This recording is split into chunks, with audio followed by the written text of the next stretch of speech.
Tabling of documents. The Honourable Parliamentary Secretary to the Minister of Crown Indigenous Relations. Good morning, Mr. Speaker. Pursuant to Standing Order 32.2, I have the honor to table in both official languages copies of the report of the Yukon Land Claims and Self-Government Agreements Implementation Report 2012 to 2017, as well as copies of the report of the Implementation Coordinating Committee Inuvialut Final Agreement 2016-17 and 2017-18. Thank you, Mr. Speaker. Tabling of documents. The Honourable Parliamentary Secretary to the Minister of Public Safety and Emergency Preparedness. Oui, bonjour, Monsieur le Président. Yes, thank you, Mr. Speaker. I have the honour of tabling in both official languages the 2020 Annual Report on the RCMP's use of the Law Enforcement Justification Provisions. This report has to do with the RCMP's use of 25.1 to 25.2 of the Criminal Code. Also has to do with the nature of the inquiries that the RCMP has used. Dépôt de projet de loi émanant du gouvernement. Introduction of government bills. Statements by ministers. Rapport de délégation interparlementaire. Reports from interparliamentary delegations. Presenting reports from committees. Dépôt de projet de loi émanant des députés. Introduction of private members' bills. First reading of Senate public bills. Motion. Motions. Presenting petitions. Présentation de pétitions. The Honourable Member for Cypress Hills Grasslands.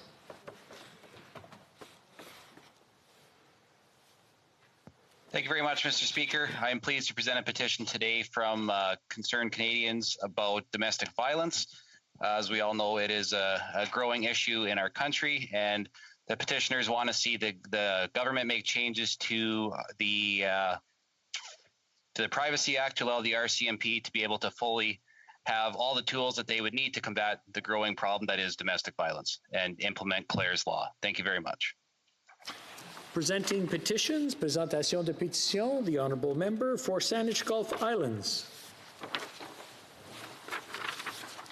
Thank you, Mr. Speaker. It's an honor to rise in the House virtually this morning to present a petition that dates from the previous Parliament, but a quick review of news clippings shows it's very relevant today. It relates to the important issue of reopening access for prisoners to the opportunity to learn, to rehabilitate through connection to growing things. It's been shown over the years to be very successful. However, at the Joyce Hill Institution, the plan at the moment is not focused on prisoner rehabilitation. The petitioners fear it's on the commercial production through use of goats in dairy operations involving a Chinese corporation. They urge the Government of Canada not to open dairy operations at prison farms, but to focus on those activities that they describe as being promoting ecological sensitivity and climate change solutions, and ask for a reversal of the current decision of the Correctional Service of Canada. Thank you, Mr. Speaker. Presenting petitions, the Honourable Member for Yorkton Melville. Thank you, Mr. Speaker. And I have two petitions to present today. The first is in regards to Bill C6, where the members of our country indicate that the definition is far too broad, and it wrongly applies the label to a range of practices, including counseling from parents, teachers, and counselors encouraging children to reduce sexual behavior, and allows counseling, medical, and surgical efforts to change a child's gender, but prohibits for a child seeking to detransition to his or her birth gender. And this is a growing issue. So the undersigned call on the House of Commons to take the following actions to address the situation. Ban coercive, degrading practices that are designed to change a person's sexual orientation or gender identity. Ensure that no law discriminates against Canadians by limiting the services they can receive based on their sexual orientation or gender identity. Allow parents to speak with their own children about sexuality and gender, and to set house rules about sex and relationships as parents. Allow free and open conversations about sexuality and sexual behavior. And finally, avoid criminalizing professionals and religious counseling voluntarily requested and consented to by Canadians. And the second one, Mr. Speaker, is in regards to sex selection abortion. It's legal in Canada because we have no restrictions on abortion, and sex-selective abortion is antithetical to our commitment to equality between men and women. A 2019 DART and Maru Blue poll conducted for the National Post shows that 84% of Canadians believe it should be illegal to have an abortion if the family does not want the child to be a certain sex. International organizations like the World Health Organization, United Nations Women and United Nations Children Fund have identified unequal sex ratios at birth as a growing problem internationally, and Canada's healthcare professionals recognize sex selection is a problem here in Canada. So they're calling on the government to pass a criminal code prohibition of sex selection abortion. Presenting petitions, the honourable member for Mission Matsky Fraser Canyon. Mr. Speaker, today I table two petitions highlighting the rampant abuse of Canada's medical cannabis production provisions, including the sale to the black and grey markets, destruction of property, and negative impacts on residential areas which municipalities do not have the authority to address. My constituents call for reforms to the regime overseeing the production of cannabis for personal medical use, and to give provinces and municipalities the resources and authority required to properly regulate and enforce these activities. Mr. Speaker, my constituents do not accept that industrial medical marijuana operations should take place in residential neighbourhoods in Canada. The laws need to change. It has to stop. Thank you, Mr. Speaker. Presenting petitions. Présentation de pétitions. Questions on the order paper. The Honourable Parliamentary Secretary to the Government House Leader. Yes, thank you, Mr. Speaker. I would ask that all questions be allowed to stand at this time, please. Agreed? Agreed. Orders of the day. Orders of the day, government orders, business of supply, opposition motion on measures to support Canadian workers, tourism and loans to airlines, standing in the name of Mr. Fast.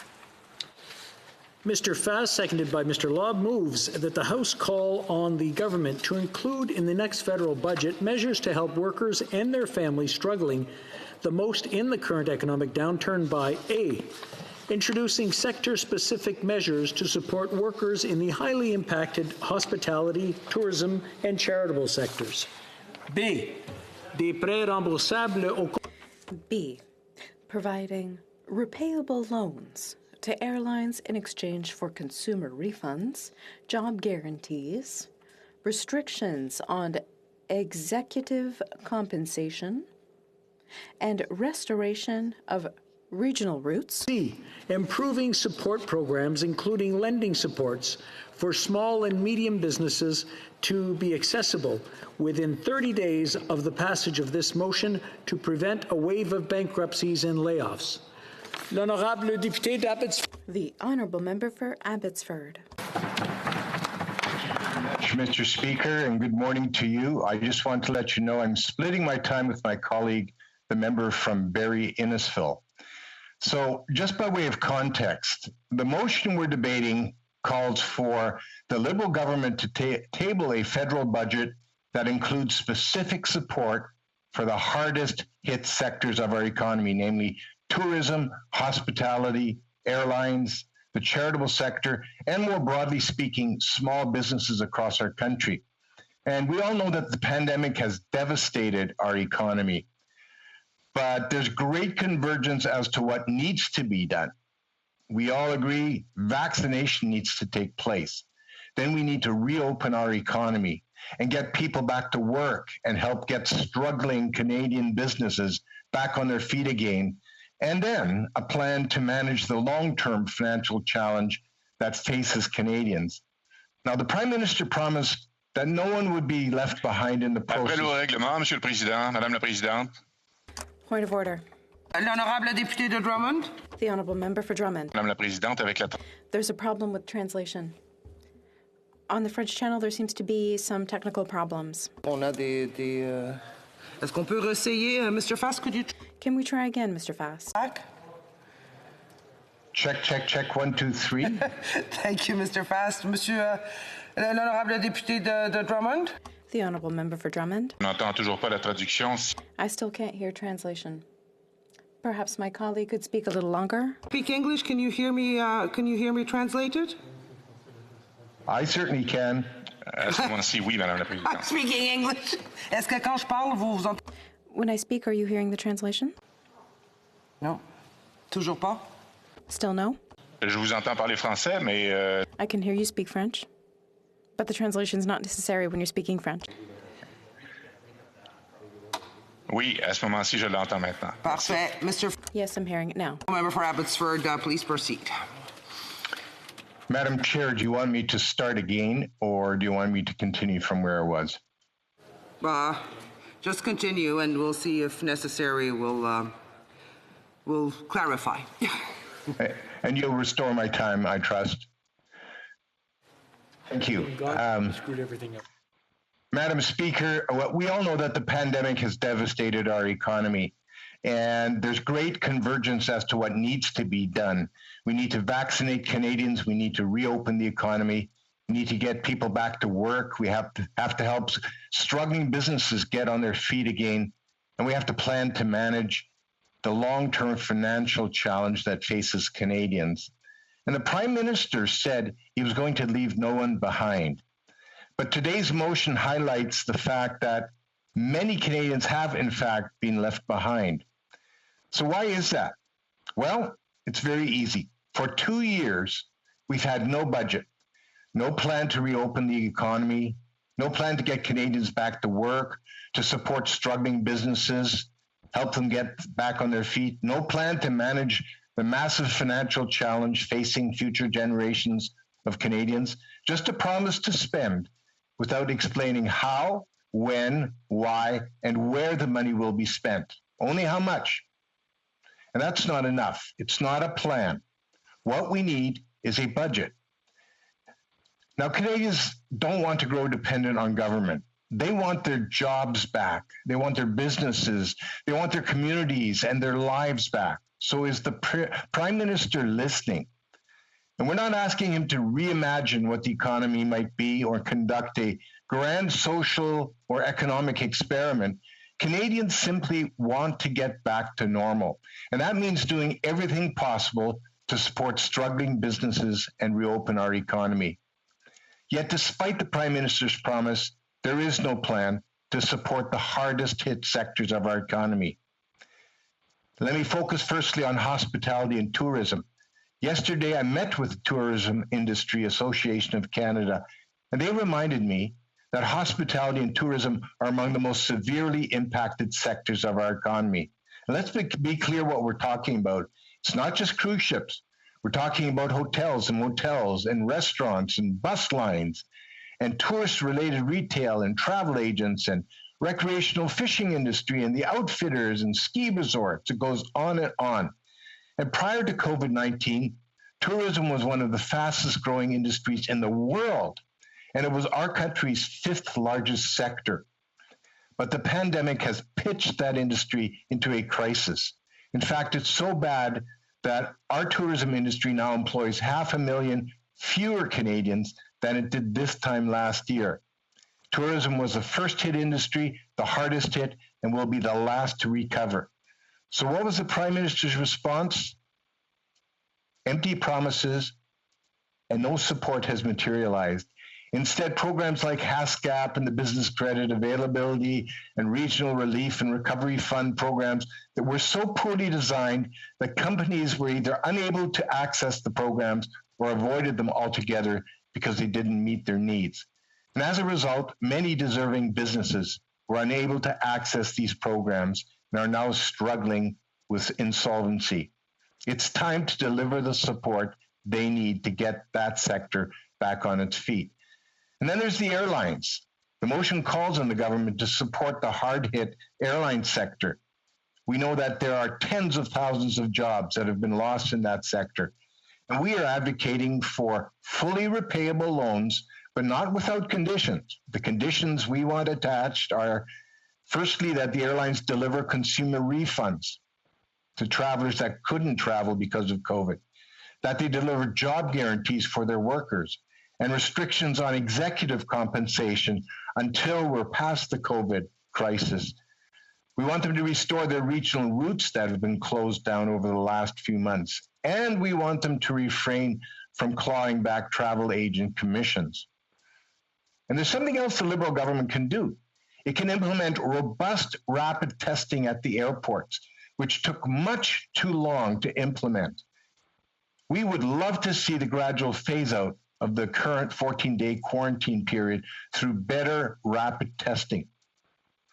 This Liberal government has been promising support for Canada's airline industry for over a year and still nothing. Today, Canada is the only G7 country that has not supported its airlines. Well, let's talk about charities. The Prime Minister also promised to support our charitable sector. We're talking about the Salvation Army and food banks and soup kitchens and free legal and dental clinics and homelessness programs, drug recovery programs, and community organizations that enrich our lives like music and theater and art and spiritual support. My hometown of Abbotsford is the most generous census metropolitan area in the whole country. I understand how important this sector is to our economy and to filling the gaps where people would normally fall through the cracks. And that sector, the charitable sector, has been all but abandoned. Unless your name is Kielburger and you lead the We charity. Because Liberal insiders and friends of the Prime Minister have a direct line into the Prime Minister's office. Almost $1 billion was paid to the We charity to set up a paid youth volunteer program. Now, let that settle in. A paid volunteer program. If you're the We charity and your name is Kielburger, you get access to almost $1 billion of taxpayers' money. If not, you're left behind. Charities are left out in the cold. We're calling upon the government to immediately table a budget that includes badly needed sector-specific support for the devastated charitable sector. And finally, a few thoughts on support for small business. Many of our small businesses are still falling through the cracks. The Canadian Federation for Independent Business estimates that by the time the COVID pandemic is done, we will have lost 240,000 small businesses, and it could be worse than that. 37% of Canadian small businesses are losing money every day they're open. A quarter of them will run out of cash within the next 3 months. 56% have been negatively impacted by the second wave, and almost half are worried about the survival of their business. Where is the Liberal government? It's been missing in action. And the lending programs like CEBA only help the smallest businesses. And the large employer emergency financing facility is so expensive and poorly designed that companies are reluctant to use it. Other programs like HASCAP are deeply flawed. And finally, new businesses that were started in 2020 don't even qualify for support. These are individuals that invested their life savings to starting a new business, and the government simply walked away from them and said, "You don't matter." So in summary, Madam Speaker, it's hospitality, tourism, airlines, charities, and other small businesses that have been left behind. And this pandemic has exposed the Prime Minister's failure to lead, failure to deliver what the Prime Minister had promised, that no one would fall through the cracks. And the evidence is clear that hundreds of thousands of Canadians, small businesses, have indeed been left behind. We've spent the most per capita, yet have the highest unemployment rate in the G7.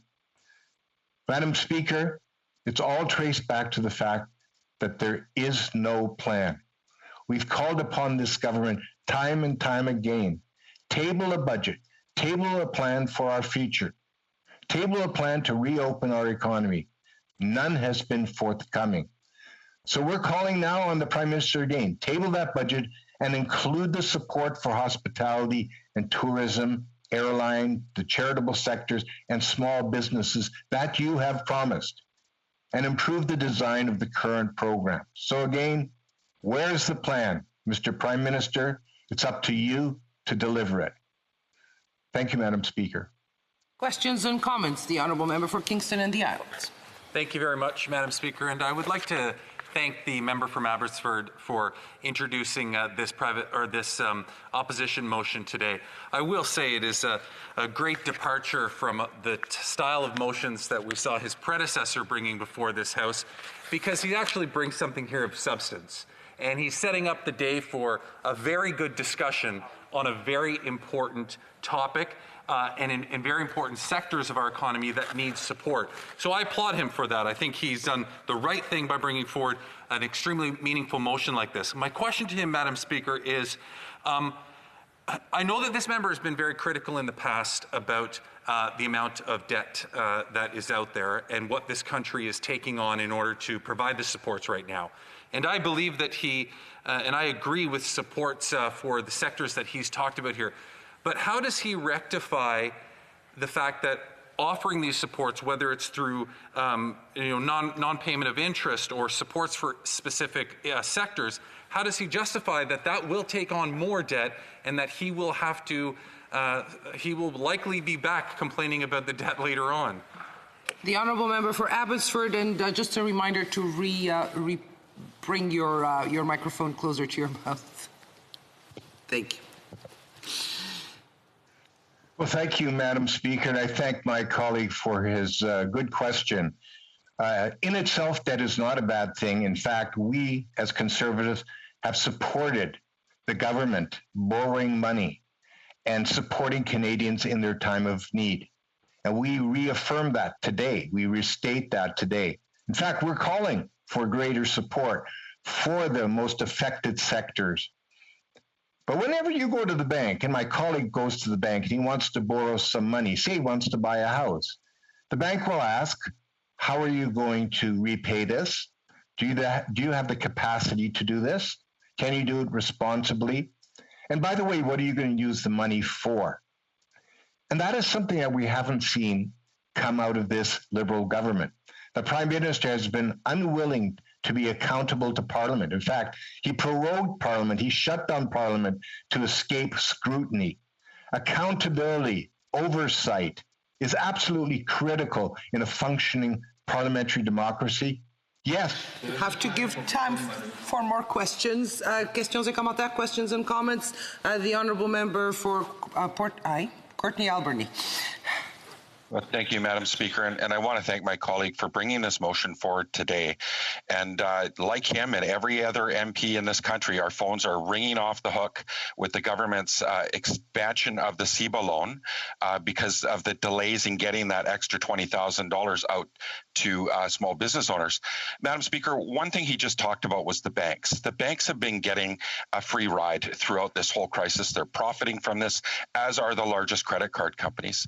We're wondering why the Conservatives aren't joining the NDP and calling on the federal government to cap credit card merchant fees when Canada is allowing credit card companies to charge some of the largest fees in the world. In fact, in Europe, they've capped fees which are a third of what merchants are paying here in Canada. And we know many merchants. Let's give the honourable member from Abbotsford an opportunity to answer. Well, I thank the member from British Columbia for that question, and I very much appreciate the work he does in the House. And I would say this, if the NDP had its way, it would control every single aspect of our lives.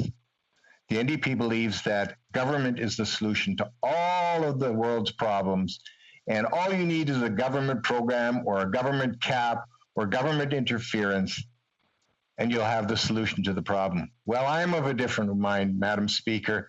I believe that Canadians can make these decisions on their own. They're capable of doing that. We have to trust Canadians to make decisions that are in their own best interests. I don't believe in a pervasive government. In fact, if I had my way, I would want less government in our lives and have government only. The honourable member for Thérèse de Blainville. Thank you, Madam Speaker. Well, I have a question concerning the motion.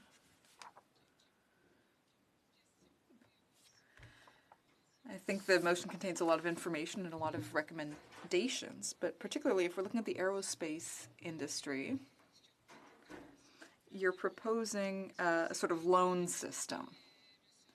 Now, did you know that Canada is the only country where there has been zero investment in the aerospace sector, whereas other countries have made that investment? For example, the UK, France, US have invested billions. In Canada, zero support for that sector, even though it's a very important one. Abbotsford, a short answer, please. Yeah, thank you, Madam Speaker. I'm not sure whether she's referring to the airline sector or the aerospace sector writ large, because we can spend all day talking about the aerospace sector and the potential it represents for driving prosperity and economic growth in Canada.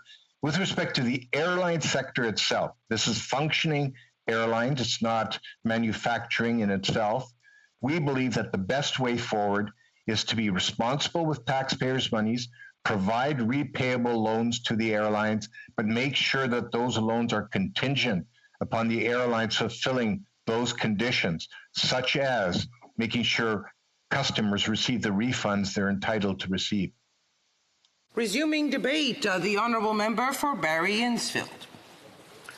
Thank you, Madam Speaker, and I'm extremely pleased to be participating in this very important debate today on a motion that requests the government to include in the next budget help to support workers and their families who are struggling during this pandemic and resulting economic downturn that has occurred. And I'm doing this, Madam Speaker, from Terminal 4, which is an area in central Ontario, Barrie and Innisfil, that's known as T4, because of the fact that hundreds of airline sector employees and their families live here, because it's in close proximity to Pearson Airport. In fact, throughout the GTA, from Kitchener to Bowmanville, Markham to Huntsville, tens of thousands of families depend on Canada's airline sector thriving and surviving. Travel advisors like Charlene Caldwell in my riding of Barrie Innisfil, food workers in Brampton, limo drivers in Mississauga, restaurant and hotel workers are all watching literally with their economic well-being on the line, waiting for help to come. The situation as described by the Air Canada Pilots Association is that dire, Madam Speaker. Many of those employees and their families are not just constituents, but they're also friends, pilots, flight attendants, and many others who've been directly and indirectly negatively impacted by the pandemic as a result of the decisions and policies by this government that many see as inconsistent, incoherent, misunderstood, not based on any data, evidence, or science, but simply politics. And yet the effect of the decisions that have been made have been so profoundly negative that many are losing hope that the airline sector may ever recover to the way it was pre-pandemic.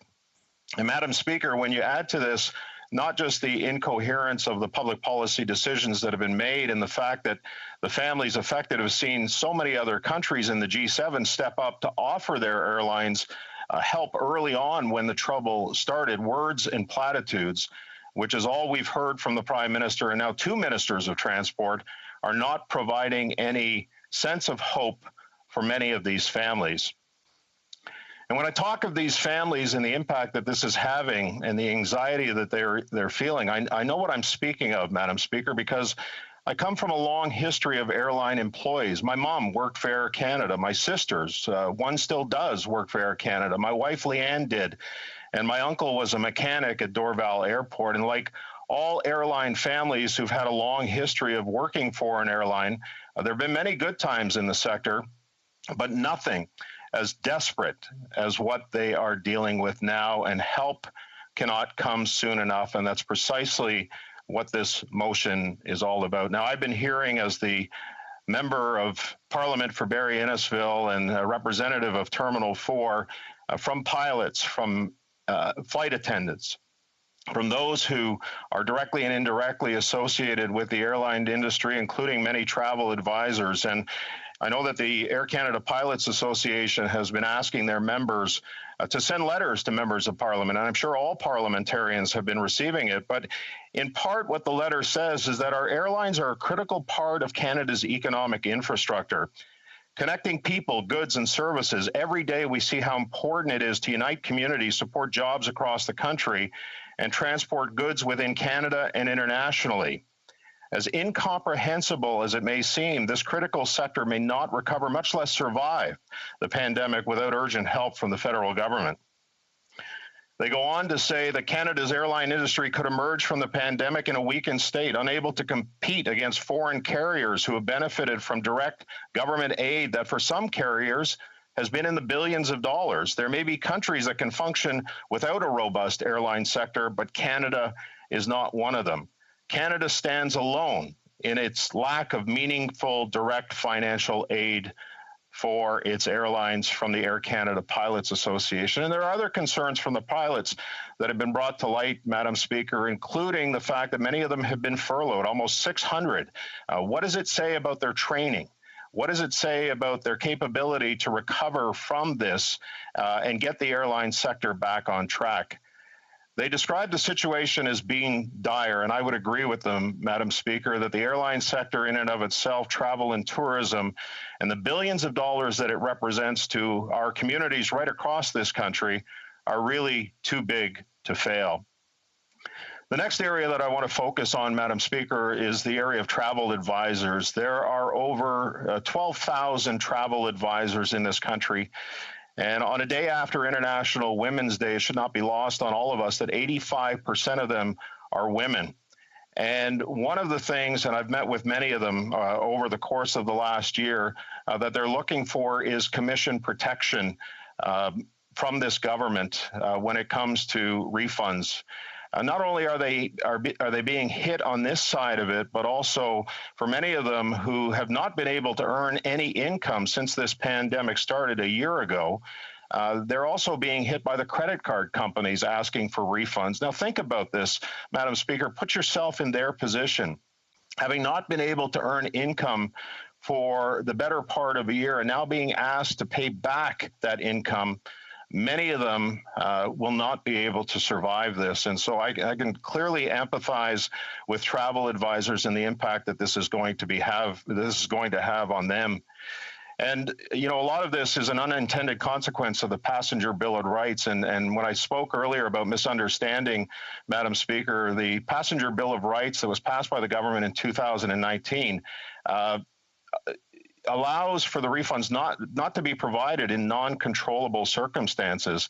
And it's probably one of the most widely misunderstood facts among consumers. And this falls directly on the government because of the fact that many of the decisions that have been made during this pandemic that has caused the airlines to effectively shut down has been made by the government. And as I mentioned earlier, almost every other sector in this country has received support from this government, with the exception of the airline sector. And I'm not talking about the emergency wage subsidy. I'm talking direct sectoral relief similar to what other G7 countries have done, including the United States. In fact, billions of dollars have been spent.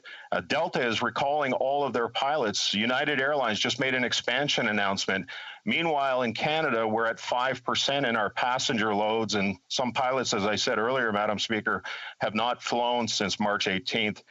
The other thing that this motion calls for is relief for the charitable sector, and I can speak personally on that, Madam Speaker. I've heard from charitable sectors within my community who are hurting as a result of this pandemic. Businesses continue to fall through the cracks. Many of them, as my colleague from Abbotsford said, sole proprietorships, not incorporated businesses, many of them starting in 2020, yet the programs that exist with the government are still way too prescriptive and way too restrictive for many of them to receive the type of benefits that they're applying for. And many of them have been turned down, and I've been hearing from a lot of them lately. We need a plan. A plan for not just bailouts, but also recovery, Madam Speaker. This virus is not going away, and we need to ensure that we manage it with every tool that we have in our toolbox, and that includes vaccines, rapid testing, isolating the most vulnerable, making sure that we're contact tracing. Not everything should be defaulted to a lockdown or further restrictions. We need to make sure that when a plan is developed, that it includes a plan for recovery. And that recovery should include the power of Canadian business. It should include the people that they employ, the products that they produce, so that we can create a competitive environment both domestically and internationally for the things that Canada produces, and that includes every sector like the forestry sector, the natural resource sector, the airline sector, the construction sector, all of those things with less government intervention, less government legislation, ensuring that we create this competitive environment and create investor confidence to come back into this country. It's going to be critical for us to do that because the debt and deficits will be paid for generations to come. We need to improve the revenue side of the ledger. And after this is all over, Madam Speaker, the Prime Minister will be just fine. But it'll be many of these families that I'm speaking about who will be left to pick up the shattered pieces of their lives to try to recover economically. And those families, Madam Speaker, as I conclude, include travel agents like Charlene Caldwell, Judith Coates, Brenda Slater, Nancy Wilson, Laura Godet, Margie Connor, Nancy Iluniotis, Loretta Sellers, and pilots like Michael Freena, the Kovadis family, both dad and son, Brandon, who followed in his father's footsteps, the Kennedy family, the Russell family, Martin Tremblay, the Rasico family, and the Sipos families, all of them directly affected by what's happening with the airline sector, the travel and tourism sector. And what Conservatives are asking today, Madam Speaker, is for the government to put action to their...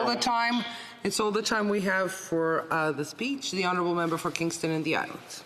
Thank you very much, Madam Speaker, and to the member from Barrie Innisfil for his intervention today and speaking to this, what I see as a very meaningful and important discussion and opposition motion that's been brought forward.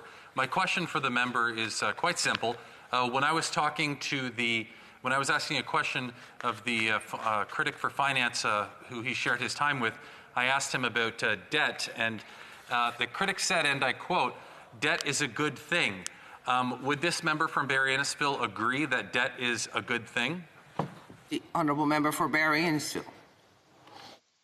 Well, thank you for that question. And this is not the first circumstance that Canada's been in terms of economic crisis. As we know, in 2008, during the great meltdown of the economic markets, the government at the time, led by Prime Minister Harper, did in fact incur debt, and he incurred debt to provide stimulus to the economy, which worked and helped Canada recover faster than any G7 nation. This is an unprecedented circumstance, and the level of supports that were required for families has been needed. But let's make no mistake, this is not a debt that has been incurred by the government of Canada. And I know that the Prime Minister likes to say that we took on debt in order so families didn't have to.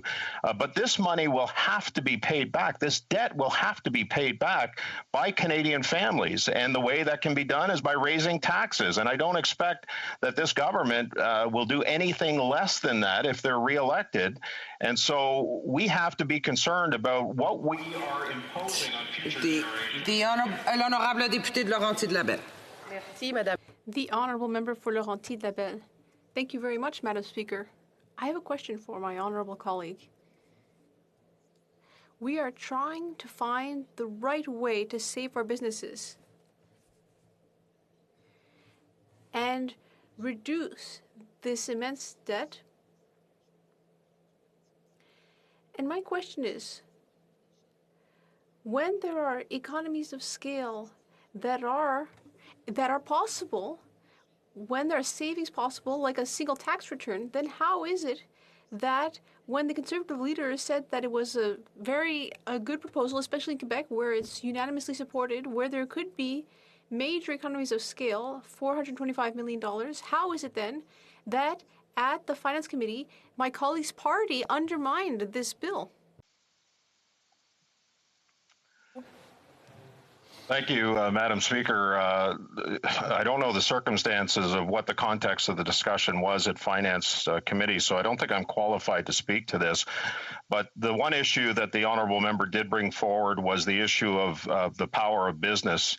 And I wholeheartedly believe that it will be, as I said in my time, that it will be the power of Canadian business, the people that they employ and the products that they produce, that will propel us out of this, as long as government doesn't get in the way.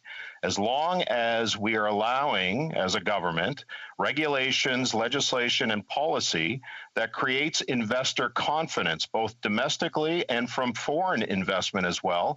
And that includes every sector of the economy firing on all cylinders because governments support it, not reimagining the economy into something of the Prime Minister's idyllic view, but to use those sectors of our economy that have traditionally propelled this country to great wealth and great opportunity and great hope for Canadians. This is what we need to do as a government, and this is a plan that Conservatives are working on, and we'll be providing that option to Canadians as we move forward in the next election.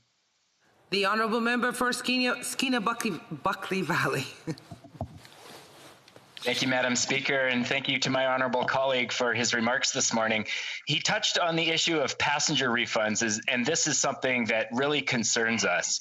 Other countries acted swiftly last spring to mandate the airlines to provide passenger refunds, but Canada didn't. And what we saw as a result is that billions of dollars in passenger refunds became a bargaining chip in the current negotiations between the government and the airlines. Now, the Conservatives were silent on this issue for months and months while the other parties raised concerns. I'm wondering, going back to last spring, what the member would have liked to see the government do differently on the issue of refunds.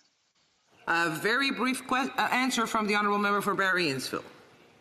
Thank you, Madam Speaker. And as I said, I think that's probably one of the most largely misunderstood unintended consequences of the Passenger Bill of Rights that was implemented by this government in 2019.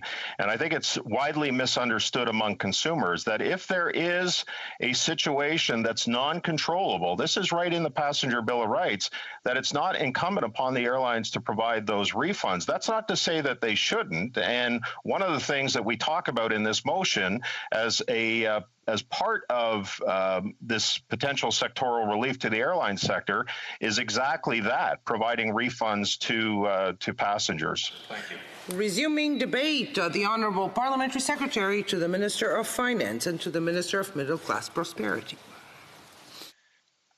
Thank you very much, Madam Speaker. It's with great pleasure that I am able to take part in this debate. I was tempted to say to rise in this House, although it's been more or less a year since we've had the opportunity to be there in the flesh. Maybe that's a good good point to begin my remarks. It was a little more than a year ago. The world didn't know what COVID-19 was. As I mentioned a year ago, we were physically still attending debate in the chamber in the House of Commons, but it feels like a century ago. So much has changed in the world since that time as a result of this pandemic. It has turned upside down the ordinary lives of Canadian workers and families. The motion on the floor today highlights a number of different areas where the Conservative Party would have us seek to develop supports for individuals, for families, for certain industries. And I think it provides a healthy starting point in the conversation, although quite frankly, the starting point for us was more or less a year ago when we were arriving at solutions for some of the issues that are now coming up in debate. Over the course of my remarks, I hope to highlight some of the measures that the government has actually implemented to help Canadian workers and families and businesses get through this pandemic, and to discuss briefly where we go from here. I do have some criticisms of the motion on the floor, which I'll be happy to share with you as well. But I think it's important that we begin by addressing the significance of COVID-19 and what it's done to Canadian households and families. I think the starting point is obviously the public health consequences that have stemmed from a global pandemic, the likes of which the world has not seen in a century at least. There are 22,000 Canadians who are no longer with us as a result of this illness, despite the heroic efforts of frontline healthcare workers, of long-term care facilities, of community-level decision makers to keep their communities safe. But nevertheless, despite these efforts, there are grieving families in Canada today. And to those who may be tuning in, please, I want you to know that I extend my sympathies for those that you've lost.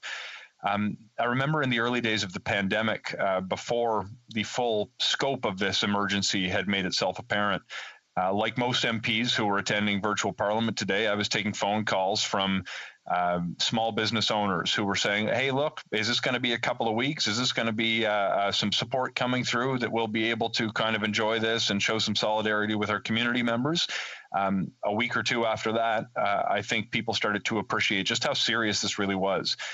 People were worried about whether their business would survive this pandemic. I remember being on the phone with family members who were sincerely worried about whether they could afford groceries, whether there would be food at the grocery store at all if they could afford it.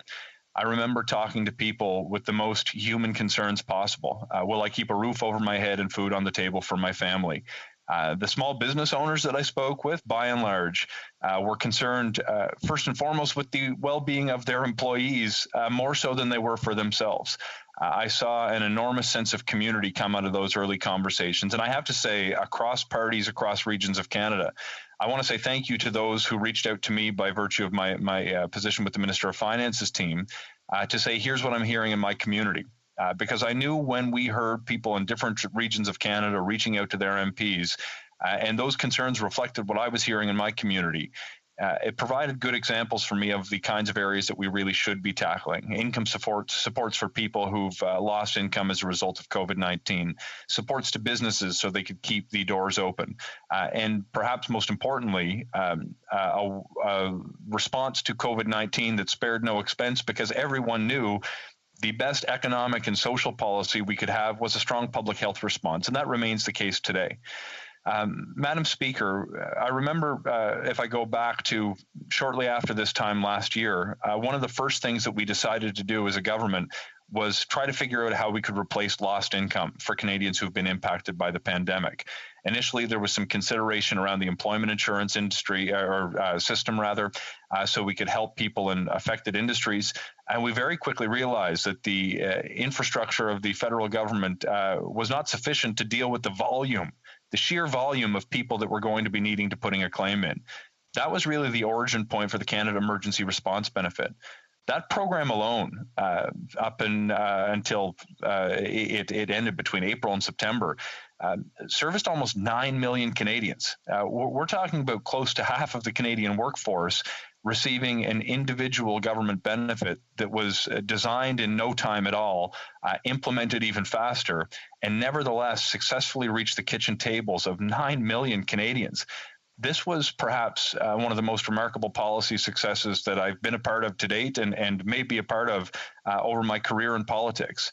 I remember hearing from people at home that this was a godsend. This is what helped them keep food on the table. In my community, which has a comparatively lower household median income compared to much of the country, we've actually started hearing from people who worked at food banks saying that there were fewer people attending the food bank because the government supports so effectively landed in those households that they could afford to buy groceries rather than take them from the food bank. Now, that is not the case in every community across Canada. But what I was very impressed with is people, particularly at the lower income level, were able to survive some of the most significant economic challenges that they'd ever faced. We realized as well, Madam Speaker, that there needed to be additional supports put forward for businesses. And I think one of the great strengths of the government's economic response was not any one given policy, but the willing to iterate responses so we could adjust to reflect the reality of what was going on in Canadian communities. I'll point in particular to the Canada Emergency Wage Subsidy, which started out at a 10% contribution to employees' wages. We realized very quickly that that wasn't going to be sufficient to allow many employers to maintain a connection between their workforce and their employer. That particular program has the advantage not just of keeping people on payroll, but ensuring those employees still have access to the benefits that they may have been entitled to, so they don't lose opportunities that are tied within their company to seniority. And most of all, it kept cash coming into companies that allowed them to keep their workers paid throughout the most difficult portions of this pandemic. For small and medium-sized businesses, we created the Canada Emergency Business Account. There's been over 800,000 Canadian businesses that have now been supported. We're looking at record numbers of Canadians that have been supported by these programs, 9 million from CERB, more than 5 million workers from the wage subsidy, and nearly 900,000 businesses for the Canada Emergency Business Account. Closer to 1 million if you include a similarly styled program offered through the regional development agencies, the Regional Relief and Recovery Fund. we were hearing loud and clear that businesses needed support to address the fixed expenses of staying open. The emergency business account has literally helped businesses in my community keep the lights on, to deal with internet bills, allowing them to maintain some cash flow during a time when revenue had completely dried up. We realized as well that we needed to establish further supports, which justified initially the Canada Emergency Commercial Rent Assistance Program, which has been transitioned into the Canada Emergency Rent Subsidy, which provides more direct and accessible support to tenants who can actually stay on their premises as a result of the federal support that's been offered. In cases where public health measures have actually locked businesses down, this particular program can provide up to 90% of the cost of rent. We've literally looked at the fixed expenses that businesses were telling us they needed support with and came up for new programs to help support rent, to help keep the lights on, to help pay the utility bills and internet bills, to cover the cost of keeping workers on payroll, and when workers were laid off, to establish programs that supported them too in their time of need.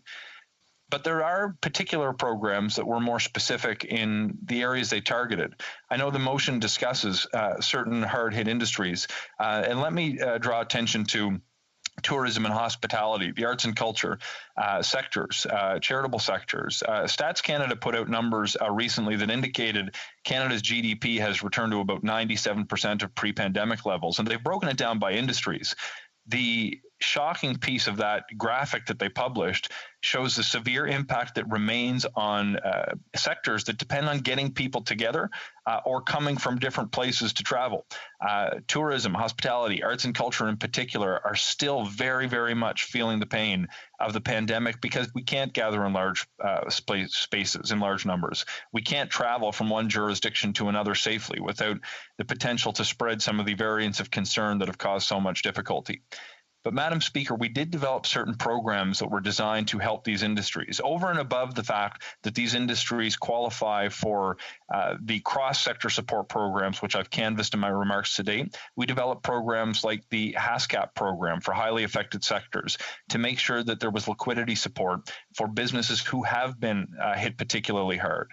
We developed the Large Employer Emergency Financing Facility, or LEAF, as a last resort program to ensure that there would be liquidity for large employers who had high operating costs to keep them in a position where cash flow enabled them to meet the expenses that they would come across so they could remain open and keep Canadians employed.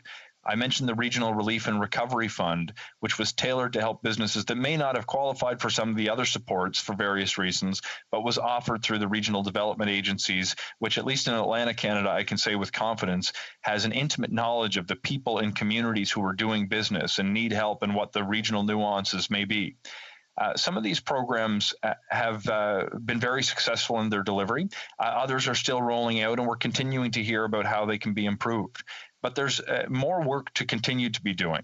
And I want to draw attention to just the comments of the previous speaker who indicated that there's some great exercise in reimagining the Canadian economy in a radical fashion. To be clear, Madam Speaker, the path forward, I think, requires us to look at some very important strategic challenges facing the Canadian economy that maybe have been made more apparent as a result of this pandemic.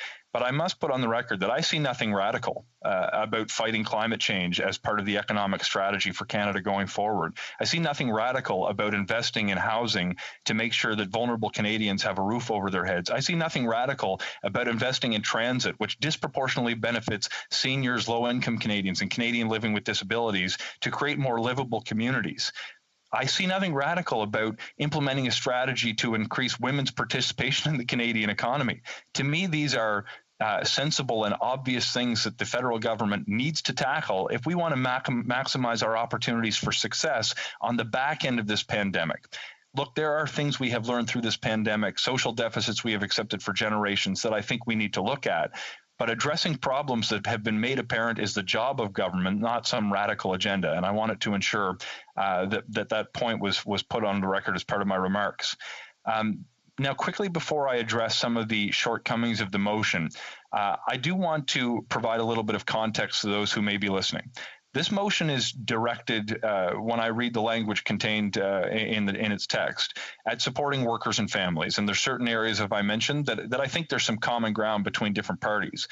But when I look at some of the measures that have actually been advanced in recent weeks to support workers and families in various industries, I need to point out that the Conservative Party in particular has been implementing delay tactics and playing partisan games in the House of Commons to delay the passage of certain very important supports.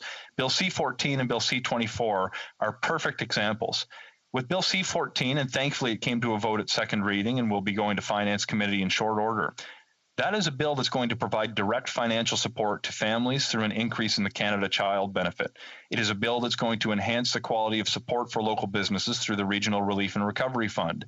It is a bill that's going to allocate $1 billion towards fighting the spread of COVID-19 in long-term care facilities. I actually think my Conservative colleagues support those efforts. Nevertheless, they're trying to implement delay tactics to prevent us from actually getting these supports where they are needed, which is in Canadian communities and Canadian households. Some of the tactics to delay this kind of bill have included forcing 3 hours of debate on to concur with a report on the competence of the Canadian Tourism Commission president, which I think could have been dealt with in a second. These are the kinds of things that, frankly, I think have no place in our legislative deliberative body, and we would be far better served if we could get on with it. We've seen delay tactics implemented for C-14 with Bill C-24, which includes the extension of very important supports through our employment insurance system. I would urge my colleagues of all parties, if you have objections to the bill, raise them in debate, but don't use procedural delay tactics to prevent supports from reaching Canadian households where they are desperately needed. Now, substantively with the bill, although I support many of the areas it covers in spirit, there are some deficiencies that I think are important. First and foremost, the text of the motion ignores many of the programs that I've canvassed in my remarks to date, and it calls on the government to effectively do things we've already been doing. When I look at the call to support the hospitality, tourism, charitable sector, it forgets that we've actually advanced hundreds of millions of dollars for the charitable sector to date and are willing to look at other additional solutions. It ignores the fact that many of these sectors benefited immensely from the Canada Emergency Wage Subsidy, and for those who've been laid off in those sectors, the support that's come to them through the Canada Emergency Response Benefit. It ignores liquidity support we've provided through the Canada Emergency Business Account. And I think if you're going to call on us to support specific industries, you should specify what it is we should be doing to incrementally improve the programs that exist today, because it creates the impression that there has been no support for these sectors to date, which is patently not the case on the face of the motion. Second, Madam Speaker, one of the problems that I have with respect to the piece that deals with airlines, I deeply value, I think, the all-party support for finding a solution for the Canadian aviation sector. But including what the solution may be in the text of a motion on the floor of the House of Commons could jeopardize negotiations that have been going on for months with the Canadian airlines. By declaring what outcome should be, it will interfere with the negotiations that the government is currently undertaking. We have stated publicly that in order to secure support from the federal government, there are certain conditions that ought to be met, including the restoration of regional routes, including the refund of passenger tickets that have already been booked, including support for the Canadian aerospace sector. There are certain things that we have already established, and I think prejudging the outcome of those negotiations in the text of an opposition motion is not the best strategy to deal with going forward. And finally, the motion, although it highlights a few areas, if it purports to be any kind of a comprehensive look at what the federal government's strategy ought to be to support Canadian workers and families, it falls woefully short, in particular in the strategy to support families who've been affected, whose jobs have been lost, and who will need income support. I expect there may be some ideological divisions within the House of Commons on whether the federal government has a role to provide direct income support to families. Certainly, I can speak for the government side of the House that we do believe the government has a role. That's why we implemented the Canada Emergency Response Benefit. It's why we're moving forward with certain reforms to the EI system. And it's why we repeatedly state at every opportunity that we plan to be there for Canadians, no matter how long it takes, no matter what it takes to see them through this pandemic. Madam Speaker, in the few minutes that I have to conclude, we are accused sometimes of not having a strategy to deal with this pandemic, and I want to say that that is obviously not the case. The strategy, in simple terms, is as follows. make every investment that's necessary to defeat COVID-19 as quickly as we can, because we know that the best economic policy is a strong public health response. Second, extend the support to Canadian households and businesses that they need so they are still here on the back end of this pandemic, so we can limit economic scarring in the interim and ensure that the recovery will be robust. And the third phase, which we are not quite at because of the continuing impact of COVID-19, is to make investments that will be focused on job creation and economic growth that is sustainable and inclusive, so we can ensure Canada's recovery will actually help ordinary Canadian families and ordinary Canadian communities. Madam Speaker, I thank you kindly for the time you've given me in this debate, and I look forward to answering any questions that members of the House of Commons may have for me. Questions and comments. The Honourable Member for Saskatoon West.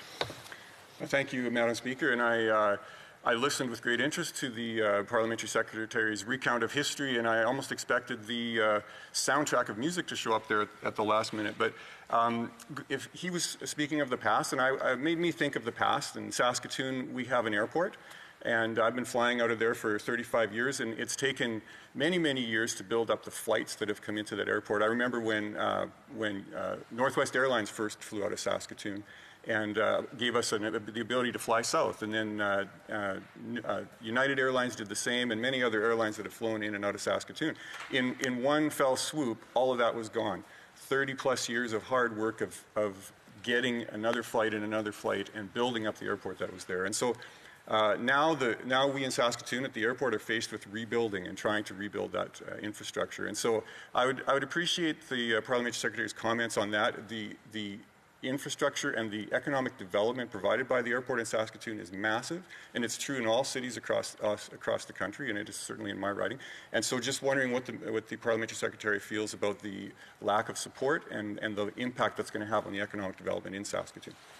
Honourable Parliamentary Secretary.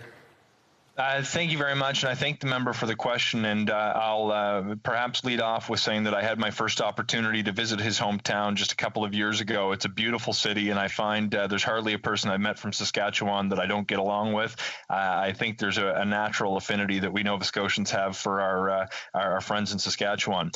With respect to the support for the aviation sector, and including in his province and mine, I would point out that there has been $1.8 billion to the aviation sector through the Canada Emergency Wage Subsidy, and another $1 billion committed to for the aviation sector through the Fall Economic Statement.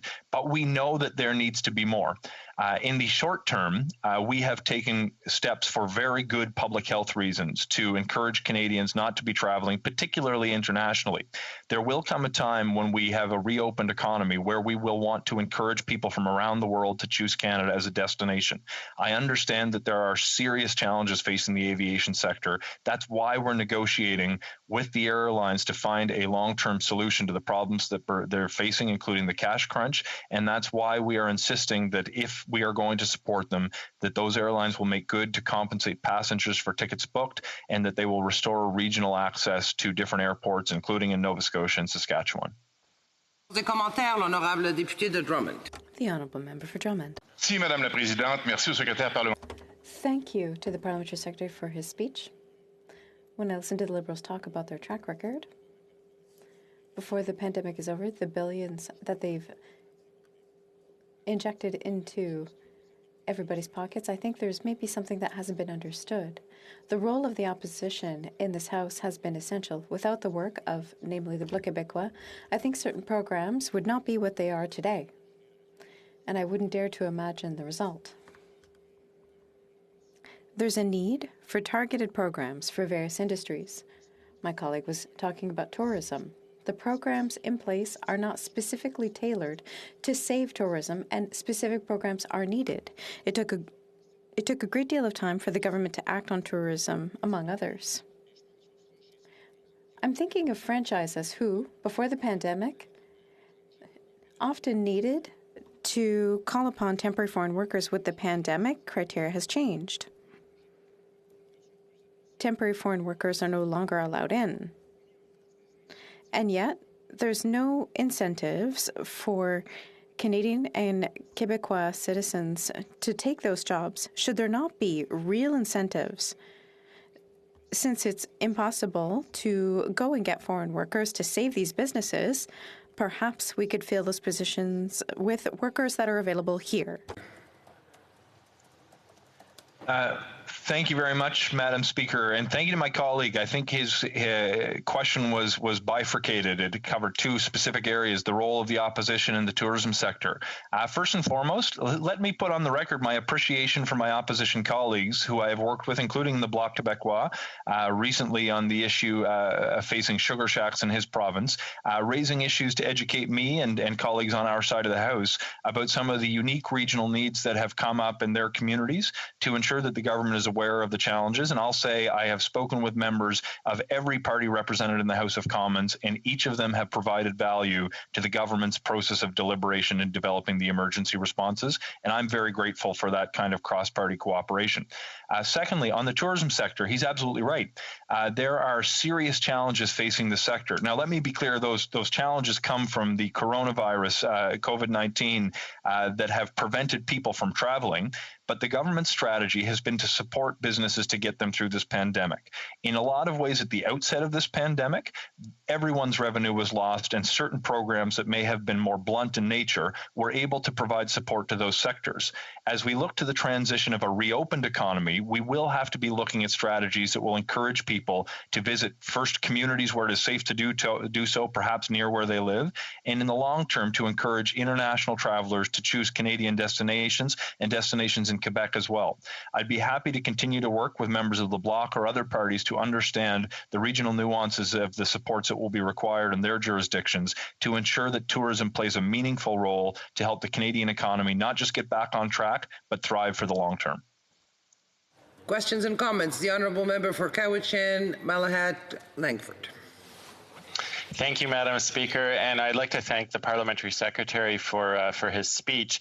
It's important for us to all remember that the programs that he went over, when they were first put on offer, it was only through significant and sustained interventions by the opposition that we got to see the improvements that were sorely needed. And I'm very proud of New Democrats' role in improving things like the emergency response benefit, the wage subsidy, and making sure there were increases to the CBA, that the much maligned commercial rental assistance program was changed into a subsidy. So we have to remember this was a collaborative effort.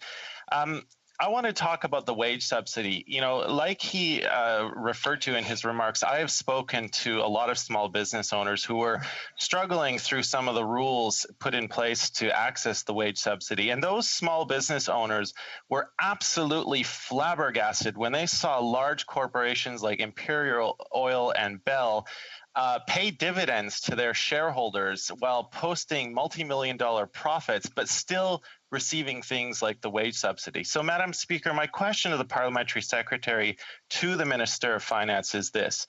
Does he think that is wrong, or at least that those companies were violating the spirit of the program? And what will his government do to fix that? Because, I mean, that subsidy was really in place to help struggling businesses, not to give payouts to shareholders. Thank you, Madam Speaker. The Honourable Parliamentary Secretary.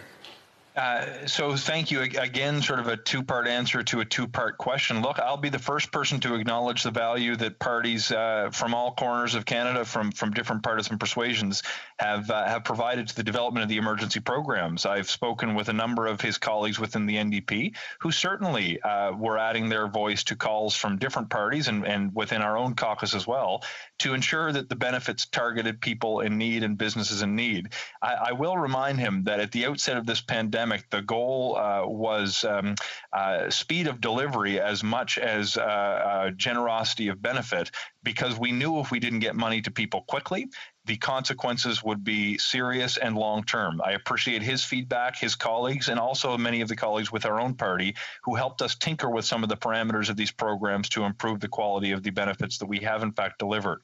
On the wage subsidy, he raises an important point. One of the things that I will point out, though, he suggested that the wage subsidy was a program to support vulnerable businesses. It was actually a program to support workers. Every penny of the wage subsidy that's been delivered to a company has to go to the wages of of workers that are on their payroll. We've put certain parameters around that to ensure that the wage subsidy goes where it's needed. Now, I think on the issue of dividends, there is a serious issue that we need to be looking at to make sure that the supports that have been provided for the federal government were used exclusively for what the rules allow.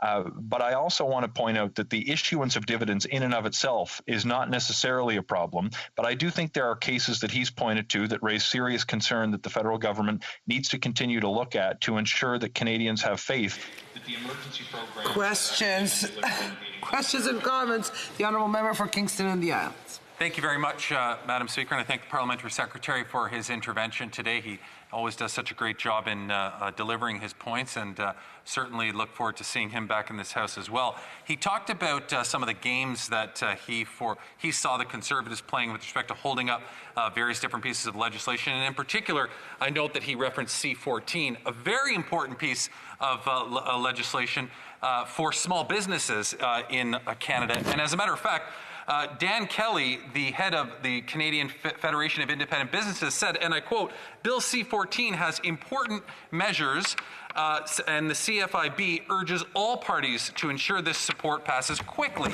Yet the Conservatives voted against it.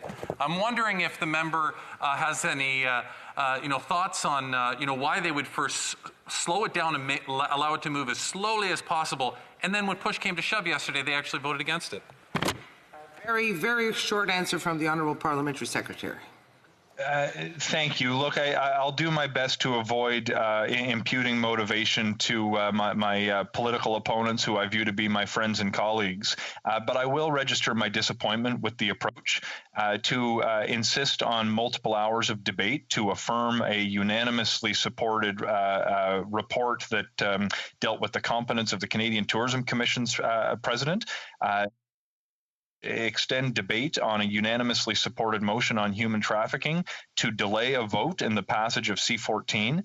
And let me remind the House, C-14 provides direct cash support to families with parents of young kids. It provides direct support through the Regional Relief and Recovery Fund to small businesses in every... And that is all the time.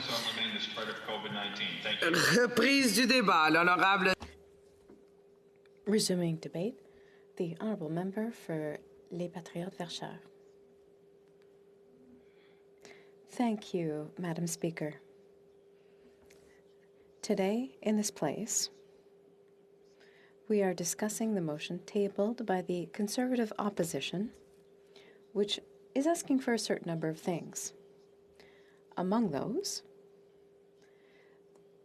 the House asks the government to include some of those in the next budget, particularly workers affected in the tourism sector, repayable loans to airlines in exchange for certain conditions, and improved support for small and medium businesses to avoid bankruptcies. We looked at it. We found it to be interesting and positive in a general sense. However, we didn't find it particularly ambitious. It's hard to be against apple pie. I get the impression that the Conservatives have essentially passed the puck to the Liberals.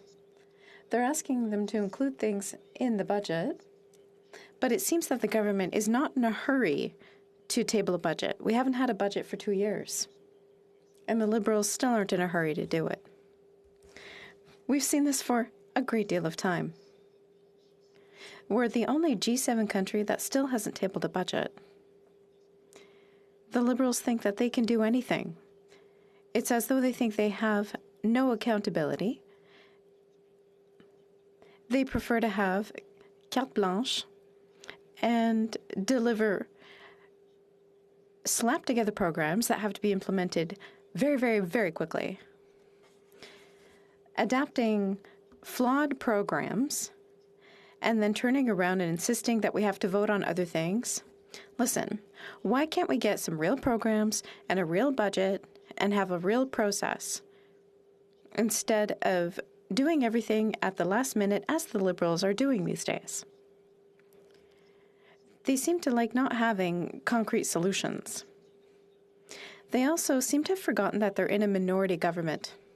Quebecers should be wary because the Liberals are acting this way in their minority government. Imagine if they were in a majority situation. It would be unbelievable.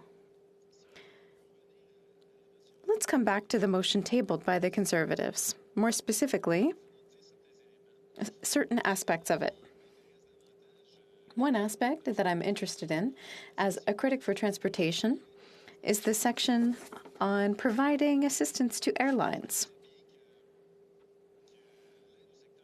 It's a good thing that assistance to airlines has been raised in this Conservative opposition proposal. I would like to specify, Madam Speaker, that I will be sharing my time. I'm sure you're already aware of the member in question. I'm sorry, don't know their writing name by heart. It's the member for Abitibi-Témiscamingue. As I was saying, the Liberals seem to be forgetting that they're in a minority situation. And they're acting like a majority. And then we have the Conservatives that have tabled a motion that I think everybody will want to support. I get the impression that they are less and less ambitious in their way of doing things here in Ottawa, specifically when it comes to airlines. They're asking for help with airlines, and we agree with that. I think all the parties agree with that. The problem is not helping airlines or that there's a willingness on the part of Parliament that assistance be granted. The problem is that we have a government that's sitting on its hands, and it's unbelievable. For more than 8 months, actually for a year, I was saying 8 months because there's other problems that have lasted 8 months, but it's been a year that the pandemic has been in place and the government still hasn't done anything. We're one of the only G7 countries that hasn't helped its airline sector. Why? Because we have a government that's sitting on its hands. And when we read a little further into the motion, there's some conditions that are requested. Conditions that we agree with, but again, I get the impression that it's a copy and paste from what the Liberals could have said. Last November, the government finally announced basically what's in the Conservative motion, that they might eventually provide assistance to the airline industry and that that assistance would be conditional on reimbursements for airline tickets and reestablishing Air Canada service in different regions and other airline carrier service reestablished in the regions. And what we're seeing in this motion is basically the same thing.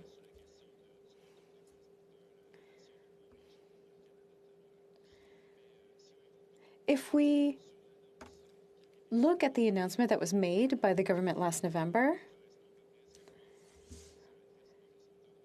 and we compare it to what the Conservatives have requested today, it took this government 8 months. In November, we had been in a pandemic situation for 8 months already. And in a committee of the House of Commons, there was a 33,000 signature petition that was tabled.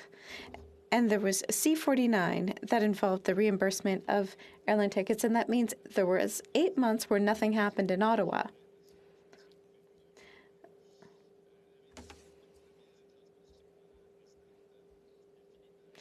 Garneau finally gave in. And then he said, well, maybe they would start acting. Now it's March 9th, Madam Speaker. March 9th. And still nothing has happened. We were already at the end of our tether on November. You know, we were thinking, okay, they've gotten the message. Maybe in 6 weeks, a couple months, things will be solved. Maybe they'll have a plan. But in the end, by December, nothing happened. Then in January, well, they said it was in the pipeline, but still nothing happened. In February, guess what? Nothing happened. So now we're in March. Last week, well, there's this big revelation. The Liberals engineered a leak to let us know that Air Canada supposedly agreed to reimburse tickets in exchange for government assistance. But still, we're not really sure. Did they accept it as part of negotiations or not? It's March 9th. It's been a year. And all we have is leaks of information. It's unbelievable. It seems like this government can't take responsibility. They could have said, these are the rules, these are the conditions, here's the financial assistance we're proposing, and then please proceed with the reimbursements as fast as possible. But we can see that this government can't get it done. The government shouldn't have to beg Air Canada to do its duty and respect the law. Reimbursing travelers is not a favor that they're doing, it's an obligation that they have. But the government is engineering these leaks, and consumers are fed up. They've been waiting for a year. Airlines are essentially being given a loan by consumers, and it's an interest-free loan at that. In the meantime, consumers are continuing to pay. They're continuing to pay these amounts that are on their credit cards with 20% interest, and that really hurts your budget. But the government, they don't do anything. So we have a series of conditions to help airlines, and not just reimbursing tickets, but also limiting compensation for CEOs. Having limits on stock buybacks, outsourcing and layoffs, for example. We need to ensure that we're hiring locally instead of laying people off so we can hire internationally. And those are really the minimum conditions that we want. But Air Canada cut 30 destinations across the country, and regional operators continued to do their work. So Air Canada totally dropped the ball on this one and abandoned their consumers. They were cutting prices temporarily. Oh, I'm sorry, we're going to have to move on to questions and comments. Thank you, Madam Speaker, and thank you to my colleague for a very heartfelt speech. You talked a lot about the airline industry and how the government hasn't been there to support that industry and the people who do business with that, with airlines. My question is about related industry, and that is aerospace and aeronautics, which is, I know, important in my colleague's province, in my province of British Columbia as well. And I'm thinking of Abbotsford Airport, which is right next door to my riding, and Langley Regional Airport right in my riding. Dozens, thousands of people work in that industry, aeronautics, supporting the airline industry. So the question to my colleague would be, how does the government's lack of interest in helping the airline industry also affect the aerospace industry and other related industries? Thank you. The Honourable Member. Thank you very much, Madam Speaker. Well, and thank you to my colleague for this very relevant question. If there's one aspect that I didn't get a chance to talk about in my speech, it really is help for that sector. Because if there are no more airlines operating, then people won't be able to buy airplanes. But the government really did a terrible job managing the Quebec industry. And I think that my colleague also has airlines in his riding, so he understands as well. And the airline sector isn't just airline companies. It's also airports, people who do maintenance for planes, all sorts of people who work in related industries and suppliers. And this is very serious long-term impacts that we're dealing with here. And you can really see that the federal government is abandoning the whole sector. Member for Winnipeg North. Yes, thank you, Madam Speaker. And one of the things that I think that we will probably witness as we see the Bloc work so closely with the Conservatives at times, the unholy alliance, as I often refer to it as, and that is the spreading of misinformation. Here, you listen to members, and they try to give the impression that the government of Canada has not been there for the airline industry, and nothing could be further from the truth. We have invested through tax dollars hundreds of millions of dollars to support the airline industry in a couple of different tangible ways. We've referenced a wage subsidy, over $1 billion in that area. The false statement, hundreds of millions of dollars allocated over there. My question to the member is, does he not feel any obligation that the Bloc have a responsibility to be more forthright with what's actually happening when the member says that the government has not been there for the airline industry, when he knows factually that's just not true? We have been. The honourable member. I'm very happy to hear this question, Madam Speaker, because the government often claims this. They often say, oh, yeah, there was assistance. Well, that's true. But the problem is that the airline sector, like other sectors that were hard hit by the crisis, didn't receive any more help than others. So how can they give the same assistance to those who need it and those who don't need it?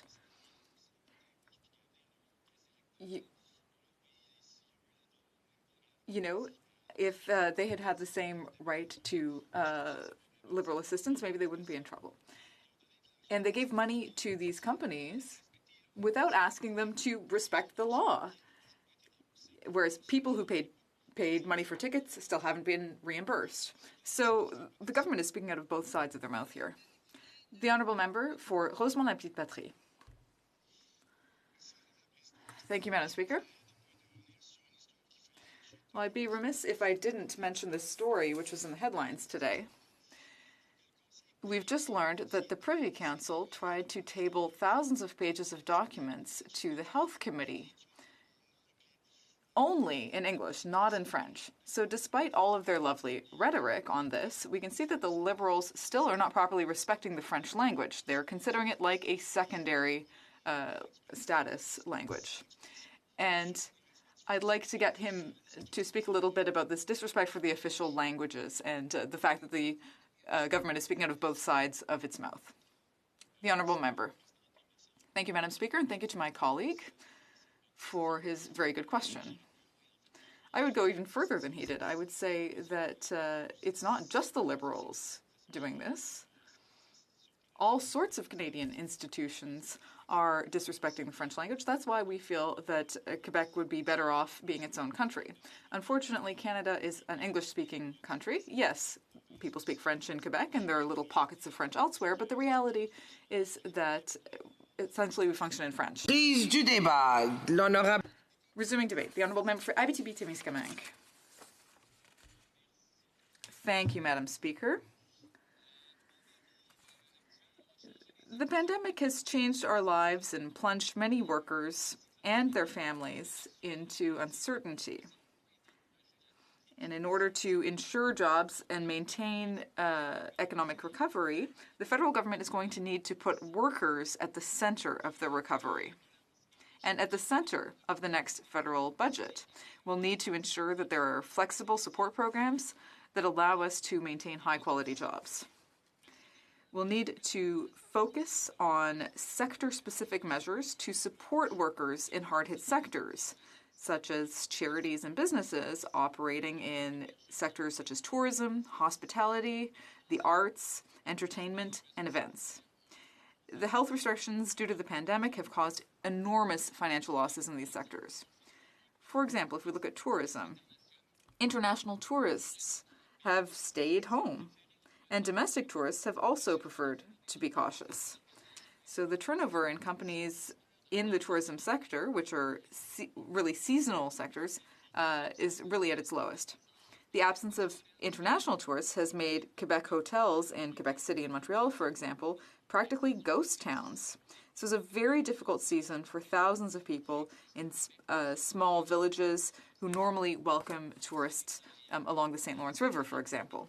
There are important sectors in Quebec where there have been manifold impacts, losses of jobs for young people and students, jobs at bars, restaurants, and summer camps, for example. It's not easy to lose your job, and sometimes people have to relocate to get a new job or retrain entirely. This can cause financial stress and psychological stress, leading to depression. It can also lead to a loss of expertise and cause stress for managers and owners as well. And of course, there's bankruptcy as well. The crisis impacted people differently. Some sectors were completely decimated, whereas others actually did okay. But some of them won't emerge from the crisis for months or years. We need to give people and small businesses time to pay back money that they owe to the state. We need to give them a reprieve with no interest and no penalties. We also need to support local companies because they're being threatened by online multinationals. So we need improved support programs. For the last year, the government has been generous, but their programs, in addition to being costly, are not always well suited to those who've been hit the hardest. There are still problems today in the design, accessibility, and processing times of these programs. Job losses and insecurity has a real impact on individuals and families, on our workers, and on our landlords and business owners. In order to minimize job losses, we need to have effective, targeted, and flexible support programs to support workers. We need to act quickly because there's reason to be concerned that our quality of life has deteriorated significantly since March 2020, and there are a number of surveys showing that. We should also be concerned about the future of our small businesses, which are increasingly burdened with debt and which have to compete with large chains and multinationals.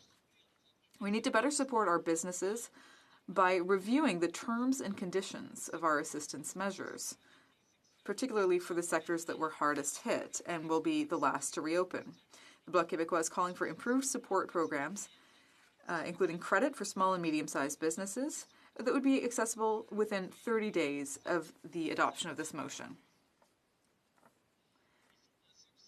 We also need to consider grants and tax credits.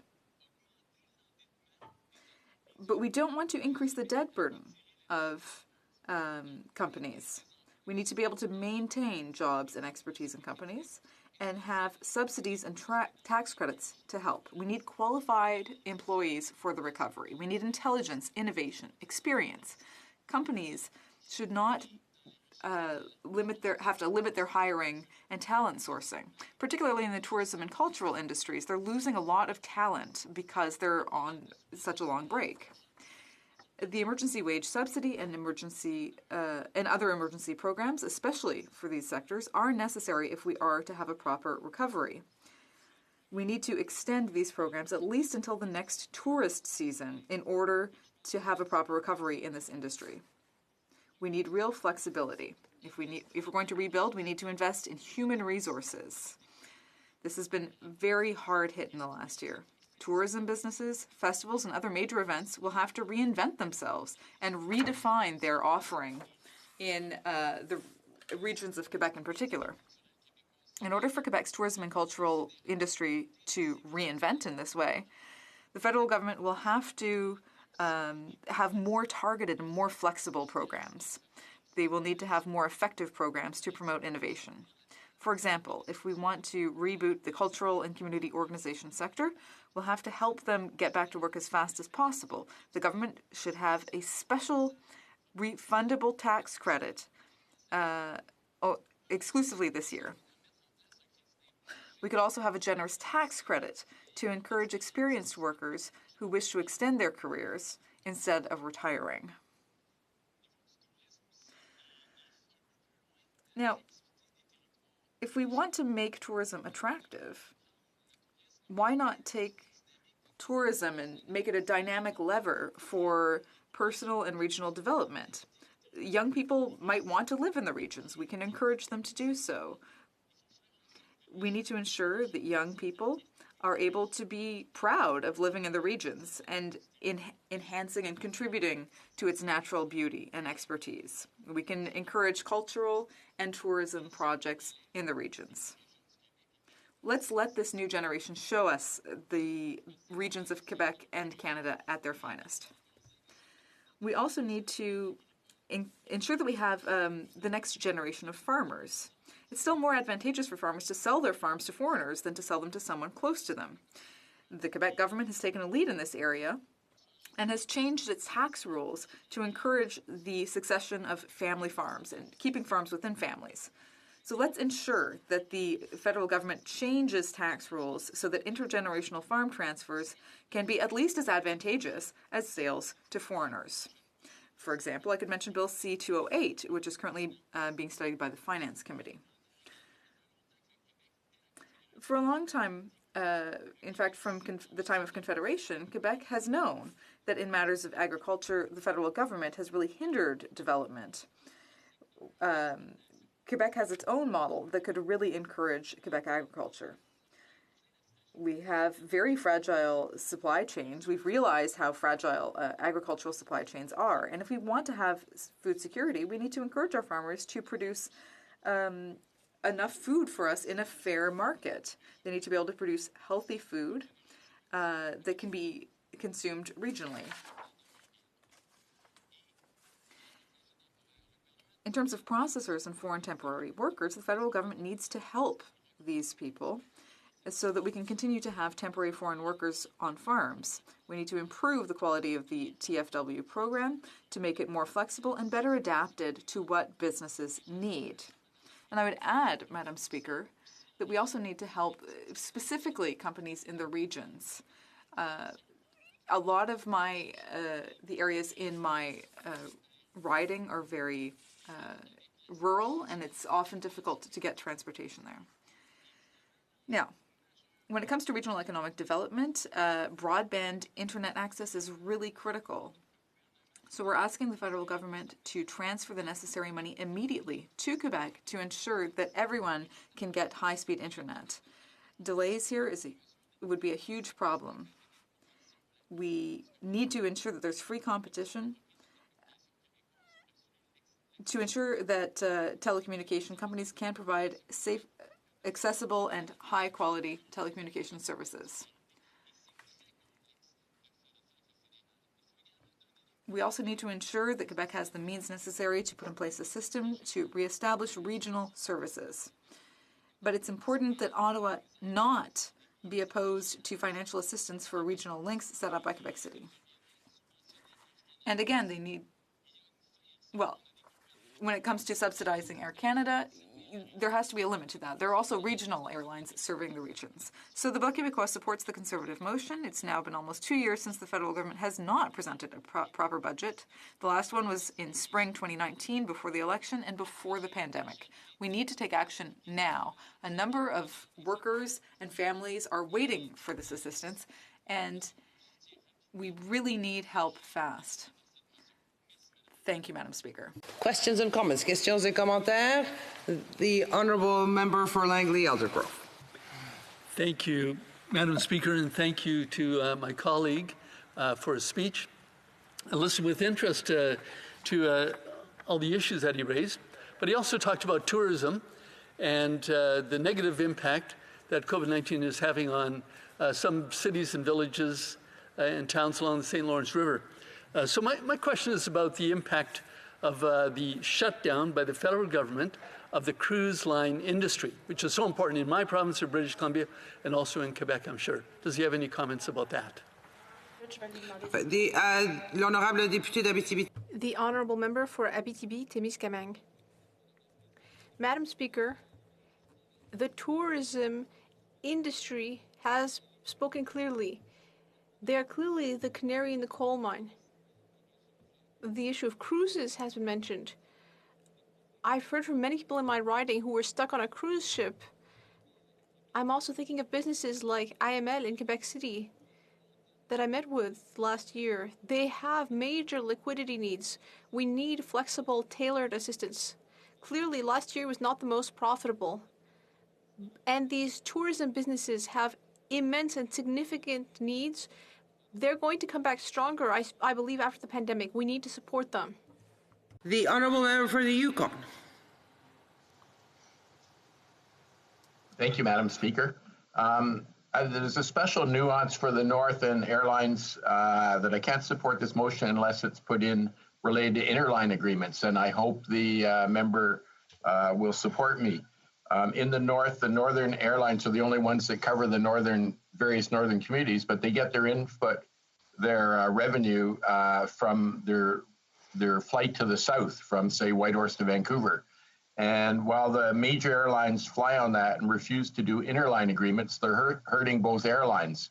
So though there's been significant support for the airlines already, unless they agree to stop hurting themselves and hurting the Northern Airlines by not having a meaningful interline agreement, it can't be supported. And this is happening around the world with Azul and Latin in South America, and the US, American and JetBlue, and Air Serbia and Turkish Airlines, in Asia, Malaysia Airlines, in Japan, and Finnair and Junai. They're all cooperating in this pandemic, and we need the airlines to cooperate to reduce their expenses to help the Northern Airlines and the small airlines so that we could support everybody.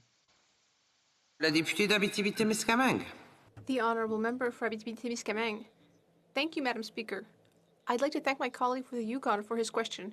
I've never been to the Yukon, but I have visited Yellowknife. And so I have experienced what it's like to travel with one of these airlines. I've also been in northern Quebec, clearly, and so I care about regional air transit.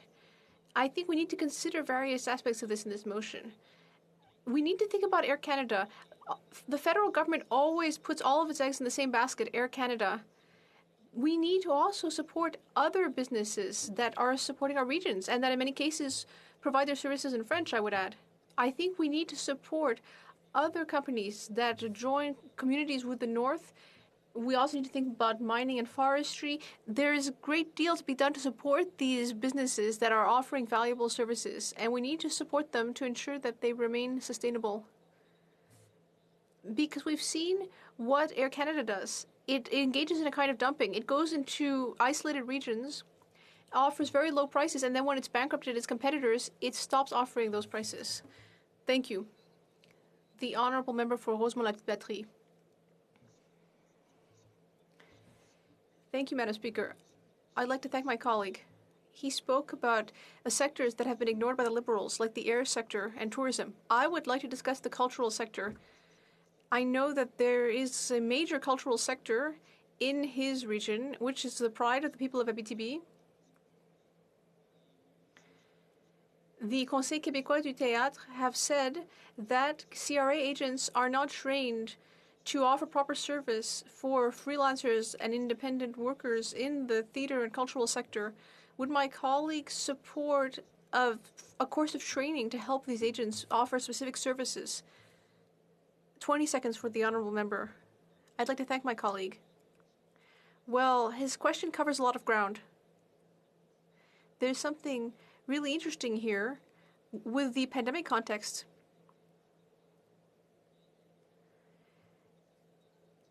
The cultural sector has lost many jobs, but it also needs a larger labor force. So what we need is really targeted assistance in the tourism sector.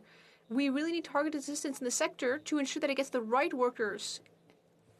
Is du débat. Resuming debate, the honourable member for Skeena-Buckley Valley. Thank you very much, Madam Speaker. I'll be splitting my time this morning with the member for Courtenay Alberni. And I'm pleased to speak today on this opposition motion, which calls in part on the government to provide assistance for the hard-hit airline sector in our country. And of course, this is a timely topic. If media reports are to be believed, we could hear any day now about the outcome of negotiations that have been going on for months between the government and the airlines. Of course, we've seen those negotiations stall in past months, and we may again. So who knows how long it will take to hear about support for this hard-hit sector. I'd like to begin by acknowledging the tens of thousands of men and women that work in Canada's air sector and who have lost their jobs over the past year due to the pandemic's disproportionate impact on the air travel sector. Pilots and flight attendants, mechanics, ground crews, baggage handlers, air traffic controllers, and all of those working in the many diverse aspects of air travel. I hope if any of these folks are watching the debate today, that watching and listening, that they can take heart in the fact that there seems to be broad agreement in this place that government help is needed. The motion before us is from the Conservatives, and while I agree with its substance, I do find it interesting, Madam Speaker, that on the one hand, we hear the Conservatives hand-wringing over the magnitude of pandemic relief that this country has put forward, and at the same time calling for billions of dollars in government help for the air sector. But I'll leave them to sort that out among themselves. The fact is, the air sector does need help. Prior to the pandemic, the aviation sector directly employed 241,000 people in Canada and supported close to another 150,000 indirect jobs in the supply chain. Very few of those jobs still remain. Month after month, we have seen new rounds of layoffs at the big airlines and sadly no action from this government. It's good to see the Conservatives echoing very closely the points we in the NDP have been putting forward since the beginning of the pandemic. First, that any assistance to the air sector must focus on maintaining employment, not on executive bonuses or dividends for shareholders. Second, that assistance must come with a commitment to restore and maintain Canada's very important regional routes. And thirdly, that airlines must refund passengers the money they owe them for canceled flights. Many Canadians are rightly skeptical about government bailouts, which is why it is so important that strong conditions are put in place to ensure that public funds are spent in the public interest. Unfortunately, in the case of the wage subsidy, we saw a program that was not structured strongly enough to prevent layoffs. Air Canada, for example, received over $500 million in the wage subsidy, making them one of the biggest benefactors of the program in our country. But they laid off over 20,000 workers with no financial assistance whatsoever. The company could have chosen to furlough those workers, utilizing the wage subsidy and allowing them to retain their benefits and their seniority and their pensions, like many other companies did. But unfortunately, they chose otherwise. Nor was the wage subsidy structured strongly enough to ensure it went only to those corporations that needed it, that truly needed it. An analysis by the Financial Post, which I know my colleagues will be familiar with, showed that at least 68 publicly traded Canadian companies that continued to pay out billions of dollars in dividends to their shareholders while receiving the wage subsidy. Madam Speaker, to ordinary Canadians, those facts just don't seem right. Thus, in the case of the deal being negotiated as we speak between the government and the airlines, it is essential that strong conditions are agreed to that put employees first and that prevent corporations from using public dollars to fund executive bonuses or dividends for shareholders. The second set of conditions relates to regional routes. As the pandemic took its financial toll on airlines, smaller regional routes were the first to fall. Though often less profitable, these routes are nonetheless vital lifelines for communities, especially smaller communities. Even during the pandemic, people still need to travel, whether it's for work as essential workers or medical appointments. We also know that these regional routes often support mail services and carry freight. With Canada's regional bus service much diminished in recent decades, cuts to regional air routes leave people with few options. In Atlantic Canada, routes have been cut from 140 to just 29, with only 9 of those connecting the region to the rest of Canada. In the riding I represent in Northwest BC, we experienced firsthand how the commercial decisions of the big airlines can leave communities high and dry. For months, my home community of Smithers was left without scheduled air passenger service. It's since been restored, but scheduled flights remain suspended in Prince Rupert and in Sandspit and in other communities across the country. Given the severe impact of the pandemic on passenger numbers, it was not surprising that these regional routes were suspended and reduced. However, airlines do provide an essential service for small communities.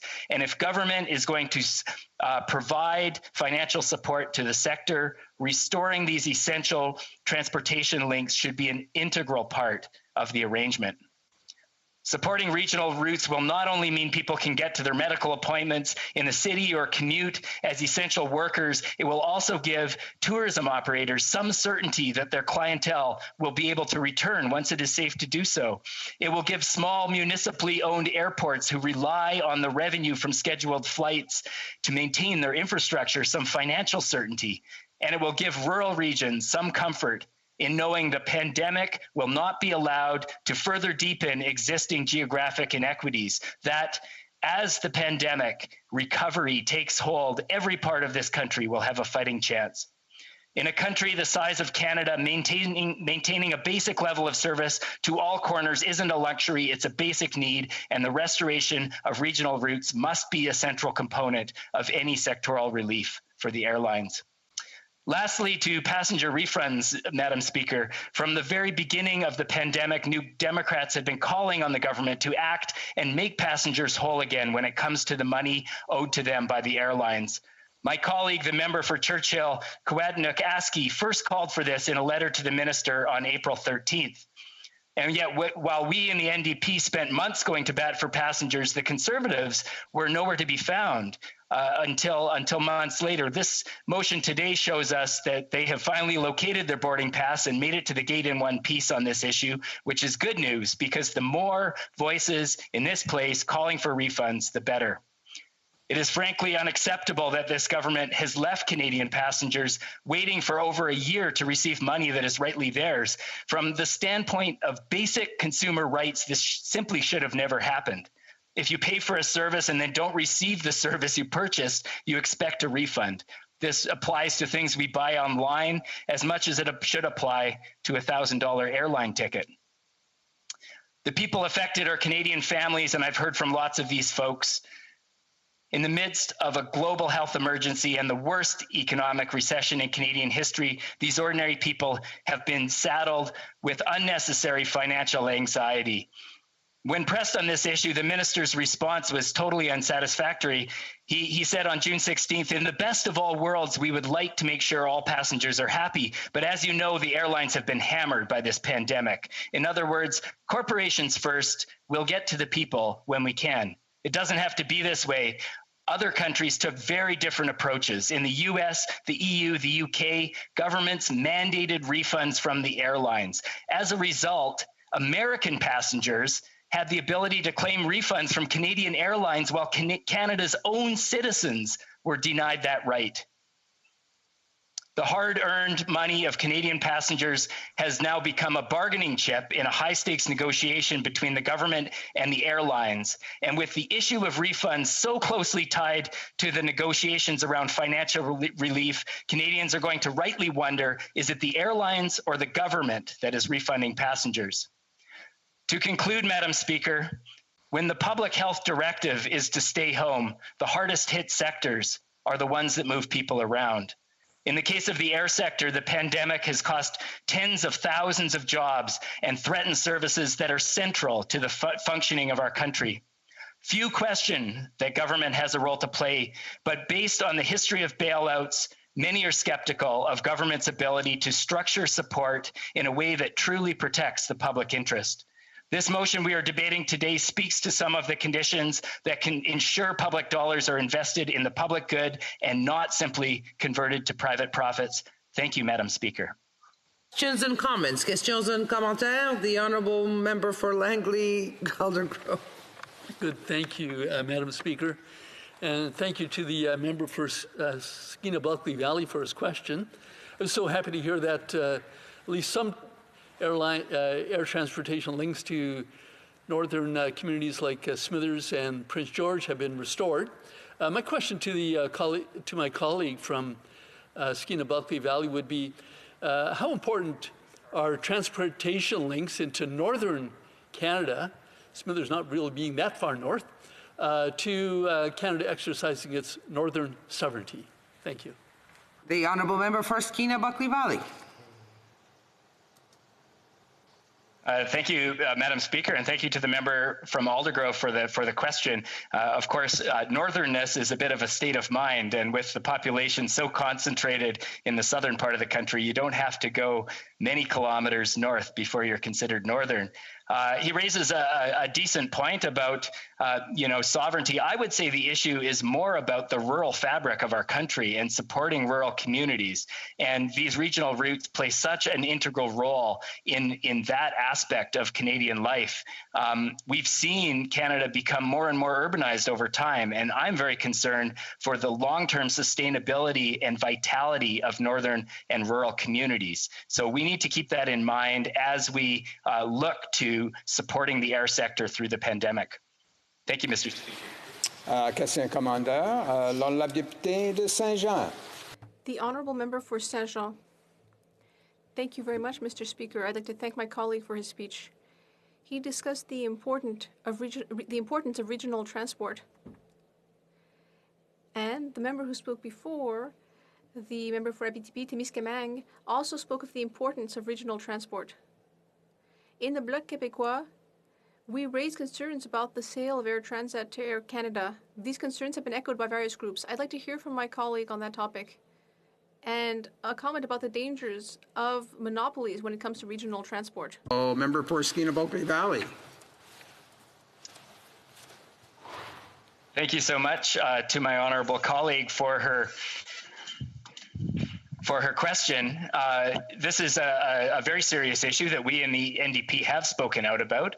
The Competition Commissioner was clear that the sale of Air Transat was going to result in a less competitive environment and higher prices for Canadian air travelers.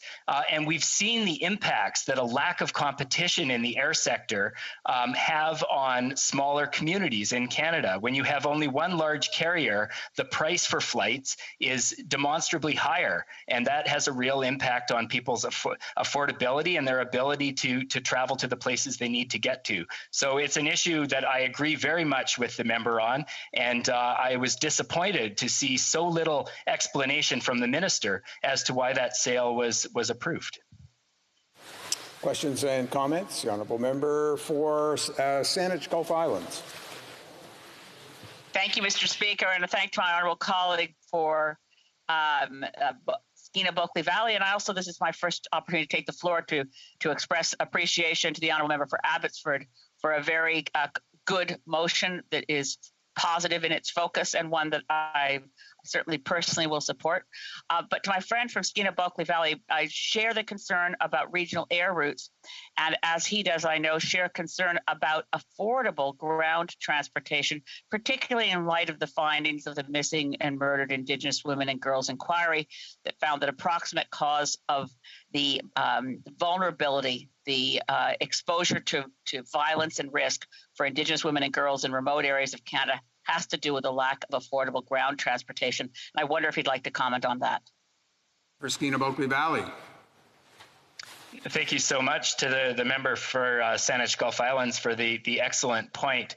And it is something that I touched on in my speech. In my former role as a mayor, we worked very hard with the province to put in place inter-community transit service. And we did so at a time when Greyhound still existed. So while we gained a small step forward for northern communities along the Highway of Tears, when Greyhound pulled out entirely, we were left with a huge gap. And today I would say that things have never been worse when it comes to the affordability and access to intercity regional ground transport. So it's something we need to improve upon if we are going to resolve these very grave issues around murdered missing Indigenous women. Got time just for a very short question and response for the honourable member for New Westminster Burnaby.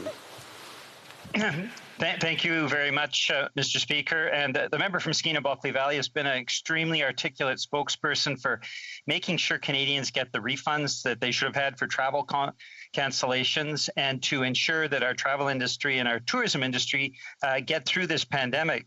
I'm wondering what he believes the government should be doing, particularly to help smaller airlines that serve a network in Northern Canada, in our territories as well. What should the government be doing that it's not doing now? For Skeena-Bulkley Valley. Thank you to the member for New Westminster Burnaby for the excellent question. And this is something I wish I had had time in my speech to address more fully, which is the concerns of smaller airlines, which in many ways have been left out of this entire debate, which has been dominated by the big carriers. We heard from at committee from airlines like Air North that have very specific concerns about the environment in which they operate. And we need some assurance from the minister that airlines like Air North and other smaller carriers across the country aren't being left out of the negotiations that are ongoing, and that they will be treated fairly in any package that is put forward by the government. They deserve support as much as the large carriers in this country. Resuming debate, the honourable member for Courtenay Alberni. Well, thank you, Mr. Speaker. It's a huge honor and privilege to rise on today's motion. I want to thank my colleague from Abbotsford for tabling this very important motion today, because we know that so many Main Street businesses have been hard hit by the COVID-19 pandemic. And truly, we don't talk enough about small business owners being the unsung heroes of this pandemic. They closed their doors to protect public health. Mr. Speaker, these small businesses and their workers, they're not just the engine of job creation in Canada, and not just an important role of every community that they play across our country, but these mom and pop shops keep our communities running, and they need our support now more than ever. Small businesses need a government that helps them access the services and infrastructure that they need to recover and thrive and expand while investing in a healthy and talented workforce. We know how the COVID-19's dramatically altered the environment in which our small businesses operate. Various provinces are going through different stages of lockdown. Experts are predicting that 181,000 businesses are at risk of closing over the next year. This would result in the loss of approximately 2.4 million jobs. While many of the federal relief programs have provided much needed support to both employers and employees, many small business owners continue to fall through the cracks. In fact, over 76% of businesses said that 2020 was the most difficult year they've ever had in business. And CFIB data shows that 51% of businesses are fully open, with only 39% fully staffed. Mr. Speaker, I'm really glad to hear that we're talking about tourism and hospitality, because tourism right now is responsible for over $105 billion in GDP, actually previous to the pandemic, and 1 in 10 Canadian jobs. And Mr. Speaker, right now the tourism economy is in such crisis that there's now 531,000 Canadians that are less employed than there was a year ago in the tourism sector. So when we think about, what the government's been doing, we know that the Prime Minister and the Liberals, they've been going to any length, Mr. Speaker, to protect big corporations since the beginning of the pandemic. You heard me talk earlier about the big banks and, offering very little at the beginning. He only wanted to pay workers wages 10% for the wage subsidy initially. It was the NDP that pushed back and forced the government to go to 75%, working alongside with labor and small business. He didn't also want to help with rent initially. We brought forward a proposal where they excluded many tenants in their botched program. And of course, we continue to apply pressure. The government did fix that program, but they still haven't backdated it for all of those small business owners that weren't able to access it. We see many small businesses struggling, but we still see big corporations getting access to these programs like Bell and Imperial Oil that have been taking millions of dollars in public COVID relief and paying millions in dividends to their rich stakeholders. And the Prime Minister still hasn't fixed these gaps in the programs and refused to do that. The sense of urgency couldn't be greater. The government rolled out an extension and expansion of the CEBA loan, given the amount of lockdowns and the uncertainty that are impacting small businesses. We were glad to see the extension, but many businesses can't get access to it. And MPs' phones are ringing off the hook, Mr. Speaker, because small businesses can't get answers on why they're now being excluded from the expansion of the loan program. These same businesses that got the CEBA loan program initially, and they need help. I don't think the government understands the emergency part of the emergency programs. We hear now that they're not going to table a budget until possibly April or later. I'm thinking about the Indigenous Tourism Association of Canada, who were just informed that they're going to get 83% less than they were expecting to operate on, Mr. Speaker. This is an organization that delivered supports to over 800 businesses, was a vehicle to get $15 million out the door in the fastest growing sector in the tourism industry, and also the most, at risk. They can't wait till April or May. They're going to be laying off departments, Mr. Speaker, that are critical to our recovery. So I'm calling on the government to get support to those organizations while they're dragging their feet on getting a budget out the door. My colleague from Skeena Bulkley Valley talked about how the NDP has been calling on the government to make sure we get refunds to passengers. We also have to make sure we protect those travel agents that collected commissions, and we want both to happen. We want the refunds to happen. We want to make sure that people get money, not just some promise down the road. That those travel agents are disproportionately in terms of overrepresentation by women, and we know women have disproportionately been affected and impacted by COVID, that they're not going to get hit with having to repay these large amounts of commissions, Mr. Speaker. I was glad to hear that this included the aviation industry, Mr. Speaker. We've been hearing from Unifor, calling for a national aerospace industrial strategy to protect the air transportation industry, who's been absolutely decimated throughout this crisis. We want to hear what supports are coming forward.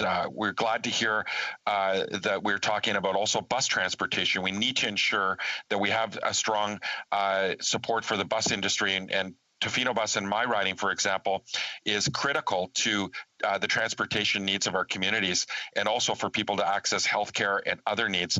And we're hearing from the Coast to Coast Bus Coalition, who are calling for a national highway transportation board so that they can build and create an essential bus network in partnership with the motor coach industry. This really needs to happen, Mr. Speaker. The government cannot continue to download onto the provinces. Startups, Mr. Speaker, we're not hearing enough about startups.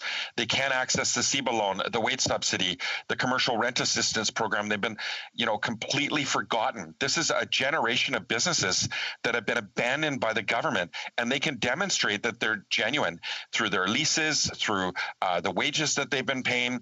This is absolutely unfair to these businesses that they've been forgotten, Mr. Speaker. We need to provide support. The government needs to come to aid and ensure that they expand these programs to help them out. And more loans isn't going to do it. They need access to the same programs that their neighbors and competitors are getting. We believe that big corporations that profit from the pandemic should pay their fair share so we can support the backbone of our communities and our small businesses. And I'm not talking about the bike shop that might be doing well through the pandemic. We're talking about the Amazons, Mr. Speaker, and those big corporations that are making, excess profits on the pandemic. We also want to see the government, ensuring that they're providing supports to help them get through it in the future, ensuring that there's the wage subsidies extended not just to June, but throughout to the end of the pandemic, which is what the tourism industry has been asking for. We were glad to see our pressure last week applied to the government to see them extended to June, but they need to go further. They need a hotline for small businesses to call and get assistance in applying for government supports, as I cited earlier. This has to happen. And we talked about one thing we're not talking enough about is the critical importance of childcare to small business owners and to a recovery, Mr. Speaker. We know that women have been disproportionately impacted by the pandemic. Childcare is absolutely critical. And we're not talking about a childcare program that starts in 2028, Mr. Speaker. We need the government to act now if we're going to do that. New Democrats understand the importance of childcare and affordable housing to support economic growth.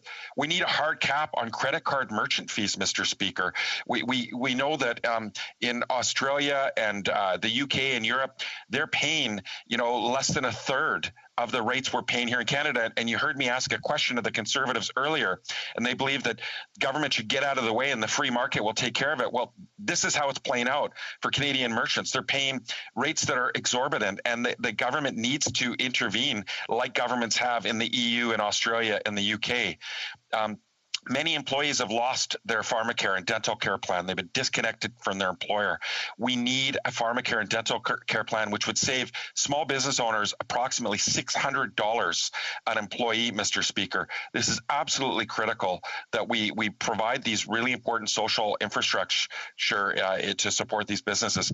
Again, just back to the sense of urgency, Mr. Speaker, we need the government to act with urgency to cover the gaps when we talk about startups, when we talk about getting the CEBA loan out the door, those that haven't been able to access their programs. These are creating huge economic leakages if we don't save these small businesses in our communities. They're critical to the survival of our communities and critical for us to have a future if we're going to get through this with a strong economic recovery. Thank you, Mr. Speaker. Before we go to questions and comments, I see the Honourable Minister of Transport may be rising on a point of order. The Honourable Minister. Thank you, Mr. Speaker. I would like to inform the House that Thursday, March 11th, will be designated an allotted day. I'm sure the House appreciates the notice on the part of the Honourable Minister, and we'll now go to questions and comments. And first, the Honourable Member for Brandon Souris.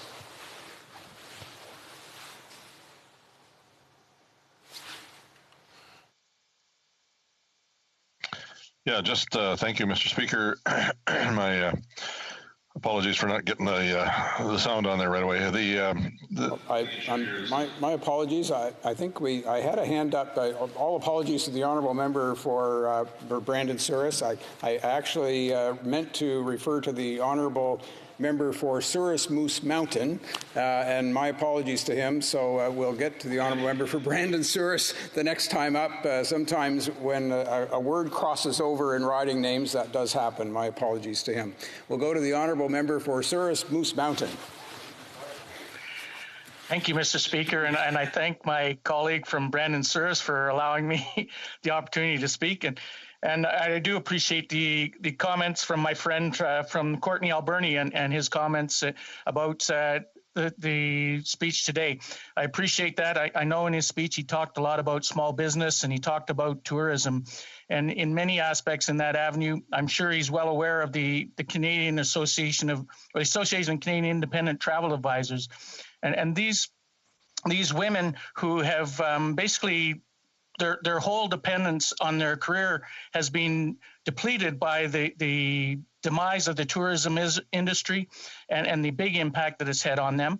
And what a lot of people don't understand is that these independent business people depend on 100% of their commission fees to cover their income.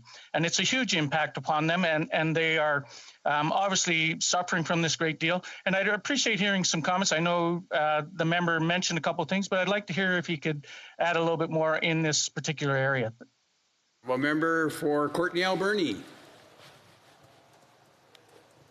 Thank you, Mr. Speaker. And I want to thank my colleague for that really good question. And as he outlined, the travel agent industry is predominantly women who have, again, been disproportionately impacted by the COVID-19 crisis.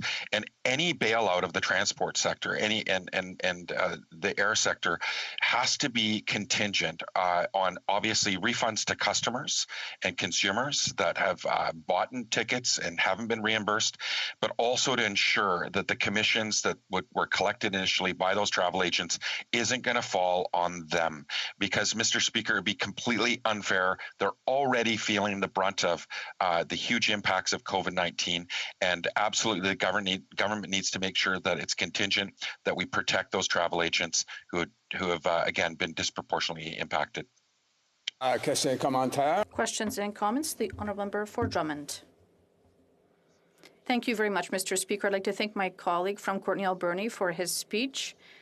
He often talks about salmon in his region, and I agree with that. And as well as when he talks about small businesses, and the parliamentary secretary asked many questions, but I'd like to ask my colleague from Courtney Alberni about incentives for returning to work, which was not been a part of the government's response to this pandemic. Many entrepreneurs in my region own franchises for restaurants, and when things are normal, they employ foreign workers who accept to come to Canada for such jobs, and these positions are hard to fill with Canadians and Quebecers. So I'd like to hear what my colleague has to say about this. Does he believe that these job incentives would be necessary to help small businesses and particularly franchisees to survive this pandemic? Thank you. Member for Courtenay Alberni. Well, thank you, Mr. Speaker. And I want to thank my colleague for that just excellent question. And I'm glad he brought up wild salmon, because where I live, if we don't invest in wild salmon, we will not have a healthy recovery for our economy on Vancouver Island. When he talked about the importance of incentives for hiring people, I think about many people that have been disproportionately impacted, especially youth who've been left out. We need to make sure that the government, we continue to work together to apply pressure on the government to create programs for youth, whether it be relief on the EI and the CPP, on new hires for youth, ensuring that we expand the Canada Summer Jobs Program, especially targeting groups that have been disproportionately impacted, Indigenous and Black Canadians. We need to provide supports for them as well, and training programs, because many businesses have will no longer be able to rebuild themselves for years to come. We need to ensure that they get the training and the support they can, so they can feed their families and move forward as they transition to another career. Questions and comments? The Honourable Member for Hamilton Mountain. Thanks, Mr. Speaker, and I want to thank my colleague from Courtenay Alberni for all the great work he's done on this file. It's just been tremendous.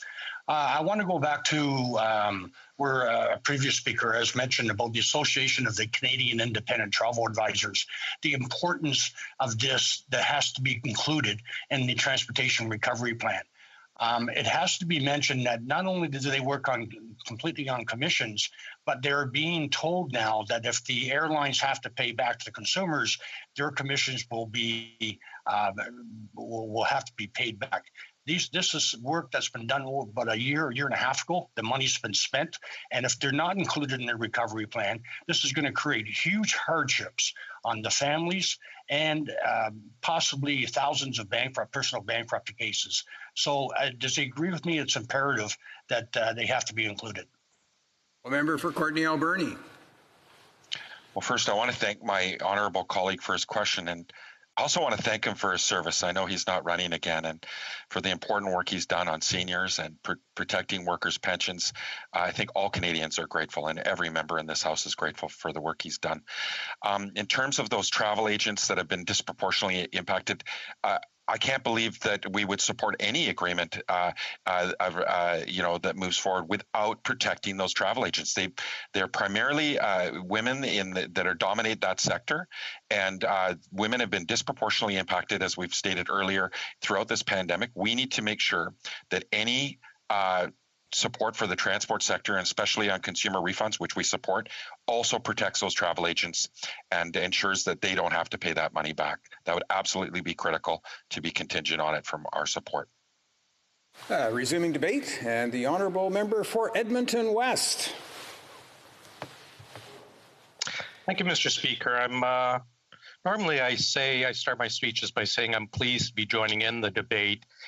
Normally I am. I have to say, although I support this motion 100%, I'm not pleased that here we are 1 full year into the pandemic, and we are requiring a motion such as this to get the Liberal government to act to support small businesses, those in the tour and travel agency. As I said, it's been almost a year. It was actually a year ago this week that we suspended Parliament because of the pandemic, and here we are now still begging for support from the government.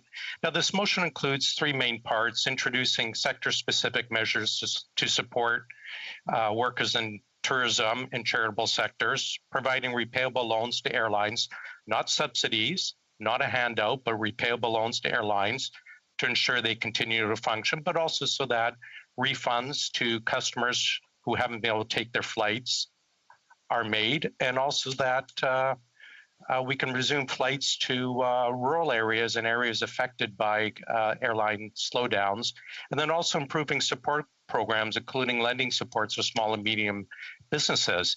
Now, the Liberal approach to the whole pandemic and support for small businesses reminds me a lot of the Seinfeld episode called The Engagement, and that's where Newman and Kramer steal a dog to shut it up. And eventually the police come and arrest Newman and Kramer, and Newman says, a la David Berkowitz, what took you so long? And I have to ask the government, what is taking them so long to act? Of course, we had the CERB rollout very fast, supported by ourselves, the NDP and the Bloc and the independent members. But then we had the wage subsidy, originally starting out as a paltry 10%, but it was months and months before it actually was rolled out to help small businesses. By that point, layoffs had happened, there were closed, no revenues. They could not afford to sit and wait. So the result, we have lost jobs. Liberals finally agreed with the opposition and moved up the wage support to 75%, but such a long wait. Again, the same with the rent subsidy. Why did it take so long? It was a flawed subsidy to begin with, one that put money in the pockets of landlords and had landlords apply and not the actual tenants themselves. We heard lots of cases where landlords putting their foot to the neck of small businesses, retailers, and restaurants, demanding the money up front. Retailers, restaurants, small businesses, because they weren't getting the direct support, were left basically helpless. There's a wonderful business in Edmonton called Axe Monkeys. The owner, Dave, wonderful guy. They do axe throwing events. Even with massive turndown and massive loss of revenues, he's still doing charity nights every week to help out local charities. But he had a landlord that refused to go through the process to apply for the wage or the rent subsidy, and basically told Axe Monkeys, cough up the full rent or we're seizing all your supplies and all your goods. The rent subsidy was a complete failure. Yes, eventually they changed it, but again, why did the Liberals wait so long? You know who did not have to wait very long about the wage subsidy was Katie Telford's husband. Katie Telford, we know, is Chief of Staff to the Prime Minister. Her husband's company got $84 million pretty darn fast when the Liberals needed it to run this flawed program. Who else can have to wait for help from the Liberal government? Well, the We Charity. They managed to get $900 million right out the door pretty darn fast when they needed it. The same We Charity, of course, that paid the Prime Minister's wife, brother, and mother almost $500,000 in fees. The same We Charity that, of course, was employing then Finance Minister Morneau's daughter. The same We Charity, of course, that had paid then Finance Minister Morneau's $50,000 luxury getaway. They didn't have to wait. Did they actually have to wait for it to go through Treasury Board rules? No. Guess what? The Treasury Board president told us in committee that the We grant didn't even go through Treasury Board process. Now, the Treasury Board rules are rules. They're not suggestions. They're actual rules. So for We Charity, no problem. Money out the door. Small businesses, sit and wait. Rent subsidies, sit and wait. Everyone else not connected to the Liberal Party, sit and wait. Further, they actually violated the Official Languages Act because these grants that were given to We Charity have to go through an official languages assessment before it gets actually approved.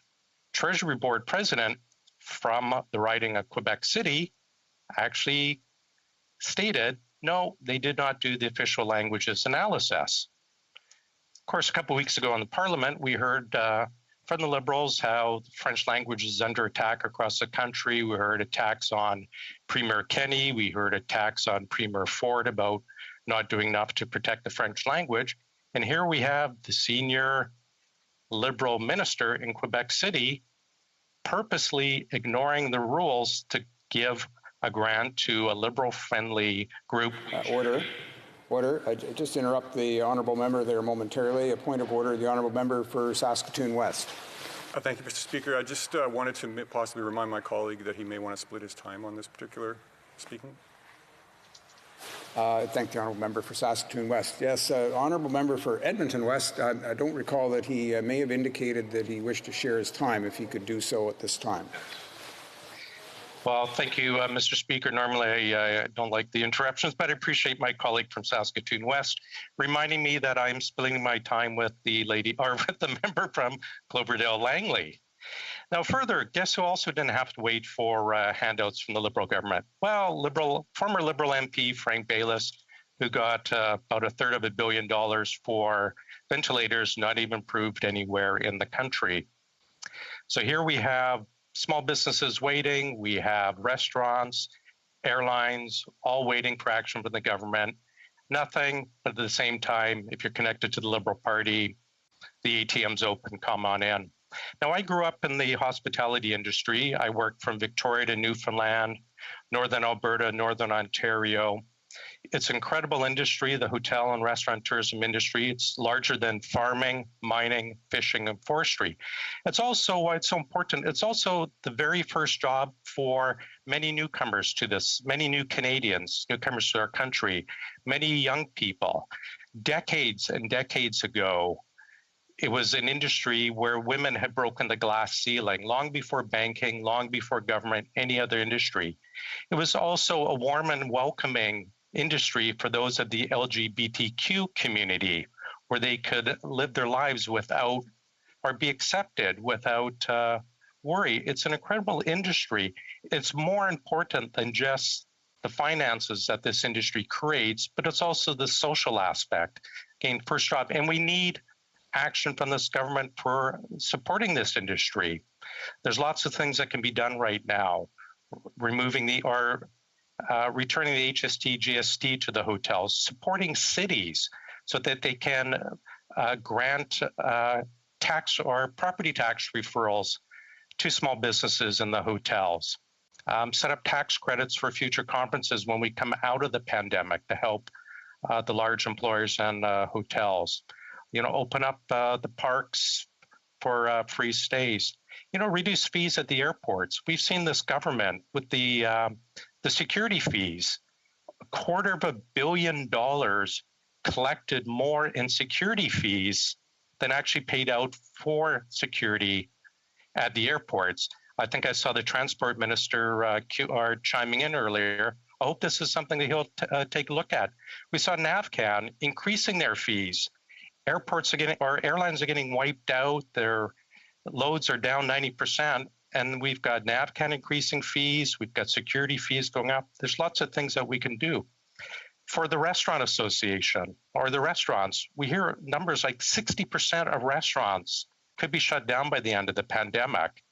Here is a perfect time for the Liberal government to eliminate the escalator fees for taxes. These are fees, if you don't know, these are taxes that go up every single year that aren't voted on or approved on by Parliament. They happen automatically. Eliminate them. Now's the perfect time. Get rid of the added carbon tax that is hurting small businesses. There's lots of things that this government should be doing to help small businesses, to help the hotels that are helping, and the restaurants, the travel agents, the airlines that are helping the small people, the small guys. It's time to it's time for this government to stop leaving Canadians behind. It's time to start looking after them, and not just Liberal insiders such as that we or other well-connected insiders. It's time to put Canadians first, which is why I support this motion 100%. Thank you, Mr. Speaker. Questions and comments? Qu'est-ce commentaire? La députée. The Honourable Member for Laurentides-Labelle. Thank you, Mr. Speaker. I'd like to ask the question to my colleague. With all of the talk about the advantage of the wage subsidy, how can my colleague boast that measures to strengthen that wage subsidy came from the Conservatives, when in fact I was on the Finance Committee and it was the Bloc Québécois who put that forward? That's the first thing. Secondly, when my colleague is talking about subsidies that are necessary for businesses that are in difficulty, how is it that the Conservative Party, which, I mean, unless I misunderstood, is not, or obtained no less than $700 million in wage subsidies? So can my colleague explain when that will be paid back? Thank you. Honourable Member for Edmonton West. Certainly, I thank my colleague for the questions. I think if she looked back at press releases and other things, she'd see that the Conservative Party from day one was advocating for faster and a higher wage subsidy, much longer before the Bloc Québécois. As for the wage subsidy for the parties, we've made it clear when the other parties step up to return theirs, we will return ours as well. Comments? The Honourable Member for Timmins, James Bay. Thank you, Mr. Speaker. I listened with great interest to my honourable colleague, who I have a lot of respect for, and certainly his history of the We Charity, something that I've been living very closely. I would point out he did mention Frank Baylis. However, our committee did study the issue of Frank Baylis, and Frank Baylis was not found to have used his Liberal Party connections. And I just think it's important to be accurate on the record, because there's enough skullduggery going on with the Liberals that one could spend their days and their weeks working in their Liberal fields of corruption. But I don't think we need to go to areas where the Liberals, those deals were not made. So, but I'd like to just ask my honourable colleague, I'm listening to how concerned they are about small business, but I have people calling me every day because their EI is running out, and we know the Conservatives are blocking the movement of this legislation through, that we need to get emergency measures out to people now. So in a sign of good faith, would they be willing to pass the motion to get the emergency benefits to people who are going to lose their EI now? And then we can talk about continuing help for other sectors as well. Member for Edmonton West. I thank my colleague, and I'm sorry for bringing up we. I'm sure it sends shivers through his spine, early PTSD. If you want to talk about Mr. Baylis, I will bring up another issue that when he was in committee on the industry committee, that same Liberal MP lobbied, bid on a government contract while he was from industry, while he was actually on the industry committee, and lobbied that committee for more money for research. He ended up getting that contract about 2 months after he left. So sure, you can pass off one Liberal insider issue regarding ventilators, but there are others that have to be looked at. As for the wage, or as for the subsidies, the Conservative Party has been there from day one, supporting the government to get subsidies out fast. The C-14, we've asked that they split the bill so that we can get that part approved quickly. But other issues such as the $1.83 trillion debt limit be debated separately. Questions and comments? The Honourable Member for Kingston and the Islands. Well, I want to hand it to my NDP colleague, Mr. Speaker, because moments ago you saw him say, let's put the bickering and the individual personal attacks aside and focus on a real question. And what did the member from Edmonton West do in response? Diverted right back to personal attacks on the individual that the member from the NDP asked that he not do. So I'll ask him a very pointed question. If he's so interested in small businesses and getting them the supports they need, I'll read to him a quote regarding Bill C-14 from Dan Kelly of the Canadian Federation of Independent Businesses, when he said, Bill C-14 has important measures. The CFIB urges all parties to ensure this supports pass quickly. Yet his party held it up in here and then yesterday voted against it. What does he have to say to Dan Kelly and the Canadian Federation of Independent Businesses? The Honourable Member for Edmonton West. This, Mr. Speaker, is the height of irony. The member from Kingston in the Islands criticizing someone else for personal attacks. I don't think this gentleman has once stood up in this House without spewing personal attacks or attacks on other members of the House. Getting back to his question, C-14 passed. I would ask him, where has this government been for 2 years without a budget? They could have put this support through any time, perhaps in the summer, when they weren't proroguing to avoid an investigation in the scandal. I suggest this gentleman look into the mirror and ask this question of himself and of his parties, why it's taken so long, an entire year after the pandemic started, to get some of the support out. Resuming debate, the Honourable Member for Cloverdale, Langley City. Thank you so much, Mr. Speaker. For more than a year now, I've been talking with women across my riding and across the country, many of whom are the main breadwinner of the family and have been faced with juggling the responsibilities of childcare during imposed school closures and keeping their small businesses afloat. they've not been able to access income support because their industry doesn't qualify. Particularly impacted are the many independent travel agents across the country who worked tirelessly to assist travelers with repatriation flights at the beginning of the pandemic and later attempts to get refunds for trips that would no longer be taken. There are over 24,000 travel agents in Canada, over 75% of which are women. Around 90% of travel agents are currently laid off, and many earn their income entirely by commission and are faced with commission clawbacks. Now, these ladies worked long hours with no pay to ensure that they fulfilled what they considered was their responsibility toward their clients. They received no compensation for the hundreds of hours they spent working to rebook flights and attempting to get refunds for as many of them as possible. They did it because they're passionate about providing quality service from start to finish. And I've heard many on the government side reminiscing today about how we are now at the 1-year anniversary of the pandemic. This serves to highlight the fact that they were not paying attention when this catastrophe actually started, and why Canada has been consistently late from the very beginning. As a matter of fact, Mr. Speaker, it was clear that there was trouble already last year in January, not March, when my local Chinese Dance Association canceled our New Year's celebration in Langley to protect our community. And yet, following that clear warning cry, our health officials told us not to worry, no need for masks, no need for travel restrictions. Well, the next clear sign that all was not well happened on the Diamond Princess in the end of January, not March.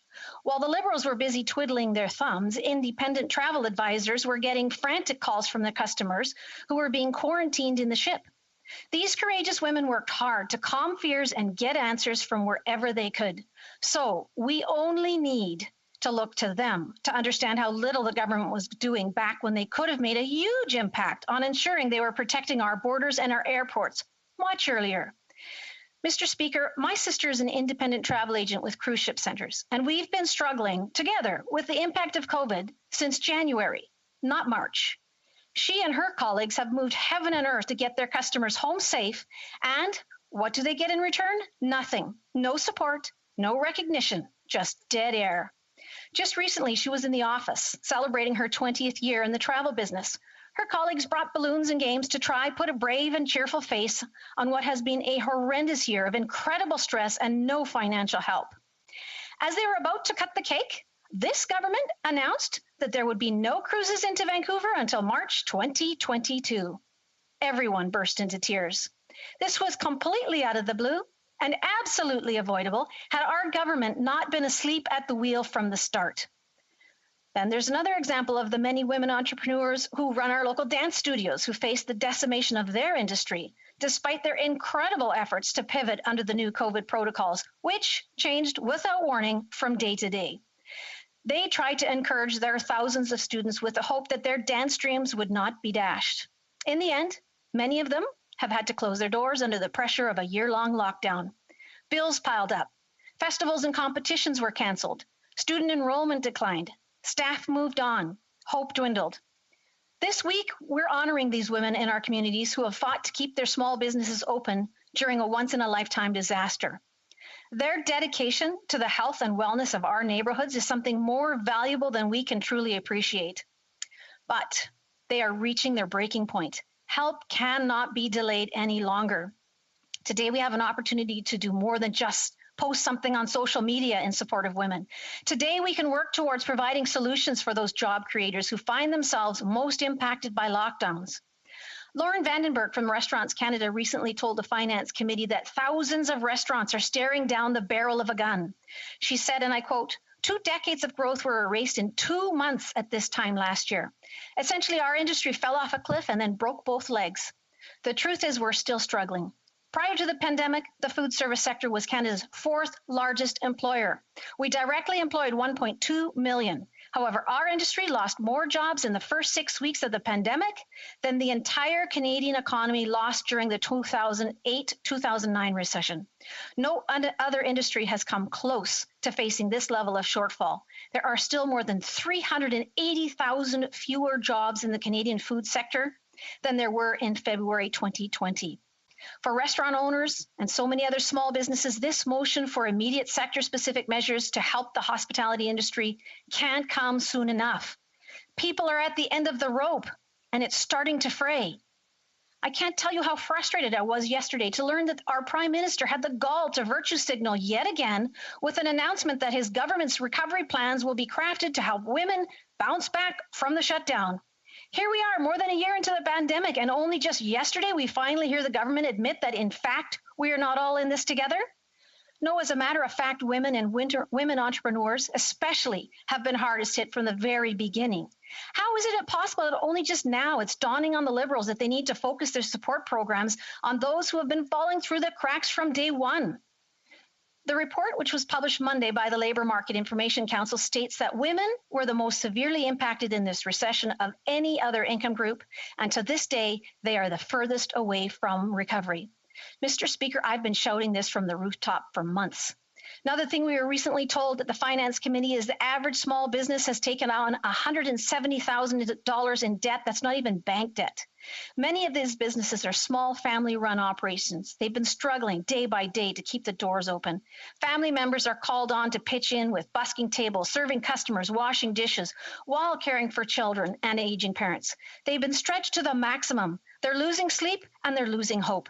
And now, on top of all that, they bear a heavy debt load as well. Through no fault of their own, this pandemic will stretch on much longer in Canada than in our other G7 partners. Slow vaccine procurement and a refusal to ensure a robust system of tracking and tracing has ensured that they will have to endure far longer than necessary. This government has failed miserably. Mr. Speaker, Canadian Federation of Independent Businesses stated that 1 in 6 across Canada is at a significant risk of closing. That means there could be 181,000 fewer small, independently owned and operated businesses across the country that go bankrupt or wind down permanently directly as a result of COVID and the damage sustained due to lockdown. That would represent 2.4 million Canadian private sector jobs being taken out at the same time. We need to stop the bleeding now. Businesses need certainty. They need to know what they can expect. They need to be able to plan. And then without warning, this government announces that they don't even plan to table a budget. Budgets are the most basic of planning devices that every entrepreneur knows they need to have. Without a plan, you are simply planning to fail. Mr. Speaker, this government has failed to produce a budget since 2019. That's 2 full years of spending chaos. We've been told by the PBO that the Liberals are spending so much so fast, they can't even keep track. And yet, they made sure to set aside extra funds for CRA audits of small businesses in the midst of this disaster. I am begging this government to put themselves in the shoes of small business owners, hard-working families who have sacrificed everything to keep their dreams alive. These desperate Canadians are looking to you for real support, not another expert panel headed by a journalist turned finance minister who has no idea what it's like to build a business from scratch. From the very beginning, the opposition has had to clean up these messes that the Liberals keep making. It blows my mind that more than a year into this pandemic, it takes another Opposition Day motion to compel the government to do what industry leaders and small business owners have been calling for all along. I'm assuming that the government has had the same stakeholder meetings with airlines, the tourism and hospitality industries, and organizations that represent small businesses that we on this side of the House have also had. And all they got from government was a complete lack of urgency. It's this lack of urgency, this government's catalog of mistargeted programs, and their failure to give the provinces any options but to lock down, that leads to the prolongation of this pandemic for Canadians. We are going to be locked down for months longer than the rest of the world, and we need answers. Canadians deserve better. Thank you, Mr. Speaker. Questions and comments. The Honourable Member for Kingston and the Islands. Thank you very much, Mr. Speaker, and I'm so glad that this member touched on cruise ships. My parents were on the Grand Princess, which was the cruise ship that was stuck off the coast of California for a number of days, and they were quarantined in their cabin for 5 days.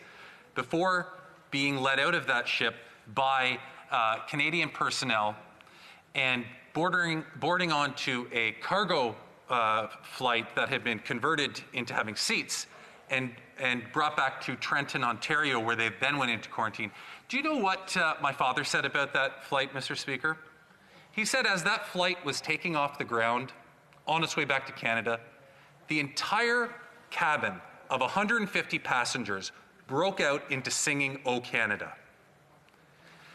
This government has been there, Mr. Speaker, from day one to support Canadians and has been there every step of the way, giving Canadians the supports they need to get through this pandemic. If this member is so interested in helping small businesses, why did she vote against C-14 last night? The honourable member for Cloverdale Langley City. Thank you so much for the question. I too had a constituent and her husband who were on the Diamond Princess, and her parents were stuck in quarantine. And for a long, long time, they actually had to stay in Japan because her parents both caught COVID. And in the end, her father passed away. This was their anniversary gift to their parents. The incredible sadness that they have had to go through is enormous. And I think that the work that these cruise ship or these travel advisors did to help people get home, as well as my own staff helping people repatriate, getting out of some of these countries was an absolute nightmare. And we spent many late nights overnight trying to get people onto planes.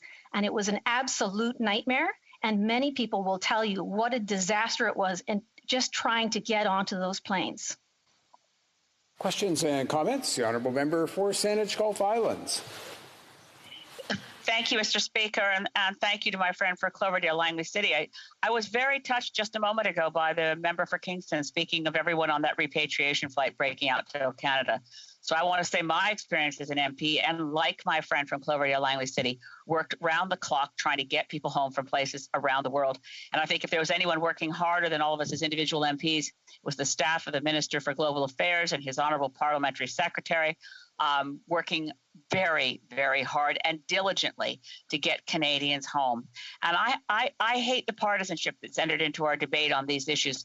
Everyone worked as hard as they possibly could. There were failings, there were shortcomings, but I asked my friend where we will agree is that there is a need for filling the gaps fast for small businesses that are still at risk. The highly affected sector program, with its cap on $1 million for loans, won't meet the needs of a lot of our tourism sector. And I asked whether the Conservative motion we're debating today would cap the amount of help that would be going, and whether you would take the motion suggests taking the same approach as the highly affected sector loan program. Member for Cloverdale Langley City. Sorry. Thank you very much for the question. I think it's very important to recognize that we need to pull out the stops for small business. The numbers that I mentioned that we got from CFIB as to how many small businesses are going to fail if we don't start helping right now and do it well is absolutely astronomical. And we know that we will not be able to return from this disastrous situation of a lengthy lockdown without the absolute maximum help for small business possible. Questions and comments? Questions and commentaires? We have about 1 more minute. The honourable member for Calgary Midnapore.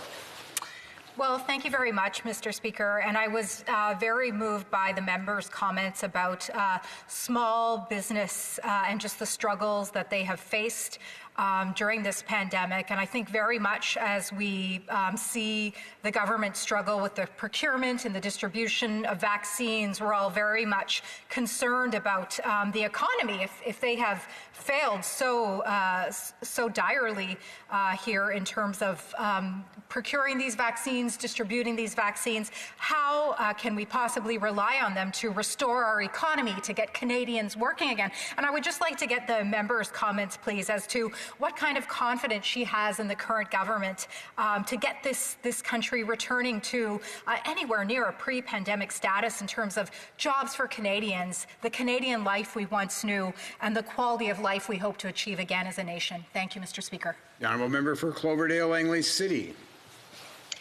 Thank you so much, Mr. Speaker. I have to say I don't have confidence. When I saw that they shut down the cruises into Vancouver until March 2022, I recognized that they didn't have Vancouver and BC in mind. They're just not thinking ahead. They are just constantly putting out fires, and they're really harming our economy worse and worse by the day. Reprise de débat. L'honorable secrétaire parlementaire. Resuming debate. The Parliamentary Secretary to the Minister of Small Business and International Trade. Merci beaucoup, Monsieur le Président. Thank you very much, Mr. Speaker. I will be sharing my time with the member for Davenport. I'd like to thank my colleagues for their contributions to this debate on the effects of this pandemic on Canadians and small businesses, as well as the various sectors of our economy.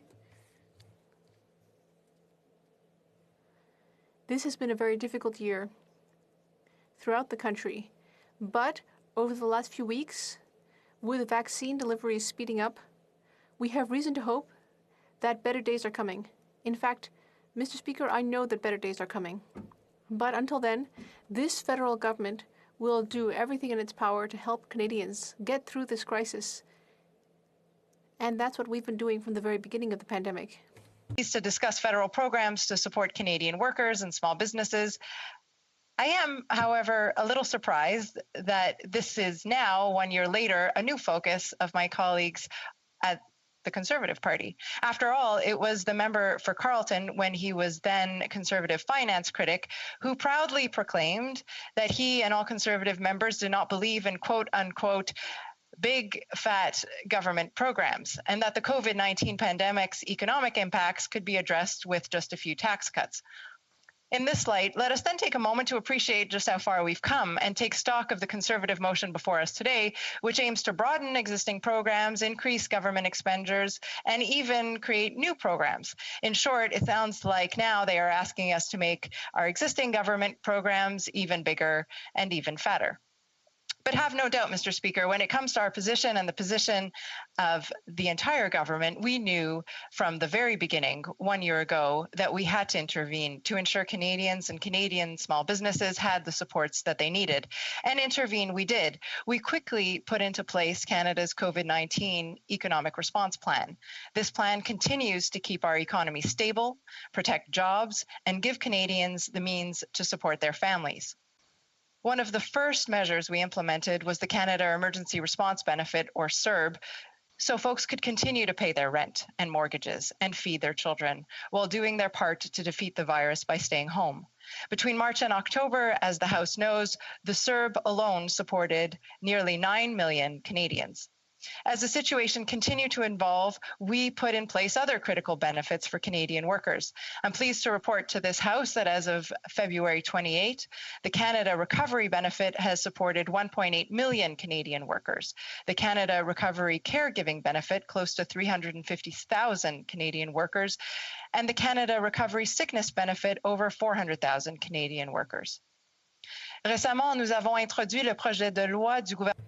Recently, we introduced Government Bill C-24 to change the weeks of benefits available under these programs. But the Conservatives don't seem to want to debate this bill. I'll come back to that. Mention our support to Canadian workers without mentioning the emergency wage subsidy. We are literally subsidizing the paychecks of over 5 million Canadian workers across the country through this subsidy. Every single day, I speak to entrepreneurs who tell me that without this program, they would have had to lay off their employees, their team. The essence of their business would have been gone, and it is nearly impossible to recover from that. In early April of last year, we launched the Canada Emergency Business Account, which is an interest-free loan that provides up to $60,000 to small businesses, of which 33% is in the form of a non-repayable or grant.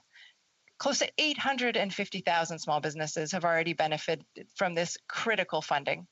When businesses told us that they needed additional help with their fixed costs, we introduced the rent subsidy program and the associated lockdown support, which is covering up to 90% of rent expenses for our small businesses. 130,000 businesses across the country are using this subsidy. And I'm going to stray from my remarks a little bit here, but yesterday the Conservatives voted against Bill C-14, which allows small businesses to claim the rent subsidy before their rent is due. Essentially, this measure permits businesses to keep greater cash flow.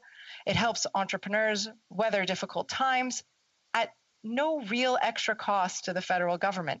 And they voted against it, something that supports small businesses with cash flow at no additional government funding being allocated. I cannot think of a more fiscally prudent way of supporting our business community, and the Conservatives voted against it.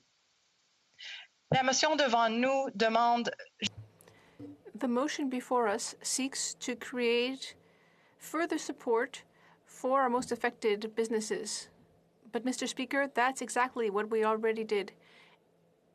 In January, we launched a program to offer credit to the most affected industries with low-interest loans up to $1 million for affected sectors. The motion also requests specific support for the air sector.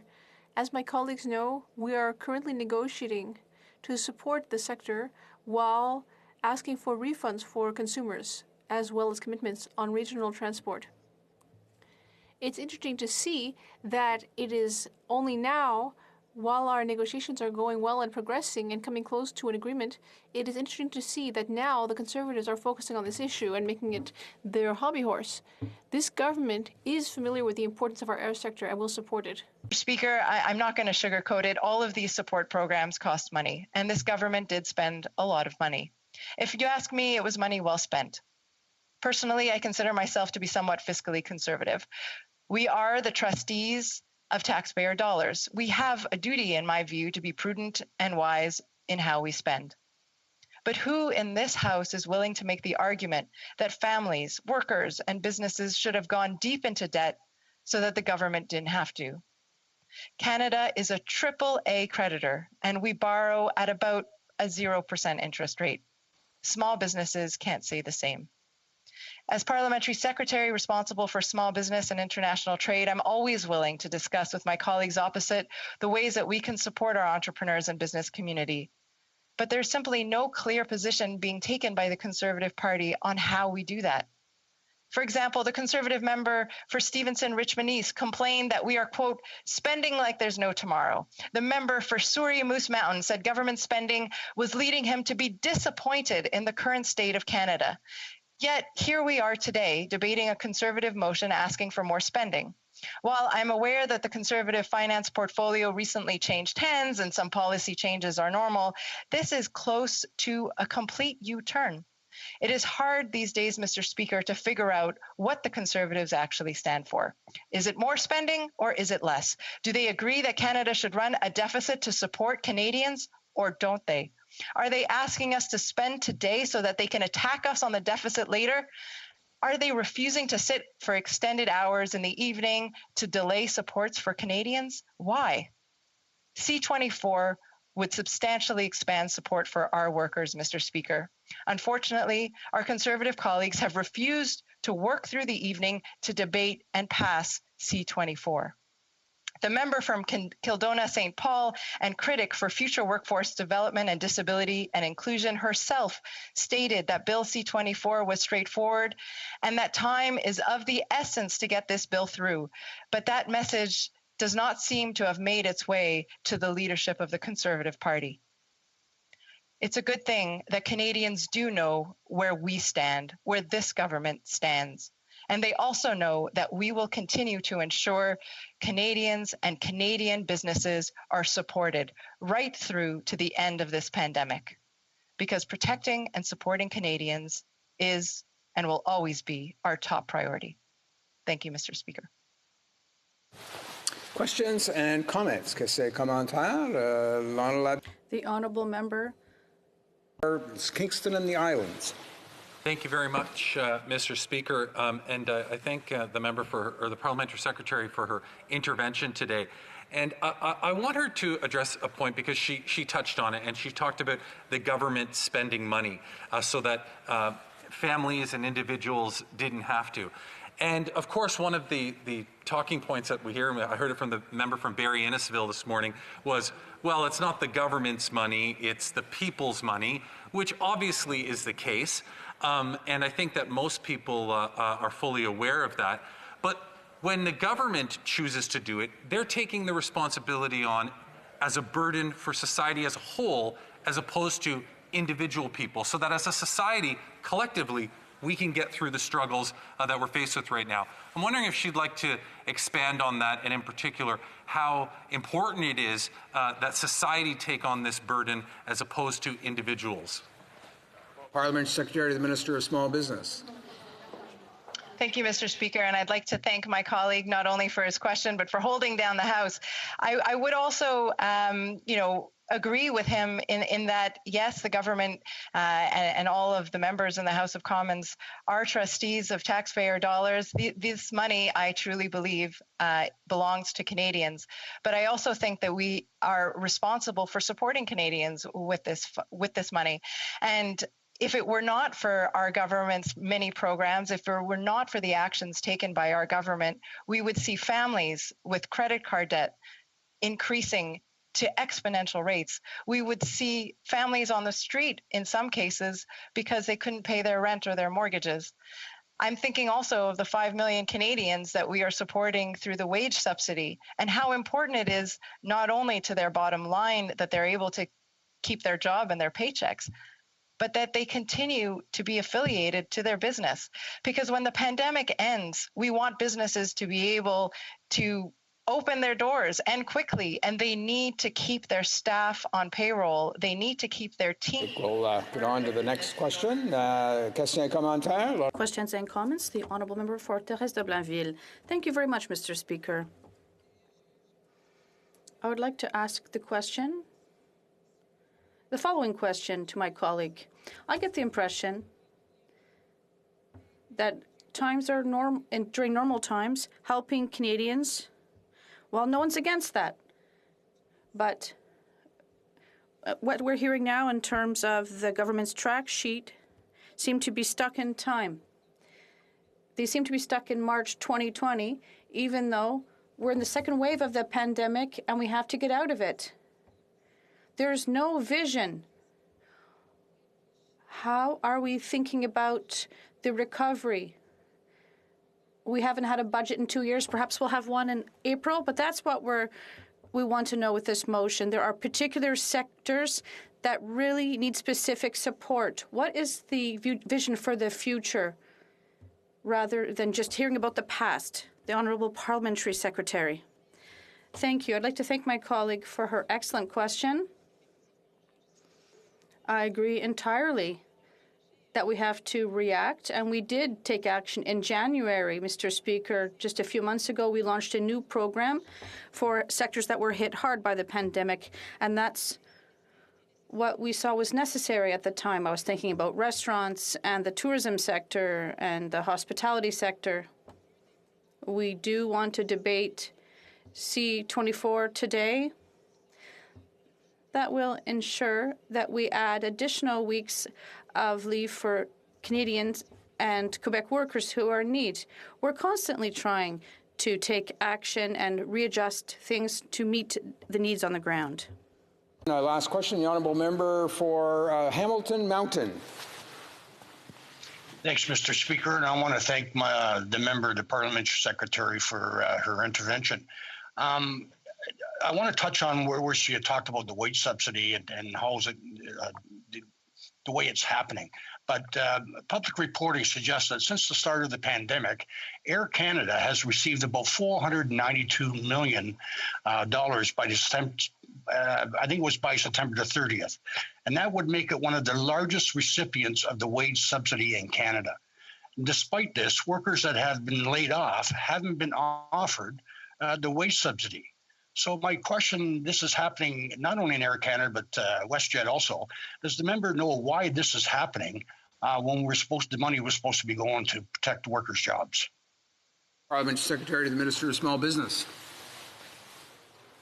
Thank you very much, Mr. Speaker, and thank you to my colleague opposite. We received approximately 430,000 distinct applications for the wage subsidy. We did not discriminate on size. Why? Because a worker that works for Air Canada is just as much deserving of support from this federal government as a worker working for a small business. As much as I am a huge proponent, obviously, for small businesses right across the country, I do believe that all Canadian workers, regardless of where they work, deserve the support of this federal government. Thank you, Mr. Speaker. Resuming debate, the honourable member for Davenport. Thank you so much, Mr. Speaker. It's an absolute honor for me to participate in today's debate on behalf of the residents of my riding of Davenport.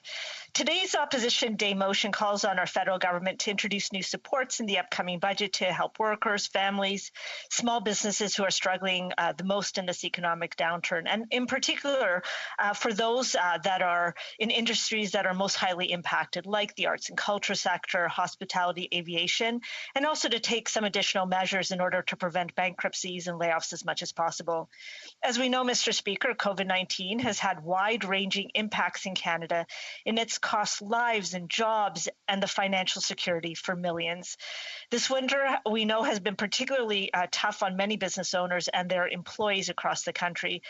But Canadian businesses have shown tremendous resilience in adapting to these challenges, adjusting their operations to keeping Canadians safe, pivoting to new business models, and scaling down their costs during times of weaker demand.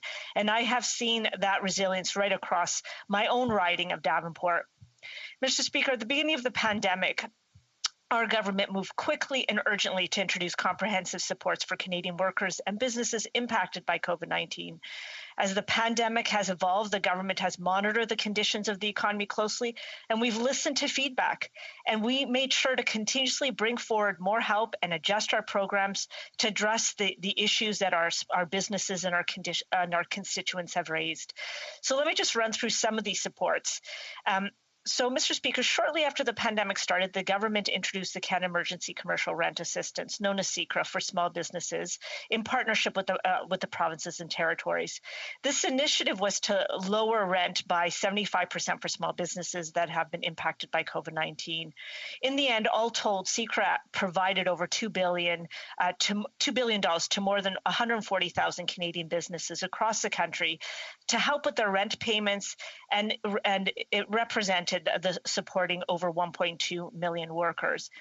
But because the application proved to be challenging and many landlords were not persuaded to apply, in late 2020, the federal government transitioned to a new program that allowed small businesses to apply directly without involving their landlord. And the current rent subsidy provides a maximum base rate of 65% for those businesses with a revenue drop of 70% or more.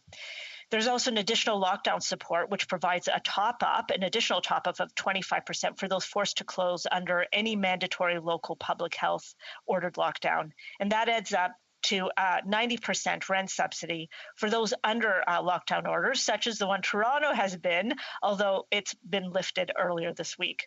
So to date, more than 134,000 small businesses have been approved for the rent subsidy, and more than 54,000 benefited from the 90% lockdown support. Mr. Speaker, this government has also provided liquidity support to businesses and nonprofits to help them with their operating costs. Last year, the federal government launched the Canada Emergency Business Account, known as CEBA. This program provides zero-interest, partially forgivable loans to small businesses and other organizations that have experienced diminished revenues due to COVID-19, but face ongoing costs that just can't be avoided or delayed. And by providing assistance in covering costs, CEBA is intended as a bridge until normal operations can resume after COVID-19. Initially, CEBA provided loans of up to $40,000 to small businesses and not-for-profits with loan forgiveness of up to $10,000. And then we expanded the program to make an additional $20,000 of interest-free loan available, with up to half of it being forgivable. So this expansion effectively increased CEBA loans to a total of $60,000 for eligible organizations. And if repaid by the end of 2022, $20,000 becomes a grant. And as of last week, Mr. Speaker, CEBA loans have been dispersed to more than 843,000 Canadian businesses, totaling more than $44 billion. You know, I travel across Davenport as much as possible outside of the lock time periods. And a small business owner, Robin from Three Fates, she told me, CEBA gave me the opportunity to keep my business open for customers, plain and simple. But providing me that influx of cash flow to cover my expenses when things got tough, I've been able to keep things moving for now and keep my store stocked for the neighborhood traffic. So, Mr. Speaker, our government has helped hundreds of thousands of businesses and their workers through programs like the wage subsidy and the rent subsidy, among many, many other programs that I don't have time to mention. But I always know that there's more that we can do. And I also agree that there's always more we can do to support our small and medium-sized businesses, because the sad reality is that many of these businesses have closed during during COVID-19, and many are still in a precarious position, and they're not quite sure whether they'll actually be able to survive. And I've seen these impacts on the main streets in my riding of Davenport. I believe our federal government must continue to do everything we can to prevent bankruptcies and layoffs, and to help Canadian businesses pivot to success as we come out of this pandemic. This motion also talks about supports for the hardest hit sectors, and I'd like to talk a little bit about some of the additional supports that we've already put into place. We know that the sectors that have been hardest hit are those in arts and culture, tourism, and hospitality. They've been particularly impacted, and that's why last year, actually more recently, we introduced the Highly Affected Sectors Credit Availability Program, which we called HASCAP. It provides access to guaranteed low-interest loans from participating financial institutions of anywhere between $25,000 and $1 million. And this program is available to businesses that operate in those hard-hit sectors: tourism, hospitality, hotels, restaurants, arts and entertainment, any of those that rely on in-person services. Another fund, Mr. Speaker, that we've actually created for businesses in these sectors that have been very much impacted but have not been able to access other support is the Regional Relief and Recovery Fund. So we actually had sort of two tranches. The first time we sort of introduced this fund was to create a fund for $1.5 billion. And then what we did is we then, in our fall economic statement, we proposed that we actually top this up by $500 million, because we know that there's many that for some reason haven't been able to apply to some of our other programs, and or they've needed some additional supports that they've not been able to get anywhere else. And Mr. Speaker, I also want to, because it's particularly impactful for my riding of Davenport, there's also been some additional support that's been provided to the arts and culture sector. I know that there was $500 million that was in emergency supports that was distributed through Canadian Heritage and the Canadian Council for the Arts late last spring. And then more recently, we just announced $181 million for arts, live music, and live events, all who've been absolutely devastated by COVID-19. This funding is going to provide support in many areas, including digital innovation. It's going to sort of help with short-term contracts for new projects. It's going to extend many of the existing programs in a safe way. And I will tell you that this fund is particularly helpful for many of the businesses and groups within my riding of Davenport and right across the city of Toronto. And finally, Mr. Speaker, with my time left, I want to also address supports for the aviation sector. My riding is home to many pilots and flight attendants and airline employees, many who've worked in the aviation sector for many, many years, and they want to go back to work as soon as they can. And I particularly care that we continue to have Canadian-owned airlines, that we continue to be able to support regional routes. And I know that our federal government's working really hard to try to provide support for the industry. And I know that those negotiations and those conversations are underway at the moment. I do think it is important to be able to articulate that there's already been $1.8 billion in support, in wage subsidy support that's been provided to the industry. And that's on top of the additional $1 billion that's been given in support to airports and to smaller airlines. But I know that any package that we're looking at, Mr. Speaker, must also keep Canadian customers whole. I know that many Canadians had their flights canceled without a refund, and I think that that needs to be addressed. And I do also think that we need to be providing some support to independent travel agents and operators who've also been devastated by COVID-19. So in conclusion, Mr. Speaker, the support programs I've discussed are just some of the programs that the federal government has offered to those hard-hit businesses to try to minimize impact to our economy and to set the stage for the creation of more than 1 million jobs. We know that financial challenges will persist for many organizations for at least the next few months, and that's why the programs I've outlined today are so critical. If small businesses and nonprofits are able to make ends meet with these additional support, I know that they'll better be able to pivot to a strong restart as more Canadians receive their vaccines and as the Canadian economy fully reopens. We, the federal government, will not stop in adapting and responding to the needs of Canadian businesses. Our message to them is that we have your back. Thank you, Mr. Speaker. Questions and comments. The Honourable Member for Oshawa. Thank you very much, Mr. Speaker, and I want to thank my colleague from Davenport for her speech, and I acknowledge that she seems to be aware of the challenges with small businesses. However, I've been listening to the Liberal members, and there seems to be a unrealized effect that they don't understand that this is an urgent matter. This is something that in my riding, we have travel agents who worked 24/7 to get people home during the pandemic, but some of them have not had commissions for over a year. And, you know, the day after National Women's Day, what we need to see from this government is certainty. And none of the Liberal members have come forward and said, yes, we're going to be supporting this motion today, but also we will be delivering a budget at a certain date to give the small business community certainty in this country. So I'm asking the member, will she deliver for the tourism sector, and what date can we expect the budget to come out so they have certainty to move forward? We don't want to see any more businesses lost. Member for Davenport. Thank you so much, Mr. Speaker. I want to thank the honourable member for his excellent question. And there's a couple of things I want to respond to in there. The first is I want to just thank all of those travel operators. Many of them are independent, and the vast majority of them, by the way, are women who worked really hard to bring home Canadians from around the world just after the pandemic lockdown started. So I want to say huge thanks to them. As I mentioned in my speech, I do think that part of our support moving forward, our support for the airline moving forward, needs to also sort of think about them in terms of ongoing support and appreciate that they've also been disproportionately impacted as well. So I fully support that as well. In terms of whether or not our government's going to be presenting a budget, I'm very privileged to be part of the Finance Committee. We've been holding budget consultations. I'm very, very assured that we will be presenting a budget sometime soon. I think it's just a matter of time. So I think it's going to be in the coming. Sure, we've got going to try and get 2 more questions in. The Honourable Member for Laurentides-Labelle. Mr. Speaker, I'll be brief. Earlier, I asked a question to my colleague in terms of wage subsidies, who are for organizations and companies that are struggling.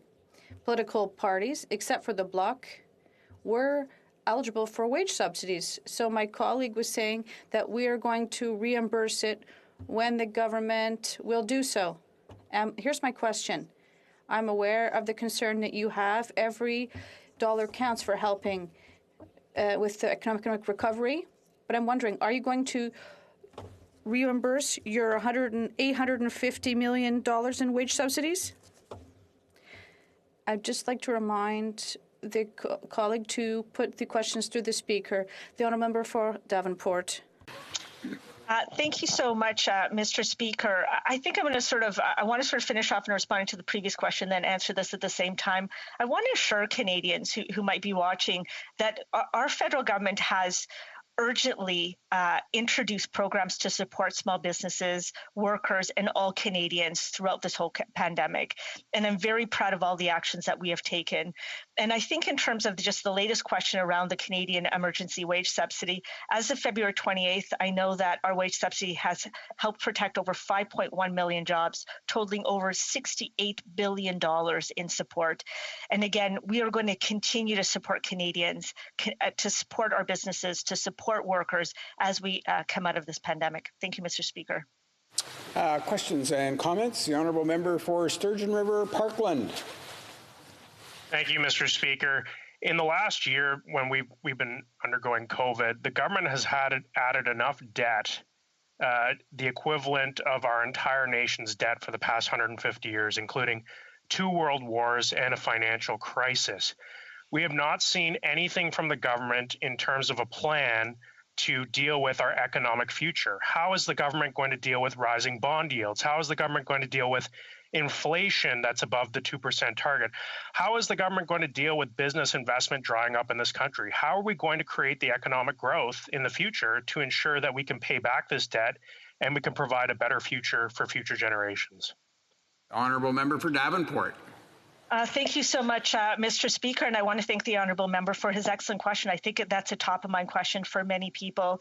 I do want to remind the honourable member that we started, at the onset of this pandemic, we started in very good financial situation, and so we were able to sort of put out very aggressively, very generous programs to support our economy, our workers, and our businesses moving forward.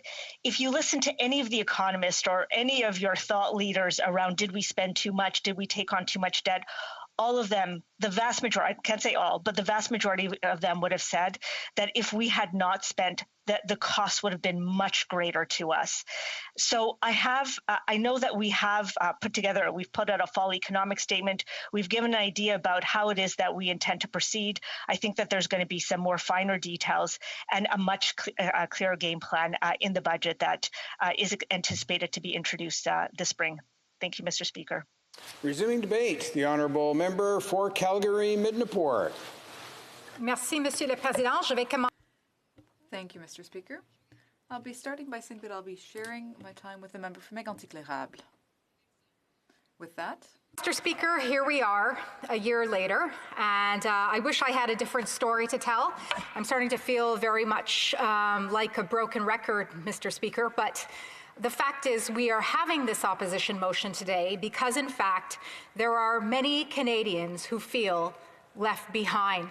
Despite all of the comments and the facts and the quotes given by my colleagues across the aisle in the government, we as the official opposition felt it was absolutely necessary to have this Opposition Day motion in an effort to recognize the tens of thousands, hundreds of thousands of Canadians and workers who have been left behind.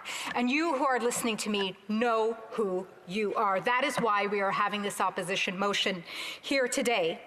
And it is unfortunately, Mr. Speaker, to use the words of one of my favorite pop songs of 2005, the artist JoJo, too little, too late. I recall, Mr. Speaker, in December when I was plucked from this House by my whip because it was announced on Reuters that a plan for the airline sector was coming. And I was very excited about this plan, very nervous, but very excited. And I led question period the next day, but the result was, Mr. Speaker, no plan.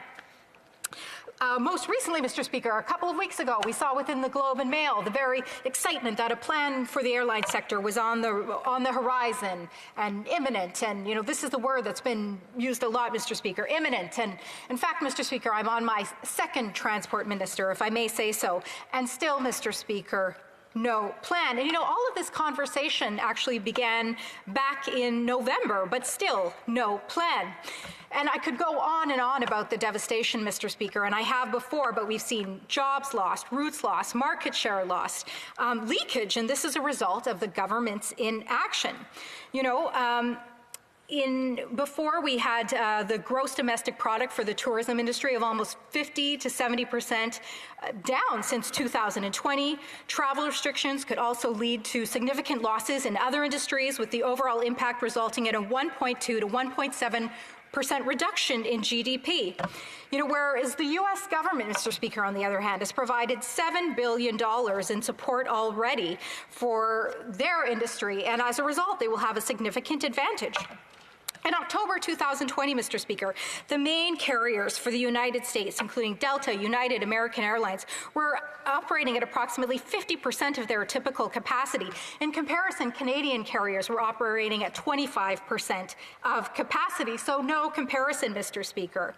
You know, same with Europe. In October of 2019, Mr. Speaker, Canadian carriers held approximately 64% of capacity transatlantic share, while European carriers held 36% only by Canadians. So, in 2020 of October, each Canadian and European held 50%. So it has changed significantly. In addition, Mr. Speaker, we have seen the loss of regional routes significantly. So in Canada alone, we've seen service loss to Charlottetown, Fredericton, Deer Lake, Mr. Speaker, Sydney, Nova Scotia, St. John's, New Brunswick, Bathurst, New Brunswick, Wabash, Newfoundland, Gaspé, Quebec, Baie-Comeau, Quebec, Montjoly, Quebec, Verdure, Quebec, Kingston, Ontario, and North Bay, Ontario, Mr. Speaker.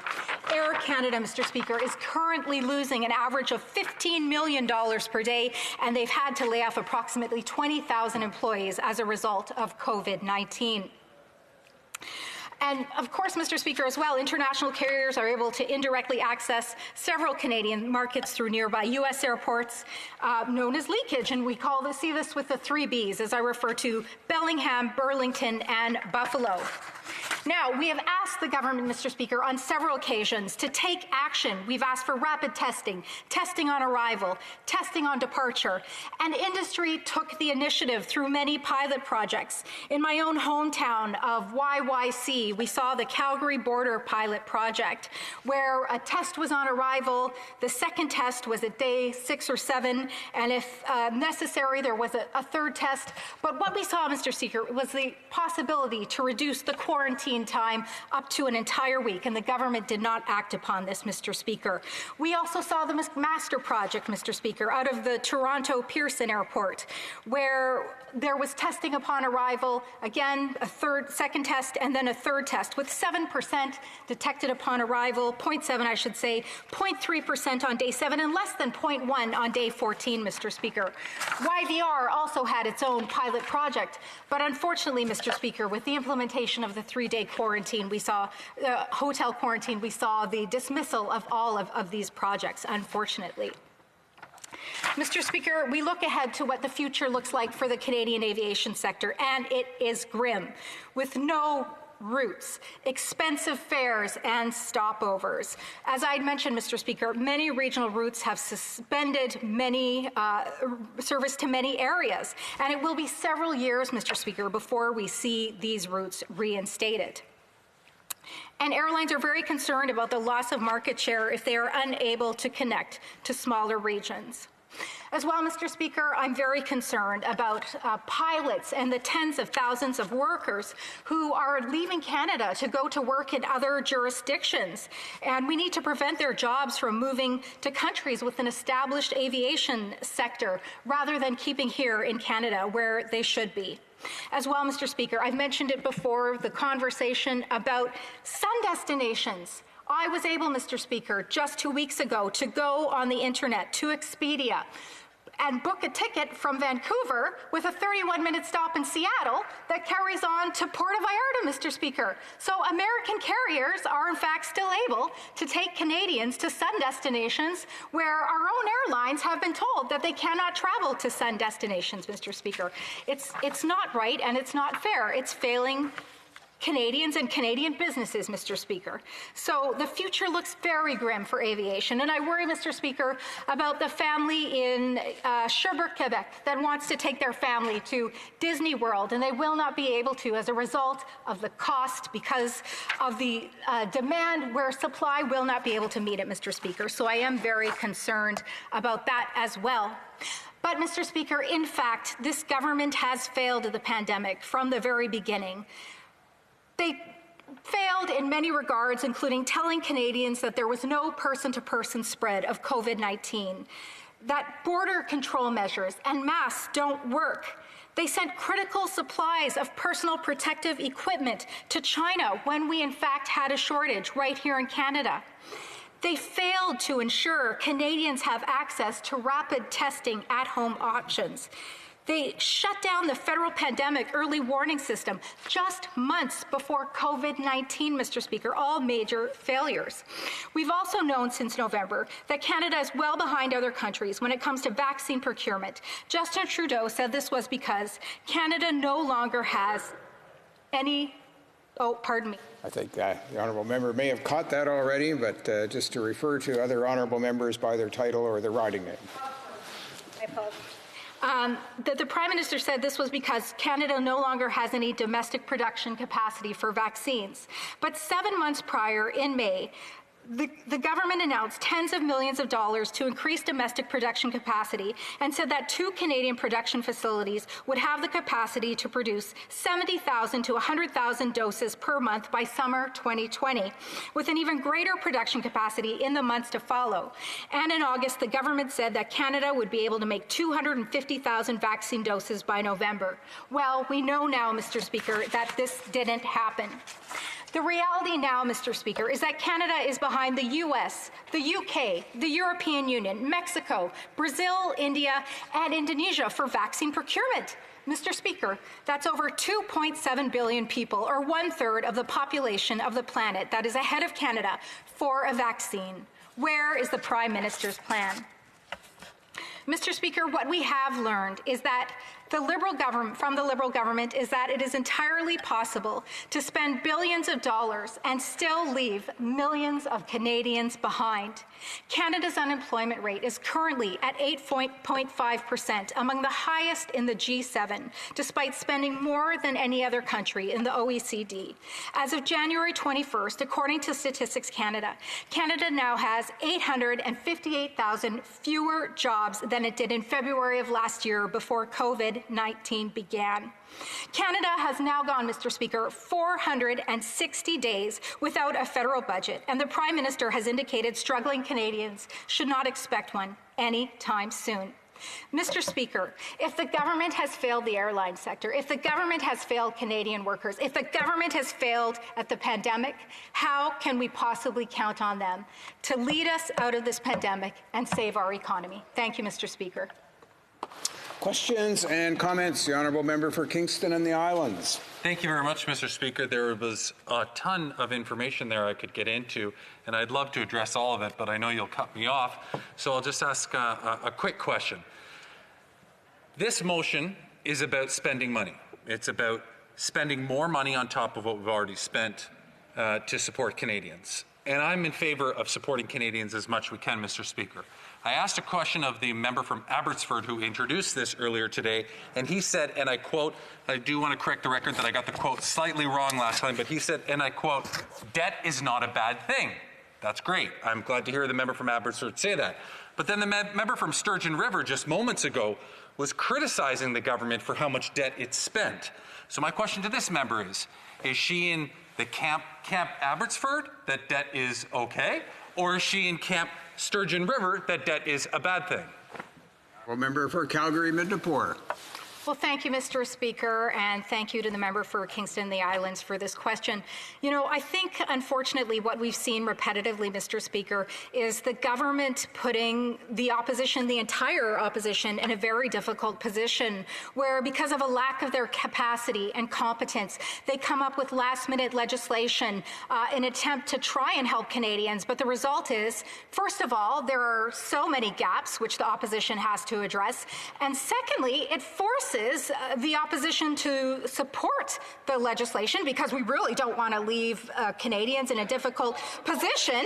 But if they had any foresight, if they had any true consideration for Canadians and for government working together, the Team Canada approach, they would be more thoughtful in their consideration of the necessary policy, and they would allow the government, the opposition, time to consider and to respond, Mr. Speaker, instead of just having to continuously go along with whatever it is they cook up in a half-efforted attempt to help Canadians. Questions and comments? The Honourable Member for Cowichan, Malahat, Langford. Yes, thank you, Mr. Speaker, and thank you to the member for Calgary Mid-Nepore for her speech. I'm glad to see that the Conservative motion today makes specific references to supporting workers and supporting small businesses, because that's very important in ridings right across this country. I'm just wondering, I've heard from constituents who have had to pay massive dental care costs and pharmacare costs, and often these unexpected costs are really what can throw a family's monthly budget completely out of whack and indeed put massive pressure on their ability to pay other family bills. So I'm wondering, Mr. Speaker, through you to the member, will she support efforts to broaden the Canada Health Act, use that existing federal model to make sure that we can cover things like pharmacare and dental care, which will end up saving small businesses money, saving individuals money, and will actually help families recover out of this pandemic in much better shape than they are currently? Thank you. For Calgary Midnapore. Thank you, Mr. Speaker, and thank you to my colleague for the question. You know, I think the member and I both agree that this government is keeping Canadians in perpetual poverty. It is literally taxing them to death and then throwing out breadcrumbs while not creating jobs, while not creating prosperity, for not creating a future. Do Canadians ever look in the mirror and say, what am I going to do when this CERB runs out? What job will be for me when the CEWS is no longer there for me? They do, Mr. Speaker. They're catching on. They're recognizing that this government wants them to be under their control, under their finger, rather than allowing Canadians to create a prosperous life for themselves.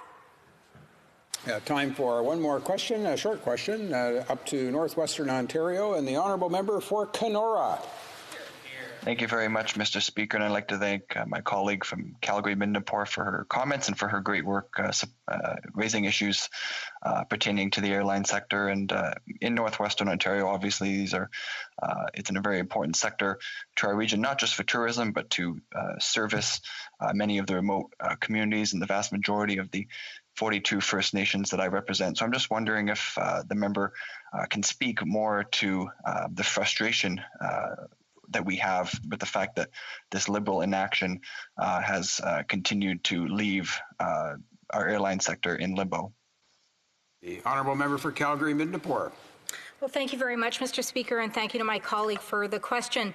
You know, the airline sector feels completely left behind. There is not a day that does not go by where I do not get a message from an airline worker who says, I've supported the Liberals my entire life, but I am never voting Liberal again after their tossing aside of the airline sector. I get messages from mothers who are worried about their sons and daughters who have lost their jobs in the airline sector. I get the saddest pictures, Mr. Speaker, of pictures of pilots in uniform with their children hugging them.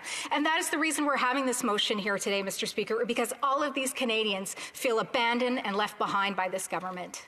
Thank you, Mr. Reprise de débat. Resuming debate, the Honourable Member for Mégantic-L'Érable. Thank you very much, Mr. Speaker. I'm pleased to take my turn to speak about this motion, which is very important for the regions of Quebec and for all regions of Canada. I want to thank my colleague for his very impressive speech on the importance of supporting airline workers and also ensuring that travelers will be able to be reimbursed. You know, Mr. Speaker, the question that we're dealing with here is the question that all Canadians are asking themselves today. In other words, what do businesses do for us? Now, the pandemic is unlike anything that I have experienced in my life. I think that's the same for most people. And in this unusual situation, what are our priorities? Well, health, first and foremost, the health of our friends and family. We want to make sure that our loved ones are safe and that we can continue with our activities safely.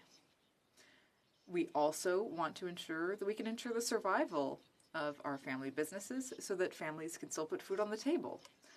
You know, getting a paycheck is really important. Each Canadian needs to be able to meet their needs. And if we're asking the government for help, it's because, you know, we want to be able to make it out of this. We want to see the light at the end of the tunnel. So we're expecting the government to make the right decisions so that at the end of this, we won't end up in a worse situation than we were in during the pandemic. So people want transparency from the government.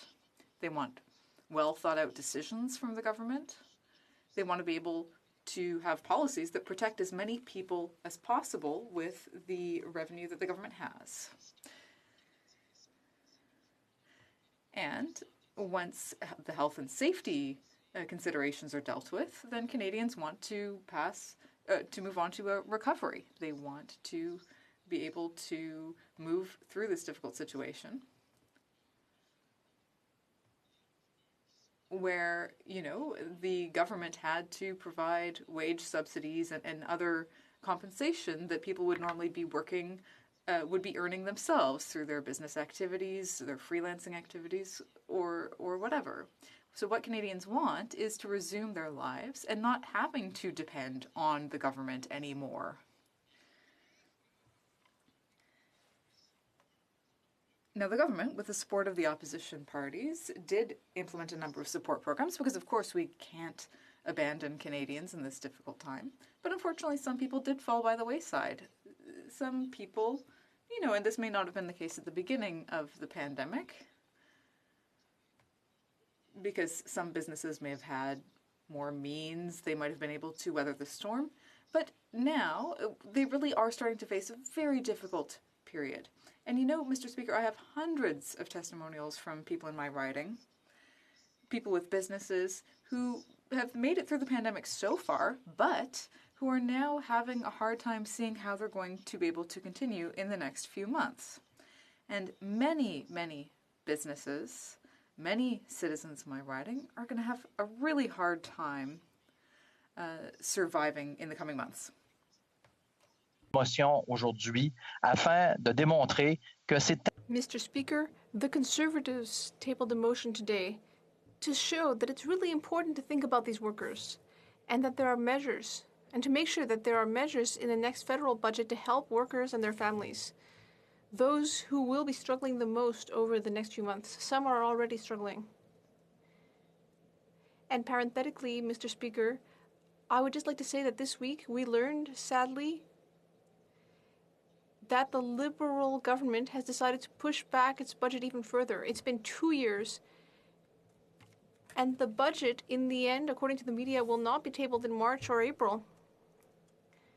So these measures that we're asking for will be delayed even further, and that will lead to more people suffering, more businesses going under, more people losing their jobs, because this government didn't act on time to help them. Mr. Speaker, this is a huge problem, but it reflects how this government has handled the vaccine procurement process, which was similar.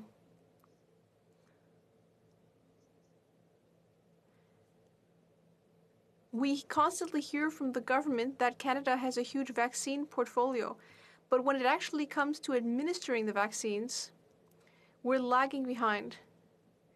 If this government had been more foresightful, if it hadn't dismantled the pandemic alert system that we had in Canada, well, maybe we would have seen that the pandemic was on its way. We would have been able to prepare.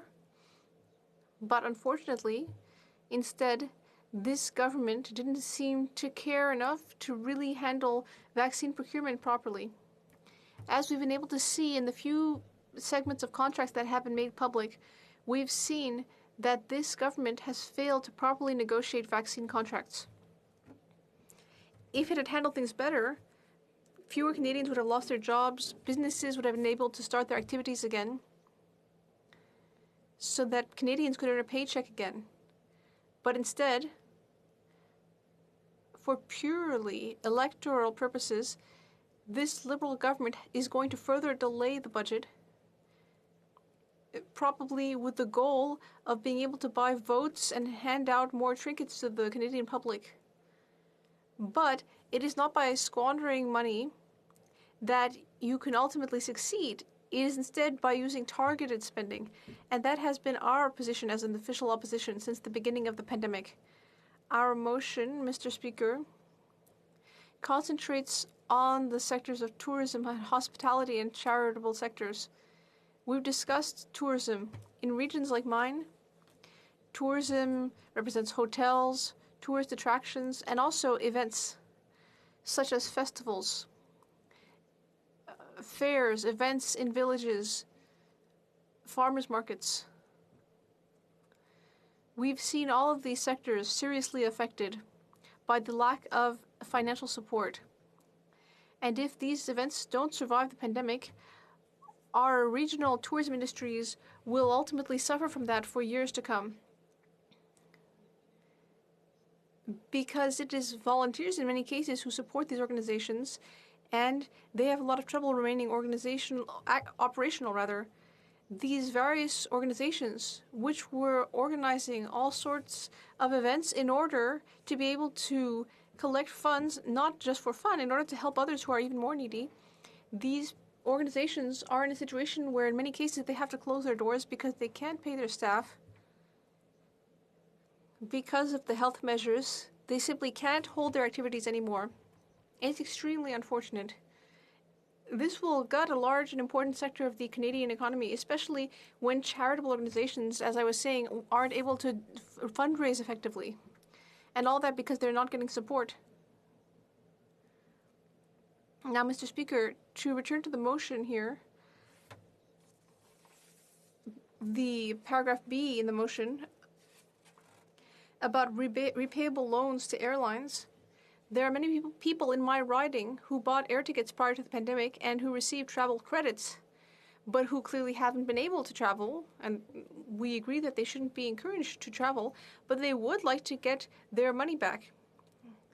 It has remained in the pockets of the airlines because this government has delayed creating an agreement with the airlines.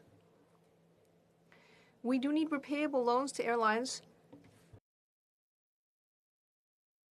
but only insofar as these airlines refund travelers or would-be travelers who had tried to, who had bought a ticket but haven't got the money back. In some cases, we're talking about large amounts of money. In many cases, an entire year's savings for the yearly holiday. That money has stayed in the pockets of airlines in many cases. And finally, we need solutions, loans for SMEs, so that these SMEs are eligible for quick help. In many cases, these SMEs weren't eligible for any of the other assistance programs. We can't let them founder. In many cases, we're talking about women-owned businesses in shops and restaurants, small local businesses. We need to think about these women, and we need to create quick and effective methods for helping them. And therefore, I would ask all parliamentarians who care about regional economic development to support this Conservative motion. Thank you. Comments. La députée. The Honourable Member for Kingston and the Islands. Mr. Speaker, I noticed that this member departed from the motion and talked quite a bit about vaccines and other things, so I hope he'll do me the same courtesy to allow me to depart from this motion as well and ask him why it was that he did not vote in favor of the unanimous, why the Conservative Party was against the unanimous consent motion yesterday to continue debating into the evening so that we could get Bill C-24 passed. This is a bill about unemployment insurance for people who literally will have no unemployment insurance as of March 27th and requires royal assent by March the 21st. You know, talk about people in need right now. Why won't the Conservatives sit later into the evening to allow us to discuss this very important measure to get supports to people who need it through the employment insurance system? Député de Mégantic-L'Érable. Monsieur le Président, c'est... The Honourable Member for Mégantic-L'Érable. Mr. Speaker, it is simply sad to see Liberal members try to blame the opposition for their lack of ability to handle the legislative agenda. This bill could have been debated long before yesterday, very long before, and Canadians deserve that help. And in addition to the fact that this government can't seem to manage its own legislative agenda, it also doesn't seem to be able to table a budget. We've been waiting for 2 years. We thought it might be tabled in March. Now it's gone to April. Why? Because this government seems to only care about triggering an election in the middle of a pandemic. So we refuse to be preached to by the Liberals when it comes to the legislative agenda. Questions and comments? The Honourable Member for Rosemont-Petite-Patrie. Thank you very much, Mr. Speaker. I'd like to thank my colleague for his speech.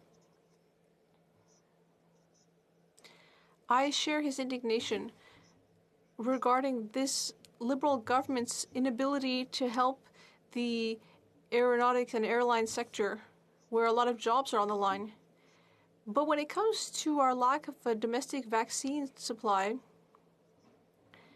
We've seen recently how, due to previous Liberal and Conservative governments, we have lost our national vaccine production capacity. We are now dependent on other countries, and we are at the mercy of private companies, which may move abroad if they don't get what they want. So, what does my colleague think of the NDP suggesting to set up a crown corporation, perhaps, or something similar, so that during the next pandemic, we will be able to produce our own vaccines and not depend on private companies or countries abroad?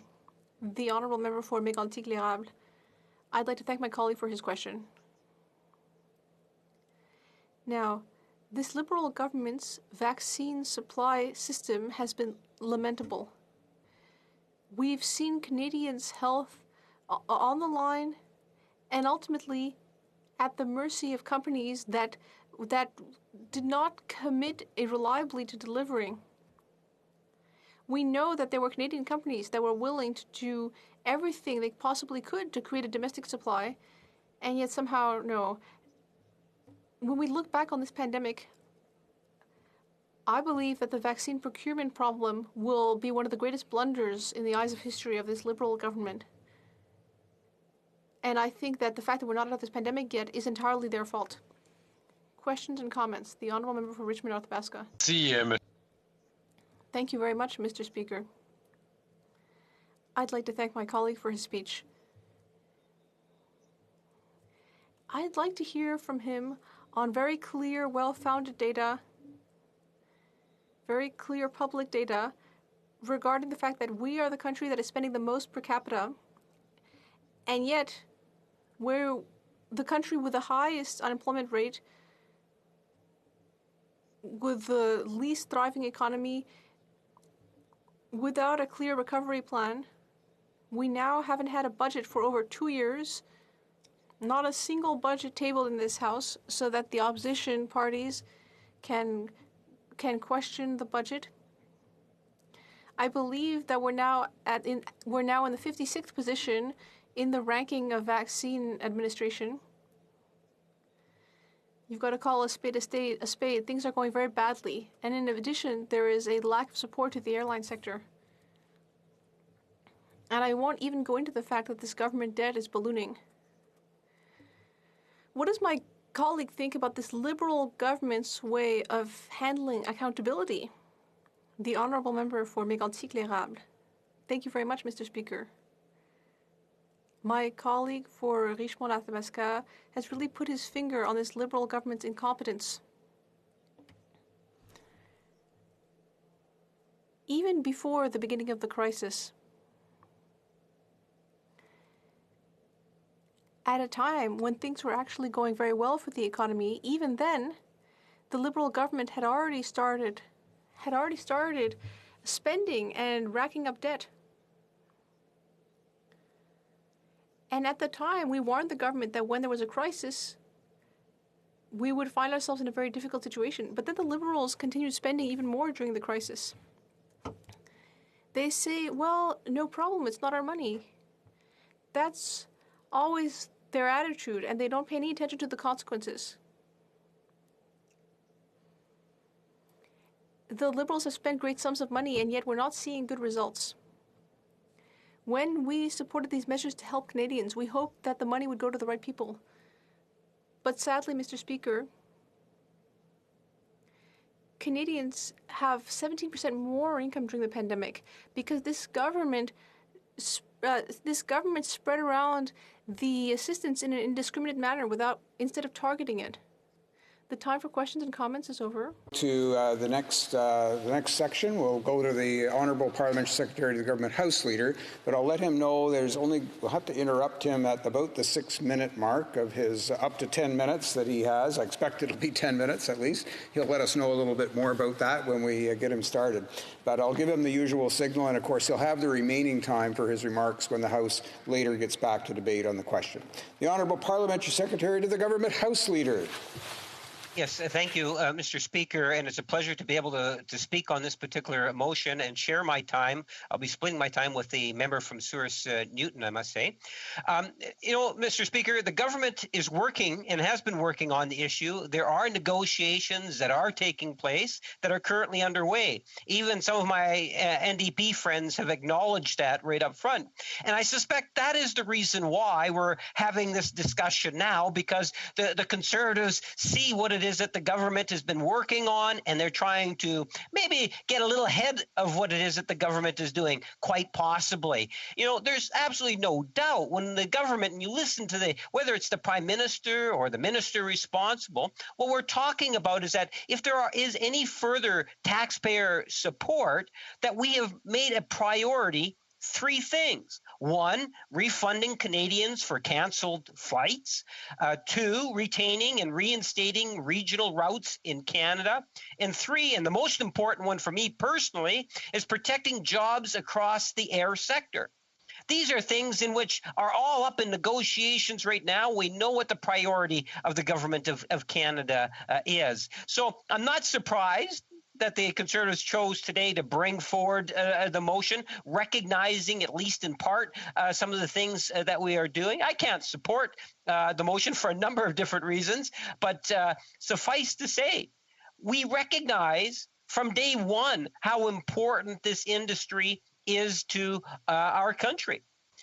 Those regional airports and our airlines are absolutely critical to our future economic prosperity, and one of the reasons why we've invested so much energy and resources. Now, I want you listen to the mover, the Conservative finance critic, and this is what the Conservatives are very good at: spin. They like to give false information. So, for example, the Conservative finance critic said, and this is a direct quote from him earlier today when he moved the motion, the Liberal government has been promising support for Canada's airline industry for over a year and still nothing. Today, Canada is the only G7 country that has not supported its airlines. Well, Mr. Speaker, you and I both know that the critic for finance is absolutely wrong. That is just wrong for the critic, the Conservative critic, to making that sort of a statement. Because the reality is that we have invested huge dollars, hundreds of millions of dollars. In fact, it's about $1.8 billion towards the Canada Emergency Wage Subsidy for the airline industry. Not to mention in the fall economic statement, Mr. Speaker, where it was over $1 billion in support for airports and smaller airlines, Mr. Speaker. The Conservative finance critic, then goes on to say the charitable sector has been all but abandoned, unless one name is Kielburg and leads the We Charity, because Liberal insiders and friends of the Prime Minister have a direct line to the Prime Minister's office. What a bunch of crap, Mr. Speaker. That's not true. Once again, the Conservatives try to give misinformation to Canadians consistently. Two things that I have noticed over the last while with the Conservatives is they are a destructive force on the floor of the House of Commons by continuously filibustering and not letting important legislation pass. And two, they continue to give misinformation. On the charitable sector, think about it. Canadian charities and nonprofits play a critical role during the pandemic and have done a phenomenal job. They should be applauded for their efforts. Canadian charities have been listened to, $350 million through the Emergency Community Support Program, $7.5 million for Kids Help Phone to help provide young people with mental health, $9 million through the United Way Canada, which, by the way, assisted with seniors and others with the 211 phone line. $100 million to food banks to improve access to food for Canadians facing social, economic, and health impacts, Madam Speaker. Actions speak louder than words. The member from Kildonan St. Paul, who is the workforce development critic, she tweets, "Time is running out," and I quote, "time is running out for Canadians with expiring EI benefits." Well, Mr. Speaker, yesterday was a good opportunity when we could have passed C-24, at least to the committee stage. But we know that the Conservatives, as they did yesterday, will want to continue to filibuster as much as possible. We have seen that consistently. In the last number of months, the Conservative Party has played partisan party politics over getting what most and all, I would suggest to you, Canadians want us to be focused on, and that is the pandemic. And we have seen tangible examples of that, Mr. Speaker. And I'm challenging my Conservative friends to take and reflect in terms of some of the things that they are preventing from happening. Think in terms of, the debates and the filibuster that take place. So on the one hand, they say, well, we're supporting actions to combat the pandemic, but that's just not true. I will expand in terms of just how they are filibustering, Mr. Speaker, and denying Canadians the type of benefits that we are trying to put in through the House. Just going to interrupt the Parliamentary Secretary there, and we're going to just get on with the statements by members. The Honourable Parliamentary Secretary will have 4 minutes remaining in his time when the House next gets back to debate on the question, and of course the usual 5 minutes for questions and comments. But now we'll go to statements by members, and first we'll go to the Honourable Member for Don Valley East. Mr. Speaker, COVID-19 has shone a light on how we as a society treat our seniors. We saw and heard horror stories of seniors left alone with no food or water and not being able to see their families. My constituents of Don Valley East are demanding that the federal government take a leadership role in developing national standards for long-term care. Seniors have contributed tremendously to building our great country, and it is important that we as a society look after them. I ask all members to work together to develop national standards for long-term care facilities. This can be done in consultation with seniors' organizations and adopting best practices from those provinces who have avoided such crises, as well ensuring that the frontline workers get paid a decent wage. Thank you, Mr. Speaker. The Honourable Member for Lac Saint Louis. Canada has lost a passionate and tireless advocate for our most vital resource, fresh water. Dr. David Schindler was not only a world-renowned limnologist who in 1991 won the prestigious Stockholm Water Prize, he was responsible for fundamental shifts in North American environmental policy through his pioneering fieldwork, most famously at the experimental lakes area, which he co-founded. Dr. Schindler was in many ways a public intellectual. He made ecology accessible in the manner of Rachel Carson. His research sounded the alarm on acid rain and led to the banning of high phosphorus laundry detergents. Dr. Schindler's work on the impacts of the oil sands on the Athabasca River watershed inspired a study by the House of Commons Environment Committee on the issue and led to changes in the way water quality is monitored in the watershed. I ask members to join me in offering our deepest condolences to Dr. Schindler's wife, Suzanne, daughters Eva and Rachel, and son, Daniel. The Honourable Member for Bruce Grey, Owen Sound. Mr. Speaker, today I pay tribute to a country music icon, the great Alfie Fromage. Alfie started his music career at the age of 12 on 560 CFOS. He was at the Owen Sound Centennial in 57 with his late brother Neil when his music career really took off. And by 67, Fromage took over as the host on TV CKVR Make Mine Country that featured artists like Stompin' Tom Connors and Carol Baker. In fact, Alfie was the first person to put Stompin' Tom on television. Alfie opened for many famous country music entertainers over his career, including Hank Snow and Johnny Cash. Local musician Arnie Clark describes Alfie as a big, lovable music pioneer that was everyone's friend. He loved to joke, was down to earth, and cared about people more than being famous. Fromage was one of the first inductees into the Bruce Grey Music Hall of Fame in 2015. Former MPP Bill Murdoch told me this morning, Alfie was a generous, easygoing guy to get along with who just loved to entertain. In fact, during one show after his induction, it was a challenge to get him off the stage. Though a music icon, Alfie was a first and foremost a family man who loved his wife Gladys. To Gladys and the family, my deepest condolences. Alfie will be missed by many. Rest in peace. The Honourable Member for Humber River, Black Creek. I want to remind the Honourable Members on mute.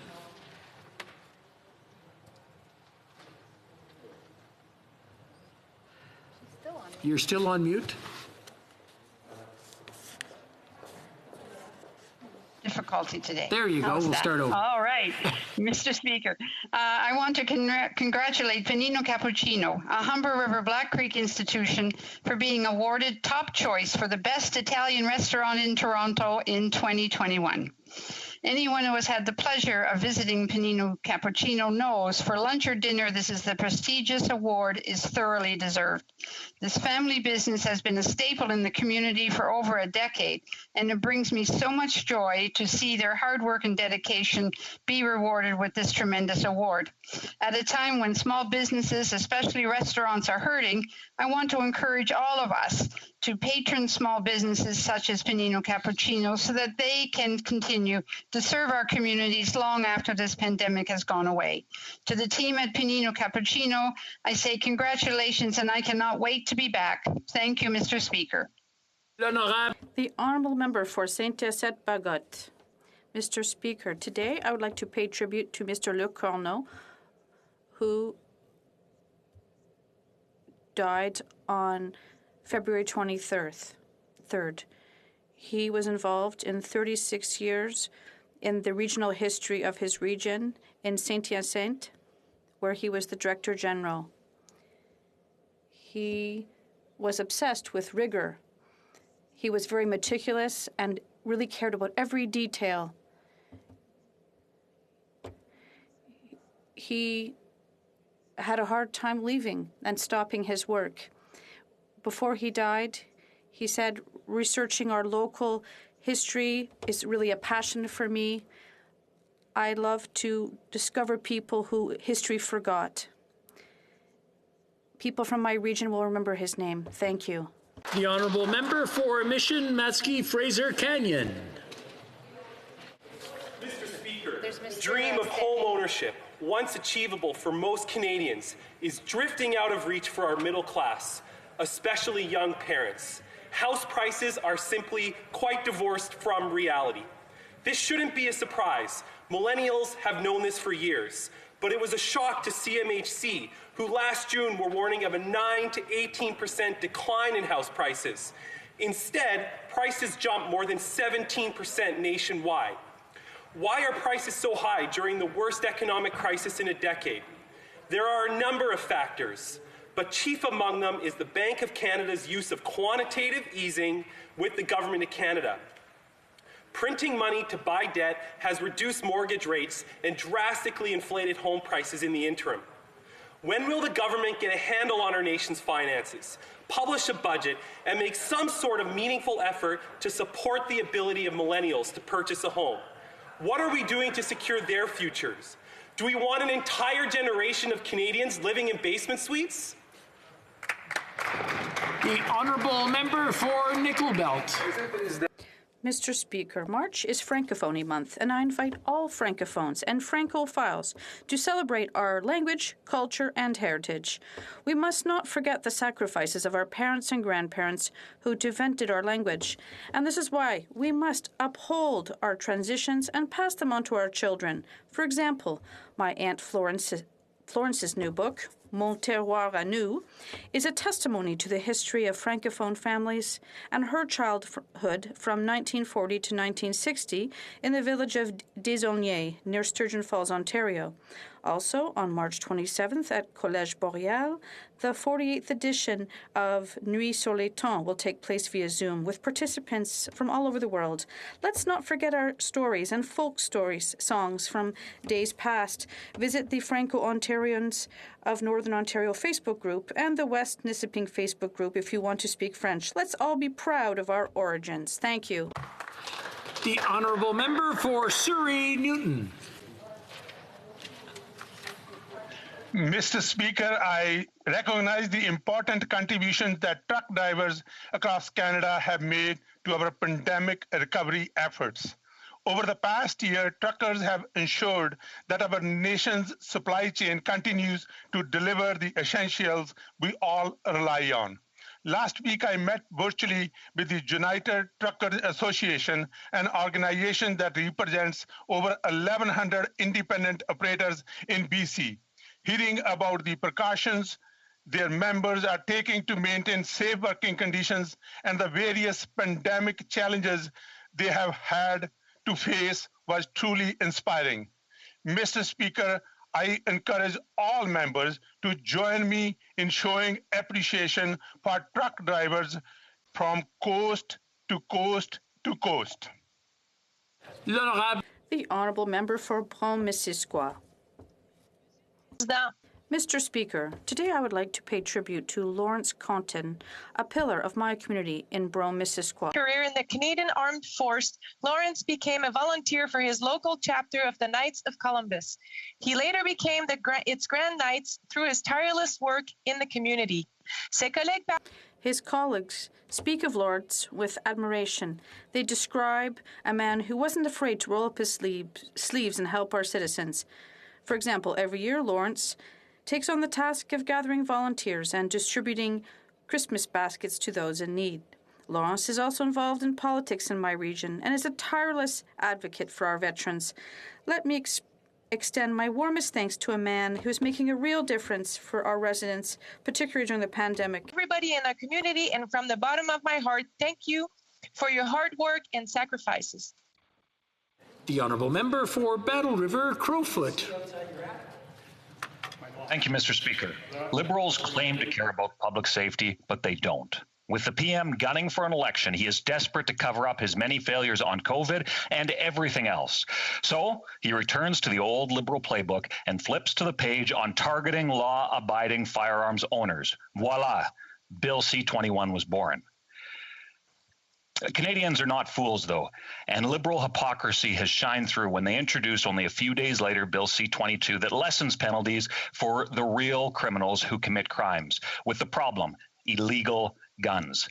Liberals are playing politics and Canadians are paying the price. With last year's OIC and Bill C-21 and 22, Liberals have shown that they don't actually care about public safety, nor are they willing to get tough on crime. Canadians deserve better, and Conservatives are ready to respect responsible firearms owners' rights and deal with the real problem, smuggled guns and gangs. Thank you. The Honourable Member for Orleans.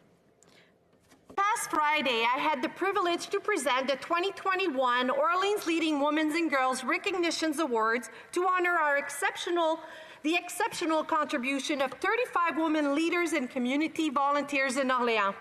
Their hard work, passion, and dedication has had tremendous impact in our community, and they have been outstanding role models for women and girls in Orleans and beyond. As part of an annual tradition to mark International Women's Day, we held a virtual breakfast with more than 80 participants to present these awards and exchange experiences of service and leadership. I was inspired by their stories, their strength and enthusiasm that they show every day to make a difference in our community. I would like to thank all of these women in Orleans for their hard work and perseverance, and all the women who continue to push for a more equal, inclusive, and world. Thank you. For Calgary, Mindapur. Mr. Speaker, this Liberal government has completely ignored the aviation sector, allowing for tens of thousands of jobs to be lost with still no end in sight. With the lack of service to over a dozen airports and the loss of countless regional routes, our vast country is no longer as connected as it once was. Traveling to see loved ones or even for essential business now requires multiple layovers in addition to a lengthy drive. Recovery won't be instant, and any supposed support from this government is coming far too late. Canada's airlines won't be able to compete internationally with the many carriers who received assistance back in May or June of last year, and will result in a further loss of market share and unaffordable fares for Canadians. For a year now, this government has failed in their response to the pandemic, neglecting support to vital sectors and turning their backs on Canadian workers. With a record of failure, neglect, and incompetence, why should Canadians trust them? Member for Brantford Brant. Walter Gretzky, a national treasure, left us last Thursday to be with his beloved wife, Phyllis, in heaven. His life was pure authenticity. Gratefulness and humility were his strengths. He touched the lives of millions cheering on everyone equally. The world's greatest hockey dad and one of the greatest patriots of our time. Born of European immigrants in Canning, Ontario, his life was not easy and was full of adversity. To Wayne, Kim, Keith, Brent, Glenn, and his grandchildren, the nation mourns with you and it celebrates his life with you. He would often say, Brantford is the center of the universe. And when you were in his company, he would lean over and quietly say in your ear, "You're the best." Now, we can debate the center of the universe, but there is no debate about who was the best. Walter Gretzky, you were and will remain the best of the best of the best. Rest in peace, my friend.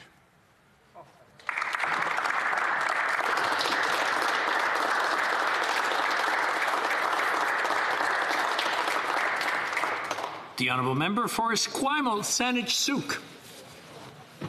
Mr. Speaker, this government is dragging its feet on banning conversion therapy.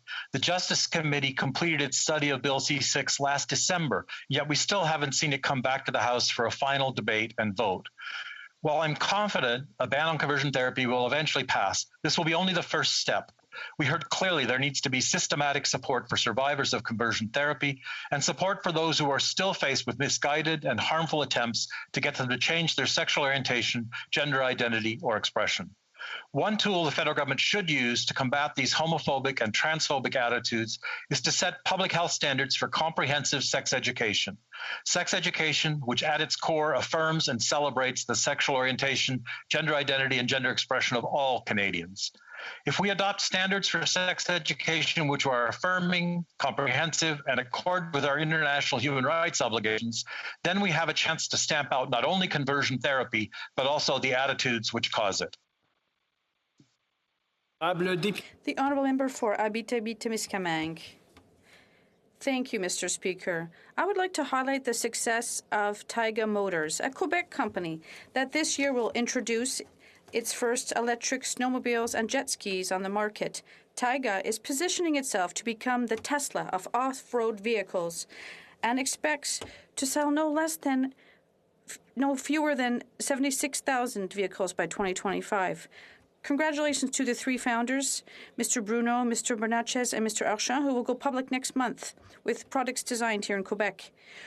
What could be more Quebecois than electric recreational vehicles to cross our immense territory? Taiga fits perfectly with the Bloc's vision of economic development that we are working hard to advance in Ottawa. Using green technology to invent innovative and environmentally friendly products is our future. It's time Ottawa realized that the green sector is happening in Quebec and that it's ambitious young people like those at Ntarmorgers in which we must invest. Mr. Speaker, firearms owners in my riding and across the country are deeply concerned about the Liberals' misguided gun confiscation scheme.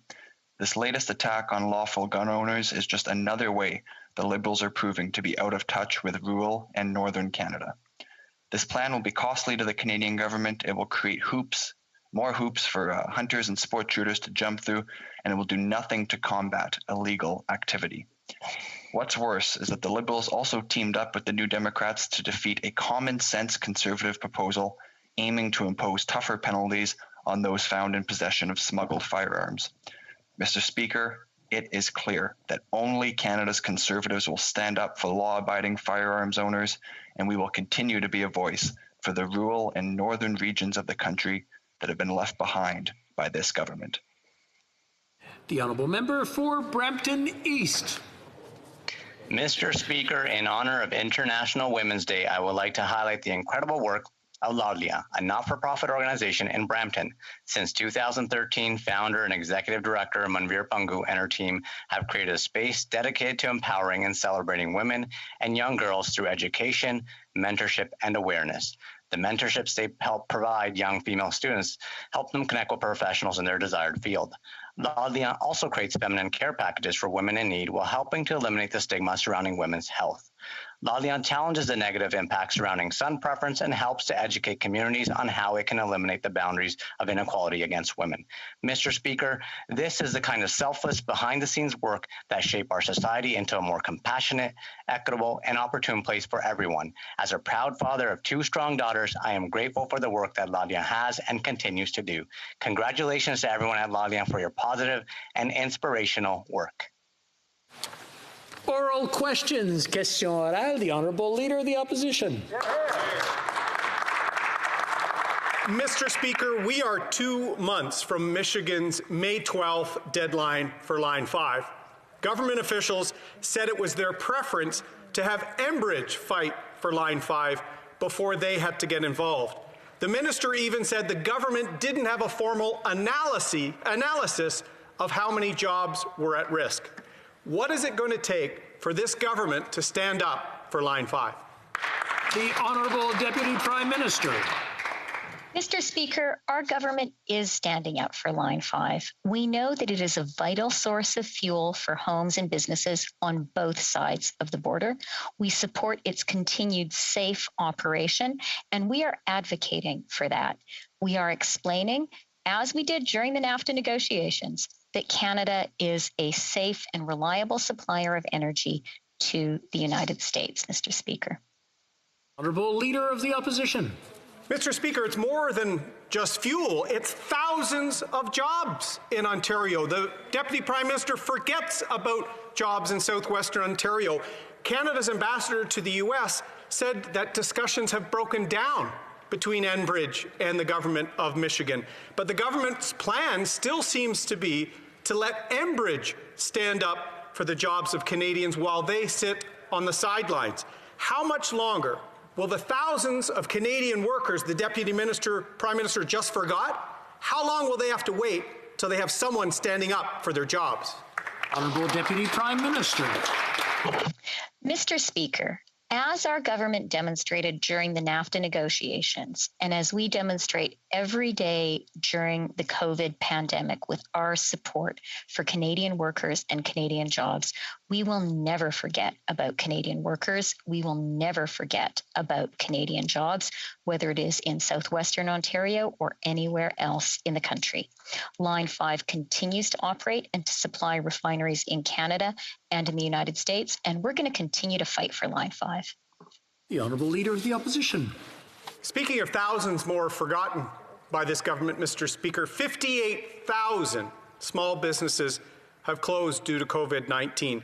Only half of the small businesses in the entire country are fully open, and less than 40% have full staffing levels. Small businesses are the backbone of our economy, and the Liberals have no real plan for their future. As main streets across Canada go dark, when are Canadians going to get a real plan to save small business? Honourable Deputy Prime Minister. Mr. Speaker, the Conservatives need to pick a lane. Last spring, when asked about what support the government should offer Canadians, the member for Carleton said, "You might want to address COVID-19 with big, fat government programs. We're Conservatives, so we don't believe in that." Yet today, the Conservatives are calling for support measures that our government actually created last year. The Conservative leader can't seem to decide what he believes in and seems ready to say anything to score cheap political points. We believe in supporting Canadian workers and Canadian businesses, and we're going to keep on doing that. The Honourable Leader of the Opposition. Monsieur le Président, Mr. Speaker, the last time the Liberal government tabled a budget was in March of 2019. 2 years with no budget, and yet ongoing expenses with no plan. When will the Prime Minister decide to table a plan for our spending and for an economic recovery in every sector and every region? The Honourable Deputy Prime Minister. Mr. Speaker, the Conservatives need to pick a lane. Last spring, when asked about the support that the government was going to be offering to Canadians, the member for Carleton stated, Well, you might want to tackle COVID-19 with big government programs, but we're conservatives, and so we don't believe in that. Our government understands that we need to support businesses and workers. But now the Conservatives need to explain what they believe in. The Honourable Leader of the Opposition. Mr. Speaker, nearly 60,000 small businesses have already closed because of COVID-19. Only 50% of businesses are completely open. More than 60% have laid off workers. Small businesses are the backbone of our economy.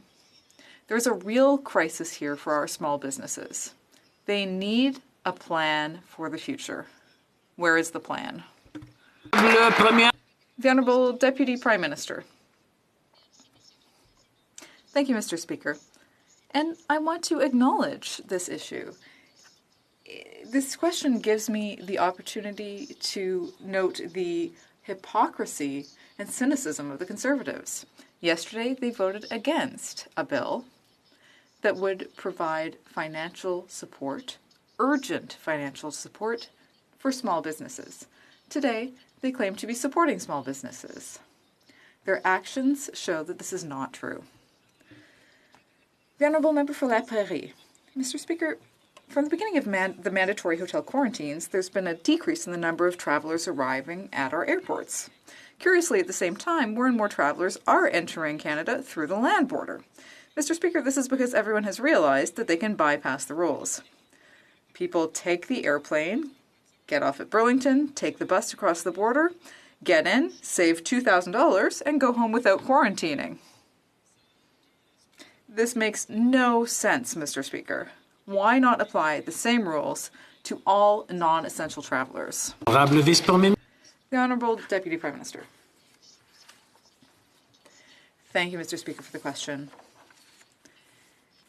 Canada has one of the strictest border control systems in the world.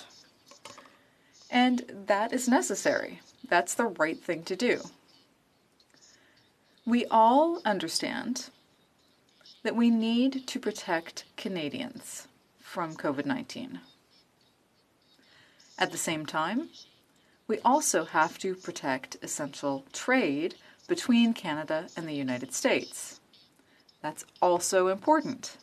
And we should all be proud that we did this. The Honourable Member for La Prairie.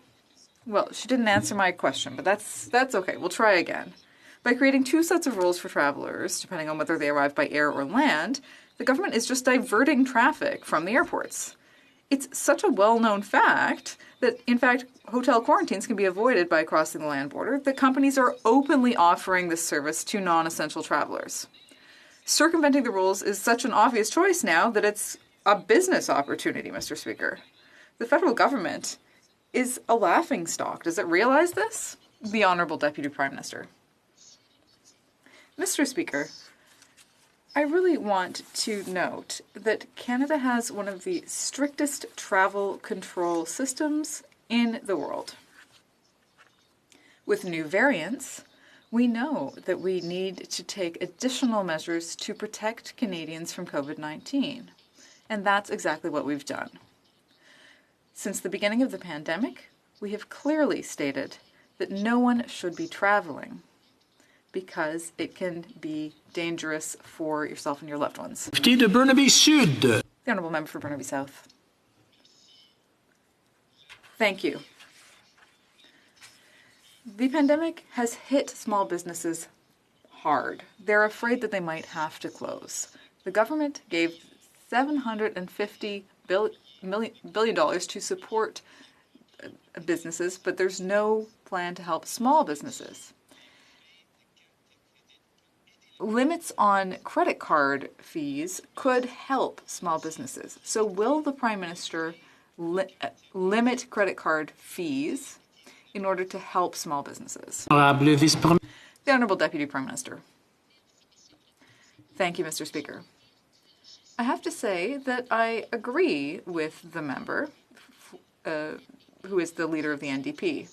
I agree with him that it's very important to help small and medium-sized businesses, and that's what our government is doing. That's why it's so urgent that we pass Bill C-14. And I want to thank all members who have helped us in supporting this important bill. Concerning credit card fees, this is also an important issue, and we are currently studying it. Member for Burnaby South. Last week, I spent time with small businesses in BC, and they are worried and they're afraid that they might shut down their business and never open again. We saw the Liberal government move very quickly in the early pandemic to give nearly $750 billion of support to big banks, but there's no clear plan specifically for small business. A limit on credit card fees would help small businesses. They've said so. So will the Prime Minister put a limit of 1%, cap credit card fees at 1% to help small business in this difficult time? The Honourable Deputy Prime Minister.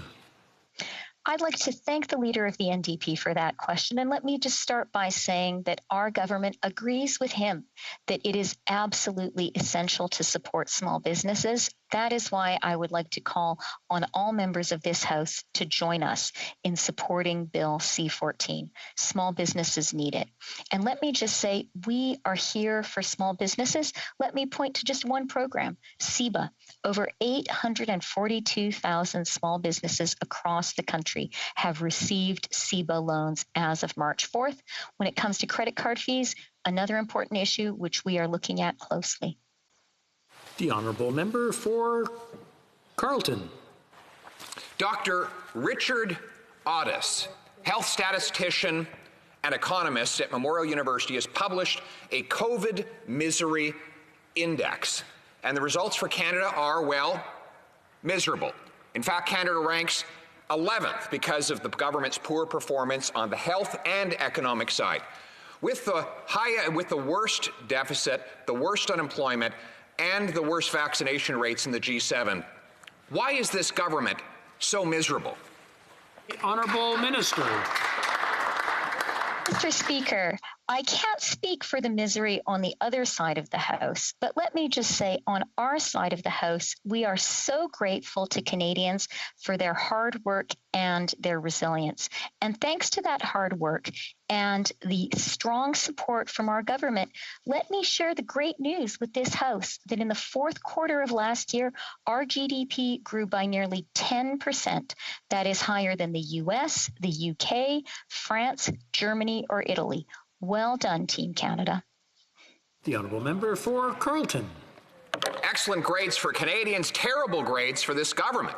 Last quarter of the year, of course, they had far more ground to make up because our economic downfall was far greater. In fact, after all the quarters are done, Canada still has the highest unemployment in the G7, which that minister and the Prime Minister have long said is the best measurement to determine the job market. And now, an independent scientific study shows that Canada has the highest COVID misery index out of 11 countries. We rank 11th out of 15, even worse than the United States. Why such miserable results? The Honourable Deputy Prime Minister. Actually, Mr. Speaker, let me urge the member opposite to take a closer look at the international data.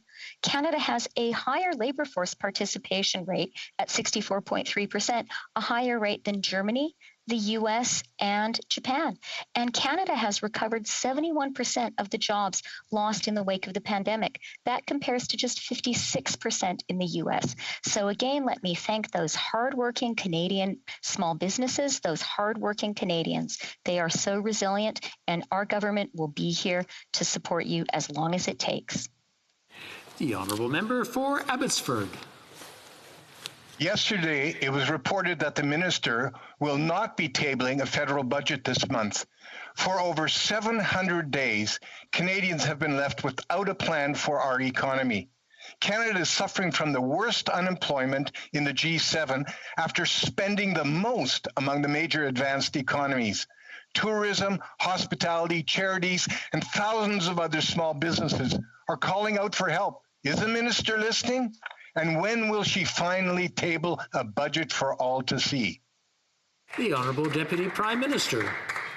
Mr. Speaker, our government is definitely listening to Canadians, and I would like to thank the Canadians who submitted 58,000 written submissions in our pre-budget consultations.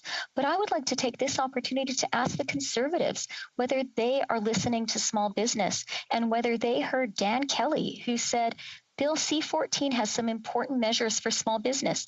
CFIB urges all parties to ensure this support is passed quickly. So let me echo Mr. Kelly and urge the Conservatives to stop playing partisan games and support small business with a vote. The Honourable Member for Abbotsford. Well, Mr. Speaker, that's really cute because I've met with Mr. Kelly 3 times in the last month. It is utterly irresponsible for this Liberal government to go 2 full years without tabling a budget for Canadians to see. That's the longest period in Canadian history without an economic plan. Without a plan, we can't reopen our economy, can't get Canadians back to work, or help the hardest hit businesses to survive.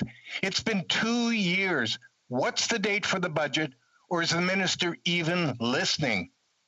The Honourable Deputy Prime Minister.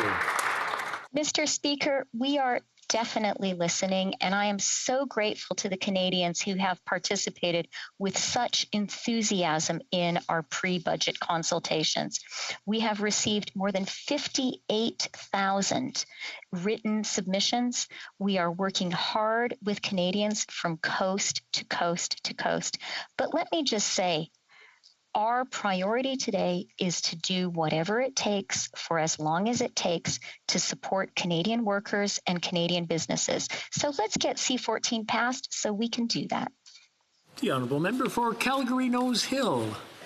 Yesterday, the president of Pfizer said the company does not support the Liberals' decision to move the time between the doses of their COVID vaccine from 3 weeks to 4 months. And Canada's chief science officer essentially said the Liberals' decision to do so was unethical. And today, Global News is reporting that numerous Canadian medical experts penned an open letter to the Liberals with grave concerns about the decision to delay the dose. Why are the Liberals advising a 4-month interval between Pfizer vaccine doses when no one else is? Honourable Minister. Thank you very much, Mr. Speaker. I thank the Honourable Member for the question. Now that we have safe and effective vaccines in Canada, we need to vaccinate as many Canadians as possible. In order to maximize the number of people gaining some resistance to COVID-19, NACI, the National Advisory Committee on Immunization, has recommended that second doses can safely be delayed by up to 4 months. We will continue working with provinces and territories to ensure that communities are protected, and we will still follow science and evidence. Thank you, Mr. Speaker. Member for Calgary Nose Hill. Well, the problem is, Mr. Speaker, there is actually no science or evidence to support this decision. And the parliamentary secretary's response gets to the heart of the matter. If we had more vaccine doses, if the Liberals had been on top of getting these vaccines delivered to Canadians, they wouldn't be recommending this extreme measure that no other country in the world is taking. So is he basically admitting that at this point, the Liberals are making vaccines decisions based on politics to cover for the fact that they've put Canada in the worst position in the G7 for vaccine distribution? Honourable Minister. Mr. Speaker, I want to start by mentioning that the NACI is independent in terms of an organization, but I want to go on to say that we are receiving 8 million doses of vaccine this quarter alone, 36.5 in the next quarter, and prior to the end of September, 118 million vaccines so that all Canadians will have access to a vaccine before the end of the summer. We have a plan. It's called a Diversified Portfolio Vaccine Plan, and it's working for Canadians. Thank you, Mr. Speaker. The Honourable Member for Beauport-Limoilou. Thank you, Mr. Speaker. It's expensive to bypass Quebec in the shipbuilding industry. We're now at $51 billion in cost overruns for combat ships that the federal government entrusted only to Irving in Nova Scotia. And the shipyard won't deliver a single one until 2030. At the same time, the Auditor General of Canada confirms in her last report that the situation is just as serious in British Columbia, where Seaspan is years behind schedule on all of its contracts as well. So in the end, no one is able to deliver except the Davie shipyard. Why not just give Davie its fair share of the shipbuilding contracts? The Honourable Minister. Merci beaucoup. Thank you very much for the question, Mr. Speaker. And I also want to thank the Auditor General's Office for the report. With our new defence strategy, our government committed to build 15 combat ships, and we are continuing to contribute to this continues to contribute over $50 billion to the economy every year. We will adapt our strategy, and the Davie Shipyard is an excellent partner. We are working in Quebec and everywhere in Canada. Thank you very much, Mr. Speaker. The Honourable Member for Beauport-Limoilou. Well, this is a partner that's been forgotten for shipbuilding. The shipbuilding strategy is a disaster because the federal government is doing everything it can to exclude Quebec. Ottawa has a contract right now for a polar icebreaker, and it's refusing to award it to the Davie Shipyard, even though it knows that Irving has accumulated decades worth of delays and $51 billion in cost overruns, even though it has to withdraw Seaspan's contract because it was unable to start production. The Liberals are doing everything they can to exclude Quebec, even when it's the only option left. When will they give the polar icebreaker contract to Davie? The Honourable Minister. Merci pour... Thank you for the question, Mr. Speaker. I want to say that all shipyards in Canada were able to respond to the request for proposals that ended in 2020. The responses received as part of the process will allow the Government of Canada to determine the best way to proceed. No decision has yet been made, and we are also working very closely with all of the shipyards, as we always do, including the Davie. The Honourable Member for Richmond North Athabasca. Mr. Speaker, the Prime Minister and the Privy Council don't care about the French language at all. His office has so far received nearly 8,000 pages of documents related to the emergency situation caused by the pandemic, including contracts between the government and pharmaceutical companies, and he's refusing to release them on the pretext that they are not available in both official languages. The Prime Minister is hiding information from the public, important information. When will he provide us with these documents in French? The Honourable Minister.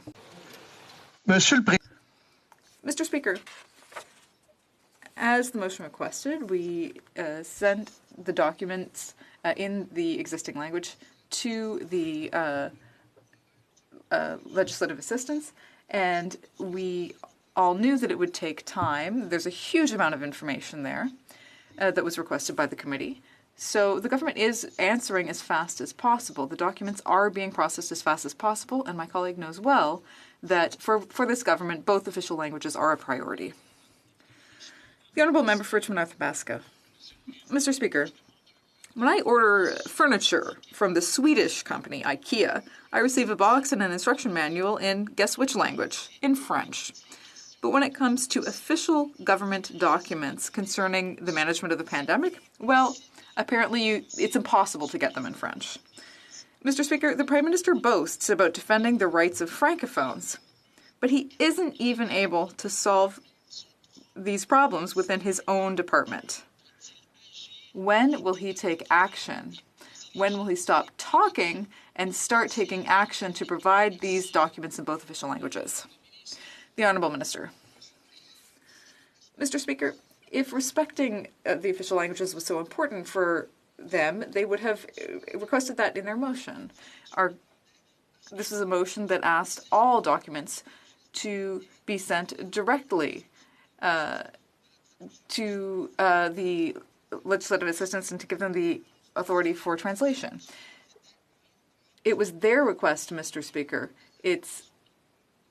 they are the ones who are showing that they do not respect the Official Languages Act, unlike the government. Member for Selkirk Interlake Eastman. Mr. Speaker, when speaking last week at Defence Committee on the 2018 allegations of sexual misconduct by General Vance, former military ombudsman Gary Walbourne said, "The only thing I ever wanted the minister to do was his job. But rather than doing his job, the minister hid from the evidence. It's clear he misled the Defence Committee since he knew 3 years ago. And now official government memos confirm Mr. Walbourne's story. How can the brave women and men in uniform trust a minister who turned his back on them?" Honourable Minister. Mr. Speaker, I completely disagree with the member's assertions, and I disagree with the testimony that Mr. Walbourne provided to the committee. And I look forward to testifying at committee again. In fact, I welcome it. Thank you. The Honourable Member for Selkirk Interlake Eastman. Well, Mr. Speaker, the Minister of National Defence refused the evidence of sexual misconduct offered by the former military ombudsman. Then he hid behind a non-existent investigation by PCO.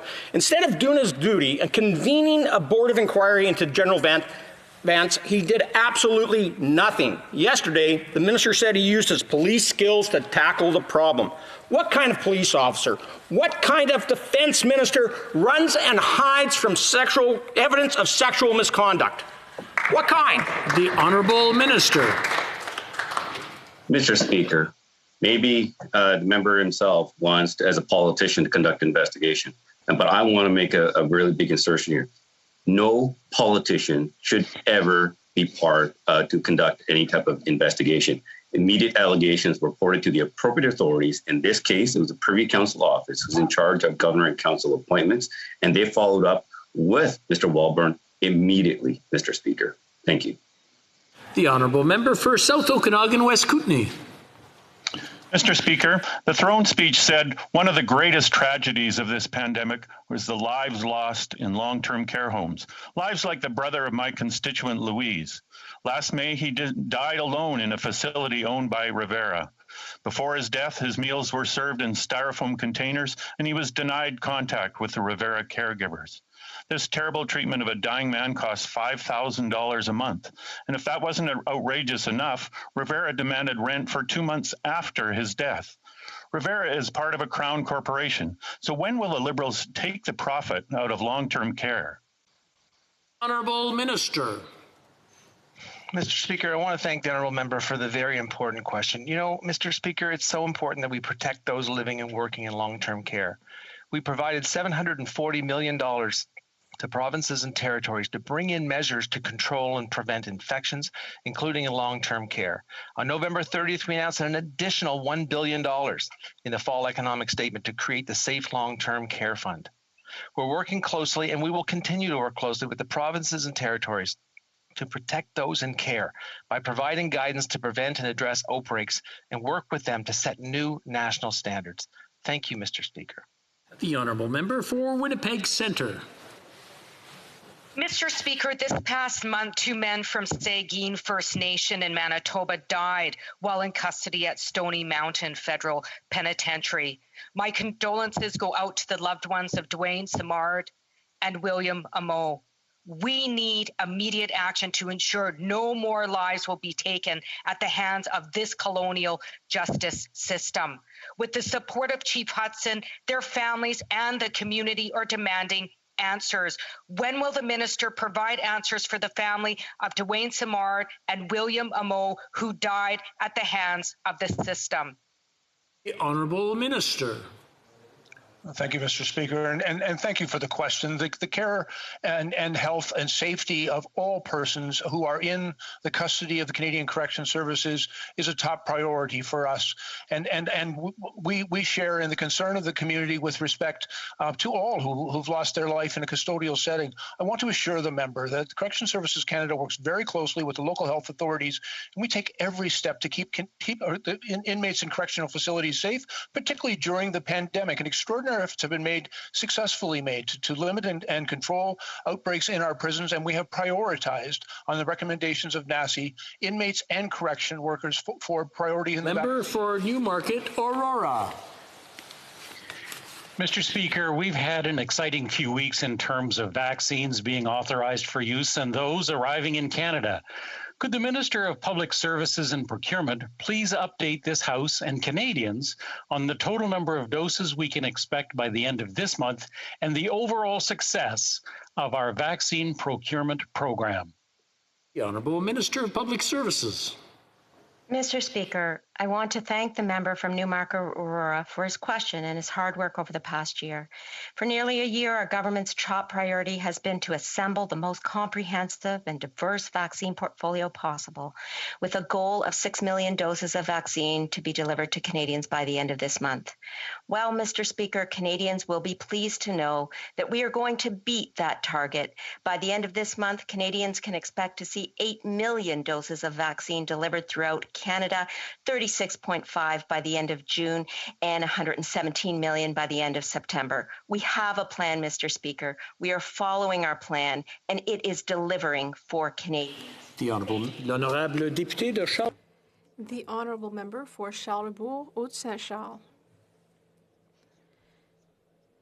Mr. Speaker, on March 1st, 2018, former Canadian Armed Forces Ombudsman Gary Walbourne approached the Minister of National Defence to tell him about allegations of sexual misconduct concerning general events. He wanted to show the minister evidence, but the minister refused. The minister has said that he does not agree with certain parts of Mr. Walbourne's testimony, but he didn't say which parts.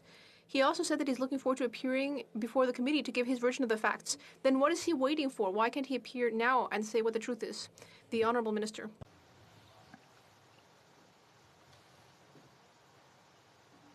Mr. Speaker, as I stated, I disagree with the testimony provided by Ms. Walbourne. I look forward to testifying at committee. No politician should be in charge of any type of investigation. What needs to be done here is always information be passed on to the appropriate authorities, as should have been done by Mr. Walbourne. PCO, by Mr. Walbourne's own testimony, a PCO followed up with him immediately, Mr. Speaker, and I look forward to testifying at committee at the soonest possibility. Thank you. L'Honorable Député de The Honourable Member for Charlebourg, Haute-Saint-Charles.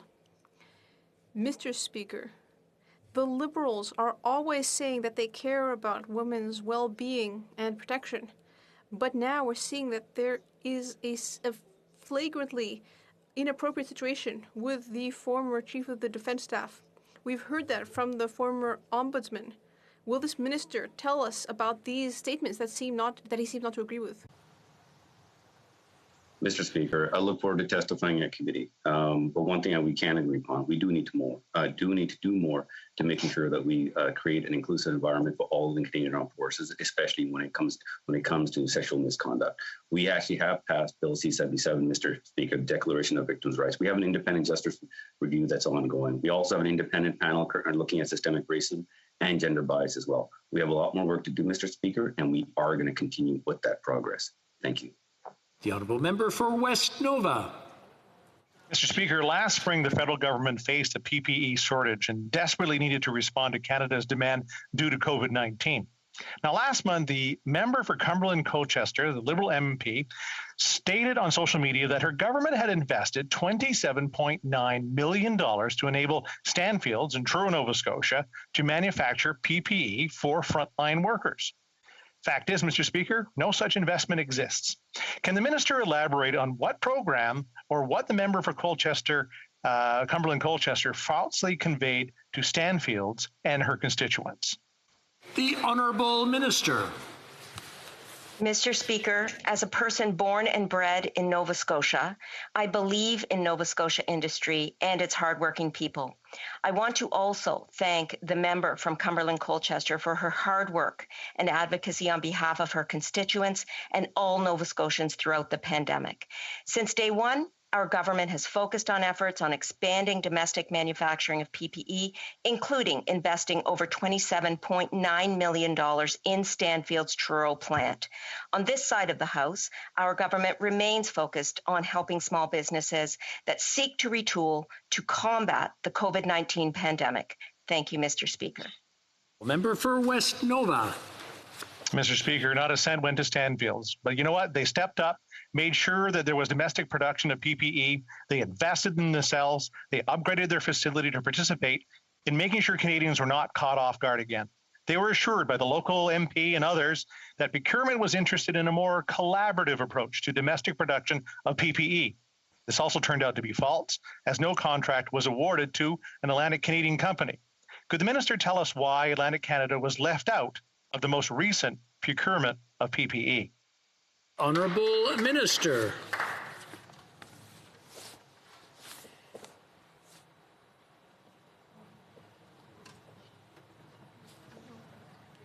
The Honourable Minister.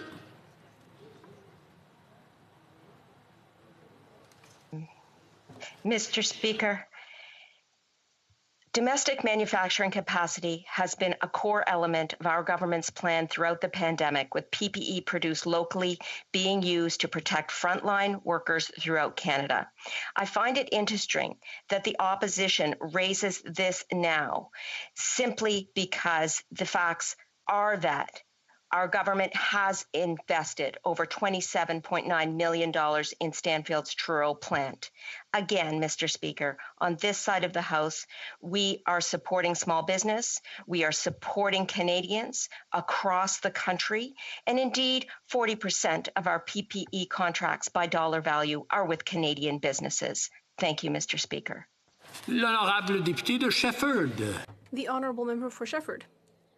Mr. Speaker, yesterday, the Bloc Québécois convinced all opposition parties that we need to raise seniors' old age pensions. For the first time, this House voted that the government increase pensions for people over 65 by $110 a month. This House recognized that seniors are more affected by the pandemic and that we owe a debt to those who built Quebec and Canada. Does this government commit to respecting what this House voted on in the next budget? The Honourable Minister. Mr. Speaker, I want to thank my honourable colleague for the question. And I want to remind her that, as I said yesterday, the Bloc motion failed to recognize the full range of challenges that seniors face, and that we have been supporting seniors with direct financial support and enhanced programs. Our government recognizes the pressures on older seniors, and as seniors age, their financial security often decreases and their needs increase. That's why our government recognizes this need and will help address it by increasing old age security by 10% for seniors aged 75 and up. We have taken significant actions to support seniors, especially during the COVID-19 pandemic, and we will always stand with seniors. The Honourable Member for Shefford. Mr. Speaker, we need to stop mixing up a one-time instance of assistance during the pandemic and regular assistance for seniors. We need to raise pensions at 65, not 75 years of age. We don't want a two-tier system because people at 65 are just as affected by the pandemic as people at 75. They are suffering the same isolation, cost increases, and effects on their mental health, as well as the virus. All of the opposition parties agree. Will the Liberals finally realize that this is important and increase pensions for people over 65 in the next budget? The Honourable Minister. Mr. Speaker, I just want to address my colleagues, my honourable colleagues' premise. She's also mixing up pandemic relief and also future pensions for seniors.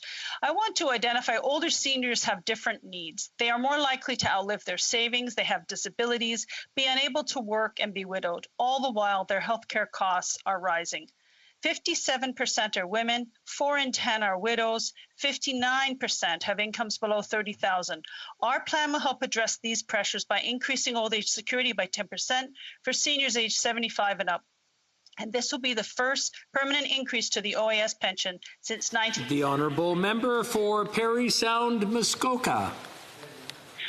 Mr. Speaker, this Liberal government took 2 months to roll out the badly needed HASCAP program to businesses in the hardest hit sectors. As if this long delay was not bad enough, businesses like Deerhurst Resort in my riding are being denied emergency support funds now that applications are finally open. The government's job is to help those who need help most. Deerhurst, their 600 employees and so many other tourism businesses need help now.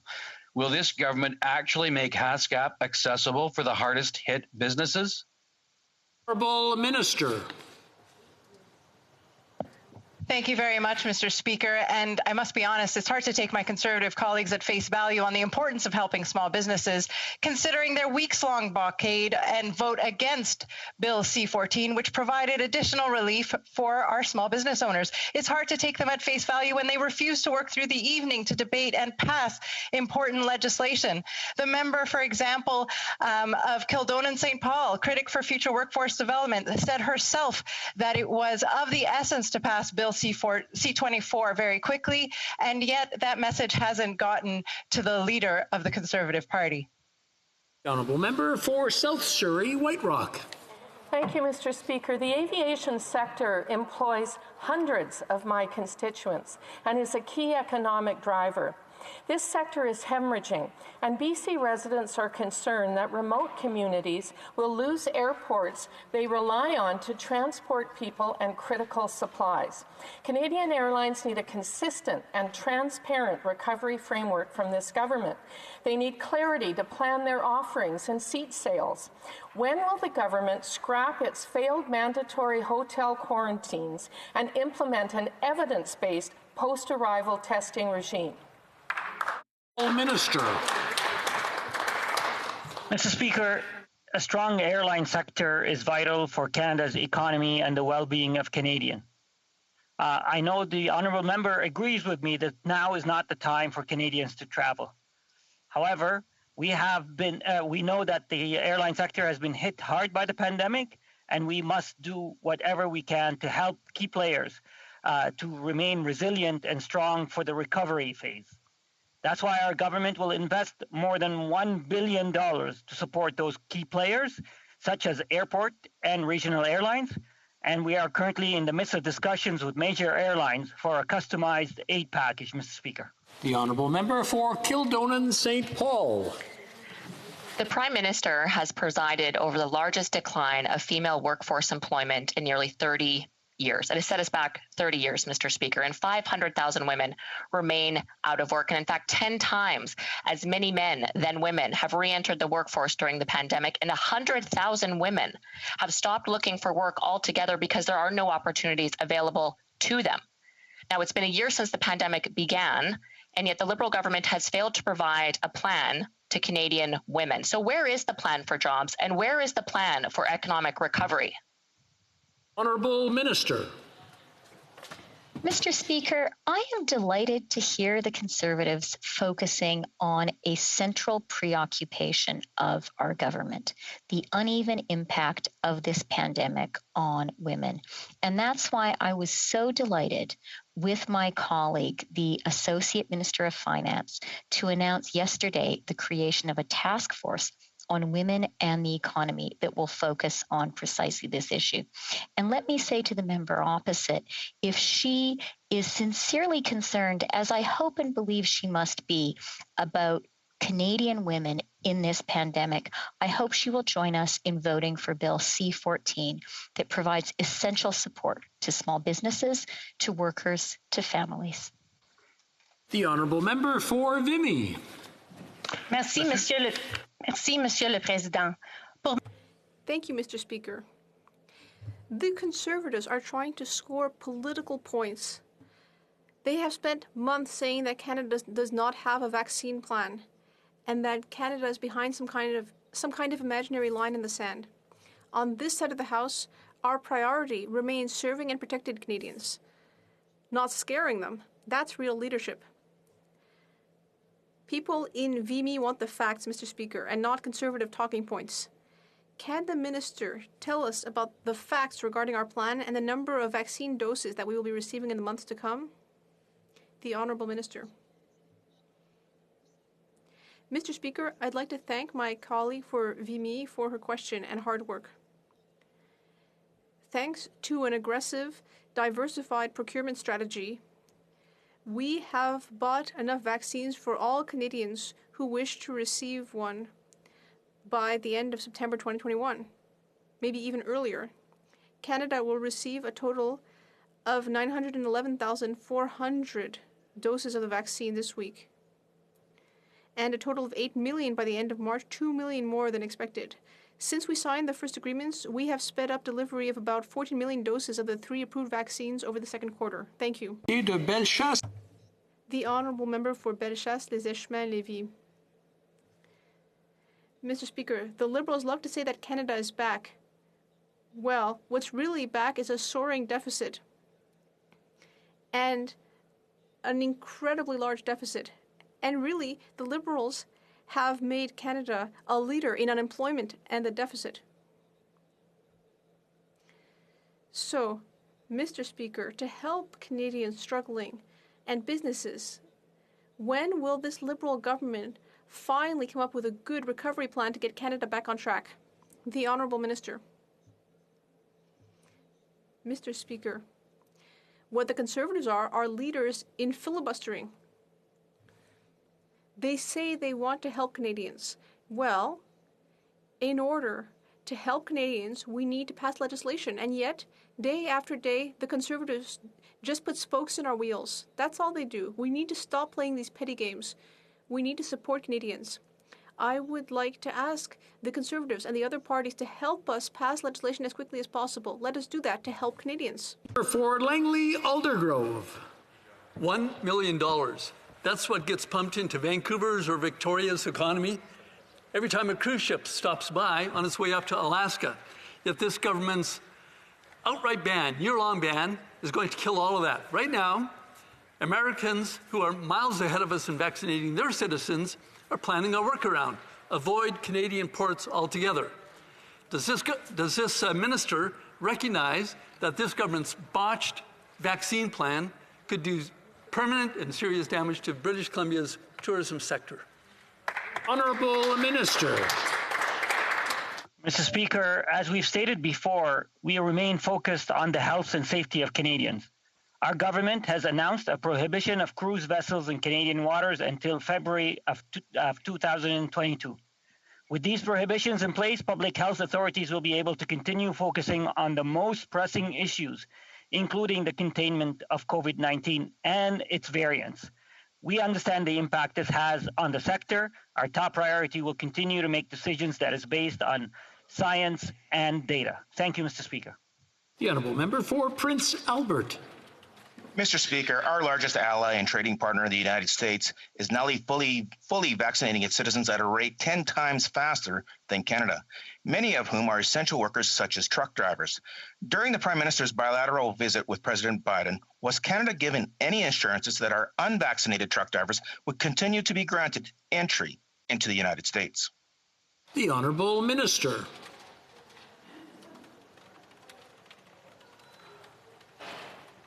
Mr. Speaker, I want to thank my honourable colleague for his questions. It is vitally important for our economy and for Canadians' well-being that we maintain the movement of essential workers between the U.S. and Canada.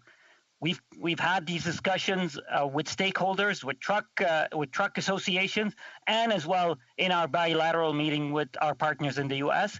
We will continue to be guided by public health advice, and we will continue to have these discussions with truck drivers and other essential workers that are crossing the borders. Thank you, Mr. Speaker.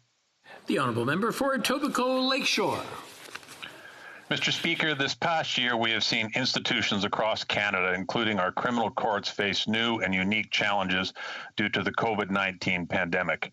Recently, the Minister of Justice and Attorney General of Canada tabled an important piece of legislation to address many of those issues to help ensure the efficiency of our criminal justice system as we navigate our way through this crisis.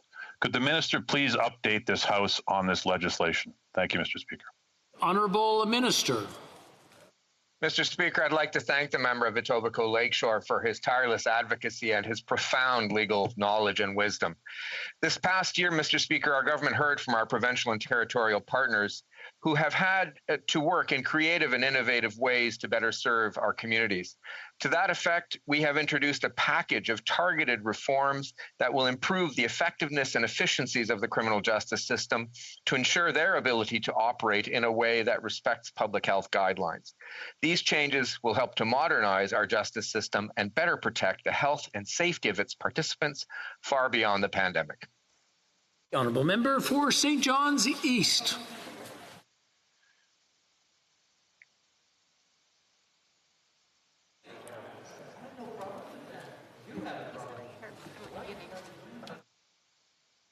East. On April 1st, fees and charges for Marine Atlantic ferries to Newfoundland and Labrador will go up yet again. High fees discourage travelers and visitors, increase food prices and cost of living, and hurt struggling businesses. Tourism and transportation have been hard hit by the pandemic. People and municipalities are deeply concerned. In 2015, the Prime Minister called the cost recovery formula used to set Marine Atlantic ferry rates unreasonable. His government has done nothing about it, and fees have been going up ever since. Will the Prime Minister put an end to this and reverse these unfair increases?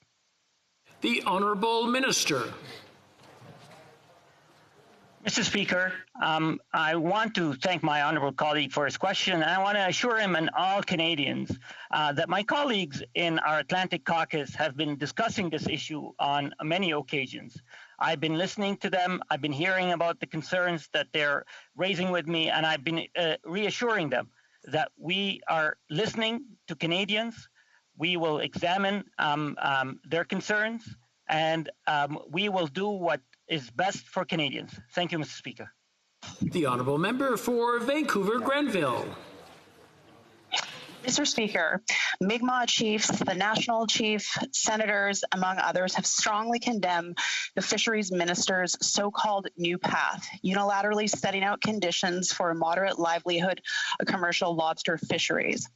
Why has the minister chosen to diverge from the true path of reconciliation based on rights recognition and cooperation that this government promised and is as set out in the 10 principles and UNDRIP? Will the minister please respect the preferred means of the Mi'kmaq to exercise their treaty rights, uphold the honor of the Crown, and get off this paternalistic path that risks a return to unrest? The Honourable Minister. Thank you, Mr. Speaker. Mr. Speaker, First Nations have a Supreme Court affirmed treaty right to fish, and we've never stopped working to implement that right. This is a new path for First Nations to realize their right that will allow them to fish this season. Seasons ensure that stocks are harvested sustainably, and they are necessary for a predictable and well-managed fishery, and this approach respects the Marshall Decision.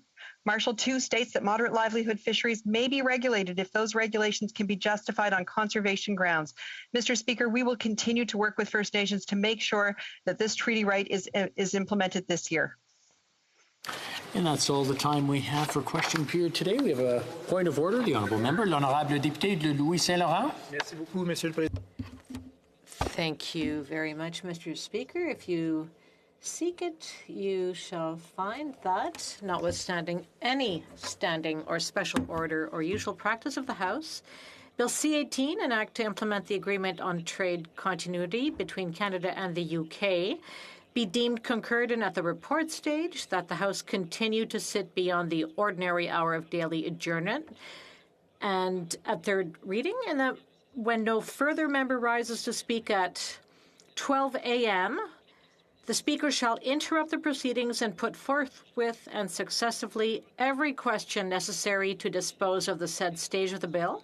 If a recorded division is requested, it shall stand deferred until the conclusion of oral questions tomorrow. All those opposed to what the honourable member has just proposed, please say nay. The House has heard the motion. Those who oppose the motion, please say nay. Carried.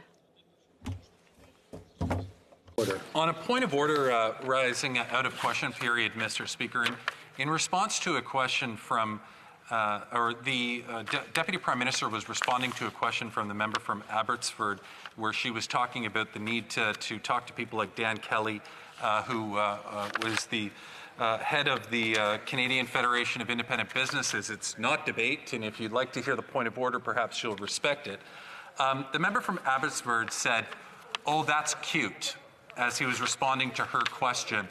And I like to think that he did not mean for that comment to be sexist, although I'm sure he could appreciate how some people would consider it to be that way, especially given that the issue is whether or not he would have said that to a man. So I would, through you, ask that member if he could please retract that statement, Mr. Speaker. Did the Honourable Member for Abbotsford want to respond to that? Yes, Mr. Speaker, I would be glad to respond. Certainly, I didn't intend it to be. to in any way be a slight on the minister. In fact, what it was intended to say was too cute by half, because I've also met with Dan Kelly on more than one occasion, who made it very, very clear that there's some 240,000 small businesses that will likely be gone by the time this COVID pandemic is done, unless this Liberal government steps up, provides them with the support they need. That was the whole point of the response. And it's very unfortunate that my colleague across the way would actually play with that word and suggest that something was intended that was never intended. Now we have the next point of order. If we have a point of order, unless it's to this point of order, there's a list, if you don't mind raising your hands, or the Honourable Minister of Justice. Is it a new point of order? Yes, it is a new point of order. If you don't mind, there's two other people ahead of you. If you don't mind, just the raised hand function on the Zoom, and we'll get to you hopefully soon. Now we'll go to the Honourable Member for Nanaimo. Ladysmith is raising on a point of order.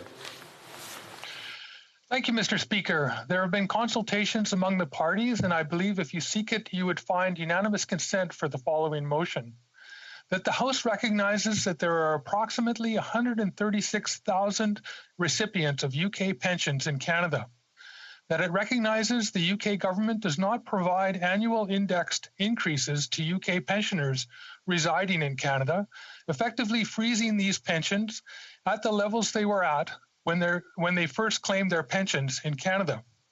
That it recognizes Canada provides annual indexed increases to Canadian pensioners who live in the UK.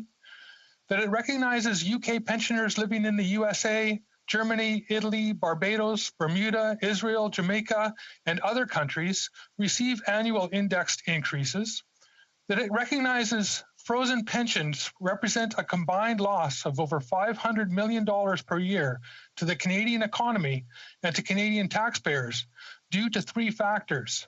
Frozen pensions force thousands of UK pensioners in Canada to rely on Canada's social assistance programs, such as the Guaranteed Income Supplement, the significant loss of CRA tax revenues due to the lower income of 136,000 pensioners, and the loss of sales tax revenue due to the loss of discretionary income. That it recognizes frozen UK pensions represent an injustice to both UK pensioners in Canada and to Canadian taxpayers. That it recognizes the UK government is currently negotiating new pension indexing agreements with EU countries due to Brexit, and that now is the appropriate time for the UK government to negotiate a pension indexing agreement with Canada. And that the House believes the government should press the UK government to open negotiations with Canada to remedy this situation as soon as possible and provide annual index pension increases to UK pensioners residing in Canada. Thank you. All those opposed to the Honourable Member's moving of the motion will please say nay. Agreed? The House has heard the terms of the motion. All those opposed to the motion will please say nay. Carried. Now, the Honourable Member for Cumberland Colchester is rising on a point of order. Thank you, Mr. Chair, Mr. Speaker. I'd like to make a point of order that the member from West Nova seemed to be saying that I was lying to my constituents and has sent out an email or a message to people in Nova Scotia saying so. And I would like him to apologize for that, please, Mr. Speaker. One moment, please. I just want to consult.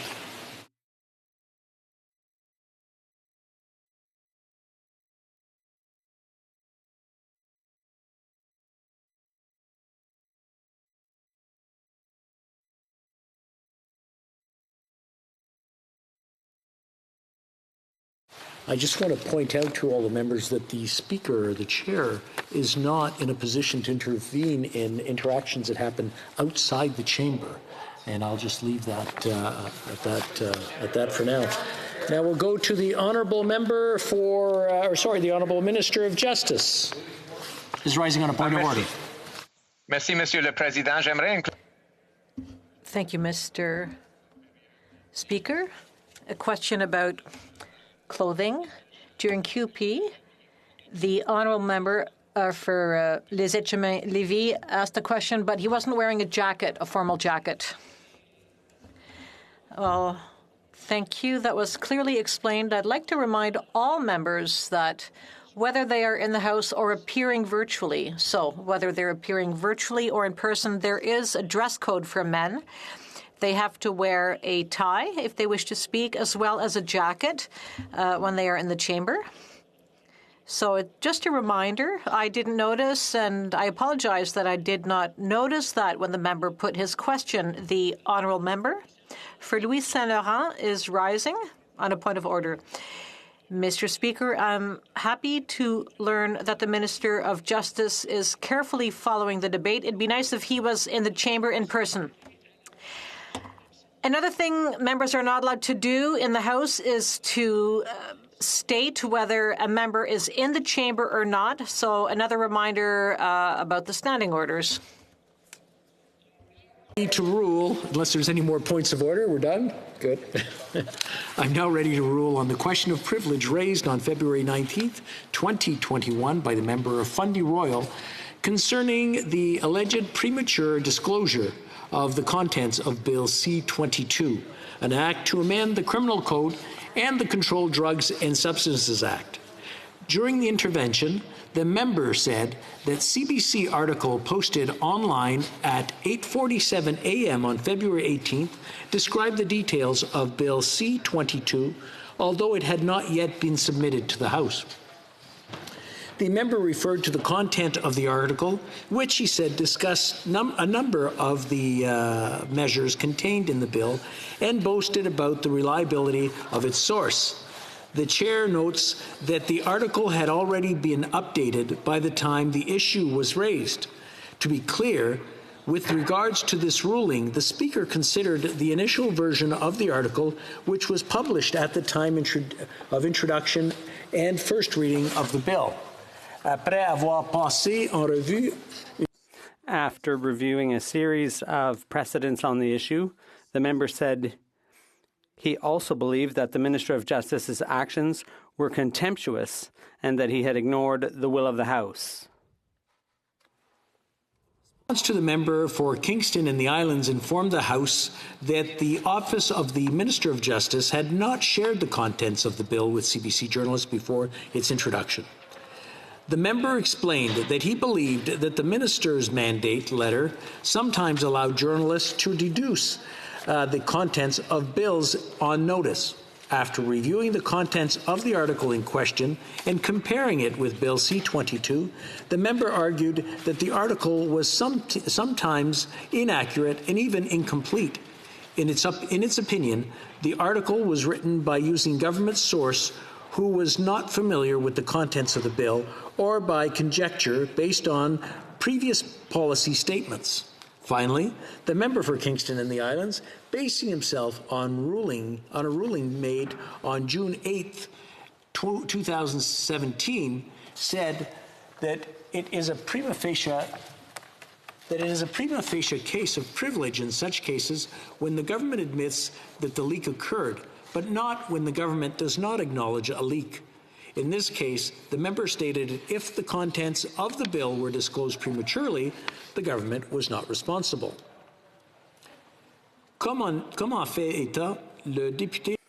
As the member for Fundy Royal pointed out during his intervention, it's a recognized principle that the House must be the first to learn the details of new legislative measures.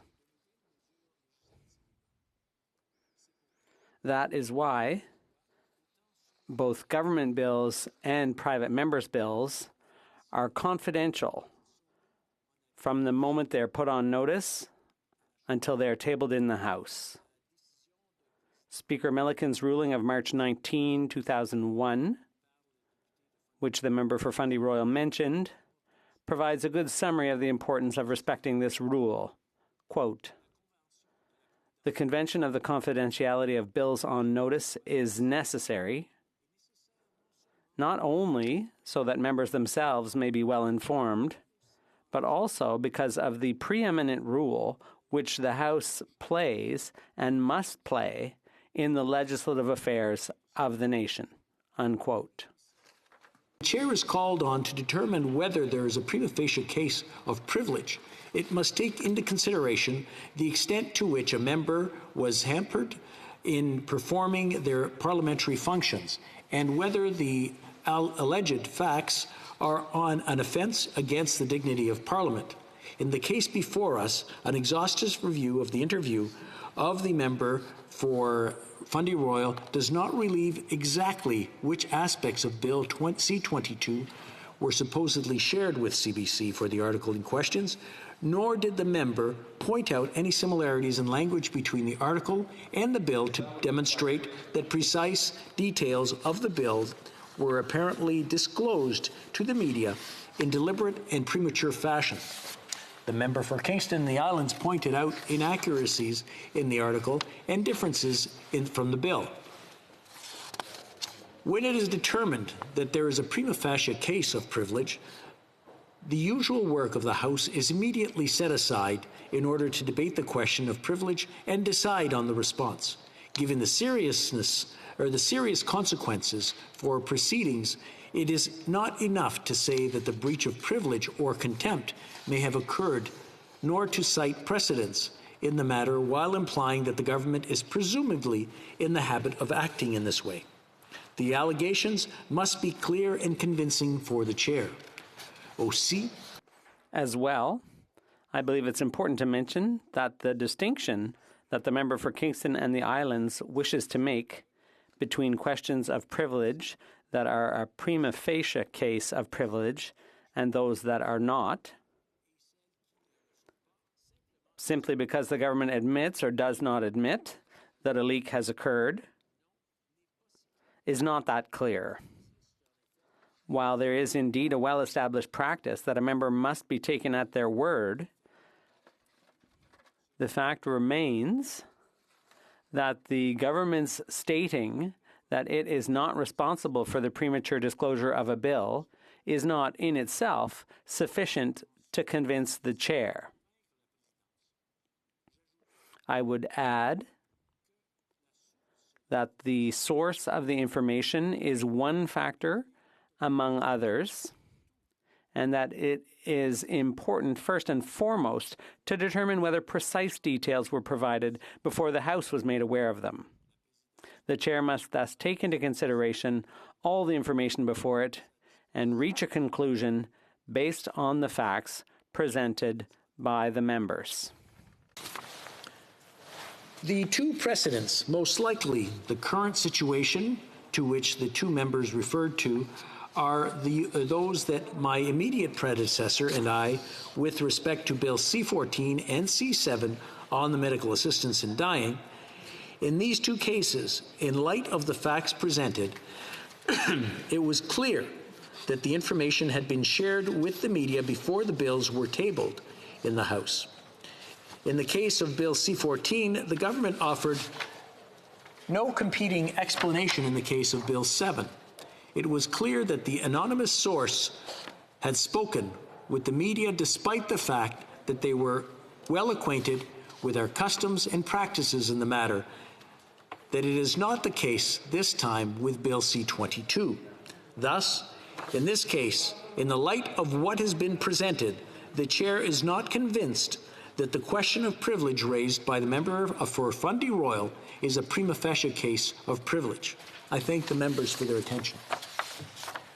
Orders of the day. Orders of the day, government orders, business of supply, resuming debate on the opposition's motion standing in the name of Mr. Fass regarding measures to support Canadian workers. The honourable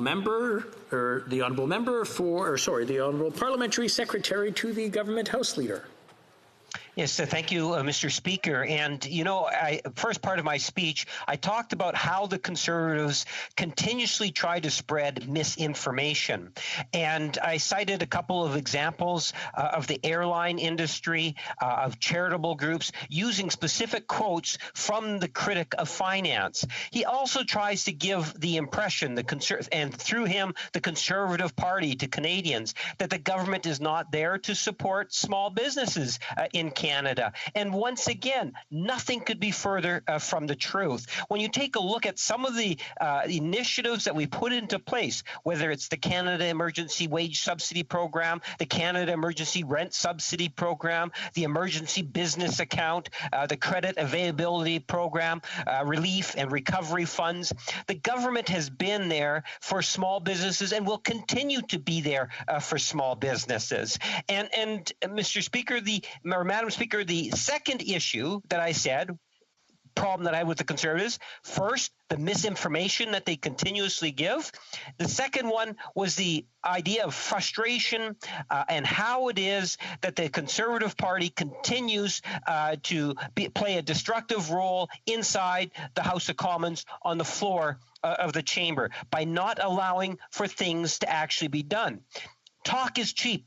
Action is what we want to see. I was really quite encouraged by the opposition House Leader just moments ago when he indicated that the Conservatives are prepared to pass through C-18, which is a trade agreement. That means they support the legislation, no issues, they're going to pass it through. I suspect, as I indicated previously in previous speeches, the only way you can get things passed through the House of Commons is if you shame the Conservatives to the degree in which they feel so uncomfortable that they actually feel that there's more than an obligation, that they will actually allow legislation to go through. A good example that I can cite would be the member from Kildonan St. Paul.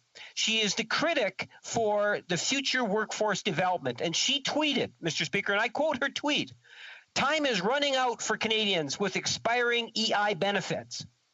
Well, Mr. Speaker, that's Bill C-24. Bill C-24 is one of those pieces of legislation that we have and want to see pass through the House of Commons. So if the leader of the Conservative Party would actually listen to some of the members of the Conservative caucus, we might even see that bill passed. I would encourage the government, the opposition House Leader, to take the initiative and look in terms of what that bill is actually saying and proposing to do, maybe even consult with his Conservative caucus colleague, the member from Kildonan St. Paul, and recognize how that bill is going to help Canadians. Because as I indicated, action speaks louder than words when it comes to the Conservative Party. You know, take a look in terms of what they've done on Bill C-14. Another bill that ultimately helps small businesses that they have been filibustering, yet today it's a motion on why aren't we doing enough to support small businesses? Do you see some irony there? I see a great deal of irony there, Madam Speaker. And I would suggest to you that if you take a look and witness what it is that we have seen from this destructive force, better known as the Conservative Party, Madam Speaker, in terms of at the floor of the House of Commons, that there are many issues that are not being dealt with because of the role that they've decided to play, which is politically charged, as opposed to serving Canadians in combating and fighting the pandemic. Questions and comments. The honourable member for Kenora. Thank you very much, Madam Speaker. I thank our friend from Winnipeg North for those comments. However, what struck me the most was that he was speaking about what he calls misinformation, and then he proceeded to talk about how this government has supposedly done such a great job supporting small businesses throughout the course of the pandemic. And I know many small business owners, particularly in the tourism and hospitality sectors, that would very much disagree with that member's particular way of framing this government's response. We know that many people have fallen through the cracks and haven't been able to apply for many of these programs. So I'm just wondering if the member would agree that many people have been left behind by his government's programs, and that he should be working with the opposition to help create a more beneficial COVID response and business support going forward. The Honourable Parliamentary Secretary. Well, Madam Speaker, unlike the Conservative Party, since day one, this government has been there for small businesses, medium-sized businesses, and others, individual Canadians. Our program development and spending clearly demonstrates that. Contrary to the misinformation that we even witnessed today. His own finance critic, for example, said today the Liberal government has been promising support for Canada's airline industry for over a year and still nothing. That's a direct quote from the minister, from the critic of finance from the Conservative Party. That's just not right. That's just not true, Madam Speaker. There's words that would be unparliamentary if I were to use in explaining exactly what it is that the critic was saying. That's the reality. Misinformation coming from the Conservative Party and a destructive force on the floor of the House of Commons day after day.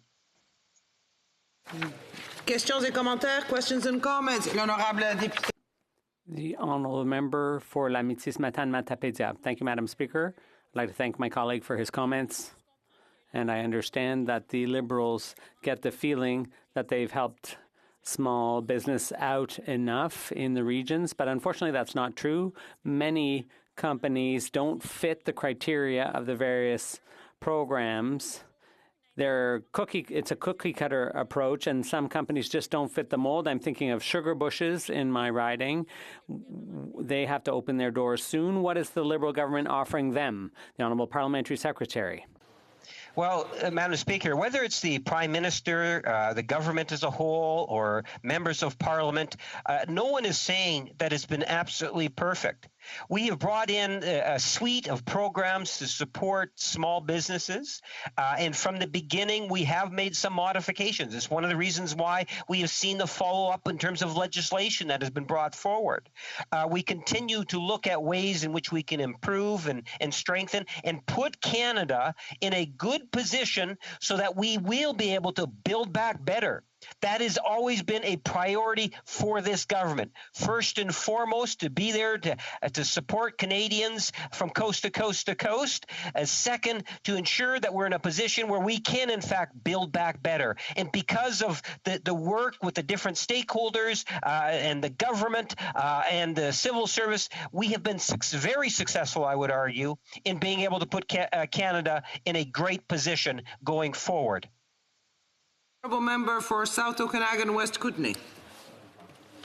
Well, thank you, Madam Speaker. You know, small businesses are the engine of job creation in Canada. I think we all agree on that. They're an important part of every community across the country. And while our local businesses are struggling, the Liberals are letting big companies like Bell and Imperial Oil take millions in public COVID relief and pay millions in dividends to their shareholders.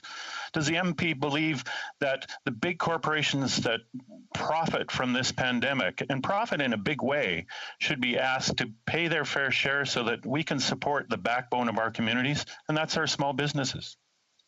Well, Parliamentary Secretary. Well, Madam Speaker, what I believe is that it was absolutely critical that the Government of Canada support people, real people in all regions of our country. And we did just that by introducing programs such as the CERB program, which ultimately almost 9 million Canadians in every region of our country were recipients of being able to have an increase in disposable income because of programming that was put in place by this government and working with the cooperation with our civil service and other stakeholders. Madam Speaker, that to me is results. The member White. Resuming a debate, the honourable member for Surrey Newton. Thank you, Madam Speaker. I speak today to oppose this motion, which is yet another display of political grandstanding on the part of opposition members from across the way. It is another example of this party being completely out of touch with the realities that Canadian citizens and businesses are encountering during this pandemic. I would like to begin my remarks by saying that I understand the importance of opposition days in the House of Commons. I recognize that at the end of the day, Madam Speaker, every member in this House works on behalf of the constituents to the best of their capabilities. So regardless of what party represents a particular riding, it is important that all constituents have the ability to have their voices, concerns, issues, and ideas discussed and debated in this House. And while I find myself in disagreement with many opposition motions that come forward, I still have great respect for their importance within our democratic system. I recognize the urgency that this motion was written with to demonstrate the importance of offering workers, families, and business sectors the supports they need during this pandemic. But Madam Speaker, I'm a little confused because it is such a rare occasion where the opposition endorses the measures that the government is undertaking. In the case of this motion, the call for such support looks like little more than an opportunity to remind my colleagues from across the way that their call is already being answered by our government. In fact, it has been progressively addressed by the Prime Minister every single day for almost a year now, making me wonder if the opposition has any idea of what is going on right now with regards to our country's response to COVID-19 pandemic. Madam Speaker, as an example, the highly affected sectors credit availability program is open to all the sectors mentioned in this motion by offering 100% government guaranteed financing and low interest loans of up to $1 million over 10 years. I can tell you that some of the business owners that I have spoken to since the program was introduced are very happy to have this level of financing available in times such as these where cash flow and available capital is stalled. This comes from the conversations I have had consulting with my constituents, a practice that I have always considered the fundamental aspect of this job of being a member of parliament. And I can assure my opposition colleagues that if they did something similar with businesses in their own ridings, they would find entrepreneurs who have taken advantage of this program and in many cases have credited it to allowing their businesses to continue during this difficult pandemic economic climate. Madam Speaker, the same thing applies to a program like the Canada Emergency Rent Subsidy, which, for reference, as of February 28th, over 134,000 organizations have received support from totaling $1.81 billion. Or the Canada Emergency-Based Subsidy, which to date has helped protect more than 5.1 million Canadian jobs. The opposition is also undoubtedly aware, or should be, if they read the news, that our government is currently negotiating with Canadian Airlines to see what additional supports can be offered to a sector that has been particularly hard hit by this pandemic. This is, of course, in addition to the over $1.8 billion the airline sector has received through the wage subsidy program that has directly gone to workers. And the $1 billion that airports and smaller airlines received through last year's fall economic statement. Finally, Madam Speaker, with regards to the opposition's ill-informed concern for bankruptcies and layoffs, there is the Canada Emergency Business Account, which has provided over 832,000 businesses across Canada with over $34 billion in support by reducing expenses and freeing up liquidity for small and medium-sized businesses. Madam Speaker, as I mentioned, at the best, this is an innocent mistake about an opposition that just did not do their homework before presenting such a motion. But at worst, and I fear that this is really the situation here, is that we have an opposition that is more concerned with playing political games and grandstanding than working collectively to support Canadians and Canadian businesses during this pandemic. And this is the crux of why I must vote against this motion. Misinformation is always harmful in a functioning democracy like Canada, but that is particularly the case during a global pandemic that we continue to battle our way through. This motion is nothing more than an attempt to deflect from what this government is already doing, and as a result, leads to confusion about what Canadians and businesses can access right now. Instead of doing their jobs and giving accurate information to their constituencies to address whatever situations are arising, they are more focused on electoral politics. And that is the real story of today's motion, and just one more reason for their party to really do a deep dive into what they are trying to accomplish. Every week, Madam Speaker, we read articles about this disarray in the Conservative Party. We hear about the factions that are still fighting about issues like abortion that were settled decades ago. We hear about a leader who is confused about which identity he wants to trot out to the media on a particular day. We hear about opposition members who are dissatisfied with the direction of their party and are vowing to take it back. Madam Speaker, today's confused and baffling motion is just a byproduct of this chaos. In closing, Madam Speaker, I encourage all members in this House to vote against this frivolous political stunt and to move forward on more pressing actions that will continue to assist Canadians and Canadian businesses during the COVID-19 pandemic.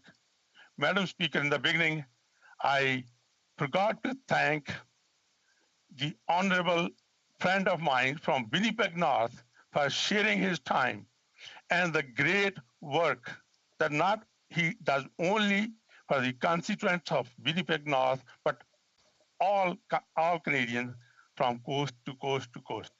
And thank you to all the members of this House and to you, Madam Speaker, for giving me an opportunity to share my constituent concerns.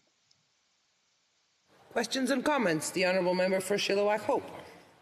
Thank you, Madam Speaker. And the member seems to be saying that workers for Canadian Airlines have never had it so good, that this government has already given them all the support that they need during this pandemic. Well, I've talked to workers from the airline sector who have people now, if you don't have 17 or 18 years of seniority, you've been laid off.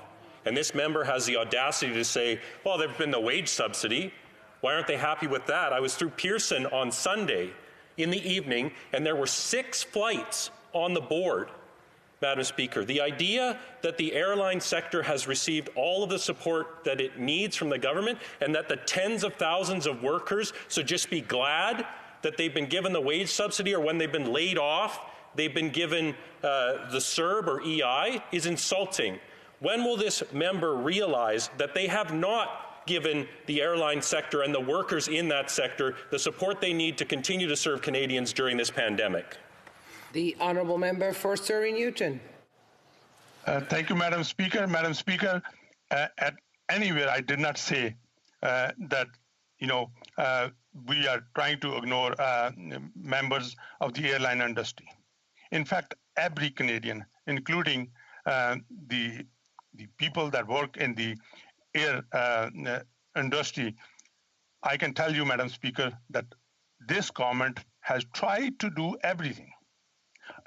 we are not perfect. Every day, if Prime Minister had an input from members or organizations on the ground, he has come out every day with different output to help workers and businesses from coast to coast to coast. The Honourable Member for Repentigny.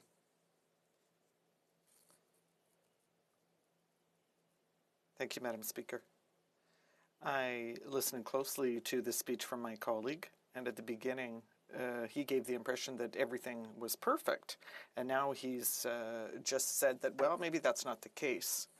So, in April 2020, there was also already a lot of money given, but only a year later, arts, tourism, and so many other sectors need an assistance plan. So doesn't my colleague agree that there should be specific aid for certain sectors? Member for Surrey Newton. Thank you, Madam Speaker. There's nowhere in my speech I said that we are perfect and we have done everything perfectly. I can tell you that every step of the way I walk through my riding, I meet a person. Either they say, well, the Canada Emergency Response Benefit has helped us, Canada Emergency Business Account has helped us, the other person will say Business Credit Account benefited us, Canada Emergency Base Subsidy has helped us, Canada Emergency Rent Subsidy has helped us, Expanded Canada Business benefits have helped us. And I tell you, Madam Speaker, Prime Minister and this government has done everything that they could do to work with the grassroots, work with the opposition parties, and work with the organizations across Canada to help workers and Canadian companies to make sure that we are able to get through this pandemic.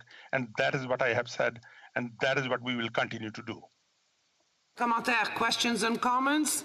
The Honourable Member for Esquimalt, Saanich-Sooke. Thank you very much, Madam Speaker. Well, it's interesting to hear the honourable member say the government's done everything it can do for small business. Certainly, small businesses in my riding are certainly waiting to hear if the government can't actually do more, because many of them are going to have to close their doors permanently. So one of the things I want to ask very specifically that small businesses have been asking for a very long time is a cap on the fee that credit cards charge them. And today, the NDP leader in the House was calling for a 1% cap on those fees. Why haven't the Liberals moved to cap those credit card fees, which are so hard on small businesses during this pandemic? Well, Member for Surrey Newton, a very short answer. Thank you, Madam Speaker. First of all, I want to thank the honourable member from Sooke Saanich, all the great work that he does for his constituents, and the issue that he raised is a genuine issue. But now, during pandemic, when it comes to the businesses, Madam Speaker, whether it's a base subsidy, whether it was the emergency rent subsidy, whether it was the Canada Business Account, that all tried to help businesses, but made sure. The Honourable Member for Chilliwack Hope.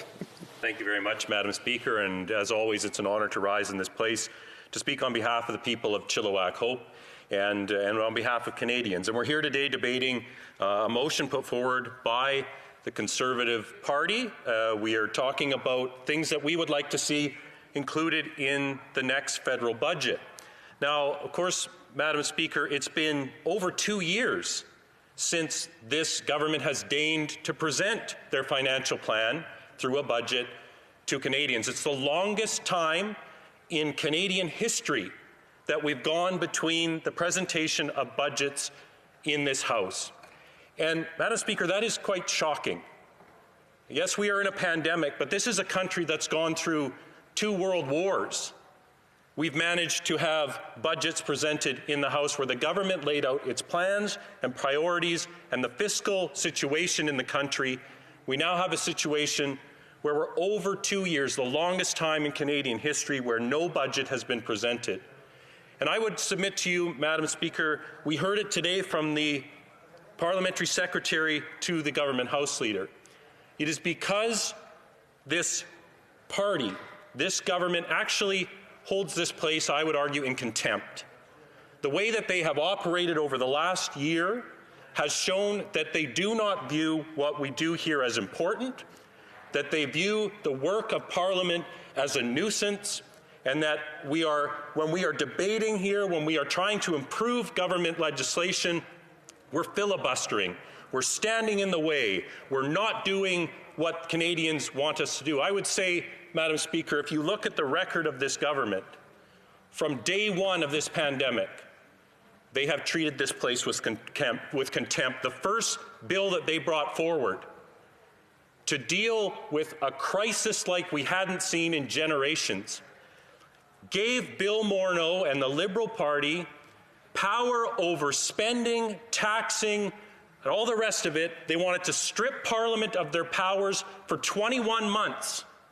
That was the initial foray of this government in this pandemic, to strip away the rights of members of Parliament, to hold this government to account, to improve legislation that our constituents needed to see pass. But they knew best. They've known best this entire time, and any time that we've raised any concerns, we've been condemned as standing in the way, because they view Parliament as a rubber stamp for the Prime Minister's office. We heard that from the Parliamentary Secretary to the Government House Leader, accusing the Conservative Party of filibustering a bill. The audacity for him to say that. The bill was introduced yesterday at about 3:15, debated for about 3 hours. And that's enough time. That's too much time for this Liberal government to have scrutiny placed on their legislation. We're clearly not in it for Canadians if we're not passing that bill. You know why that bill had to come forward, Madam Speaker? Because they messed up the bill that created a loophole that allowed travelers who are going to Hawaii to come back and collect $1,000 from the government because they had to quarantine. I got so excited at the beginning, Madam Speaker, I forgot to say I was splitting my time with the member for Oshawa, and I know he has some excellent things that he too would like to say. So Bill C-2, which they brought in late in September after they'd shut down the House, members will recall that they shut down Parliament rather than face an Ethics and Finance Committee review of their We Charity scandal. The We Charity, which we've now learned quite a few things about as a result of the studies that have happened at this committee. They tried to shut that down. They truly did filibuster that, tried to shut it down, and when they couldn't shut it down, they just padlocked Parliament, shut this place down for weeks and weeks and weeks on end. As the deadline came for the CERB, for the Canada Emergency Response Benefit, that deadline started to come in October. They deigned to bring back the House and then said, well, we need to pass this bill immediately, Bill C-2, or else you're putting Canadians out on the street. So as we've done throughout this pandemic, Conservatives have worked to get benefits to Canadians. We've expressed our concerns, and we got the benefits to Canadians. Now, we pointed out the problem with returning travelers getting $1,000 from the government because they had to quarantine at home. So now we have Bill C-24, which seeks to address that. Another deadline approaches, March 28th, and the government doesn't bring in the bill at the start of this session. It waits a long time, it waits a month or so, then brings it in and says after 3 hours of debate, if you don't pass it, you're the ones that are holding up relief for Canadians. What a joke, Madam Speaker. And that's how they treat this Parliament. They've done it throughout, and they should have learned their lesson, because every time that they've introduced legislation and treated Parliament as it was something that should receive the back of their hand, a nuisance that wasn't worthy of a response, wasn't worthy of sitting with its full powers. We can do it, obviously, in a hybrid format, but the powers were stripped away for months. When I talked about that first bill that took away the rights of Parliament to scrutinize budgets, we also had the original wage subsidy, which was only a 10% subsidy, not the 75% subsidy that we insisted on and the government finally relented and provided. We talked about the promoting the wage subsidy over the CERB, but they took so long to get it right that it was actually less advantageous for employees to stay with their company right at the start of the pandemic, which was a huge mistake. The original rental assistance program, which called upon a landlord to make the application directly for someone renting from their place. It was very poorly designed, had hardly any uptake, but the government didn't care. They hadn't consulted with the other parties. They knew best. And that's what's happened here throughout, and we just heard it again from the member for Surrey Newton. Anyone that raises a concern about their specific sector, they should just be grateful for what they're getting, because the government knows what they need, and if they're calling for more support, it must mean they don't understand the brilliance of the government. Madam Speaker, this is not as it should be. The original CEBA accounts, we heard about those. That's something we mentioned in our motion. Those that had personal accounts with a bank, not a business account, were ineligible. So a number of small businesses, farmers, etc., were not able to access those guaranteed loans. We saw that startups were not able to access the government programs because they couldn't show a loss of revenue. So people that had just started, poured their life savings into their work, were told, sorry, the government isn't here for you. All of these problems were identified, but the government didn't listen because they knew best.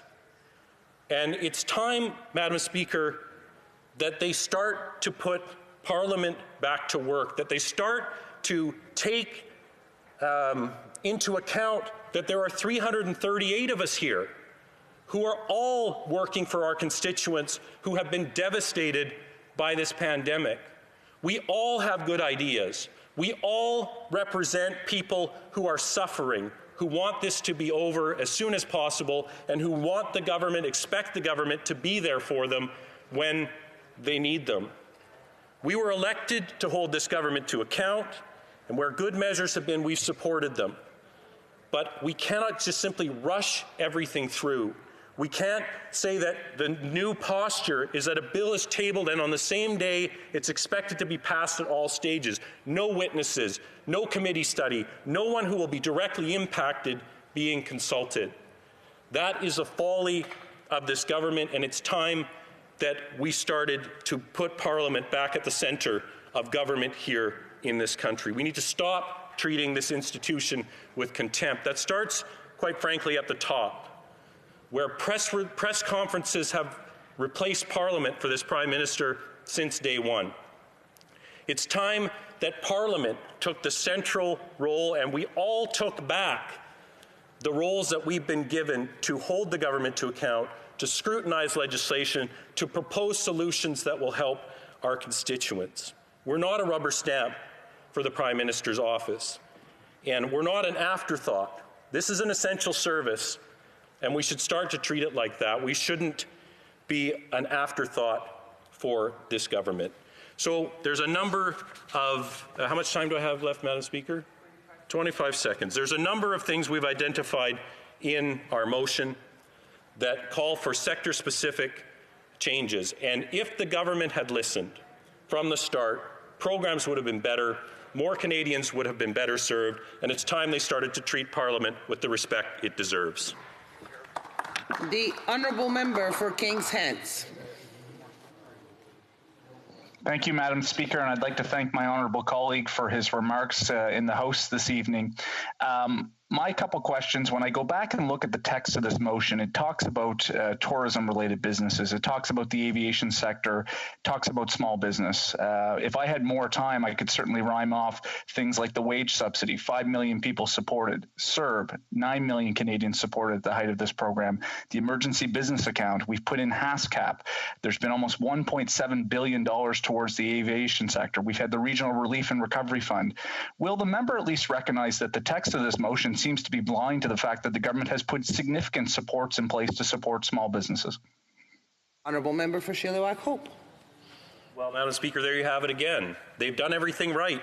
They have all the solutions, and small businesses whose very existence is threatened should just be grateful for the government having given them the benefits that they've had so far. Don't mind the fact that their doors are about to close, or that they haven't received the type of support that they need, or if they've been left out altogether. as new businesses have, as people who have recently acquired a business and can't show that decline in revenue have been left out. So again, this government is arrogant. It always believes that it has the solutions. It disregards other parliamentarians. Whatever comes out of the PMO is perfect. It's time that they listen to their constituents who are calling for the very specific things that our motion addresses today, Madam Speaker. Questions et commentaires, l'honorable député. The honourable member. Thank you, Madam Speaker, and thank you to my colleague for his speech. There's something in the Conservative motion which speaks to me in particular. It is the repayable loans to airlines. We know that this sector was hard hit by the pandemic.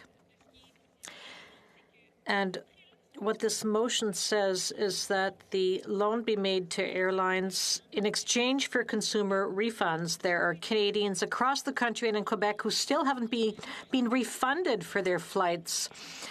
And Air Canada has cut regional routes, and my region, unfortunately, last summer was abandoned by Air Canada. So it's extremely important that these routes, for instance, between Mont-Joli and Gatineau, be restarted.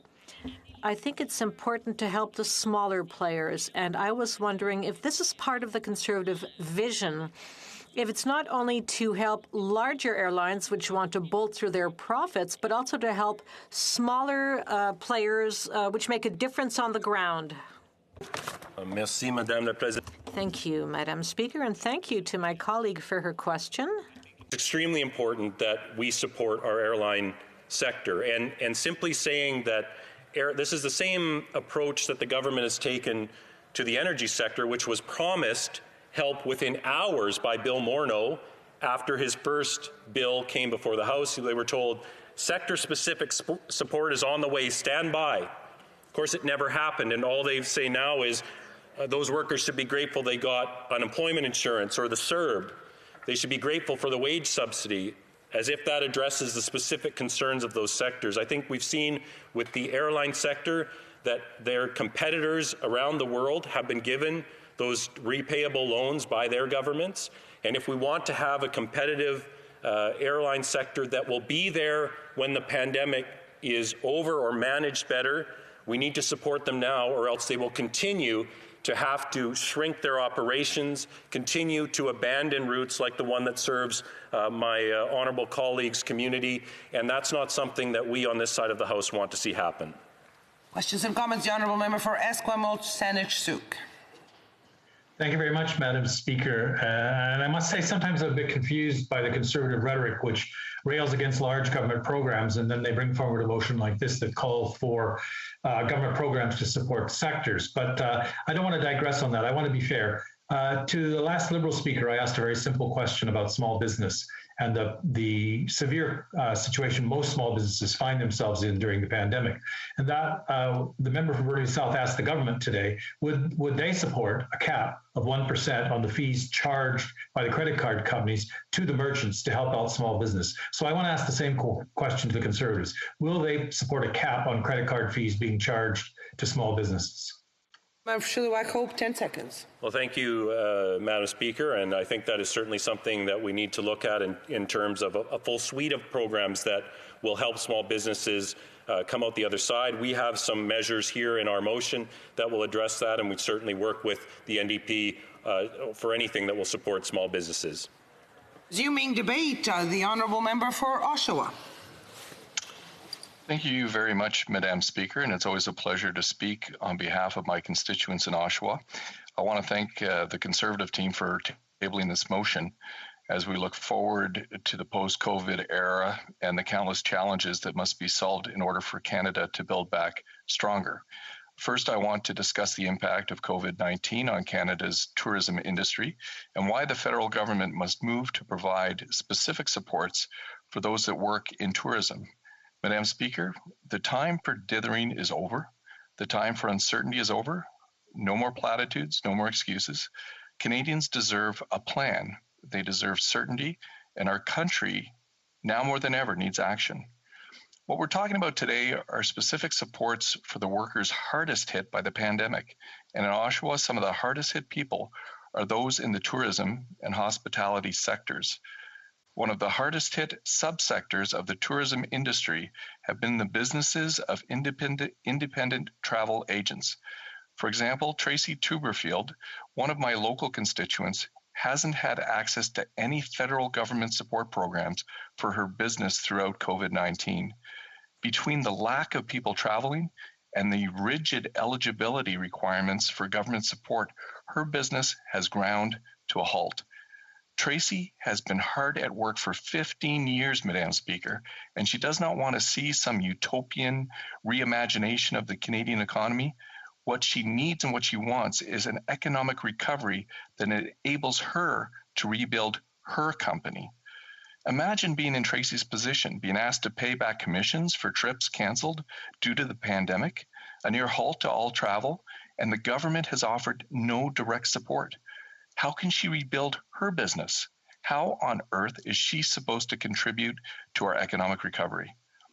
Tracy has even shared that between the pandemic restrictions and being left behind by the government, they have caused a huge toll on our mental health, a toll that could be mitigated by direct sector-targeted support for independent travel agents. Another constituent left behind by the government has been Amber Derby, a former employee at the Holiday Inn in downtown Oshawa. Despite support being provided to businesses in the hospitality industry, Amber was still laid off. Madam Speaker, the fact is, much of the funding made available to businesses has not trickled down to the workers. While it's important to ensure businesses can stay afloat, workers and those that are the bedrock of our economy cannot be left behind. Even now, despite looking to expand her skill set, the training programs available are just not affordable for Amber. The Prime Minister promised that no one would be left behind, yet Amber and hundreds of thousands of Canadians in the hospitality industry have endured just that, just being left behind by the government. Like Tracy and many other Canadians, the effect of being left behind have had adverse consequences on Amber's mental health. Madam Speaker, another one of the top tourist attractions in Oshawa is Parkwood Estate. The site is the former home of R.S. McLaughlin, the first president of General Motors Canada, and it's one of the top venues for high-budget movie sets in Canada. And the attraction is managed by its wonderful curator, Samantha George, and it's still suffering from a lack of visitors. And as any tourism expert will tell you, the presence of quality restaurants is key to any economy looking to attract visitors. Last week, I had lunch at the Bulldog Pub and Grill, an Oshawa favorite, where I had a chance to speak to the owners, Julie and Victor. They've been trying their best to support their workers throughout the pandemic, but have not been able to qualify for government programs like the emergency wage subsidy since they bought the business mere months before the pandemic hit. So they had no prior year information available to qualify for the programs, even though it was a viable business for more than a decade under the previous owners. The government, Madam Speaker, has to provide more flexibility to small and medium-sized businesses like the Bulldog so they can continue supporting the local economy as well as employing workers that rely on the wages and tips from their jobs. With this government's incredibly slow procurement of rapid testing and its rollout of vaccines, those working in tourism are going to continue needing help. If the government had done its job, perhaps workers in the tourism sector wouldn't need the support at this time, but that dream is not the reality. So this government must act now to support those in these industries. Madam Speaker, another industry that we have to talk about are charities. This is another sector that the government must target with specific supports as laid out in our motion. It's support for the Canadian charitable sector. In Oshawa, we're known for having one of the biggest hearts in the GTA. Our charities are busier than ever helping our community and those in need. Leanne from the Backdoor Mission, right across the street from my constituency office in downtown Oshawa, has been working hand in hand with Simcoe United Church to provide food, medical services, and financial assistance to Oshawa's vulnerable. I was happy to drop by last week and donate some essential items. Sherry Denisha from St. Vincent's Kitchen, downtown Oshawa, wants to reopen and continue serving low-cost meals to the less fortunate. However, the pandemic has ground their work to a halt, and they need $200,000 in funding to continue serving the less fortunate, as St. Vincent's has been doing for 30 years. Rita Nave, Madam Speaker, just down the street at Simcoe Street Settlement House, helps thousands of Oshawa residents every year with its food bank and after-school programs for kids. And just last week, I attended the coldest night of the year walk at the Oshawa Refuge Youth Outreach Center led by Clarence Kiesman.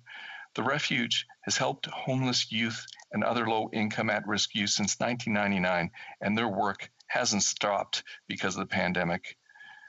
Madam Speaker, we also have a strong history of supporting our military and our veterans in Oshawa. People like Brian Wilkins from the Navy Club and Mike Gimlet from the 420 Wing provide an essential service for our veteran heroes. Because of the slow rollout of government funding for veterans, those who have stayed afloat are still hanging on by a thread, but they're in dire need. These are people that define Oshawa for what it is, one of the most caring communities in Canada. They form the foundation of Oshawa. If the people working at these charities that provide life-saving assistance to our communities, if they don't get the support that they need, those that are at risk and low income or anyone else that reaps the benefits of these great organizations may be forced to face a future without the necessary support. Madam Speaker, our airlines, now that we move into the post-COVID era, it is expected that more Canadians will be looking to travel both domestically and internationally after travel restrictions at home and around the world are relaxed. Not only will this serve as a boost to struggling tourism and airline sectors, but will also provide an opportunity for everyday Canadians to bring back some semblance of normalcy after living through a global pandemic that has been quite traumatic for many. Ensuring airlines can stay afloat through repayable loans is not just critical for the future of the Canadian economy, but also for the health of everyday Canadians. Travel is shown to be a significant benefit to both physical and mental health.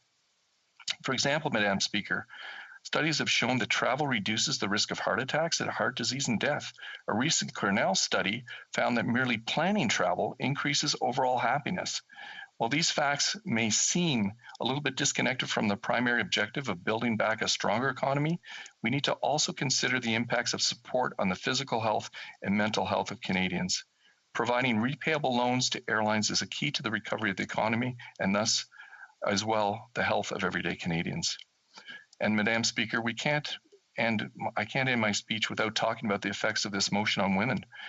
When I read the text of the motion, it's obvious that if it is passed, the government adopts the provisions moving forward. The economy itself will benefit. However, in my eyes, one of the most critical aspects of the provisions in this motion will be their effect on women.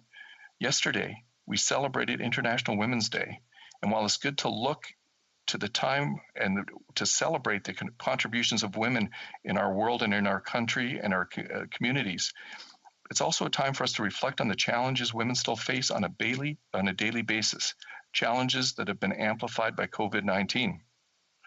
The sectors in this motion proposes for specific targeted support, mainly in tourism, hospitality, and the charitable sector, and they're all heavily dominated by women in the respective workforces, with over 50% in tourism, 60% of hospitality, and 80% of employees in nonprofits are women. These statistics show the disproportionate impacts of this pandemic on the economic status of women in Canada, making it all more important that the government consider the interests of women from coast to coast to coast as we move forward with the economic recovery. If the provisions of this motion are applied, women that have been negatively impacted by the pandemic will receive greater support, and the risk of women being left behind during the economic recovery will be dramatically reduced, especially for those working in the specified sectors mentioned in this motion. Thank you very much, Madam Speaker. Questions and comments. The Honourable Member for Kingston and the Islands. Thank you very much, Madam Speaker. I've heard a number of Conservatives today talk about the Liberals not being able to get their legislative agenda in order, and that's the reason why the Conservatives have not been willing to participate in making sure that this gets moved along as quickly as possible. Basically, they've been blaming the government for not allowing enough time for this debate to happen, and therefore, somehow, as a result of that, they've decided that they won't sit longer into the evening in order to get these important pieces of legislation through in order to support Canadians. So basically what they're saying, Madam Speaker, is they're saying because we're upset with the federal government's inability to deliver because we don't think they're doing a good job, we're going to hijack Canadians' payments and Canadian supports in order to express our displeasure with the government. Would this member perhaps like to comment on why it is that this Conservative Party, the opposition, is using these delay tactics at the expense of Canadians who need these supports? The honourable member for Oshawa. Well, it's hard to dissect the rambling of that question, Madam Speaker, and the ridiculousness of it. I think we're sitting even later tonight to debate the UK-Canada Free Trade Agreement, which, by the way, is another example of total and complete incompetence and irresponsible behavior of this Liberal government. Madam Speaker, it's over and over and over. Consistently, it's bumbling, it's dithering. The government has in its ability to set forth a legislative agenda of priorities, and it's the opposition's role in order to challenge and make these pieces of legislation better. I would submit to him and the Liberals across the aisle that if they would have listened to the opposition in the first place, we wouldn't have to redo a lot of these bills that the Liberals bumbled in the first place, Madame. Questions et commentaires, l'honorable. Question. The honourable member for Trois-Rivières. Thank you, Madam Speaker. I'd like to thank my colleague from Oshawa. The Bloc Québécois is in favor of this. The Bloc supports this motion, and I'd like to thank my colleague. And my colleague talked about the effect of the pandemic on people's mental health and on women. I'd like to hear him on the fact that many of these workers are independent workers or autonomous workers. Does he believe that a definition of what an autonomous or independent worker is would help to eliminate or reduce discrimination between, again, independent workers and salaried employees, depending on the type of business?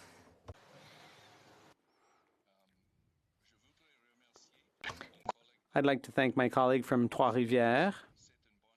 I think that's a good idea. It's very important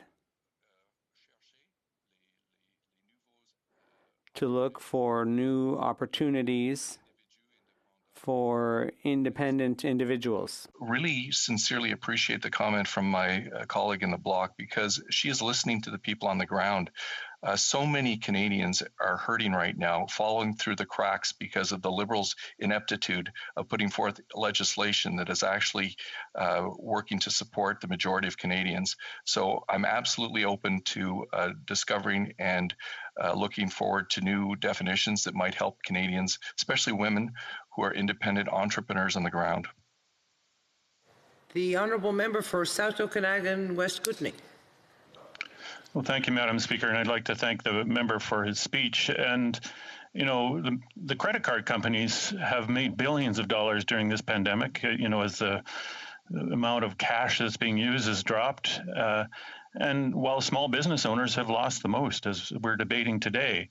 And, you know, even before the pandemic, I was hearing from small business owners in my riding that one of the main things that was hurting them was the high merchant fees they pay to credit card companies. Canadian merchants pay the highest fees in the world.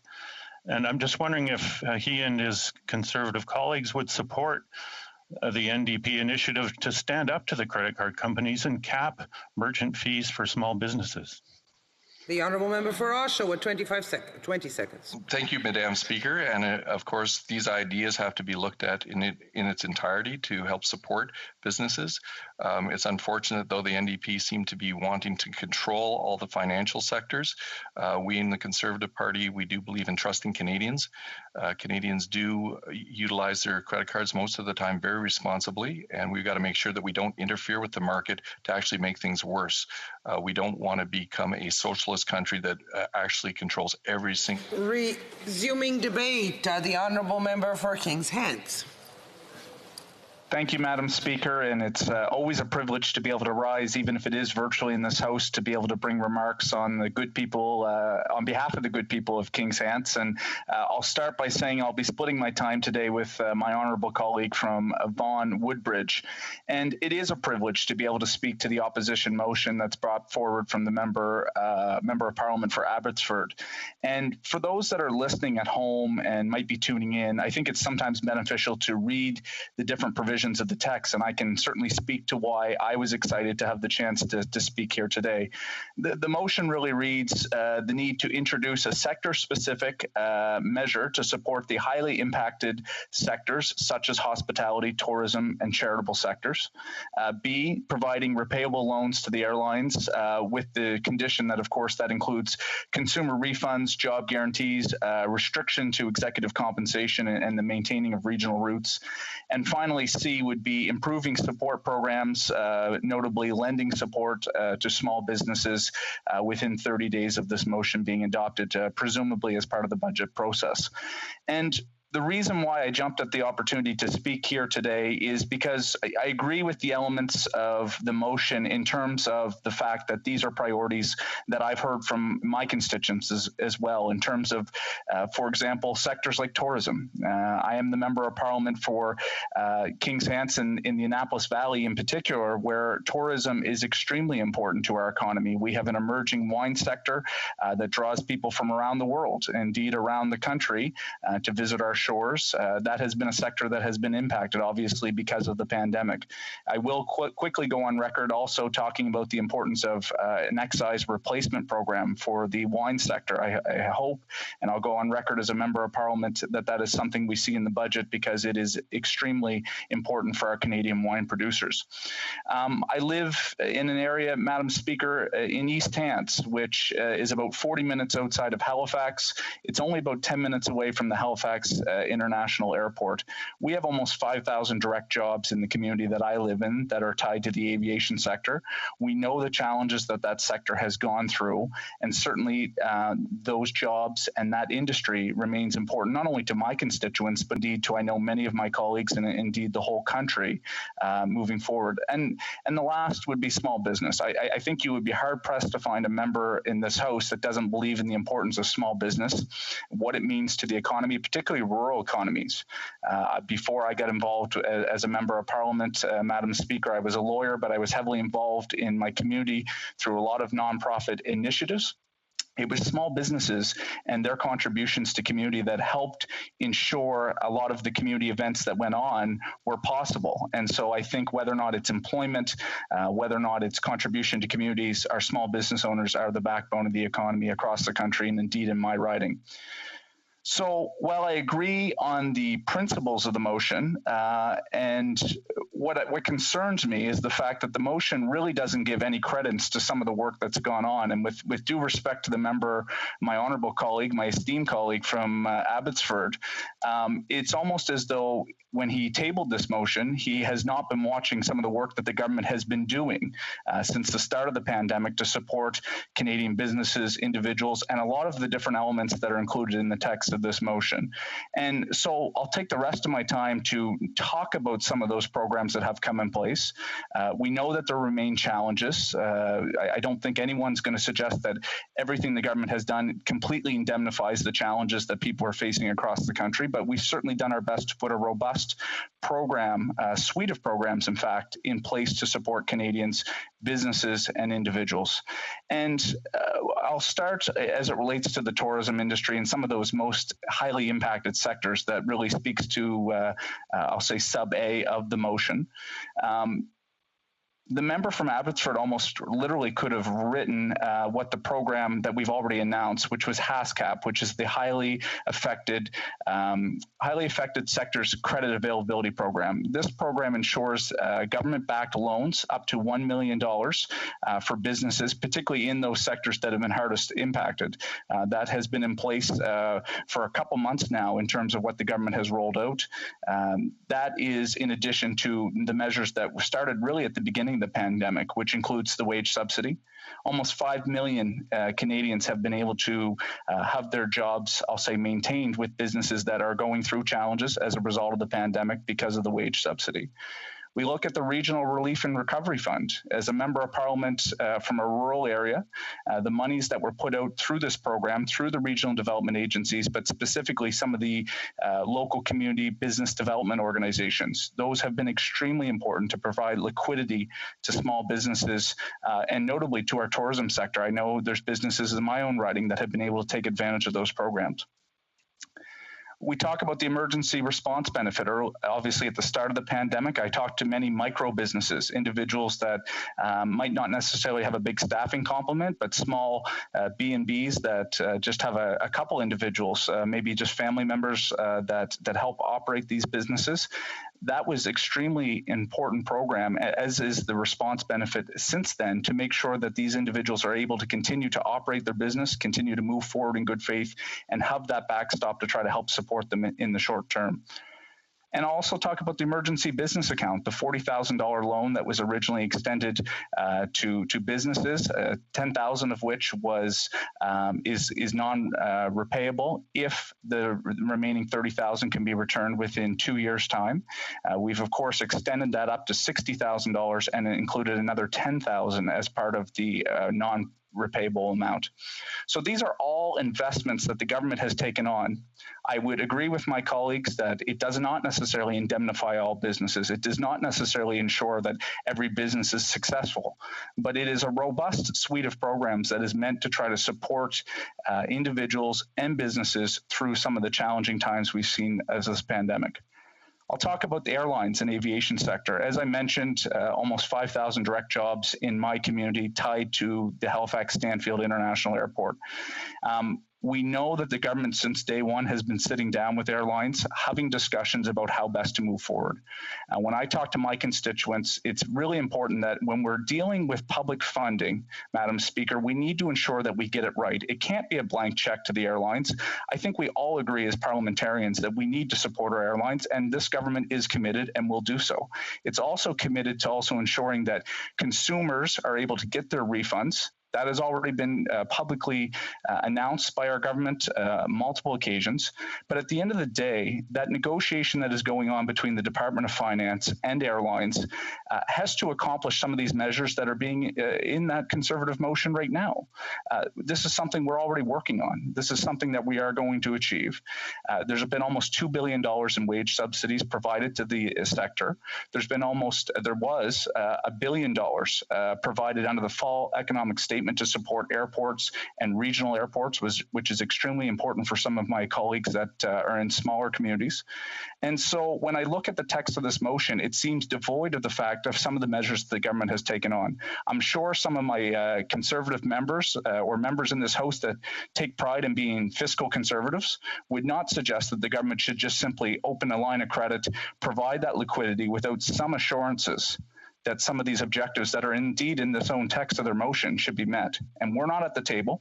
That's going on right now, and I'm confident that our government's going to be able to meet those objectives. The final piece that I would say is around the small business. I just listed off a litany of different programs, Madam Speaker, of how we have worked to support small businesses. I've heard stories in my community about how these programs have helped. I didn't even mention the rent subsidy, for example. There is a significant amount of money that we've put on the table to support businesses through these challenges. What I find interesting, what troubles me the most, Madam Speaker, and I recognize I have about 1 minute left, is that in one breath, the opposition party will say, you've done too much. You've spent too much. We're worried about deficits. We're worried about too much spending. And I will be honest, my own ideology as a parliamentarian, I think we need to be fiscally prudent. I appreciate the Minister of Finance speech before Christmas in the fall economic statement about making sure that we have fiscal anchors, that we're being mindful of how we spend in the days ahead. That's certainly appreciated. But you can't talk out both sides of your mouth, Madam Speaker. You can't in one good faith say we're spending too much money, and then on the other side have motions that come before this House that say you're not doing enough. And so Canadians, and certainly the constituents I talk to, they certainly recognize that in one sense, the Conservatives are saying you're not doing enough. And in the other sense, perhaps like, for example, the member from Carleton, well, you're spending far too much. And so this is part of the challenge. I think it's something that needs to be noted. I would be interested in hearing from my colleagues their perspective, and I'm happy to take any questions. Thank you, Madam Speaker. Questions and comments. The Honourable Member for North Okanagan Shuswap.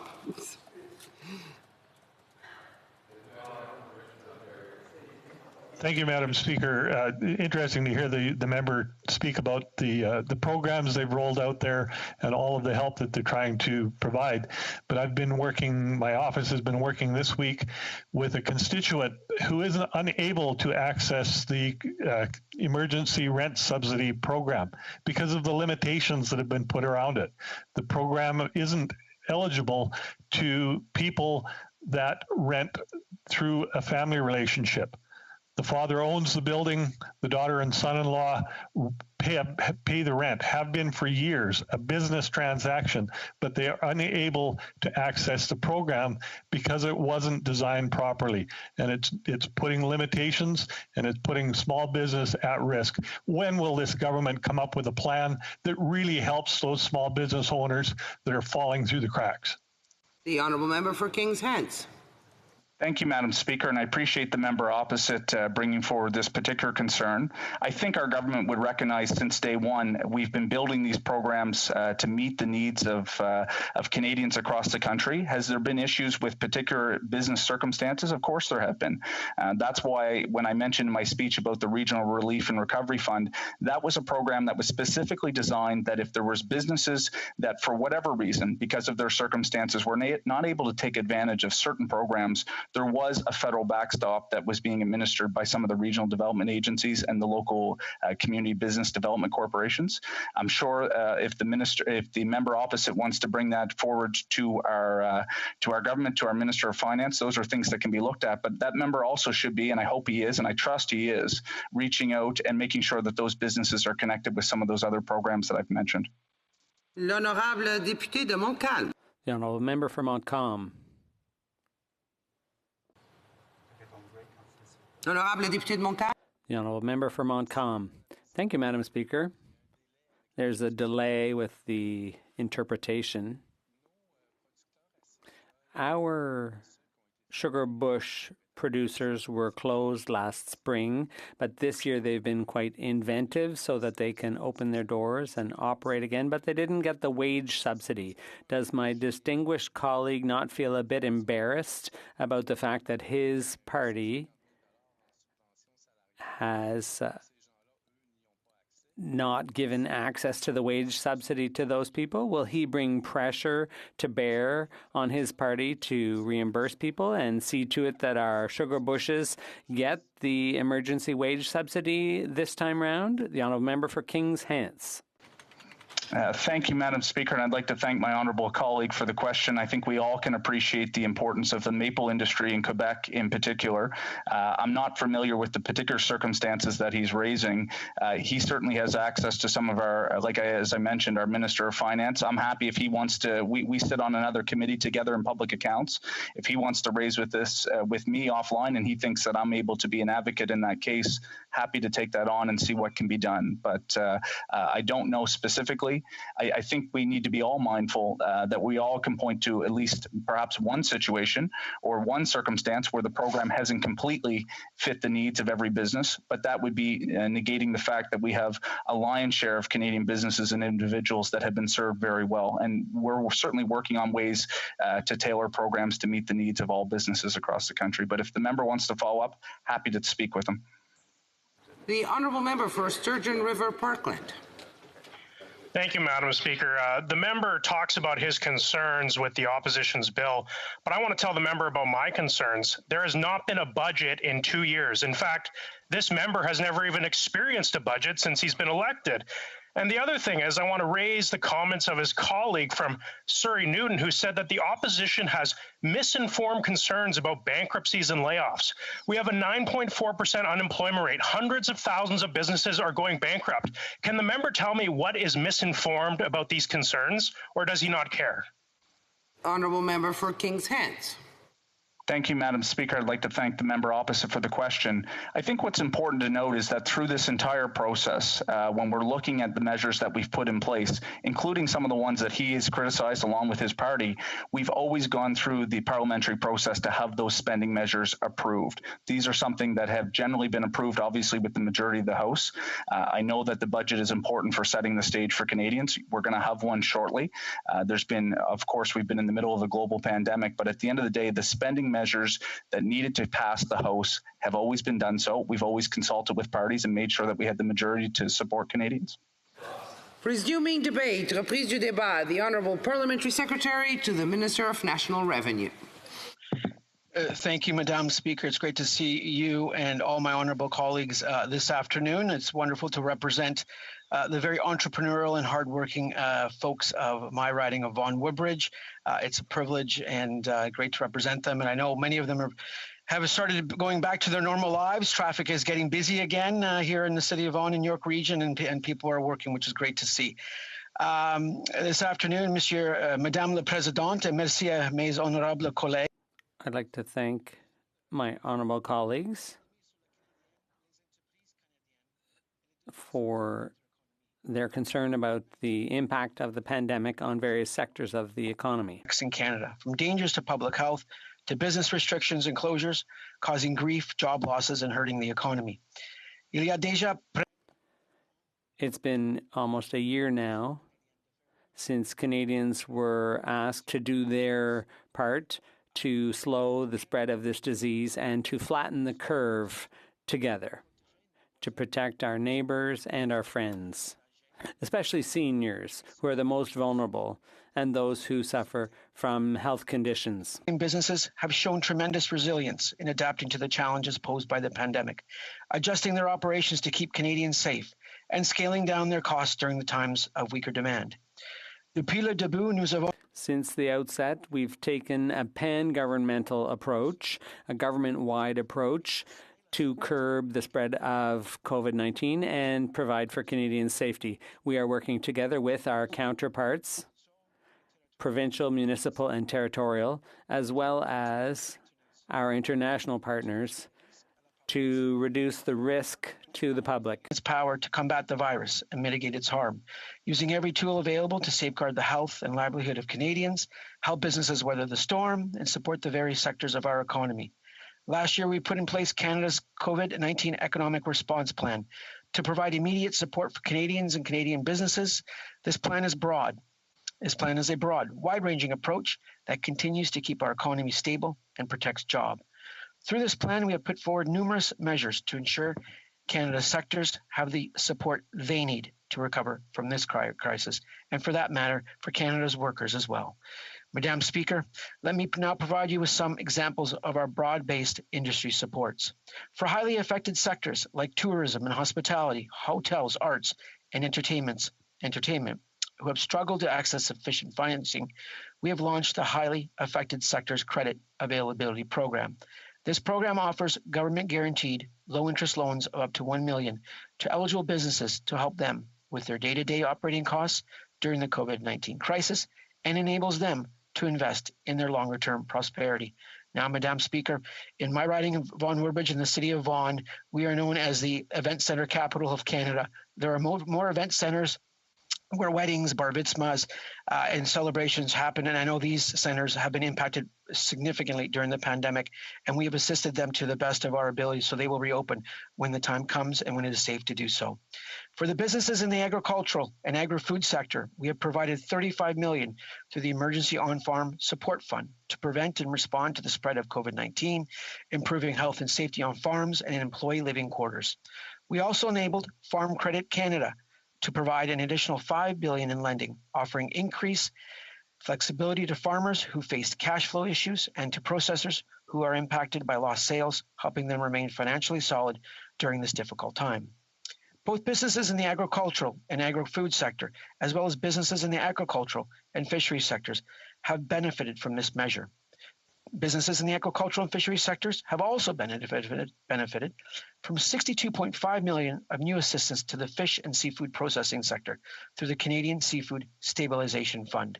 This new assistance has helped them add storage capacity for unsold product, comply with new health and safety measures for workers, support new manufacturing and automated technologies to improve productivity and quality of finished seafood products, and adapt products to respond to changing requirements and new market demands. For the cultural heritage and sports sector, we have created a short-term compensation fund for Canadian audiovisual productions to compensate independent production companies for the lack of insurance coverage for COVID-19 related filming interruptions and production shutdowns within the sector. We recently increased the fund from 50 million to 100 million to allow more productions to make use of the program during the busiest time of the year for the audiovisual industry. We have also established a $500 million emergency support fund to help alleviate the financial pressures of organizations in this sector facing significant losses due to the COVID-19 pandemic.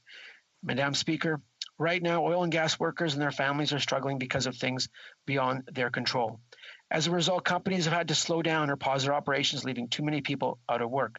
Thankfully, recently, we have seen a run-up, an increase in the price of oil, whether it is WTI or WCS, and this is a net overall positive for the Canadian economy.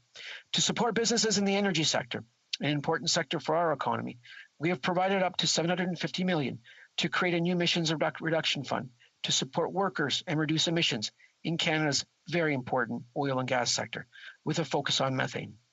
This fund is providing primarily repayable contributions to conventional and offshore oil and gas firms to support their investments to reduce greenhouse gas emissions. Of this amount, $75 million was allocated to the offshore sector.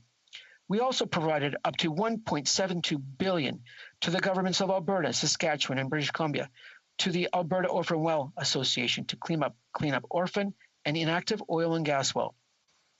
This has helped maintain thousands of jobs while creating lasting environmental benefits. To support infrastructure projects, across the country, we have adapted the Investing in Canada infrastructure program to better respond to the impacts of COVID-19, adding a new COVID-19 resilience stream. This new stream, delivered through bilateral agreements with provinces and territories, provides added flexibility to fund quick start, short-term projects that might not otherwise be eligible under the existing funding streams. We also accelerated $2.2 billion in annual federal infrastructure funding for communities through the Gas Tax Fund to help communities quickly move forward with infrastructure projects. For many Canadians, COVID-19 has had a major impact on their daily lives as they work to pay their bills, put food on the table, and take care of themselves and their families. More and more Canadians have been turning to community organizations for assistance as a result of the economic conditions of the pandemic. To ensure that Canadians get the support they need, the government has made significant investments in shelters, food banks, and community organizations, including $300 million distributed as of January 12th for charities and nonprofit organizations across Canada that deliver essential services, and in fact, an additional $200 million in total support for nearly 3,000 food banks and local food and service organizations to address emergency hunger relief across Canada. To support hospitals and to keep our nurses and doctors and frontline healthcare workers well equipped in the months and years ahead, I am proud to say the government has committed over $9.1 billion to support the procurement of personal protective equipment. Madam Speaker, this funding is in addition to the $3 billion for personal protective equipment procurement provided directly to provinces and territories through the Safe Restart Agreement. Comme nous l'avons. As we have told you from the beginning, our government is there for you.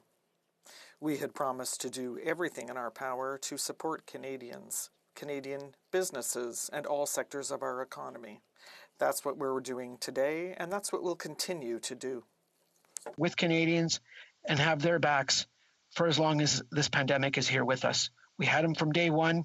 We've been there with emergency programs like CEBA, like the Canadian Emergency Wage Subsidy, like the Rent Relief Program, and like the Regional Relief and Recovery Fund. We will continue to invest in Canada. We will continue to invest in Canadians, and we'll continue to grow and strengthen our middle class. Thank you, Madame la Présidente. Questions and comments. The Honourable Member for Yorkton Melville. Yes, thank you, Madam Speaker, and I appreciated listening to my colleague.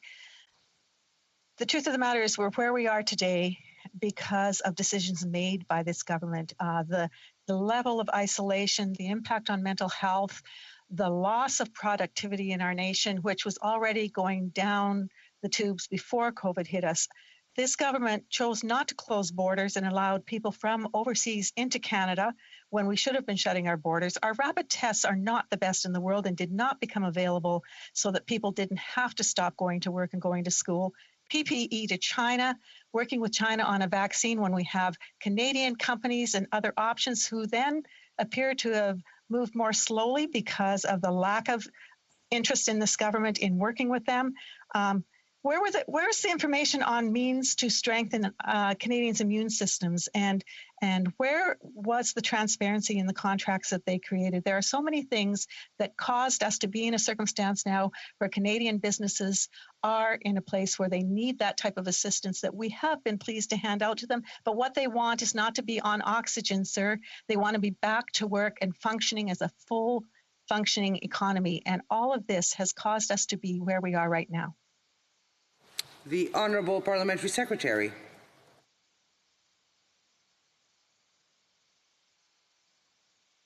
The Honourable Parliamentary Secretary.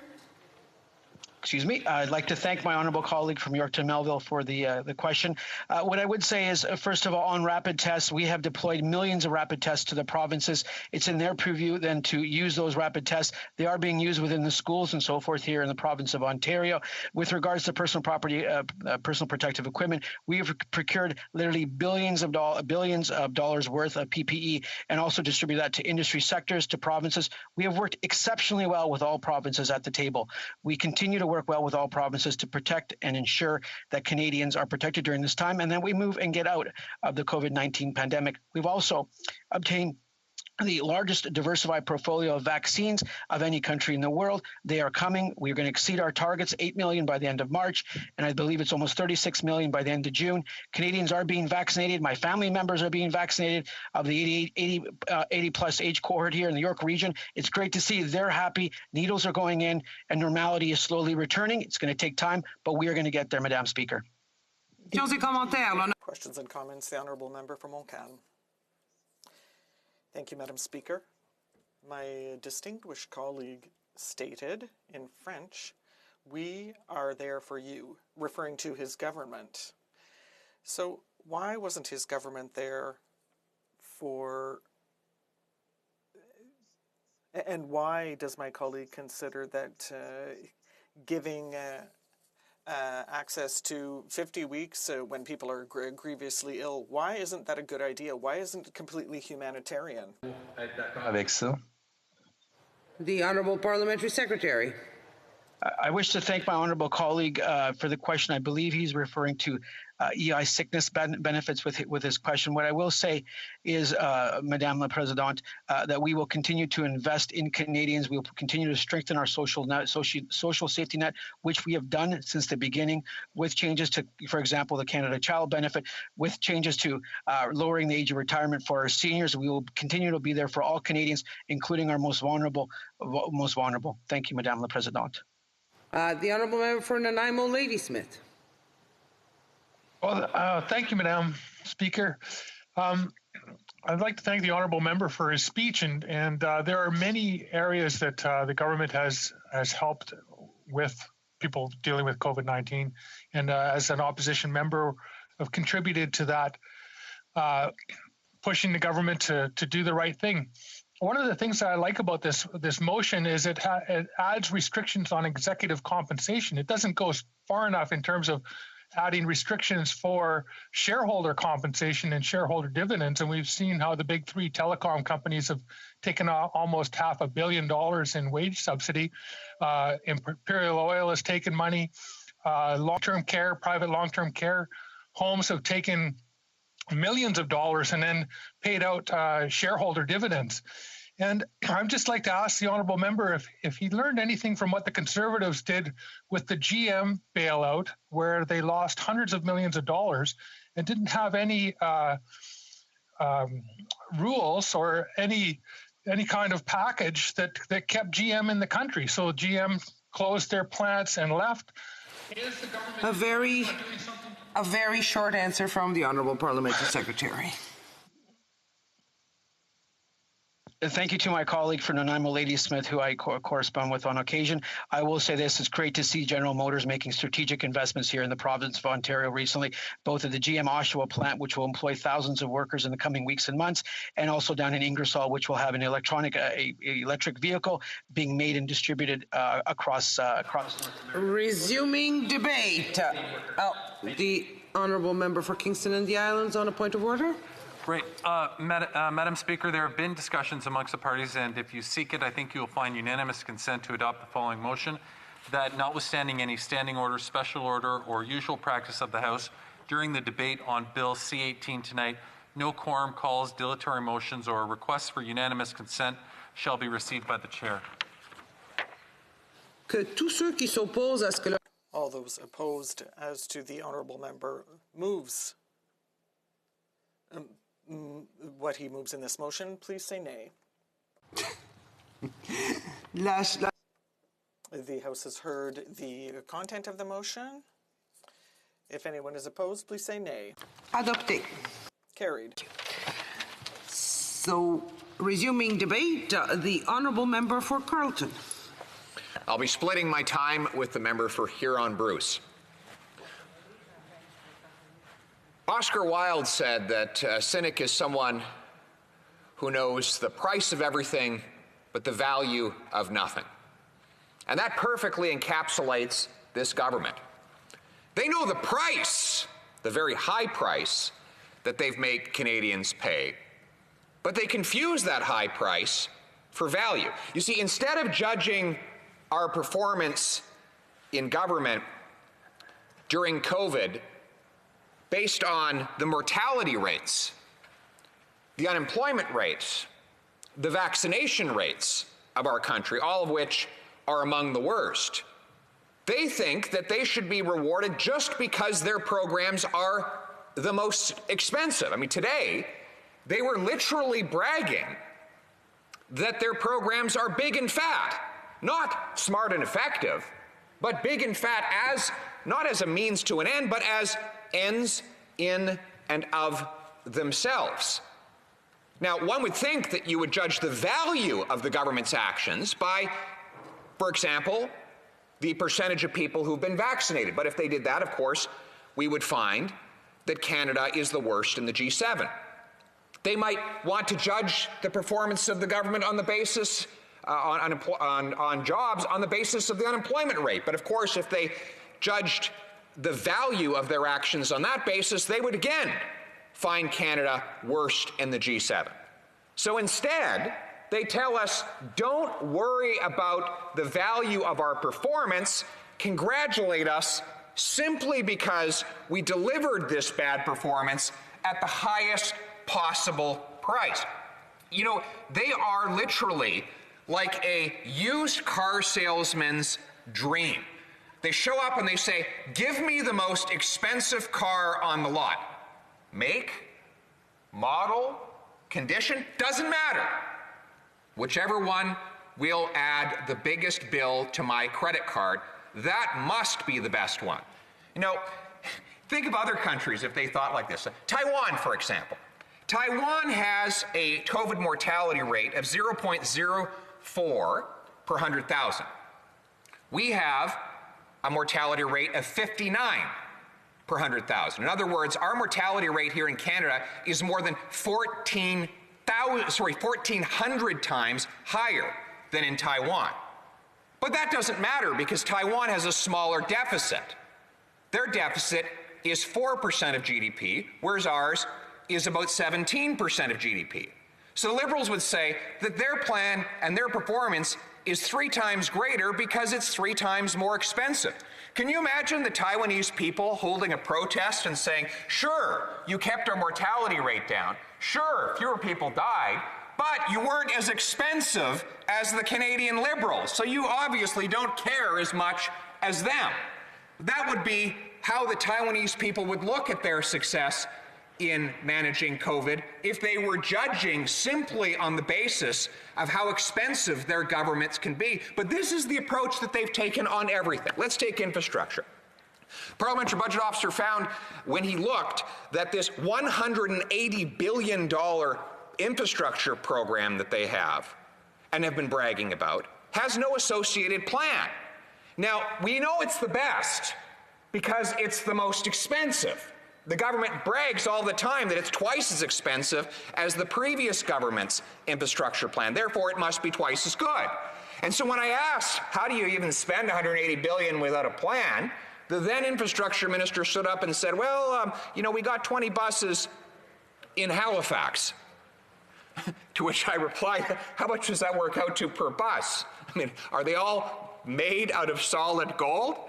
So then we went over to the Finance Committee and I asked the parliamentary budget officer, if he'd seen a list of the projects that had been funded through this $180 billion plan. He said, yeah, they have a list, but it only accounts for half the money spent. And I said to him, you know, if I come home from shopping for groceries and I've spent a lot of money and I say, honey, I want you to congratulate me. I've spent more money on groceries than anyone in the history of the world. And she says, well, what did you get? Well, I say, I only have a receipt that accounts for half of what I spent. I can tell you, I'm going to be sleeping in the doghouse that night, okay? And the reality is, in most human existence, people don't judge their performance by how expensive they can be. They judge it by what they get for their money. They judge their success by the value they obtained, not just the price they paid. I mean, only in government would you advertise yourself as the most expensive product around and expect to get more business. Can you imagine a restaurant operating that way? Come dine with us. Terrible service. Food isn't very good, but we charge more than anyone else, therefore we must be the best. It's not just in infrastructure. In housing, for example, the Liberal member for Spadina stood up in this House and said, we have a $70 billion housing plan, as though we're supposed to congratulate them because it's really expensive, not based on what it does. What is it actually delivered? Well, Vancouver is the second most expensive place on planet Earth in which to buy a house now, if you compare average income to average house price. Toronto is number 6. We're one of the most sparsely populated nations on planet Earth. We should be the most affordable place to have to buy a home. But somehow, under this government, housing has become one of the most expensive things to buy anywhere in the world, right here in Canada. In fact, for a house to be affordable, it can't take up more than a third of a family's income.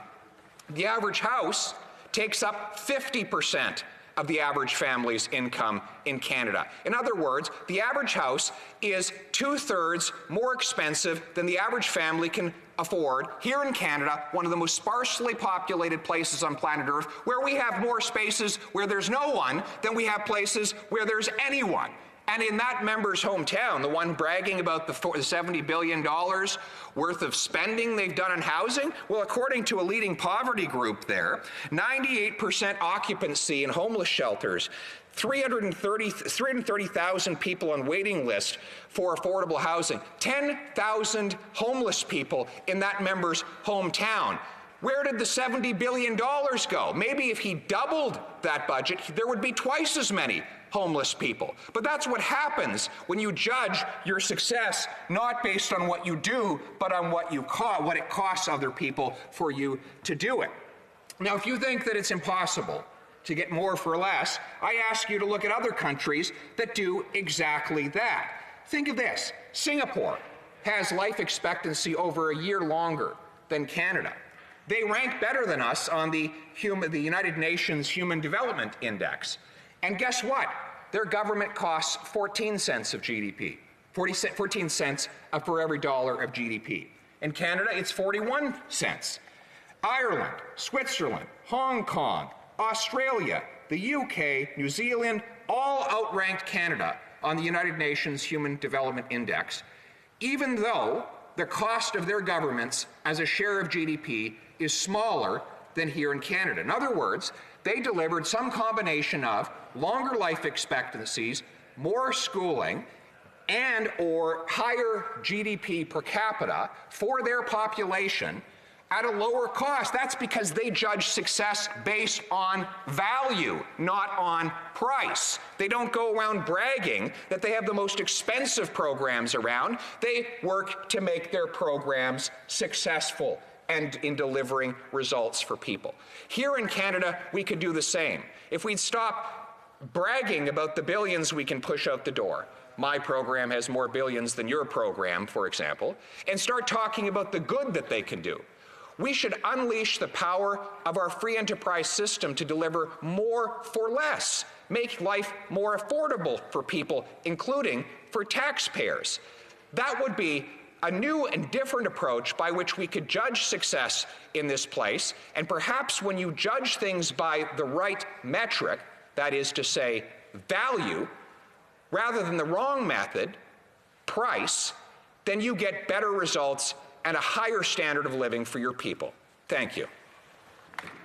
The honourable member for Kingston and the Adams. Thank you very much, Madam Speaker. And wow, do I enjoy the interventions by this member. It is quite entertaining. I'm just glad he doesn't charge admission, because I'd probably just keep coming back and paying more and more to see this all day.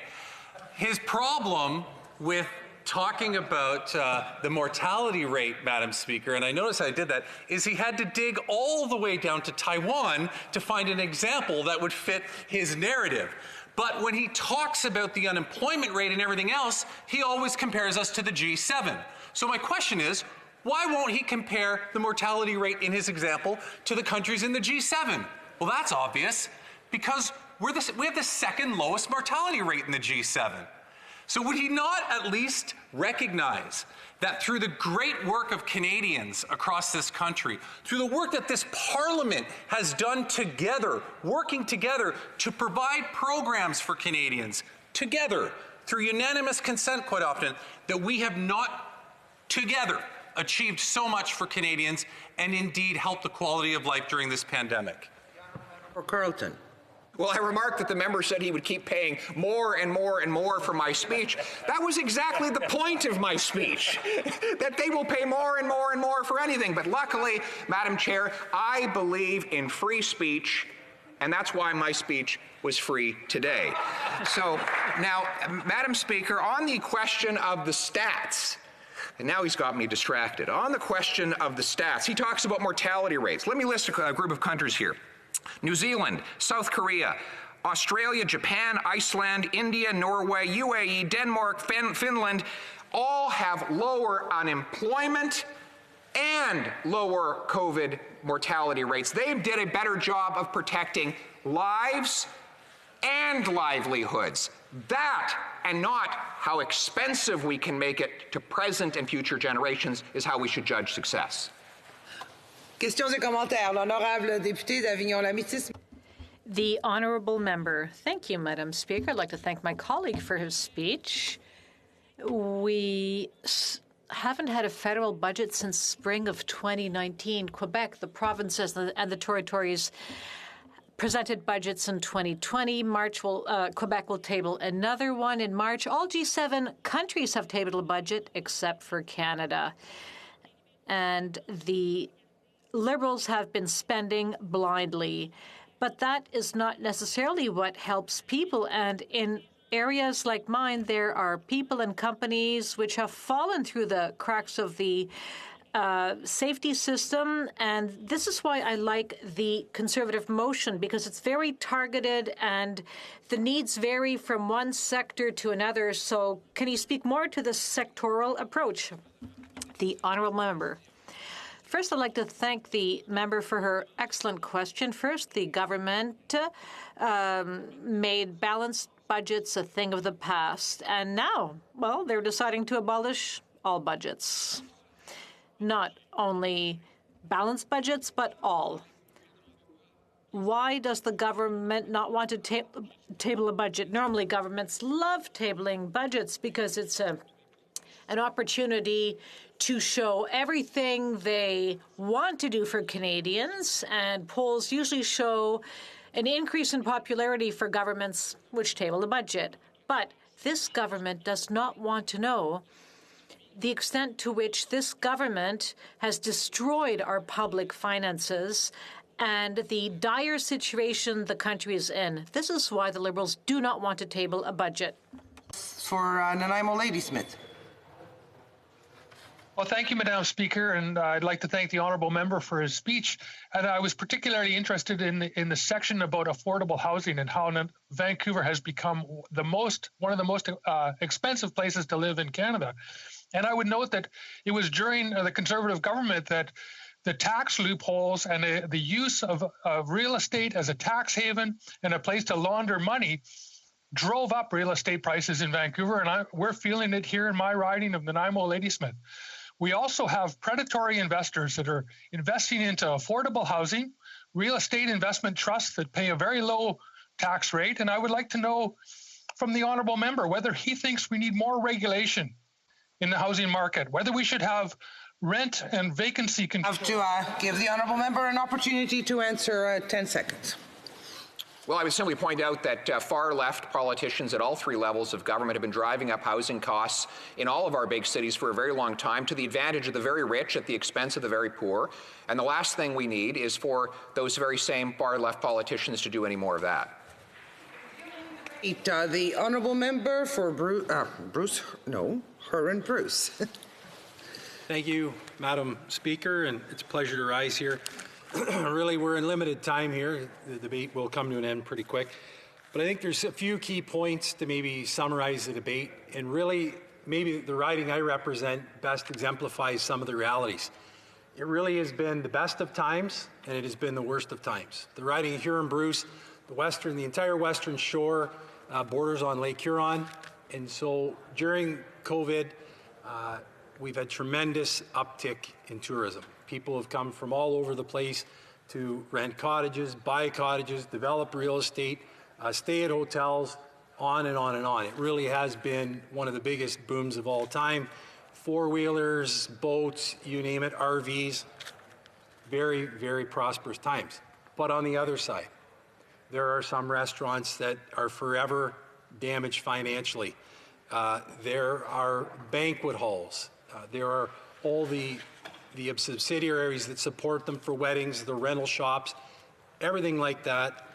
If you think about different companies that provide shuttle services to the airport in my area, tour bus operators, they have been damaged permanently, let's be honest. So years and years of toil and hard work have seen, in the matter of a year, it has been obliterated. If you're in Northern Ontario, tour operators that maybe have a resort or a fishing lodge, decimated. I talked to a tour operator today. They'll be able to make it through this year, but he said many, if they don't receive support, it'll be game over at the end of 2021.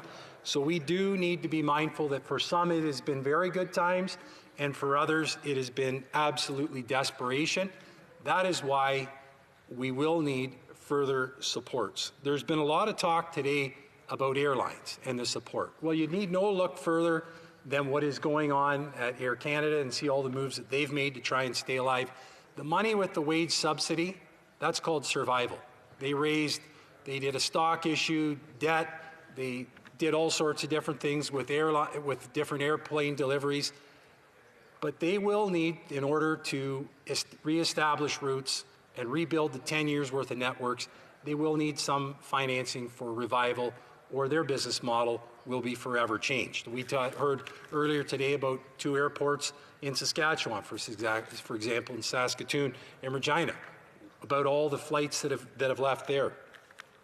The other thing is, Porter Airlines CEO made something very clear, and it really highlights one of the huge failures the Liberal government has had.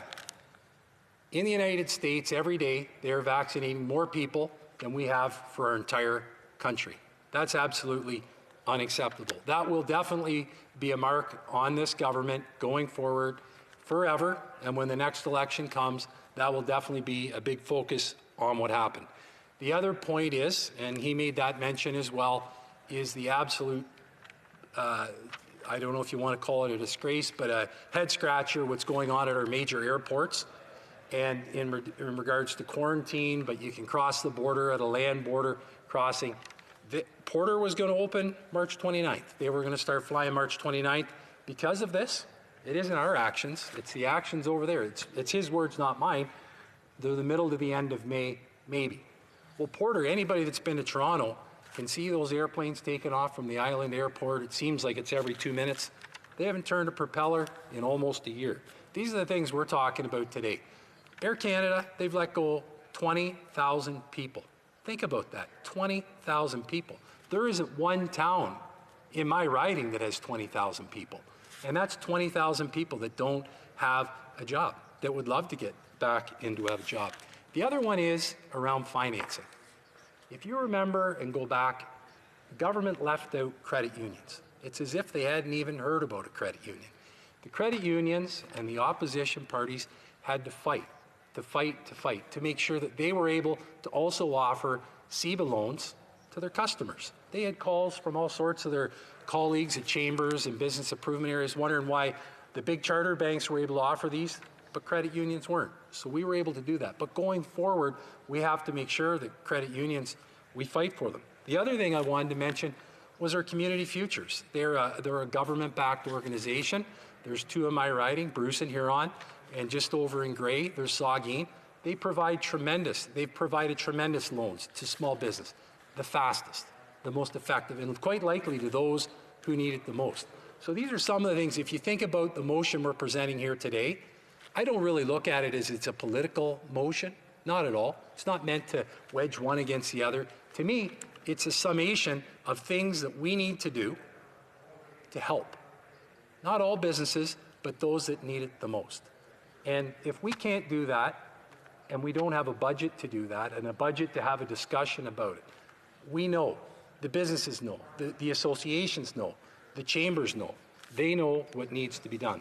And lastly, on the charities, what I would suggest, and I think a lot of people would support that and say, let's take a look at the deductibility on giving to charities. There are a lot of people across this country that have a charity they love, that they want to support, maybe even some of their lifetime savings or an inheritance. They would love to give. But if there was just a little extra enticement to give, they would do it. And I think that's certainly something they could do. And the great thing is, it stays local. It stays in their community. Instead of having, once again, a large government decide, it would allow for them to direct it most to their food bank, to the women's shelter, to wherever they feel it would go the best. So to sum up, I think we all need to work hard in this House to support and defend those people that put their financial perspective on the line each and every day. We need to do something to make sure they're supported, not just for survival, but for the revival of their business. So I thank you for the opportunity here today. It is shortened, but hopefully the 7 or 8 minutes was worthwhile. Thanks very much.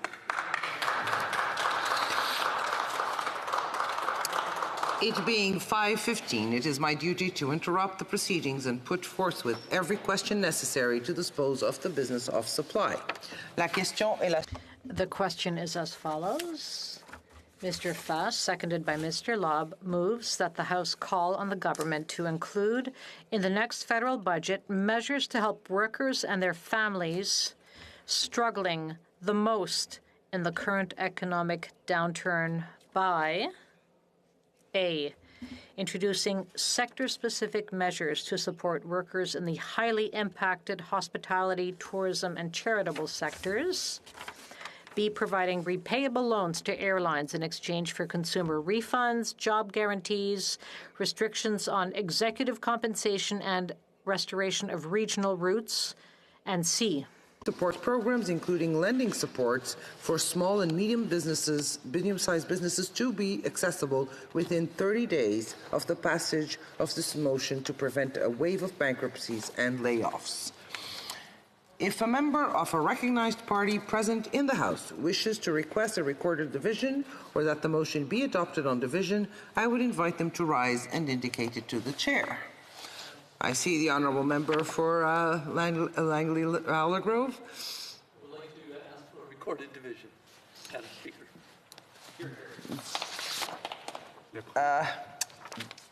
Pursuant to order made on Monday, January 25th, 2021, the division stands deferred until Wednesday, March 10th, 2021, at the expiry of the time provided for oral questions. The honourable member for Kingston and the Islands. Thank you, Madam Speaker. I believe if you seek it, you'll find unanimous consent to see the clock at 5:30 and start with private members' business. Do I have unanimous consent? Sure.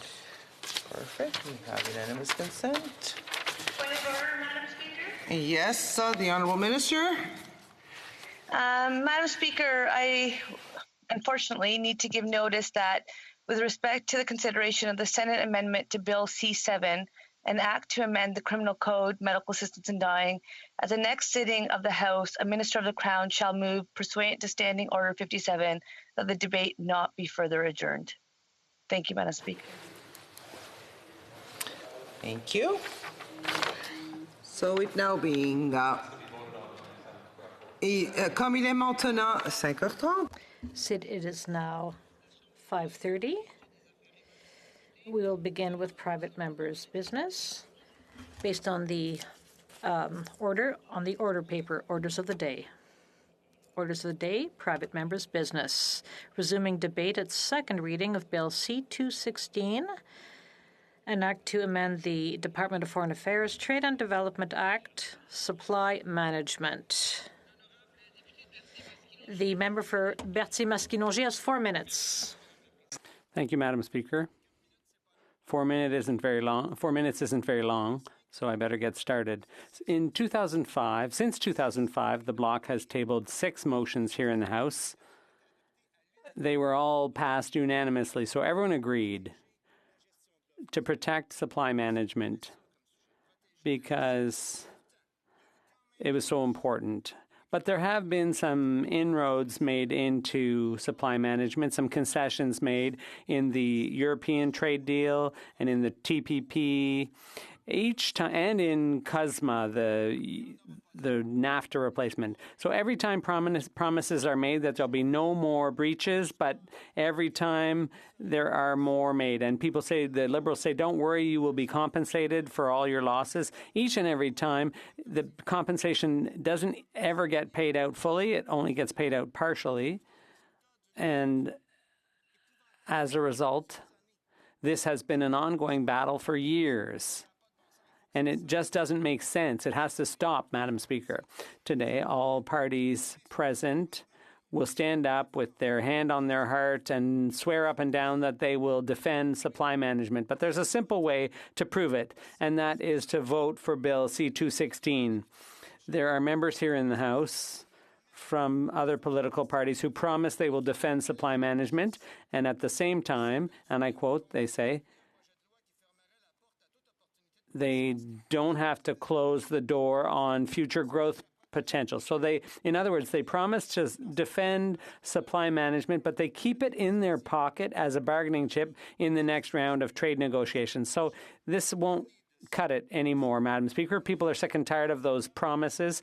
Farmers are calling upon us, and I'm calling on everyone here today in a nonpartisan fashion to look at this bill and ask, is it good for our farmers, for our agricultural and agri-food industries? We did a tour around Quebec, and we asked producers in all regions of Quebec, and we asked them from their gut and their heart. They said, we need this legislation. And as part of that tour, we had a video with representatives of all supply management industries, people from the dairy, the egg, the poultry producing industries, Mr. Bouchard from the egg industry, Mr. Pelliceau from the egg industry, and then the food processing industry too. So it's unanimous. Just last week, people from the UPA, Mr. Groslo, and others wrote a letter that each party leader here in the House received, calling on them, begging them to pass this Act, C-216, which is fundamental. They need it. And I would humbly request, on behalf of ordinary people, I'm their spokesperson here. They're at the end of their tether. They're sick and tired of the promises. They are sick and tired of having to fight and struggle and to try to get every little bit of help they can. Now, farmers are proud people. People in agriculture and agri-food are proud. They want to feed people. They want to give people decent. They want to be able to feed them and work in honor and dignity. They want to be able to make a living, and they want to keep this system going. It's the best possible system for them. It works very well for them. Thank you, Madam Speaker. The Honourable Parliamentary Secretary to the Minister of Economic Development and Official Languages. Thank you, Madam Speaker. Yes. Thank you, Madam Speaker. and I'm delighted to be able to speak to Bill C-216, an act to amend the Department of Foreign Affairs Trade and Development Act on supply management. And I'm speaking to you from the traditional territory of the Kwantlen First Nation and the Ta-an-Kwachin Council. Madam Speaker, sorry to interrupt on a point of order. The Honourable Minister has a point of order. I apologize to the member for Yukon, dear friend, and an amazing, hardworking MP. But I just wish to inform the House that Thursday shall not be an allotted day. The Honourable Minister has made the point of order. The Honourable Member for the Yukon, please proceed. Thank you, Madam Speaker, and thank you to my colleague for that announcement. So this bill that we're talking about proposes to amend Section 10 of the Department of Foreign Affairs Trade and Development Act, which sets out the powers, functions, and duties of the Minister of Foreign Affairs. And more specifically, the bill proposes the addition of a provision that would prevent the Minister of Foreign Affairs from making any commitment to an additional commitment in an international treaty that would have the effect of increasing tariff rate quota within the meaning of subsection 2, section 1 of the custom tariff applicable to dairy products, poultry, or eggs, or reducing the tariff applicable to those goods when they are imported in excess of the applicable tariff rate quota. So for those of you watching at home, basically what that means is we will not grant any further market access to dairy products, poultry, or eggs in future trade negotiations. So I appreciate the opportunity that the Minister for Bécancour, Nicolas Sorel, has provided me to reaffirm the government's support for supply management. Supply management is a pillar of Canada's rural and economic prosperity that our dairy, poultry, and egg producers rely on. We have heard them clearly, and we want to keep our supply management strong and sustainable well into the future. Faced with the difficult economic situation created by price instability and fluctuation in their incomes nearly 50 years ago, a Liberal government established, with farmers, this system that now sustains farming families and rural communities across the country. Canada's supply management system has since ensured fair prices for farmers, stability for processors, and high-quality products for consumers at reasonable prices. The system contributes significantly to rural prosperity. The dairy, poultry, and egg sectors generated almost $12 billion in farm gate sales in 2019 and accounted for over 75,000 good-paying jobs in production and processing activities. For these reasons, Madam Speaker, our government continues to vigorously support Canada's supply management system. Looking forward, our government has made it abundantly clear that Canada will not provide any new market access for supply managed products in future trade agreements. In fact, we have demonstrated this commitment recently when the government announced the conclusion of the negotiations on trade continuity agreement with the United Kingdom.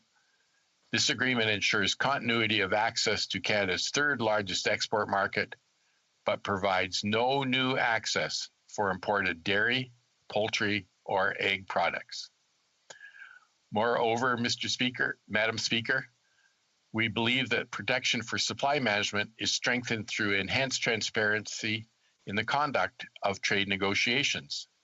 We welcome the involvement of the public, of stakeholders, and of parliamentarians in Canada's trade agenda, provided by the updated policy on tabling of treaties in Parliament. The updated policy enhances reporting obligations to Parliament for new trade agreements and provides additional opportunities for members of Parliament to review the objectives and economic merits of new trade agreements.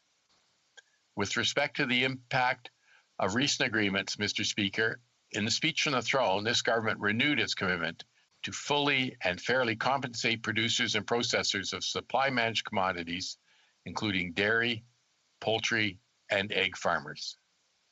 And we are delivering on this as well. Over the past 2 years, our government has invested $2 billion in support for Canadian dairy producers.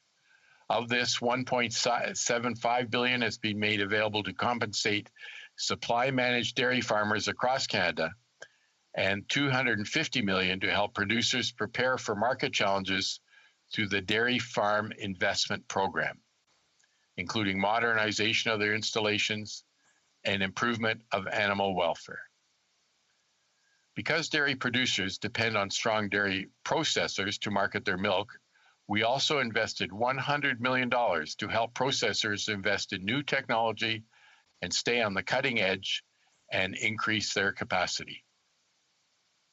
We have also allocated $691 million for 10-year programs for Canada's 4,800 chicken, egg, broiler hatching egg, and turkey farmers. Responding to sector demands, these programs will drive innovation and growth for farmers.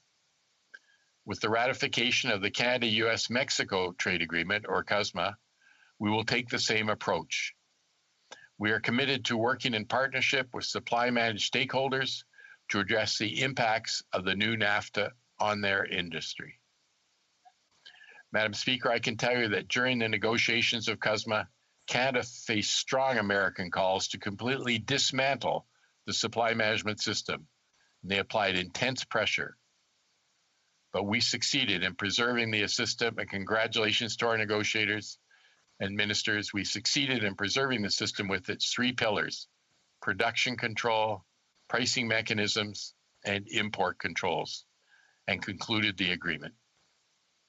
This success is further evidenced by our government's commitment to preserving the integrity of the supply management system, to continuing serving future generations of hardworking Canadian farmers. The government knows the value of supply management. We were the party that put in place supply management in Canada 50 years ago, and we are defending it from those who want to see it dismantled. Supply management supports Canada's dairy, poultry, and egg sectors. We will keep delivering for agriculture while also continuing to pursue our ambitious, inclusive trade agenda. Prior to the pandemic, trade accounted for nearly 2/3 of Canada's economy and supported more than 3.4 million jobs. And Madam Speaker, trade can help our economy rebound from the pandemic. Canada is the only G7 country with a free trade agreement with every other G7 country. Every day, Canadian companies benefit from the trade and investment opportunities created by 14 trade agreements that cover 51 countries. As a result of these agreements, Canadian businesses and exporters have access to 1.5 billion customers worldwide. I'm excited on the work we are doing on egg quotas for Yukon or other provisions to ensure our egg export ability. These comprehensive and inclusive deals protect our interests while leveling the playing field internationally, helping Canadian businesses in all provinces and territories compete and succeed in global markets. For example, the Canada-US-Mexico Agreement provides continued market access security for $58.9 billion in annual exports from Quebec to the United States.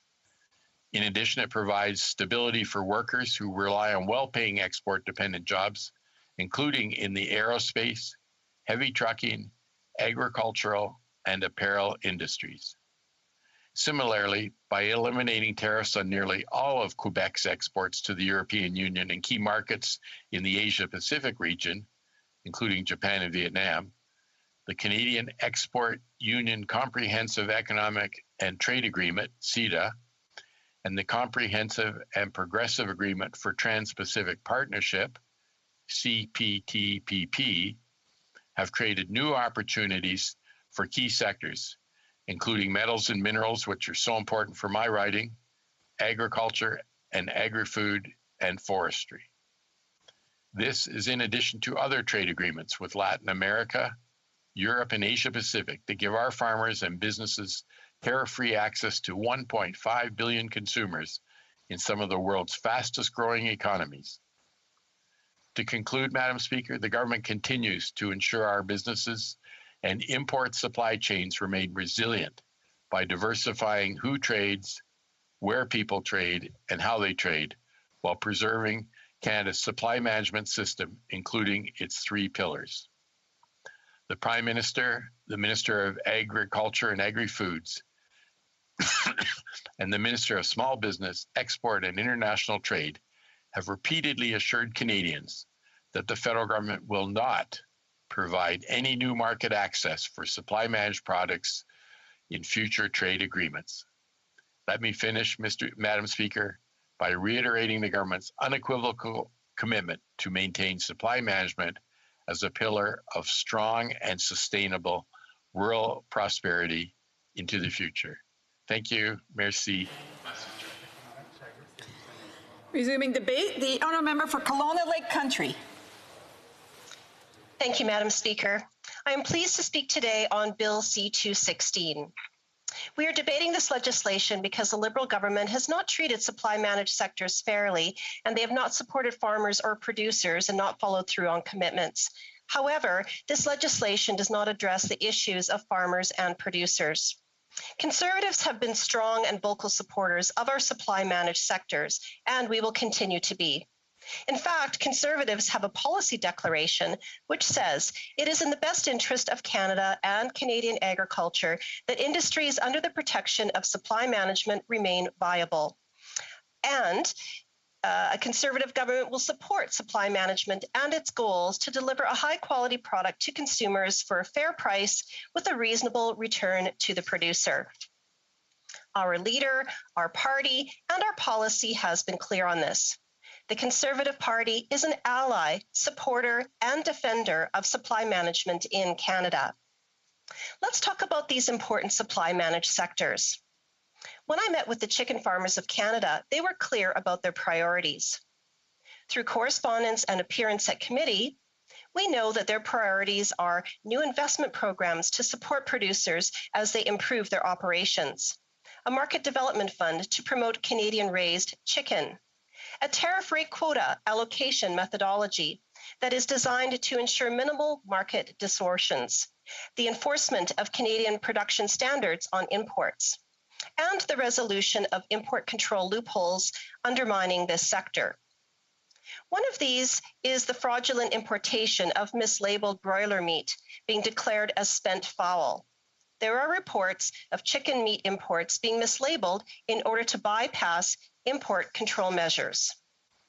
Madam Speaker, when this situation first became apparent in 2012, Canada was importing the equivalent of 101% of the United States' entire spent fowl production.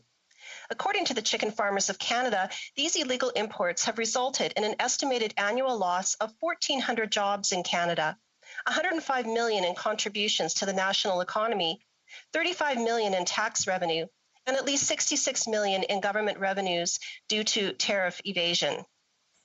These illegal imports also raise important food safety concerns relating to traceability for recalls. This issue not only affects our economy and hardworking chicken farmers, but the lives of Canadians are on the line in the case of a foodborne illness. Where is the action plan to deal with this? When I spoke to the egg farmers of Canada, an industry that represents over 1,000 family farms across the country, supporting over 18,000 jobs, with $1.3 billion in GDP, they were clear that they want the government to stop claiming to support the industry and actually start defending it. I learned of the innovation occurring in this industry. The egg industry is tired of being strung along by the government. They had to fight tooth and nail for clarity on promised compensation. They expressed their desire for investment in their industry, which is the backbone of rural communities. They expressed their desire for market development support when it came to the Canadian egg brand. Where is the desire or action plan to defend our egg industry? When I spoke to the dairy farmers of Canada, they told me how hard it was for the industry to plan for the future due to the government's lack of transparency. Not the least of which was the transparency when once again it came to disbursement of promised compensation. Where is the desire and action plan to defend the dairy industry? These same concerns were raised by the turkey farmers of Canada. When I first spoke with them, they were going into year 4 without any payment of promised compensation from the government. The Conservatives are the only party who can and will be able to ensure that our world-class producers of dairy, chicken, turkey, and eggs have a partner in government. The Bloc Québécois will never have to negotiate a trade agreement for Canada and be the partner in government that supply management businesses in Quebec and across the country can rely on. Conservatives are the only party that can and will put an end to the failures of the Liberal government when it comes to trade agreements and compensation. Conservatives will faithfully defend supply management. We were in the House of Commons pressing the government over and over again to fulfill compensation promises to the supply managed sectors. Madam Speaker, we have also raised in this House meaningful actions we can do now to protect and support farmers and producers, including in supply managed sectors. Actions like modernizing and improving agricultural risk management programs, asking the Competition Bureau to investigate the impacts of abusive trade practices in the grocery industry by the grocery giants, or providing flexibility and clarity on how compensation for supply managed sectors is allocated. Why have we seen no plans on these important topics? I've spent a lot of time talking with businesses and industry representatives. They want consultation, understanding, and transparency from government. They want support from the government, which has been sorely lacking. After all, our agriculture sectors do not compete fairly with other countries who subsidize both directly and indirectly their own products. Creating legislation such as this one that we're debating today, which could target farmers and producers right from the onset as bargaining chips in future trade negotiations, is not a wise strategy. Canada could be outnegotiated and forced to agree to concessions and pay compensations, and this means more workers losing jobs. This would do nothing to drive investment, spearhead innovation, or protect jobs. Madam Speaker, in my home province of British Columbia, supply management is an important part of our economy. BC has over 3 million egg-laying hens across the over 140 farms in the province. 87 million dozen eggs annually chicken farmers in BC produce, and 14,000 jobs, contributing $1.1 billion to Canada's GDP. BC is also the third largest dairy producing province in Canada with 500 farms. Madam Speaker, it is Conservatives putting forth private members' bills that are meaningful to the agriculture sector. Conservative Private Member Bill C-206 would exempt farmers from paying the carbon tax on gasoline, propane, and natural gas. From heating barns to farm equipment, farmers face steep energy costs, which have skyrocketed in many parts of the country due to the increasing federal carbon tax. It is a practical measure to help alleviate the financial strain on the agriculture sector. Supporting our food security is more important than ever. Conservative Private Member Bill C-208 would allow the transfer of a small business, family farm, or fishing corporation at the same tax rate when selling to a family member as they would selling to a third party. I was happy to jointly second this bill in the first session of Parliament. This was a poor tax policy change brought in by this government. This policy actually bothered me so much when it first came out, it was one of the factors that prompted me to run as a member of Parliament. Succession planning is always a challenge at the best of times for small businesses and in particular farmers, and it is unfair that it is more financially advantageous to sell to a stranger than to your own children, who often grow up around the family business and contribute over time. I've had many communications on this bill from my constituents in Kelowna Lake Country on how positively this bill will affect their business and their future planning. Conservative Bill C-205 would amend the Animal Health Act to address trespassers onto farms and into barns or other enclosed areas where the health of animals and safety of Canada's food supply is potentially at risk. Entering onto a farm without lawful authority or excuse would become an offense under the Act. Madam Speaker, we will always support the hardworking farmers and producers in our supply managed sectors who ensure quality foods for Canadians. Dairy, chicken, turkey, and eggs are a core staple on all of our dinner tables. And the pandemic showed how important it is to protect our supply chains, protect supply management, and protect food security. The legislation we are debating here today does nothing to address any of the concerns that I've outlined. There are more meaningful, productive, and long-lasting ways we can stand up for supply management without supporting Bill C-216. Canada's Conservatives will continue to support our supply managed sectors and ensure that dairy, poultry farming families and producers are consulted and engaged in any trade negotiations in the future. We will continue to support all farmers and producers in meaningful ways. Thank you, Madam Speaker. Resuming debate, the Honourable Member for Saint-Hyacinthe-Becoud. Thank you very much, Madam Speaker. I'm very pleased to be able to speak to this bill, which is fundamental.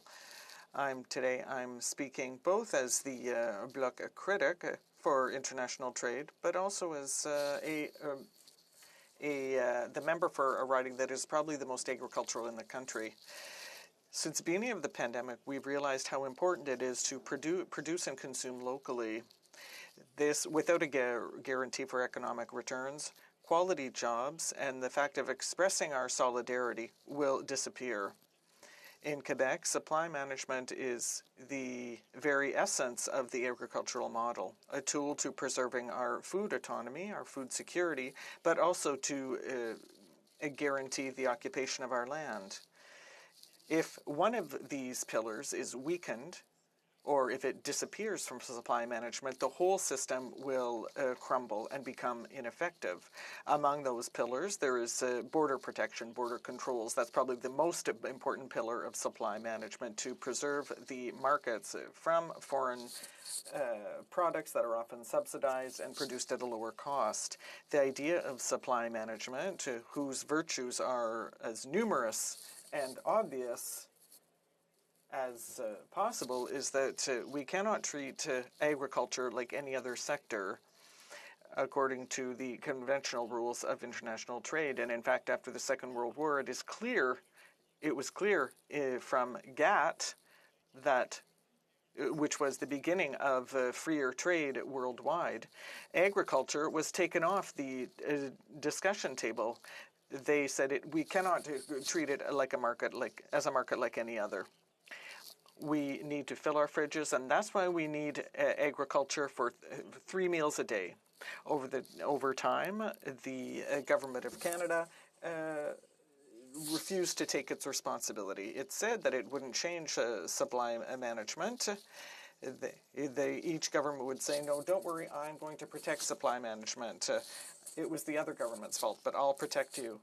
But yes, all of this was empty rhetoric. With regard to the TPP, the CETA, the Canada, U.S., and Mexico agreement, we learned at the end of the secret negotiation process that I would even say concealed on purpose, is that supply management was always breached. The protection of borders was undermined. Free trade agreements forced Ottawa to yield or to put more foreign supplies on our shelves, in addition to weakening the penalties that went beyond against countries that went beyond their quotas. Canada was not able to protect our markets from competition. And then when every time they said, well, this is just a small breach, don't worry about it, a small breach. But when you talk to the farmers and processors who are seeing losses every day, when you tell them that that's a small breach, they don't agree. And when you add up these so-called small breaches, that means that we're talking about a big crater. You must agree with me on that. Now, the successive governments have always said, don't worry, there will be fair compensation for our farmers, and we're all for that. We've exerted pressure just to make sure that these farmers, who were the victims of Ottawa's diplomatic failures, well, we made sure that they got their compensation. But compensation always takes a long time, and it never really makes up for the breaches in this tried and true system. The Bloc Québécois has argued since 2005 that there should be 6 motions to ask the government to defend supply management in its integrity. in its fullness, and not only were those motions adopted, but they were adopted unanimously every single time.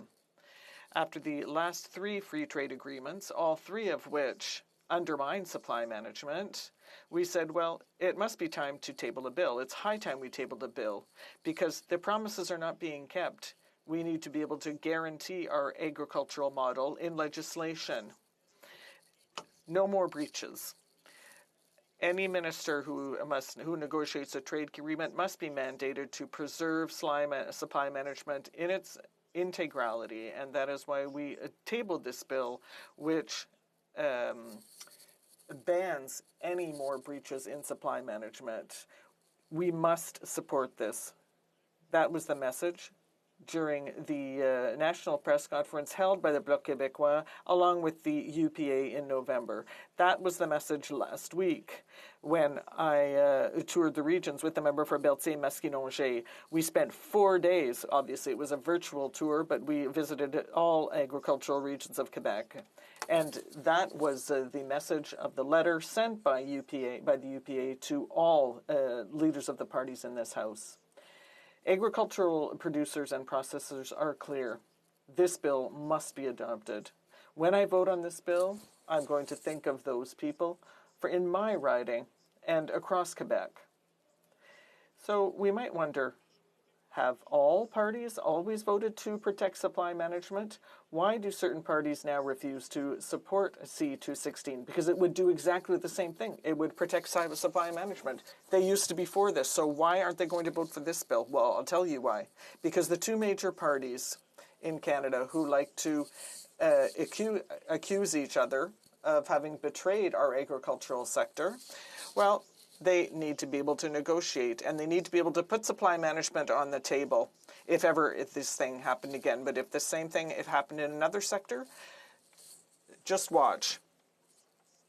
A member from Quebec said, we are for supply management, but he said that it should not be respected if there were any growth opportunities that could be presented in the future. Now, that is very eye-opening. I like it when things are clear. So he defended the supply management, but he didn't want to be obliged to have to defend it. Now, I'm talking about this because that is why we must support this bill. Empty promises aren't enough anymore. Some people say, and we've heard this during the debate, that it is unconstitutional, but that simply doesn't hold water. First of all, we feel that it passes the constitutional test. And also, we're not talking about when we vote on it. It's not a final adoption. It's an adoption in principle of this bill, which means it's going to be sent to the Standing Committee on International Trade, where I have the honor to sit, and that bill will be studied. We'll hear from witnesses. We'll hear from experts or groups who are affected by this bill. We'll also have the opportunity to amend it. So if there's something that can be improved, then we'll change it. We'll be able to hear from constitutional law experts and to change the wording so that it is more compliant with the Constitution if it is not. So in short, I would say that absolutely nothing, justifies at this stage voting against this bill in this House. Nothing. So let us adopt the Bloc Québécois Bill C-216. The dismantling of our agricultural model must be stopped because the future of our rural economies depends on it. How much time do I have left, Madam Speaker? You have 1 minute and 40 seconds. Well, I can, for 1 minute and 40 seconds in that case, I will conclude on this by repeating my message. Let us adopt this bill, Bill C-216. We have to walk the talk because farmers have heard enough empty promises where people point fingers. That has to be ended. The farmers have been waiting for this, and the supply management system can no longer afford any breaches because it's a boat that's sinking. Thank you. Resuming debate, the honourable member for Cowichan, Malahat, Langford. Yes, thank you so much, Madam Speaker. And I'm very pleased to be joining today's debate on Bill C-216 as the NDP's critic for agriculture and agri-food.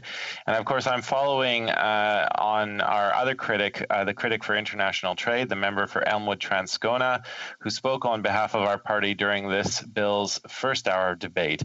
And I have of course, am here to offer my full support for C-216 and getting this bill voted on so that it does proceed to the Standing Committee on International Trade, where that committee, through its expertise, can take a look at this bill in finer detail, bring forward some substantive witnesses, and make any possible changes that they see fit. But I do believe at this stage that the House of Commons, as the people's elected representatives, have to make that strong statement in principle through Bill C-216 that we are here in support of supply management, because too often those words have been quite cheap defending supply management, and this is an opportunity to put words into substantive action. I'm proud to belong to a party that has long stood in defense of supply management. And indeed, I can remember during my first term in the 42nd Parliament, we were often the ones who were leading the charge on defending supply management when it came to the successive trade deals that were signed by the Liberal majority government during the course of that first term. You know, when we're talking about supply management, we of course are talking about generally the egg sector, chicken, turkey, and dairy. And I'd like to talk a little bit about my riding of Cowichan, Malahat, Langford. We have a long and storied agricultural history. We have many family farms here on this part of Vancouver Island who have been multi-generational. They, of course, were set up here to take advantage of our beautiful climate, the fact that our winters are not terribly severe, and we get an abundance of rainfall and some beautiful sunshine. So we have a very amazing agricultural climate here on Vancouver Island, and many farms have taken advantage of that unique climate conditions that we have. I think of Lockwood Farms, a local egg farming operation, Farmer Ben's Eggs, which are quite a bit larger. I visited several dairy operations throughout Cowichan, Malahat, Langford, and you know, time and time again, I've heard about the security that our supply managed system is able to give these farms, because of course, you know, it relies on those three important pillars. It relies on price control and production control, which allow farms to basically plan for the future. They have a pretty good idea of what they're able to produce, but also the price that they will be able to fetch in return for those goods. They're an important part of local food security and of how we build resiliency into our system, and I think that's an important part of the conversation, especially in light of what we've gone through COVID-19. But if you look at other sectors of our agricultural community that don't operate under supply management, and you see the wild price fluctuations that go on, you know, farmers really are at the mercy of the markets, and they can have terribly tough times when those prices crash through the market floor.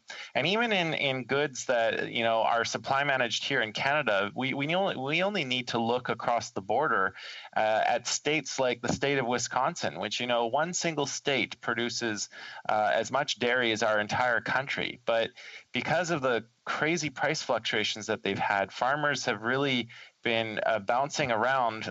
Sometimes they've benefited from high prices. Other times they've really had to scramble and try and find ways to save the farm. And indeed, many have gone under. Our system gives farmers that kind of certainty and the ability to pay attention to their future, but they can also make huge investments in their farms. They're much more likely to have agreeable financial institutions when they're coming forward with their plans for upgrading their farm, because, you know, a financial institution can look at what their quota is, what the price is, and make an extrapolation on what their earnings will be in future years. So it's a bedrock of stability for so many small communities across Canada.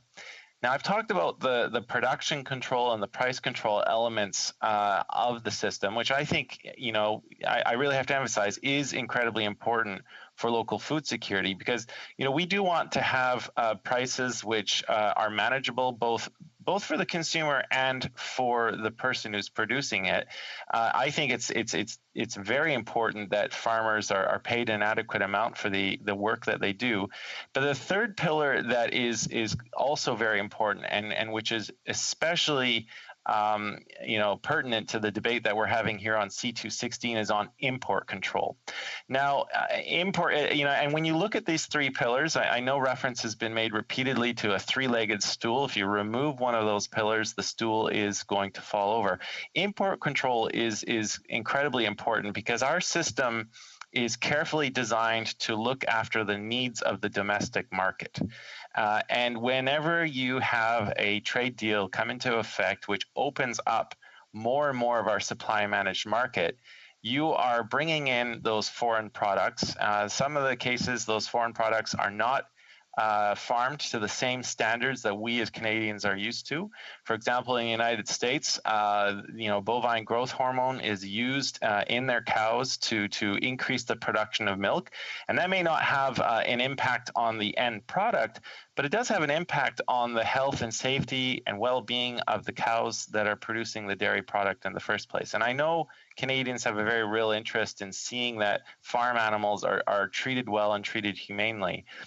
So, that's a huge issue. And despite repeated promises, and trust me, Madam Speaker, I've been here now for almost 6 years. So I've heard all of the promises from the Liberal government on how they brought in supply management and they are the defenders of supply management. But if you look at the record at successive trade deals that were set up, first with CPTPP, then with CETA, and now with CUSMA, it's like death by 1,000 cuts. Each one of our sectors has seen increasing percentages of its domestic market share slivered off and given away to foreign competition. And the tariff rate quotas that have existed and products that are coming in now tariff-free as a result. And so now, when consumers go to market shelves, they are seeing, yes, they might have more flexibility in buying European cheeses, but when it comes to,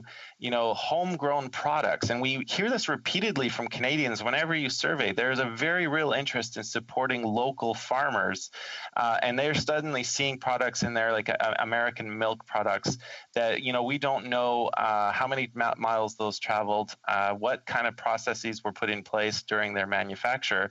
That is a very real concern to people. And it's a very real concern to the family farms that operate in small rural communities right across Canada, just like mine in Couch and Malahat Langford. So I've mentioned the three trade deals, and when we come to Bill C216, it's going to propose to put in an amendment specifically to an existing statute, the Department of Foreign Affairs, Trade and Development Act, by adding a section under a new section under Section 10, and basically making sure that whenever the minister is out and making trade agreements, like negotiating them, making sure that our supply management system is exempted in that. And I'll read it verbatim here, Madam Speaker. The new Section 2.1 would read that in exercising and performing the powers, duties, and functions set out in the existing subsection 2, the minister must not make any commitment on behalf of the Government of Canada by international trade, treaty, or agreement that would have the effect of basically, A, increasing the tariff rate quota, or B, reducing the tariff applicable to those goods when they are imported in excess of the applicable tariff rate quota. So essentially spelling it out in legislation, putting action behind the flowery words that we have seen repeated in the House of Commons for so many times.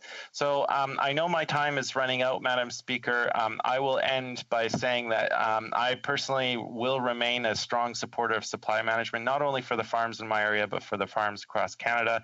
And as the NDP's critic for agriculture and agri-food, I'm pleased to give my full support to C216 to see it proceed to the Standing Committee on International Trade. Thank you so much. Resuming debate. The honourable member for Bécancour, Nicolas Sorel. Thank you very much, Madam Speaker. And to begin, I would like to thank all of those who have taken part in this debate, which is concluding this evening. It will also conclude with a vote tomorrow at second reading. A special thank you to my leader for his support for this bill and for always having made agriculture a priority in his policies. And thank you also to our agriculture critic, the member for Berthier-Masquinongé, for the efforts and time he has put into supporting this bill. He and the member for Saint-Hyacinthe traveled through the regions, and following this trip, there was only one conclusion. Bill C-216 must be supported. They heard unanimously from everyone in the farm world that the bill should be supported. Thank you also to Mr. Groslot, the president of the Union of Agricultural Producers, who sent a letter to all MPs in this House asking them to support this bill. And here's a quote from the letter he sent. It was a long letter, 2 pages. He says this: "It is time to wake up and smell the coffee. Giving up guaranteed access to the Canadian market in return for potential gains, some not even realistic, is not a viable strategy. A clear position aligned with your commitments, the commitments of every political party in support of supply management, must be taken by Parliament. It's very important for us that you support Bill C-216. So again, this from Mr. Groslot's letter. He sent this letter to party leaders. Are we going to throw it out? No, we are going to remember this important message when it comes to the farm production in Quebec and Canada, and the letter will be part of what we think about before we vote. Basically, Madam Speaker, the bill simply asks that Quebec and Canada operate under a different farming model, which is based on farming autonomy rather than exporting milk, eggs, and poultry. International trade rules allow for the production of certain sensitive products, and every country has sectors or products which they do not put on the table during international negotiations. And why should it be different for Canada? Why can we also not set aside this sector? Supply management is a clear example that we should do this. We're not asking other exporting sectors to stop exporting their products. We're just asking that from now on, supply management be off the table in international trade negotiations. We're asking members of Parliament to act in a non-partisan way, to do what is right for producers in Western Canada, in Ontario, Quebec, and in the Maritimes, which will allow thousands of families to live decently and to help others live well as well. And don't forget, every farm represents many families. Throughout Canada, we're talking about over 20,000 family farms under supply management, 20,000 businesses, and many more families. Are we going to endanger all these lives and all these undertakings? I don't think so. I know that everyone in this House is grateful and proud of the work farmers do across Canada. Supporting Bill 216 does not mean voting against other producers. It takes nothing away from them. This is a vote in favor of producers and processors who've chosen to operate under a different farming model. It's voting to defend their values and their way of life. It represents a way of living our farming communities and of respecting our agriculture. So I would ask you all, dear colleagues, I would ask you humbly to vote in a nonpartisan manner so that our regions will finally stop having to fight against their government simply because they want to prosper, grow, and feed us. So tomorrow, let us all stand together to support our producers operating under supply management. Let's stand together to support responsible and sustainable production. Let's stand together to save our family farms and to make sure our farmers get a fair price and to encourage young farmers to have a secure future. Let's stand together to save our food self-sufficiency. And finally, let's all stand together and say that never again will supply management be undermined. We ask a lot of our farmers, Madam Speaker. Tomorrow, they all deserve our support. Thank you very much.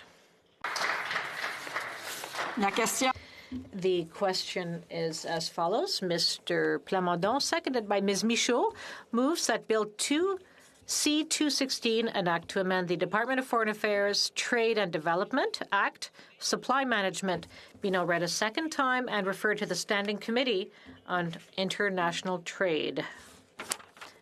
Of a recognized party present in the House wishes to request a recorded division or that the motion be adopted on division, I would invite them to rise and indicate it to the chair.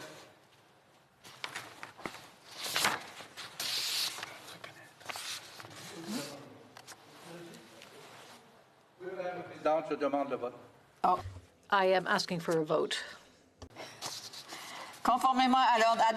Pursuant to the order adopted on Monday, January 25, the vote is deferred until Wednesday, March 10, 2021, after question period.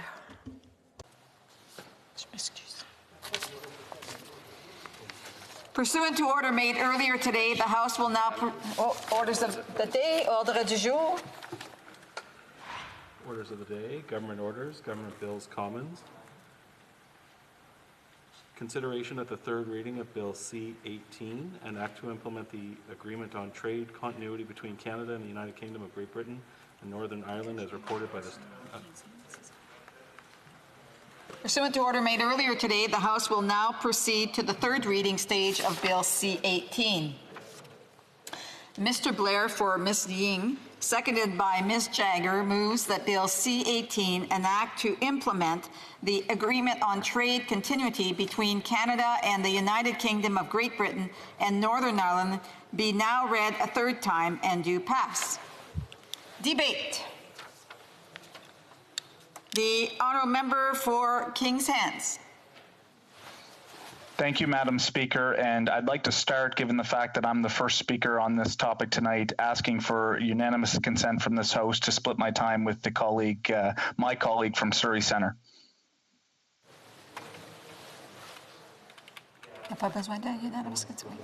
Does the honourable member have unanimous consent to share his time? Yes, agreed. Agreed, and so ordered. The honourable member for King's Hands. Thank you, Madam Speaker. As you mentioned, tonight we're debating Bill C-18, which is the continuity agreement of the relationship between Canada and the United Kingdom. And it's always a privilege to be able to bring a voice from the people of King's Hands to this forum, to Parliament. But this agreement in particular is important to Nova Scotia. As a member of Parliament from an area that, of course, is on the East Coast, the United Kingdom's proximity alone geographically represents an important trading relationship for agriculture producers, for example, in my riding, but also just businesses writ large. And that will be the basis of my remarks tonight, talking about how this continuity agreement is so important to being able to maintain those open relationships and that business relationship as well.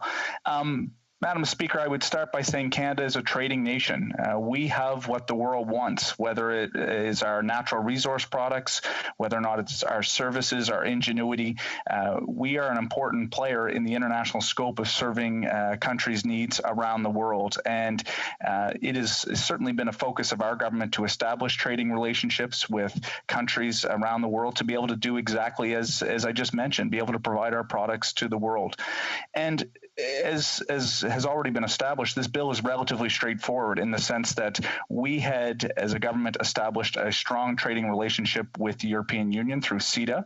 This is a confirmation of ensuring that those provisions that had been established that included the United Kingdom, now that they have gone through the Brexit process, that those elements continue.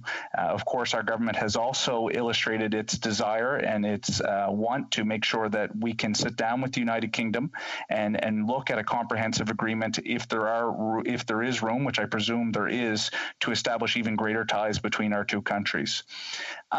And I want to talk a little bit, as I mentioned, as a Nova Scotia parliamentarian, about how I see our future trade agreement, whether it be further in scope or this existing continuity, what it means to our businesses. I've said it before, Madam Speaker, but I'll say it again. Agriculture is the backbone of our economy in Kings Hants, whether it is our supply managed farms, poultry, eggs, dairy. We've heard a lot of conversations tonight on Bill C-216, but we also are world famous for our apple products. There is a long history in the Annapolis Valley, particularly about our particular apple species, and it has been a product that has been a source of pride and shipped around the world. I would be remiss if I didn't mention the Kentville Research Station. It is, of course, a research station that is funded through Agriculture and Agri-Food Canada. It has over 100-year history in our riding, and a lot of the research that goes in through the Kentville station actually supports our farmers on the ground, so to speak, in terms of making sure that they have varieties that the world really wants. And so, just for the benefit of the members in this House here tonight, leading into World War II, every apple that was sold in London during World War II, and certainly for a period after that time, was actually produced in the Annapolis Valley in Nova Scotia. And I think that signifies the trading relationship that our region had with the Commonwealth countries around the world. When I talk to our apple producers specifically about what this continuity agreement means, we have a huge reliance, of course, on the United States, as do many other places across the country. But they see this as an opportunity to reestablish some of those prior trading relationships to the United Kingdom because of our proximity. That I don't expect overnight we're going to have 100% of the apples sold in London necessarily from the Annapolis Valley. We've diversified our markets globally, not just Canada, but the rest of the world. But there are opportunities to be able to build on those existing relationships and our cultural ties. I also want to speak a little bit about our wine sector. I've mentioned this in the House before, Madam Speaker. I had the chance to briefly touch on it earlier today when I was speaking in the House. We have a quality wine sector that is gaining international recognition. And of course, I would be one of the biggest proponents for saying that we need to reduce our interprovincial trade barriers such that our Nova Scotia producers are able to sell their product across the country to Canadians that want it. And of course, at the federal level, our government has removed any impediments to that. We have a lot of work, I think, to do with some specific provinces. And certainly it's something that I continue to call for both within this House and outside.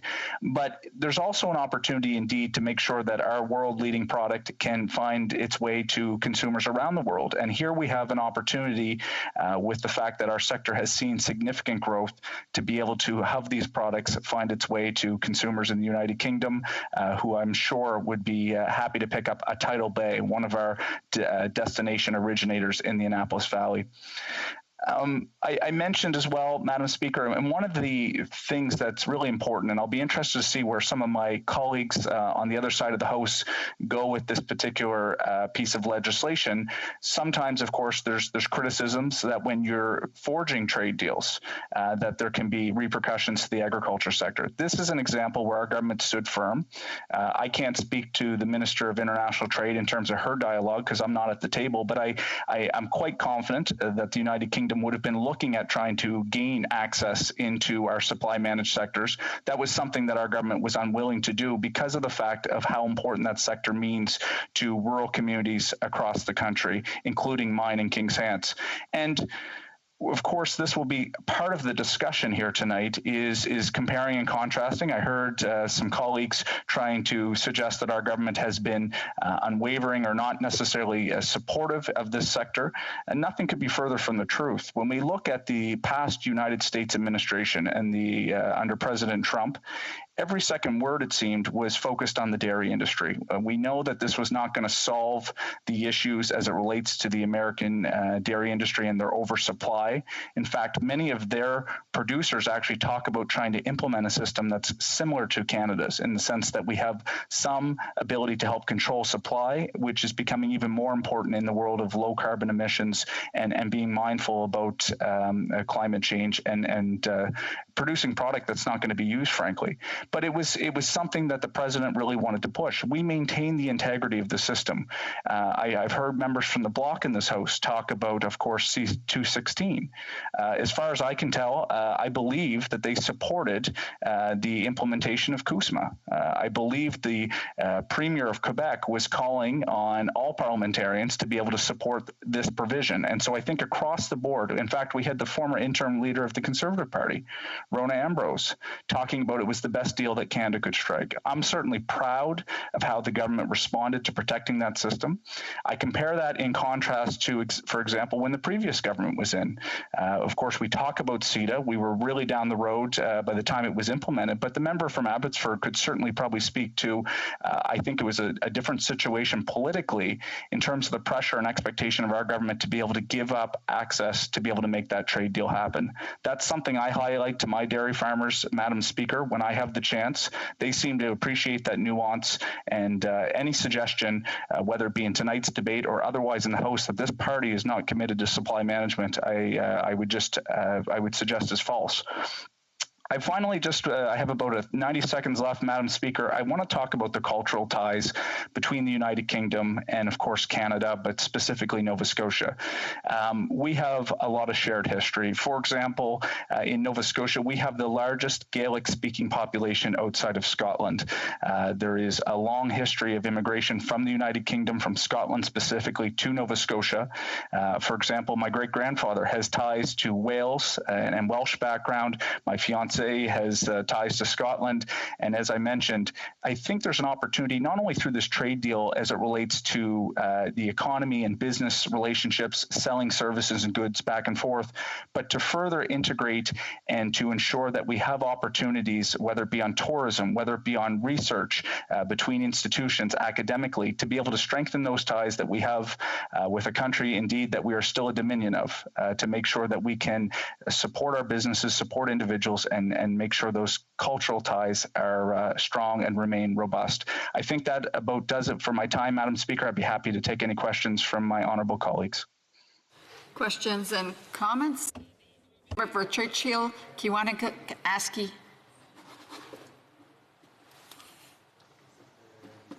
Thank you, Madam Speaker, and I am proud of our position in the NDP against this trade deal, which poses real concerns, including for jobs in supply management. We're also very concerned about the Canadian sovereignty that's ceded in other ways. And what I would also say is we know from our recent track record that a number of the trade deals we have engaged in have actually seen the loss of good Canadian jobs, including in the part of the country that I come from here in Western Canada. So I understand the member is in full support, but what does he say to people that have seen trade deals cede ground and mean the loss of good jobs here in our own country? And when will the Liberals stand up for Canadian jobs? The honourable member for Kings Hands. Thank you, Madam Speaker. Let me just start by correcting the record. The member suggested that somehow this trade continuity agreement was giving up access to our supply managed sector. That's certainly not the case. I don't know exactly what the member was alluding to, but absolutely I believe in the importance. As I mentioned, Canada is a trading nation. We have services that the world wants. We have resources that the world wants. At the end of the day, we have a lot of good jobs. I just mentioned the horticulture sector, our apple sector in Nova Scotia. If we were insular and didn't deal and have the ability to engage with countries around the world to be able to get our products to market, some of those good paying jobs she mentioned wouldn't even exist. And so I'm full support of this bill. It protects supply management and ensures that we have those continuity and those strong relationships with key countries that we share values with. Questions and comments? Questions et commentaires. Questions and comments. Questions and comments? Must have been that good, Madam Speaker. Resuming debate, reprise de débat. The honourable member for South Surrey, White Rock. Thank you, Madam Speaker. To allow more voices to contribute to this debate, I would first like to seek unanimous consent of the House to split my time with the member for Calgary-Midnapore. Does the honourable member have unanimous consent to share her time? Agreed? Agreed and so ordered. The honourable member for South Surrey White Rock. Thank you, Madam Speaker. I rise today, of course, to debate Bill C-18, an act seeking to implement the Canada-UK Trade Continuity Agreement.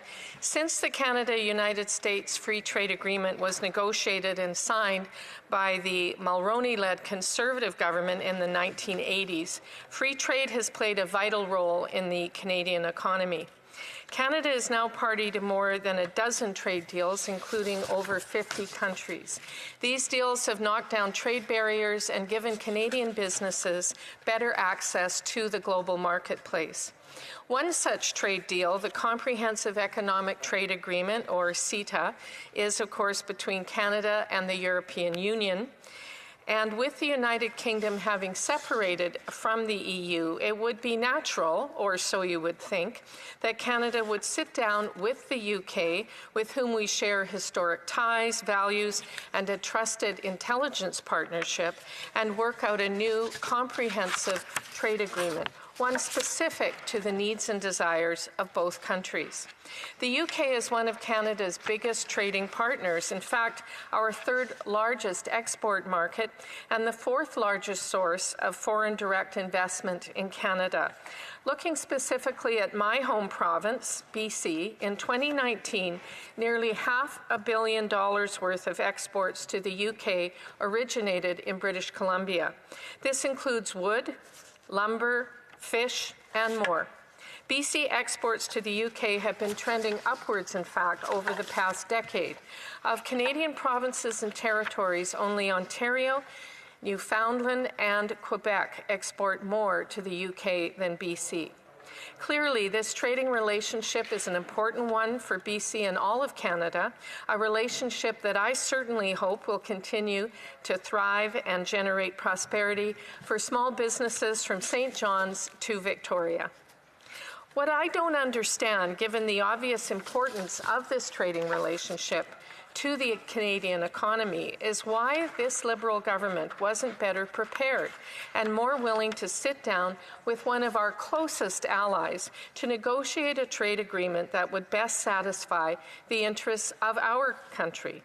We know that the Liberal government walked away from the negotiating table in March of 2019, only to return to the table in July of last year, with only 5 months left to negotiate and legislate a new trade agreement before the existing deal expired.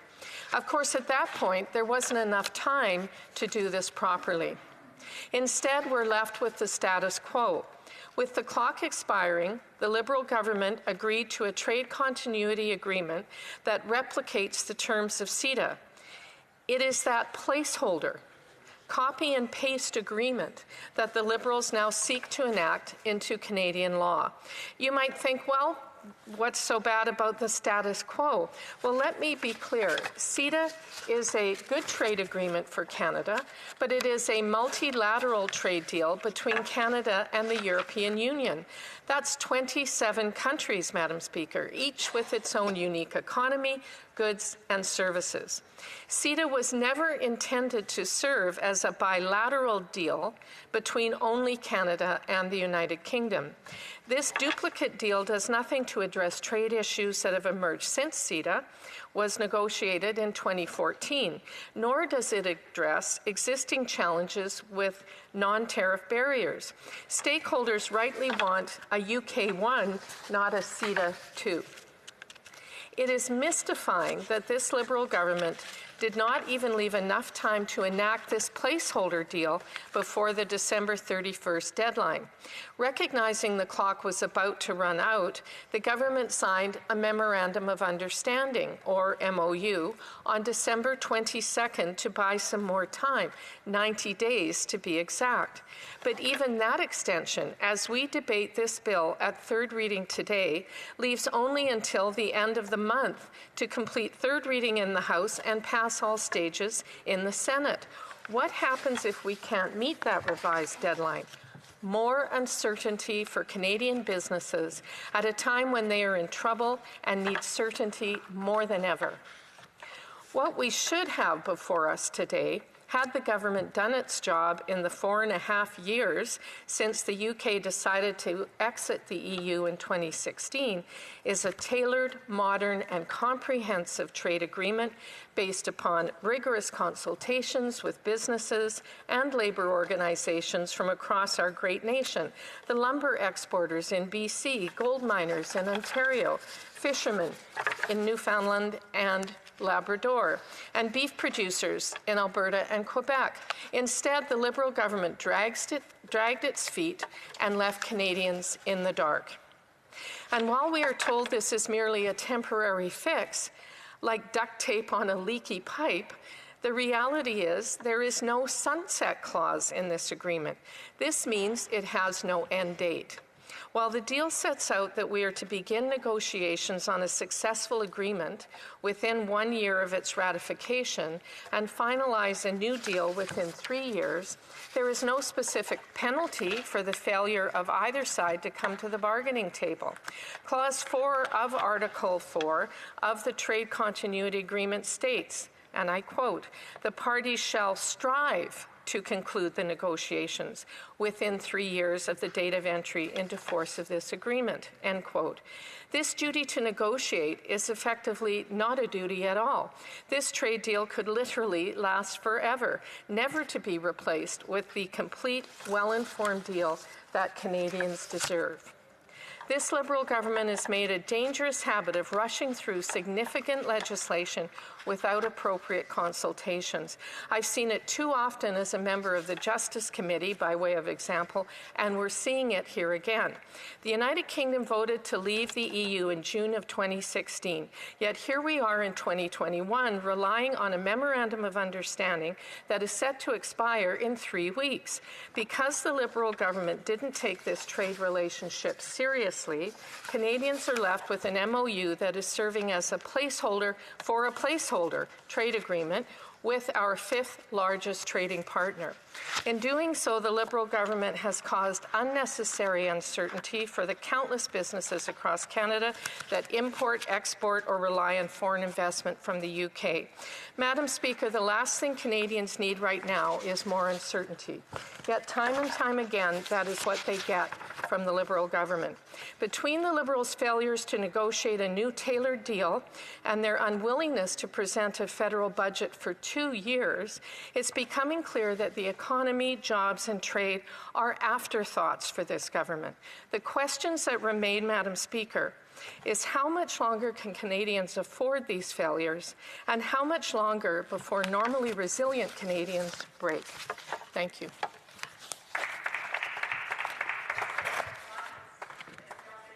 The honourable member of Calgary-Midnapore. Thank you very much, Madam Speaker, and I'd like to thank my colleague for that excellent speech outlining the weaknesses of this this proposition.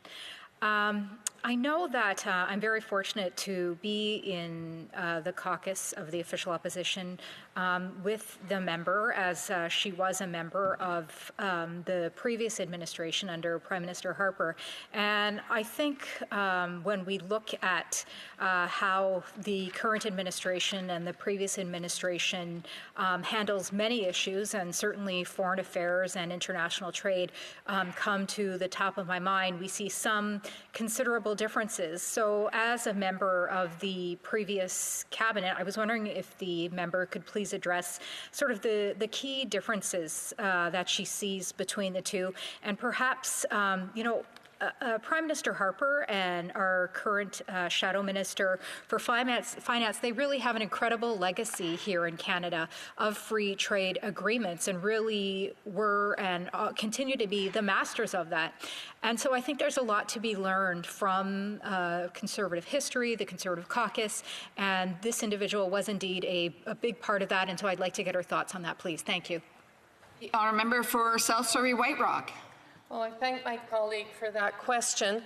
And times were very different then, I have to say, because we embarked in the former Conservative government on an aggressive trade agenda. We understood that we needed to open up markets around the world to Canadian businesses, to Canadian exporters, to Canadian importers. We understood the strength of expanding the markets for our Canadian businesses. And therefore, we made it a priority. And when you make something a priority, you also put the time, energy, and thought behind what those negotiations would look like, how thorough they have to be, and reminding that on something like CETA, because we were dealing with so many countries, all of that had to be translated into all those languages. There was a lot to do.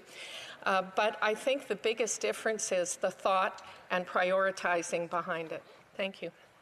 The commentaire, l'honorable député de Berthier-Masquinongé. The honourable member for Berthier-Masquinongé. Thank you, Madam Speaker. I'd like to ask my colleague a question. We're talking about international trade and the importance of maintaining economic ties. That's true and will always be true. That's why we supported this bill. But isn't she concerned, considering that this is a temporary deal, that in the years to come, people in the UK could ask for new quotas when it comes to cheese? I'd like to hear what my colleague has to say about that, because on C216 just a few moments ago, which deals with that same kind of thing, I'd like to know what she thinks.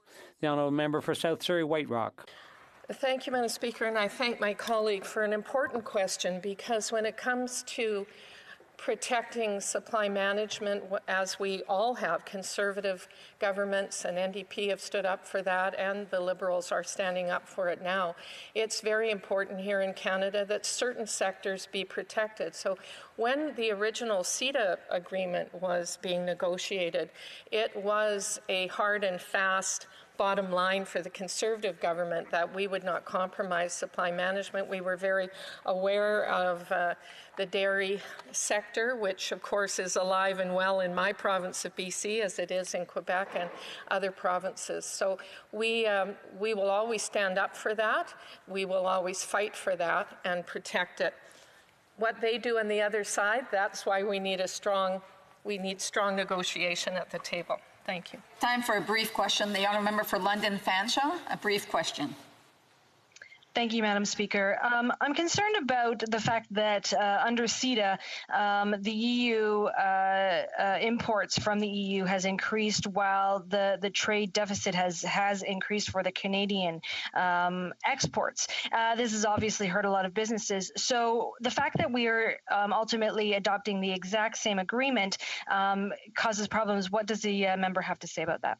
Thank you, Madam Speaker. Sir, from the member for South Surrey White Rock.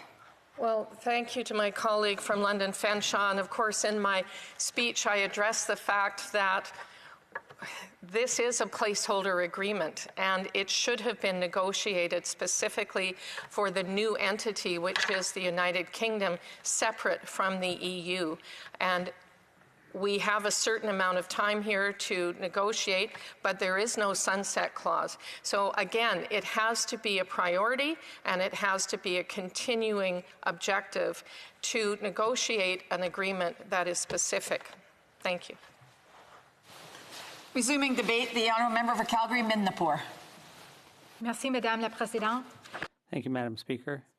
I will begin my speech, as I do with so many of my speeches, and that is an anecdote, because I'm so privileged to have the opportunity to be here in this House and to represent the good people of Calgary, Midnapore, and to be their voice within this House.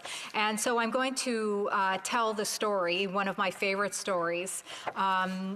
Several years ago now, when I was a younger and fitter woman, when I won the Gold Award for the Duke of Edinburgh. And I was very excited to achieve this award and to receive it. I know there are many young Canadians from coast to coast to coast that strive for this fine award, and many of the different levels which you can achieve with it. And so With this Gold Award, I was very motivated. It had numerous different components, a fitness component, an outdoors component, a community service component, and it was with great vigor that I undertook this award and that I went on to achieve this award, Madam Speaker, because when this award was finally presented to myself, it was done so by Prince Philip, and it was very much wonderful to have the opportunity to meet him, and I certainly wish him well at this time and his family well as well. But that was really one of my major introductions to the United Kingdom and all that this nation has to offer.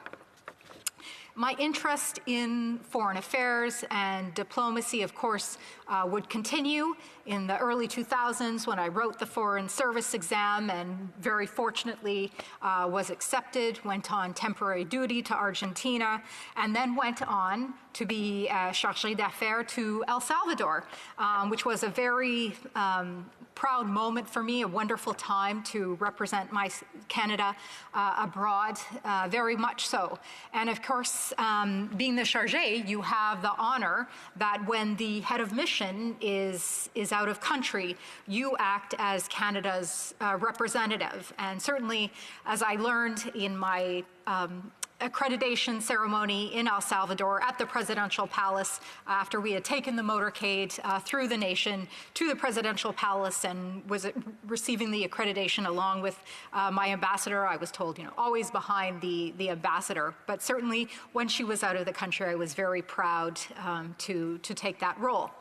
But on one particular occasion, I had the interesting fortune of when the C4, the Central America 4 agreement, was being negotiated with Canada.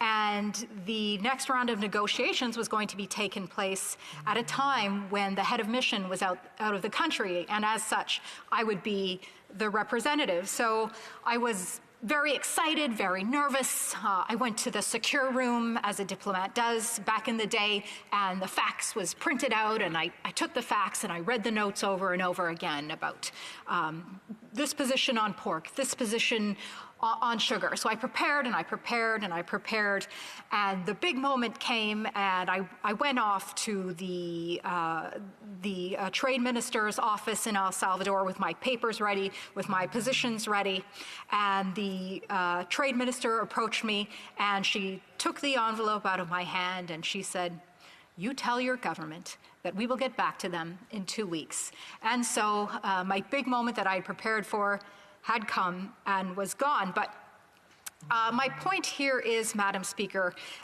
is that a diplomat only does what their government asks them to do.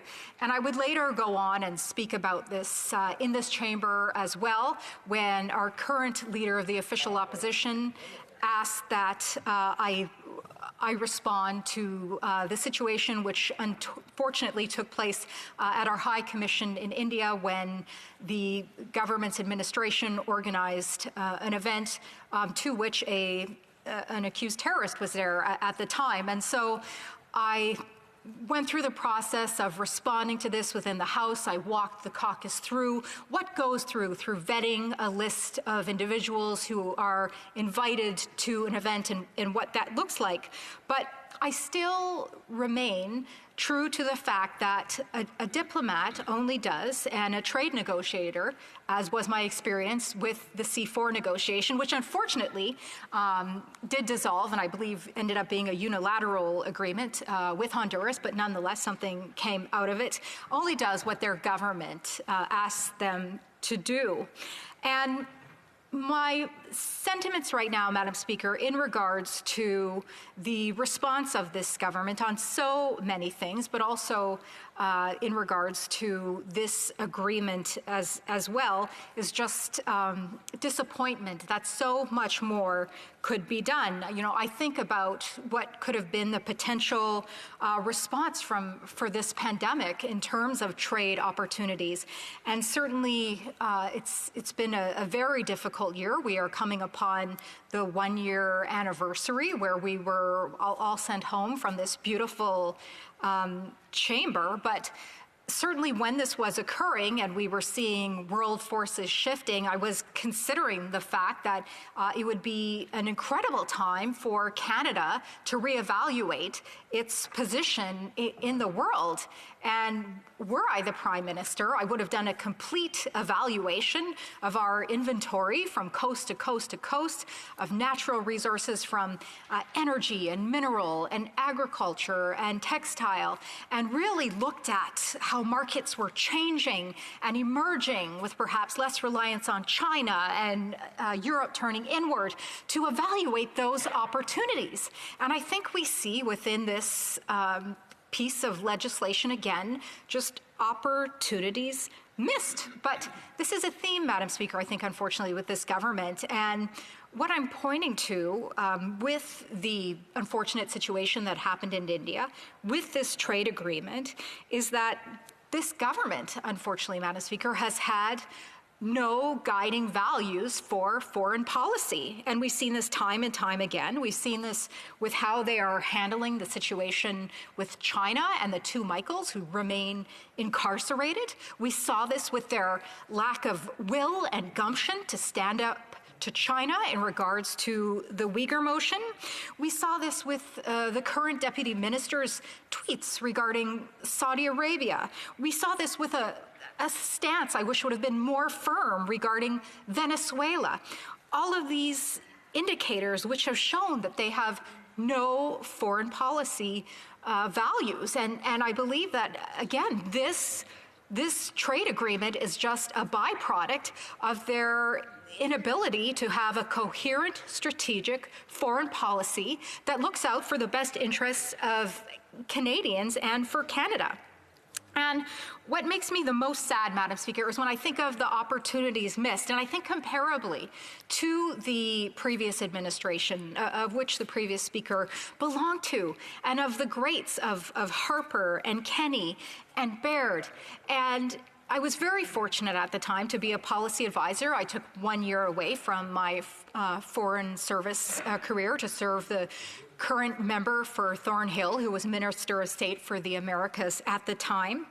And we had principles which guided us, Madam Speaker, and those included amongst them democracy. You know, are we really standing up for democracy here in Canada and acting as an example to the world currently? I don't think we are. Are we standing up for justice, Madam Speaker? I don't think we are. Are we standing up for the prosperity of the world and prosperity of Canadians right now, Madam Speaker? I don't think we are. I'm certainly not seeing it within this trade agreement, very frankly. And I extend this beyond this trade agreement. And as I said, I feel as though this government has been a government of missed opportunities, that we have seen this with the pandemic, the opportunity to prepare better, to prepare Canadians better, to avoid so much of the hardship and illness and death that we've seen as a result of this terrible last year. A result of not preparing better for the economy and the missed opportunities here. And I would include this trade agreement within this, the inability to look forward. And this is the crux of the opposition motion that we have had here today, Madam Speaker, the inability to think forward for Canada's economic prosperity. And finally, Madam Speaker, just the opportunity missed for foreign policy to stand up for strong values, Canadian values, and that includes with this trade agreement, Madam Speaker. Thank you very much. Questions and comments? Questions et commentaires? L'honorable député de Berthier-Mascouche. The honourable member for Berthier-Mascouche. Thank you very much, Madam Speaker. I'd like to thank my colleague for her speech, which is aimed at positive messages. And she's being firm about unacceptable things. I want to bring back a question I asked earlier. We know that this agreement is going to be a temporary agreement, and there will be 3 years to put in place a new agreement. Isn't the member concerned about the future demands of Great Britain, especially, for example, with regard to cheese coming into our territory and supply managed products, which we are trying to defend?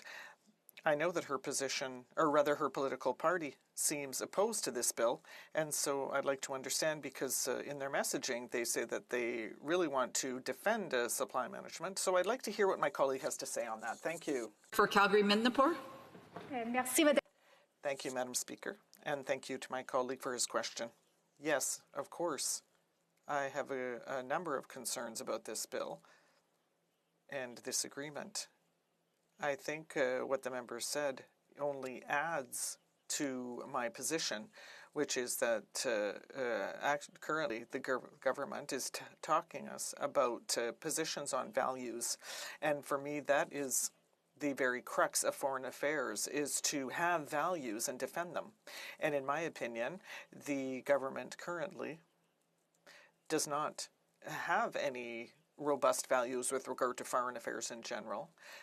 So I am full of concern, yes, about the positions taken by this government, but also with this on this agreement. So it's been almost 5 months that we've been looking at this bill, so I don't have a lot of hope that they'll be able to find any values with regard to foreign affairs, but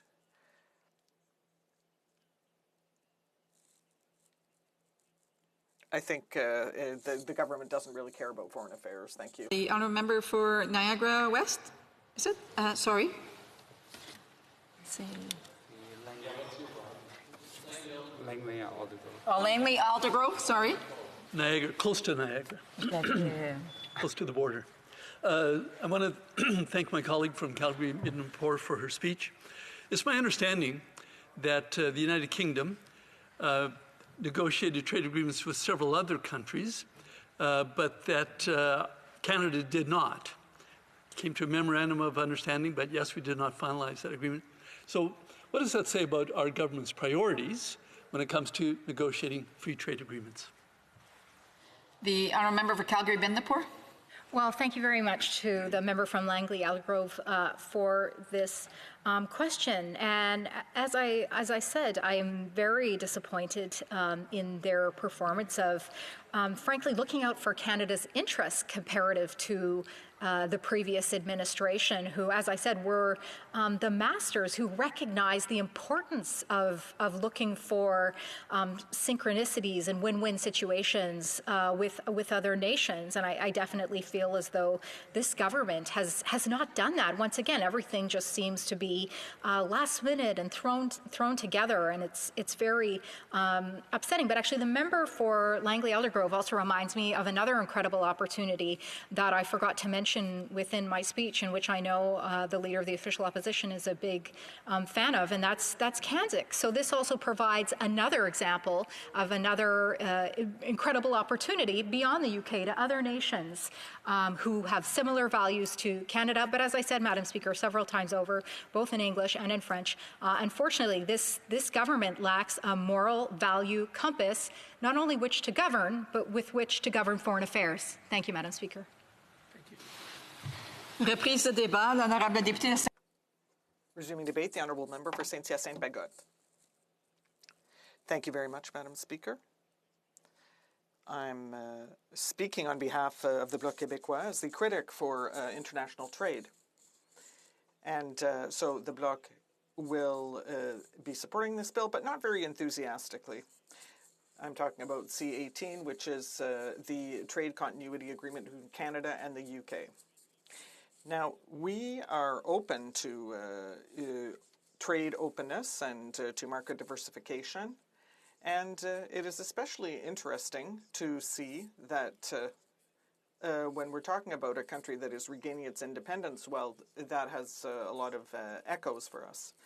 And so we have to look back at the other agreements that were signed. So obviously this new country will be called again to renegotiate the more permanent agreements, but there is no black hole, there's no vacuum where a newly independent country would be without any trade partners or international agreements. So that's fairly interesting, because we as Quebec sovereigntists have been following this episode with great interest. to prepare to counter any fear-mongering that might happen on this issue in this Parliament if it comes up again, when Quebec sovereignty comes up again. So we are open to trade openness, but we will never simply give unconditional support to free trade if this undermines our agricultural model, if it harms the environment, if it fosters the privatization of public services, if it undermines the granting of contracts to our businesses. For example, if something resulted in a loss of sovereignty or democracy, well, then we certainly wouldn't support it. So we can say when we look at this agreement, the trade continuity agreement with the UK, we can say that we've avoided the worst. So there's no breach in supply management, luckily, because that job, unfortunately, had already been started with CETA, and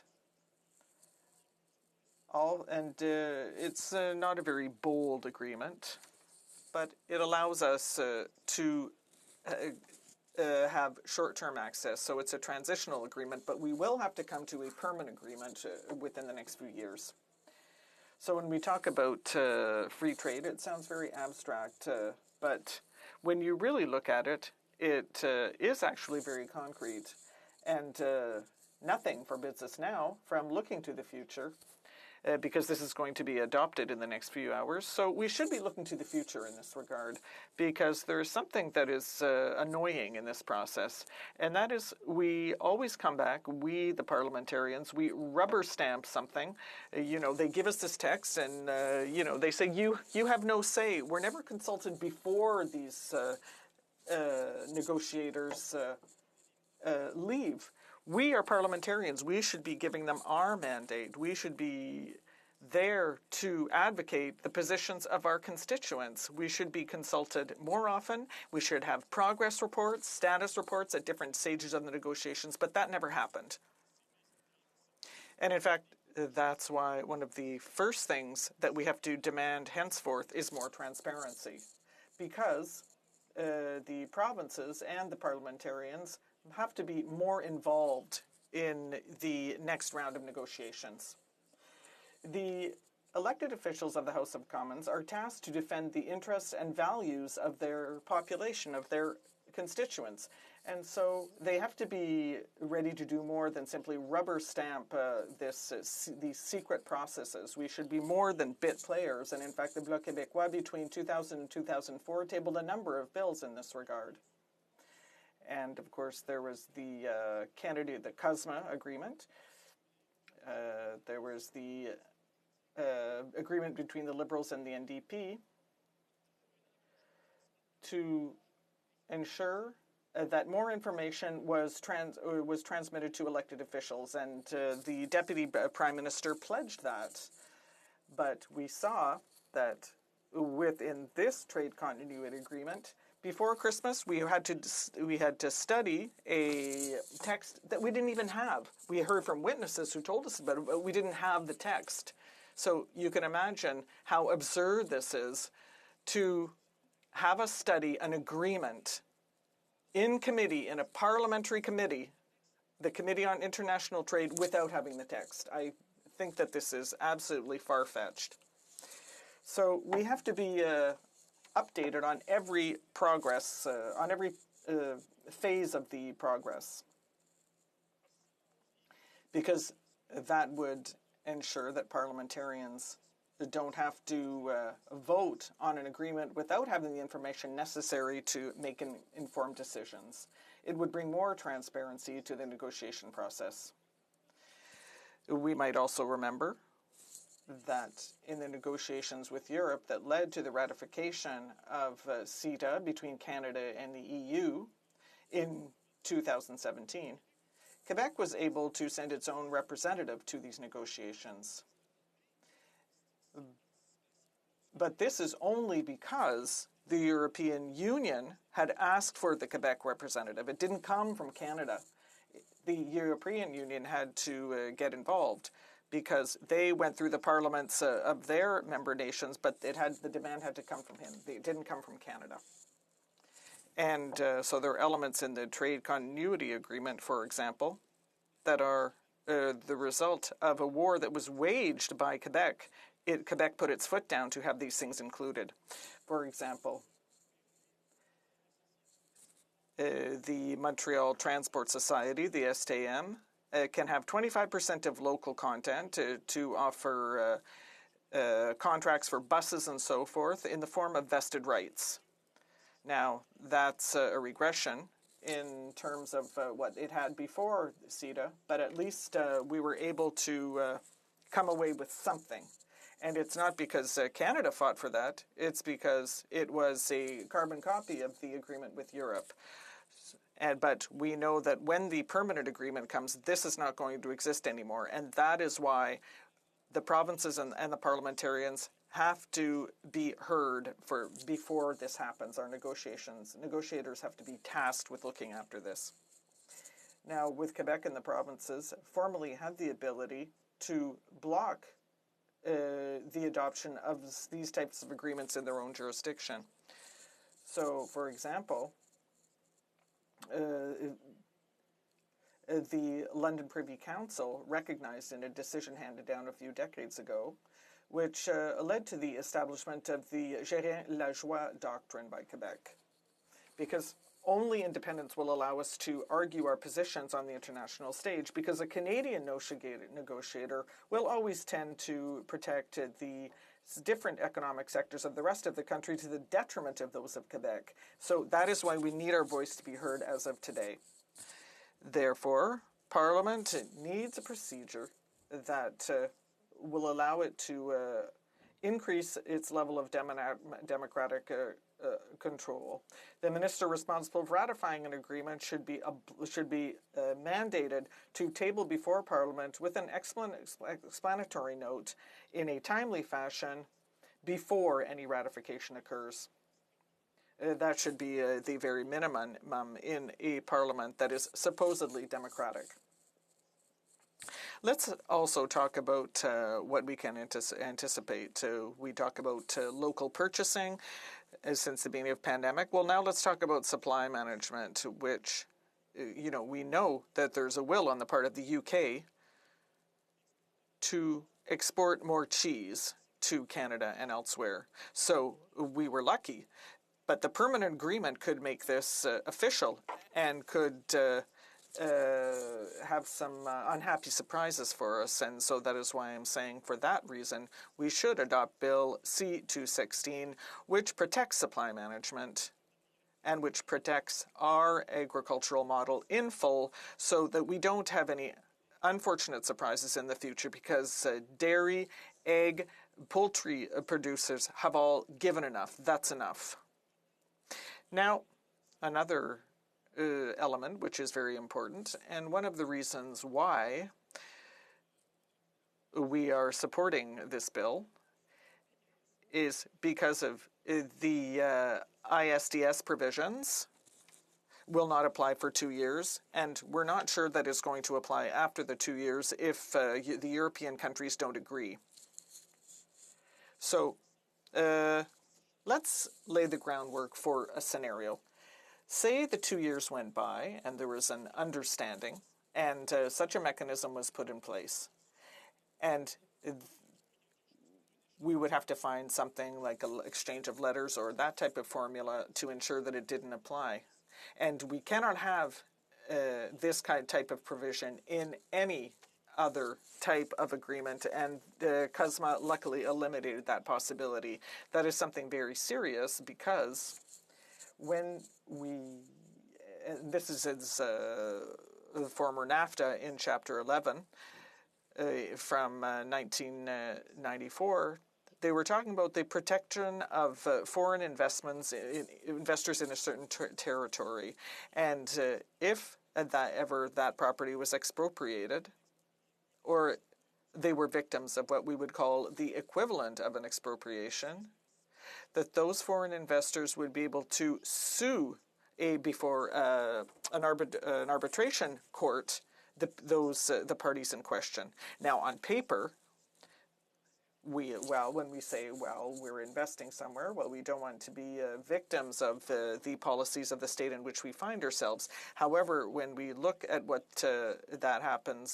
happens concretely, it's very serious, because we can see that there is a real risk of applying that ISDS provision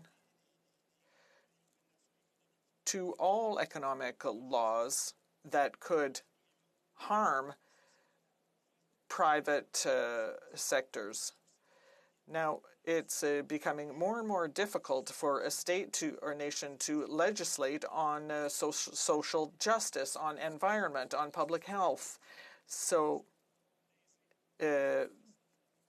because many countries will say, I want to make profits, and so I need recourse. Now, yes, but you might say, what does that result in? Well, if we look at a commercial lawsuit, it's usually long, and therefore it's very lucrative for law firms. There are 2 NGOs, for example, who had shown all the interest of these law firms in getting involved in complex litigation. And the slow pace is due to the fact that there are a number of treaties in the world. I'm going to give you an example, and you can, just to show you, I'm going to show you a number of commercial lawsuits that are currently underway. And it's quite scary. In 1997, Canada decided to restrict the import and the transfer of MTM additive. Ethel Corporation sued the Canadian government under NAFTA to get apologies and $201 million. In 1998, SD Myers Inc. filed a complaint against Canada because it banned, between 95 and 97, the export of waste containing PBCs, chemical products that are used in the fabrication of toxic electric equipment. Canada lost before the court under NAFTA, and that was $6.9 million.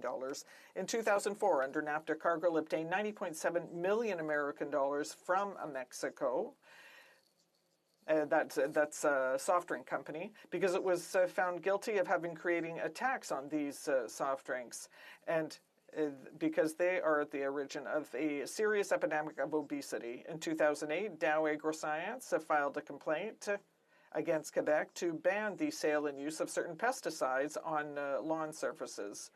This was settled out of court, and that means that Quebec implied recognition of these products.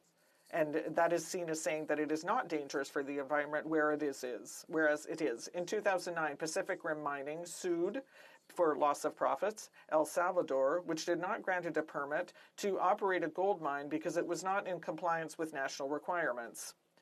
In 2013, El Salvador won, but it had to pay 2/3 of its defense expenses. The $4 million, and that's very expensive for El Salvador. And that could have been used for social programs in the country instead. In 2010, Abitibi-Bowater closed some of its Newfoundland facilities and laid off hundreds of employees. And the province responded by taking back their assets. Abitibi-Bowater did not accept this. It launched a lawsuit of $500 million, and Ottawa decided to avoid a lengthy process and offered $130 million. That's all. A check that it made out. And you can see Abitibi, that's in Quebec. And so that is not a foreign investor, especially since the former headquarters is at Montreal. So you can see that they put their seat in Delaware so they could avoid that kind of thing. Let's continue. In 2010, Tampa Electric got $25 million from Guatemala because it had adopted a law establishing a ceiling for electrical tariffs. And that was also under the Central America-United States Free Trade Agreement. There's also, in 2012, Veolia sued Egypt because of the country's decision to raise the minimum wage. So there's all kinds of examples, and so I could go on for quite a long time. And I think the more recent is in 2013, when Lone Pine Resource said it was going to sue Ottawa because of the Quebec moratorium on drilling in the St. Lawrence River waters. So what all that tells us is that this ISDS provision really is something that completely undermines democracy by multinational powers. As I was saying, several of these companies which sued Canada were Canadian companies. They incorporated elsewhere, though. Transnational companies did not all win, thank God, but they're trying more and more, and the state has to free up technical and financial resources to defend themselves. And the state is always on the defense, and the plaintiffs is always a corporation. The UN in 2013 said that countries only won 42% of this litigation. 36% were won by corporations, and the rest were settled out of court. So these corporations pushed back on democracy fully or partially in 60% of cases. These are shocking numbers. But the damage caused by this litigation is not quantifiable. It's a huge burden on countries. This investor-state resolution mechanism undermines democracy and influences governments which don't want to be the subject of litigation. So democracies are holding back for that reason. In the EU in 2014, a report said that this type of litigation does have a dissuasive effect on democracies. In 2012, Australia forced tobacco companies to package their cigarettes in neutral packaging. Then Philip Morris International, which sued another country, then also sued Australia. And when this happened, New Zealand suspended its own neutral tobacco packaging policy. And in the UK, that debate was pushed back. The countries, therefore, were afraid of being the subject of litigation by these multinationals, which are sometimes more powerful than governments. And when the safety and security of people stand in the way of profits, well, corporations roll over democracies anyhow. Sometimes we certainly hope that this trend will not continue, and we hope that in future Canada will stand firm in its trade agreements, including in this agreement with the UK. Calgary Midnapore. Merci, Madame la Présidente, et merci à mon... Thank you, Madam Speaker, and thank you to my colleague for the speech. I talk a lot about values. I talked about values in my speech, and my colleague talked about transparency in his speech. Can he give us more examples of the lack of transparency on the part of this government, especially when it comes to what the government has been doing in this pandemic? The member for Saint-Hyacinthe-Bagotte. Well, there are many examples of the government's lack of transparency. My colleague is asking a general question, which includes the pandemic. And really, we know that this government doesn't like committees looking into the way it does things. We parliamentarians wanted to look at how the government was spending taxpayers' money to fight the pandemic. Committees wanted to get at the bottom of the We Charity affair. And there was also the matter of purchasing ventilators. The government signed many contracts And when it does sign contracts, the government must be transparent, and it is the duty of the government to hold the government's feet to the fire. The duty or the requirement of transparency applies in everything. The member for Elmwood-Transcona. Thank you very much, Madam Speaker, and thank you to the member for Saint-Hyacinthe-Bagotte for his speech. What I find curious about this particular trade agreement is that we've heard repeated by representatives of this government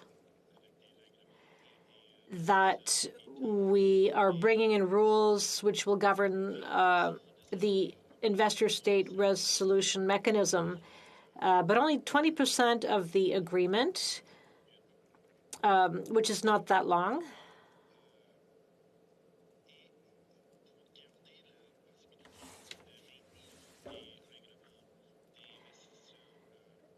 So in order to maintain these investor-state resolution mechanism, would my colleague care to explain why so much time was, why rather the government said it did not want this resolution mechanism in the agreement? The honourable member. Well, it's hard to understand the government's position because it took a different approach for CUSMA, for the Canada-US-Mexico agreement. In fact, Canada had raised this possibility during the negotiations on CUSMA, but ultimately it's hard to understand why the government is actually tying its own hands behind its back, why it's choosing to undermine democracy in the interest of profit-making by large corporations. As my colleague said, and we both sit on the International Trade Committee, we relentlessly ask questions of the government. But the minister, when she appears before the committee, really does not answer our questions. She evades them. And as my colleague also knows, when we were to study the bill clause by clause, like the NDP, I voted against this investor-state mechanism. And we said it should not be included in future agreements, including in the one with the permanent one between Canada and Great Britain. The member for Berthier-Maskinongé. Thank you, Madam Speaker. I appreciated my colleague's speech, and he laid out his concerns about transparency and about about whether countries will be sovereign or autonomous in future. He also expressed concerns about supply management and about the ambitions Great Britain might have. Two things. Could my colleague speak a little more about the government's negligence, if you will? Because here we are, March 9th, we're debating an agreement which, in fact, has been in effect since the beginning of January. What does this precedent, or could this be a precedent for future trade agreements? And how can we avoid getting into this situation again? The member for Saint-Hyacinthe-Bagotte. I'd like to thank my colleague for his question, and I understand the point he's trying to make. I know that he cares about supply management. It is a gem. It is vital for food self-sufficiency. We need to protect and defend supply management. Farmers have heard so many empty promises. And in fact, what happens next is of great concern to us. When we sign a permanent agreement with the UK, that country might by then be part of the Trans-Pacific Partnership and might come back on the issue of quotas. And so Great Britain might want to follow the example of the U.S. and take more farming market share. I traveled through Quebec last week, virtually, of course, with my colleague. We heard from farmers unanimously that we need to pass Bill C-216 and not undermine supply management ever again. The honourable member for Langley Aldergrove. Thank you, Madam Speaker, and thank you to my colleague for his speech. He talked a lot about the investor dispute investor-state dispute resolution chapter, and he gave a number of examples of lawsuits. It was very interesting about where things went wrong. But anytime that parties, corporations, big or small, or countries are doing business with each other, there is the risk of disagreement, commercial disagreement, and that could lead to litigation. So we need a dispute resolution mechanism. If not this, then what? We could be sued in a foreign country's court system. At least here we have a recognized dispute resolution mechanism. What would be a better way to do it? The member for Saint-Hyacinthe-Bagotte. Well, the mechanism in question was removed from the main agreement, which affects 80% of our exports. So I'm referring, of course, to the trade agreement with the U.S. and Mexico, and no one has died as a result of that. But there has to be a way of addressing this issue differently. It shouldn't just be a matter of corporations versus countries. There should be provisions to protect citizens when environmental and social rights are violated by corporations. There should also be a provision to that effect. Now, when it comes to corporations versus a country, well, in the case of Great Britain, we are two countries based on the rule of law with developed legal systems, and which in fact have two similar legal systems. I believe we can use the courts as they now stand to solve any trade disputes. Thank you, Madam Speaker. My honourable colleague, I'm so happy to hear him speak. One of the things that he did mention, of course, was about supply management. Now, under CETA, dairy farmers, they lost quite a large percentage of supply management, the sector and the market, but they were provided compensation. Now, under CUSMA, the government has not provided compensation. I spoke to the dairy farmers of Ontario a few weeks ago, and they are terrified about what will happen under this new UK trade agreement and the further chipping away at supply management sector.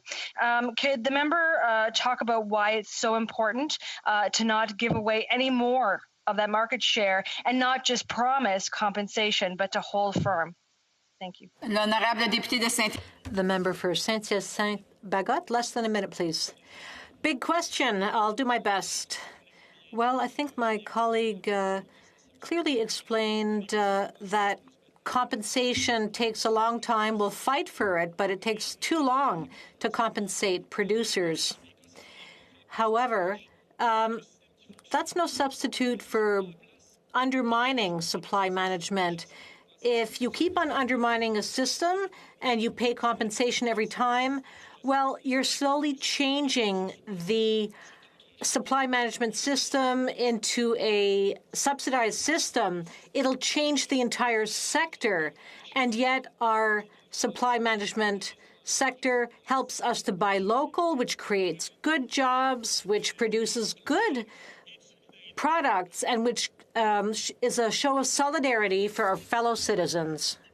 Honourable member for Elmwood Transcona. Well, thank you very much, Madam Speaker, and it's a pleasure to rise again to speak to the question of how Canada trades with our counterparts in the United Kingdom. I think I would do well to just begin by talking a little bit about maybe what we're not debating here. What we're not debating here is whether it's a good idea to have a trade relationship with the United Kingdom. Everybody's on board with that. Obviously, there's a long-standing trade relationship with the United Kingdom going right back to the very origins of Canada.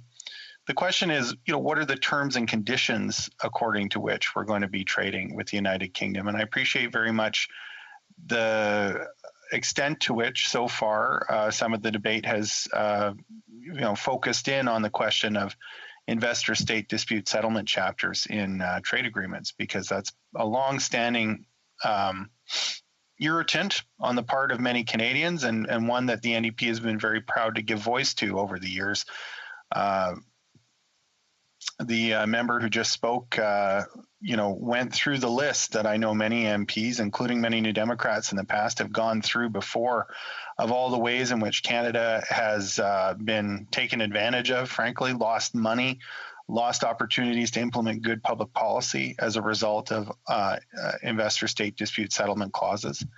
And I think when we're talking about the terms of trade, just as any business would, you want to talk about at what point the terms and conditions of trade make sense, or when you're paying too high a cost for a particular kind of benefit. And the fact of the matter is that the chilling effect that investor-state dispute clauses have had on good public policy, whether it's in respect of the environment, respect for workers' rights, respect for public health, when you consider that impact and what Canada has got in return, it's not worth it. It never was worth it, and it isn't worth it now. I mean, consider, I've had the honor of sitting on the Trade Committee in this Parliament, and what we've heard a lot of from groups that are very keen to have Canada sign the next free trade agreement, and then, in one breath, that's what they say they want, and then they turn around and they talk about all the problems with the trade agreements and why they're not getting the market access that they're so excited to get on paper, but aren't realizing. So whether that's the cattle industry under CETA, for instance, very frustrated that they're not getting the market access that they want. Canadian manufacturers, despite being advocates of free trade, will tell you that they're not getting access or able to take advantage of the opportunities that exist for them on paper through these deals. A recent report shows that Canada's trade deficit with Europe has grown considerably since CETA was signed. So, these are all things that eventually you have to take a look at and say, okay, well, are these deals working? Rather than just inhabiting the kind of ideologically blinded position of, frankly, Liberals and Conservatives. There's been a consensus between those two parties and the mainstream media in Canada for a long time now that whatever is in a trade agreement is good. I've had opportunities to ask business representatives at committee, what empirical evidence, not that exists currently, but just in principle, what evidence could ever convince them that a free trade deal might not be in Canada's best interests? And on more than one occasion, I've had them say, there is none. There is none. So as long as you call it a free trade agreement, as long as there's lipstick on that pig, they're gonna think it's a good idea, Madam Speaker. It doesn't matter that it's a pig. As long as you put the right lipstick on it, they're gonna go full bore, if you'll forgive the pun. And I think what New Democrats have been trying to make a case for over the years, which you would think you would hear from a prudent business person, is that the terms of trade matter. So what have we got before us? We've got a so-called trade continuity agreement, sometimes referred to as a transitional trade agreement, which of course is an untruth, Madam Speaker. And I've made that case here before, but I just want to go back to kind of the slow train wreck that has been this process. Because I recall in the last Parliament, we were debating CETA. And of course, at that time, there was a pending referendum in Britain about whether they would remain a partner in the European Union or whether they would leave the European Union. Now, we thought on the New Democratic benches that made a difference to whether CETA was a good deal or not. That given that 40% of Canada's trade with Europe was with the United Kingdom, that we might think that it matters whether they're in the deal or out of the deal. And we were told, you Democrats, you don't understand trade. You don't understand business. You guys, again, that same theme of it doesn't matter what's in the deal. Apparently, it doesn't even matter who's a party to the deal. As long as it's called a free trade deal, it must be a good thing. We don't even need to know what's in it. Who cares? We're just being told by business magnates that this is a good idea, so sign us up. Where do I sign? It's ridiculous. And sure enough, nobody was pretending to predict the outcome of the Brexit referendum. We were just saying it matters how it goes. And maybe using time allocation to force the ratification of CETA before we know whether the United Kingdom is in or out, doesn't make sense. And we were told, no, we have to ratify it. We got to ratify it right away. So all that was signed, sealed, and delivered before we knew the outcome of the referendum. And then, of course, the referendum didn't go the way many people hoped, went the way many other people hoped, and the whole Brexit saga kicked off. But the disadvantaged position that Canada found itself in was having already signed up for a deal, and not long after at all, the fundamental terms of that deal were already changing. And it was clear for all to see before Canada ratified that deal that there was a very real possibility that we would find ourselves in the position that we ultimately did. So what happened next? Well, not much.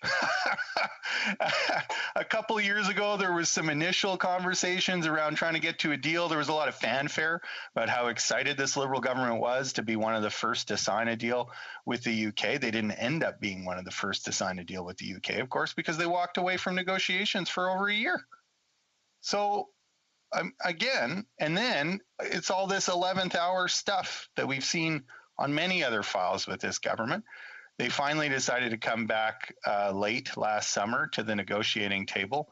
And what we got was a carbon copy of an agreement. Now, and quite misleading, Madam Speaker, because all along what we were being told was that, this was going to be, that the opportunity for a substantial agreement had passed, where we might actually try and have a model agreement that shows progressive trade, not just how to hand over the keys to public policy making to multinational corporations, but to actually have a trade agreement where the terms and conditions are modeled on the needs of everyday people and workers rather than just multinationals. No, we ragged the puck until that opportunity passed us by, but don't worry, we'll just have a transitional deal, which I think any reasonable person would have thought a temporary deal, a stopgap measure, something that carried on the status quo for a certain period of time, so that eventually we could get back to the table and know that we were either going to have something new and different and hopefully better, or we were going to have nothing at all, or maybe an agreement to extend things. So this agreement turns up. No meaningful consultation happened at all. We know that because we've asked people at committee if they were consulted about this deal, and they've told us they haven't. Some very clearly and loudly, others somewhat sheepishly, but nobody has claimed that they were well consulted when it came to this agreement. And the government, I think, quite disingenuously has tried to pretend that the consultations for CETA somehow were adequate to this. Well, first of all, those were consultations for a deal that was going to include 26, 27, 28 different member states. So it's nothing like a bilateral deal with the United Kingdom. And there's clearly a very different set of considerations and different possibilities, different risks, different rewards in a bilateral deal with the United Kingdom than there is with a deal with the entirety of Europe. So a point that the Liberals did not appreciate in the last Parliament with the pending Brexit referendum, and now are. And the same mistake occurs again when they say, oh, well, the consultations for CETA were essentially like good enough for a deal with the United Kingdom. It's that same blindness, Mr. Speaker, that we see. But even that notwithstanding, I mean, they don't recognize that a bunch of that consultation on CETA also happened. In fact, the entirety of it happened when the UK was part of Europe. So even the nature of CETA has changed considerably. So to tell anyone that the consultations around CETA, where companies and others were giving their feedback on what a trade agreement would be with a Europe that included the United Kingdom versus a Europe that doesn't, or a bilateral deal with the United Kingdom, I think is just false. So here we find ourselves now, a last-minute deal to perpetuate the terms of an agreement that I don't think were very good in the first place, frankly, Madam Speaker, trumped up in a way that it was supposed to be on a temporary basis, and lo and behold, when it's announced, no, it's a permanent agreement, Madam Speaker. So when this goes through, this is it. These are the terms and conditions of trade between Canada and the United Kingdom unless a new agreement is started. They don't expire at any time. We tried at committee to at least amend the enabling legislation so that something would have a hard deadline. That didn't go through. The government, was very much opposed to that. And so we find ourselves in a situation where we've got this deal that was made for an entity that doesn't exist anymore. A European Union that includes the United Kingdom that's dictating the terms of trade with two important trading parties, what's left of the European Union and the United Kingdom. So we've got a deal that was never conceived for either of these trade arrangements that are going to dictate the terms of trade with both. Doesn't seem to me to make a lot of sense. I'm not a business guy, I'll give you that, but it doesn't seem to make a lot of sense to me. And it seems to me that Canadians ought to have had the opportunity to have a conversation about this and to have been consulted about this, except that they weren't.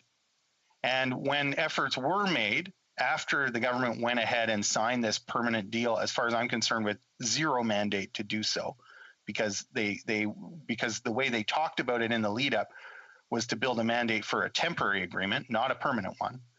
When they finally had the reveal, it was a permanent agreement. And they say, well, don't worry about it. Don't worry about the fact that we pissed away all that time that could have been used to consult, that could have been used to negotiate a deal that actually is made to fit for the entity that we're trading with, i.e. a real bilateral trade deal, not a carbon copy of a multilateral deal.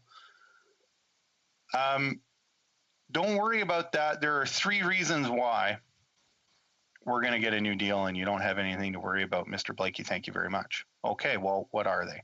There are some issues around rules of origin for certain products that recognize the European supply chain in order to facilitate getting UK goods into Canada. Fair enough.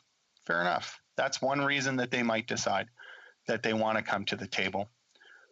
But I don't know that it's enough on its own. I don't know that anybody does, frankly, Mr. Speaker. The other one, which I would get a kick out of if it wasn't such a serious issue, is they say that the way that the United Kingdom cheese producers are able to trade cheese into Canada is under some World Trade Organization TRQs right now. And those are going to expire.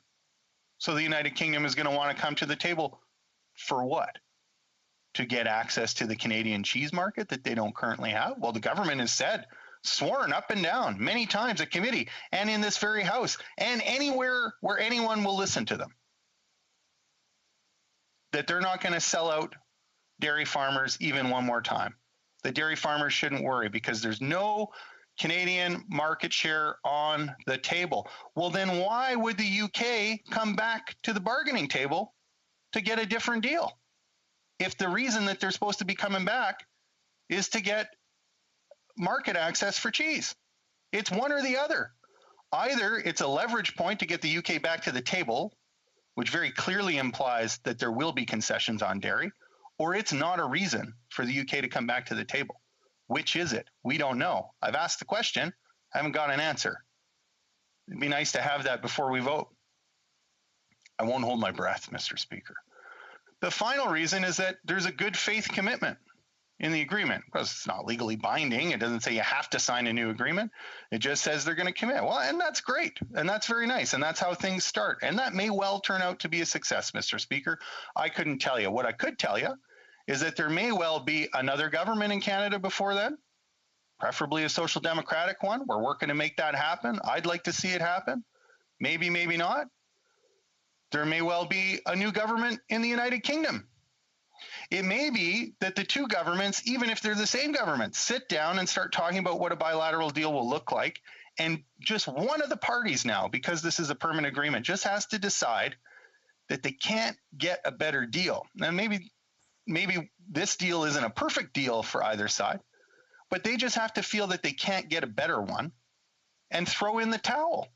And we all know that trade relationships and considerations can change on a dime. We just lived that over 4 years with the Trump administration in the United States. There's nothing to say that something like that, or even a far less extreme case of that, might come to pass between Canada and the United Kingdom going forward into the future, such that one or the other party decides that they just are content with the terms of trade right now.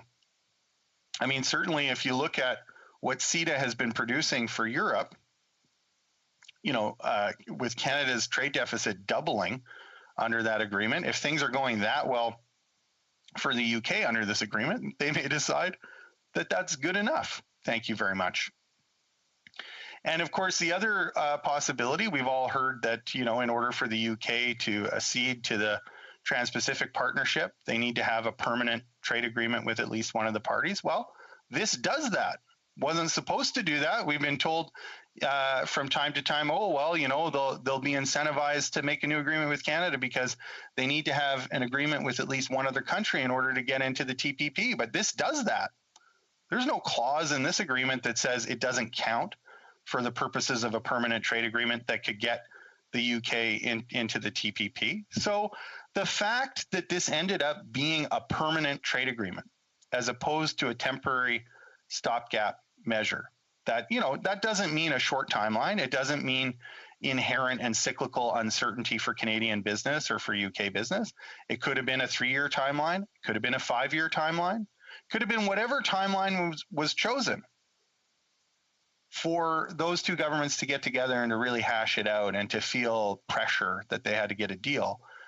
And instead, the option that was taken was to absolve future governments of that pressure and hope for the best. And I just don't think that's good enough. I don't think it's good enough, particularly when we have a deal that, if you just look at the trade continuity agreement itself, Mr. Speaker, because the infrastructure for CETA is already there, the agreement itself is very short. It's about 5 pages.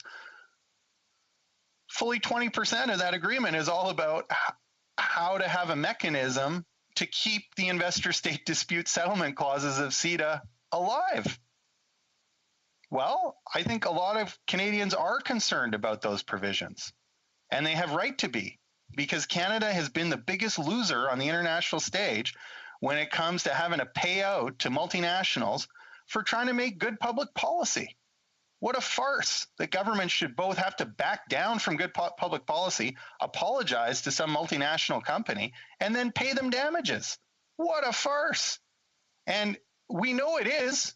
The Deputy Prime Minister herself's been up in this House, in this very Parliament, to say as much, that she's really proud that there are no longer any ISDS provisions in CUSMA. So why did fully 20% of this TCA get dedicated to keeping ISDS alive? And who was asking for it? Because we don't hear from Britain that that's part of their global trade agenda, that it's a priority for them to negotiate it into the deals that they're doing around the world. So who's asking for it? And why is it that our government, who swears up and down that they're proud that it's out of NAFTA, out of CUSMA, whatever you want to call it now, why is it that so much effort was expended to keep it alive in this agreement that was never envisioned for a bilateral trade relationship between Canada and the United Kingdom? So thank you very much, Mr. Speaker, for that time to share those thoughts. I look forward to expanding upon them a little further in the question and answer period. Questions and comments. The Honourable Member for Kingston and the Islands. Thank you very much, Mr. Speaker, and I have a lot of respect for this member. We sit on the PROC committee together, and I think we get along great. But one of the issues that I think that it's difficult for NDP members and Liberals to see eye to eye on is when it comes to trade, because it would appear as though the NDP are against all trade, even though they say they are in favor of it, if it's a good agreement. But in order for it to be a good agreement for the NDP, they have to get absolutely everything that they want. And that's just not how a deal is made. A deal is based on compromise and negotiation and understanding that you have to give a little sometimes in order to get something on the other end. And so I guess, my question to this member would be that this agreement is literally just to keep us going. It's to continue on. It says in the name of it, it's a continuation agreement to continue going with this existing agreement that we have from former setup when UK was part of the European Union. So why wouldn't the NDP, at the very least, just support this continuity agreement in order to then have a discussion about what is to be expected in a new agreement? Member for Elmwood Transcona. Sure. Well, a few things to say to that. One is that I would remind the honourable member of an instance earlier in this Parliament where we voted in favour of CUSMA in exactly that spirit, a spirit of trade-offs.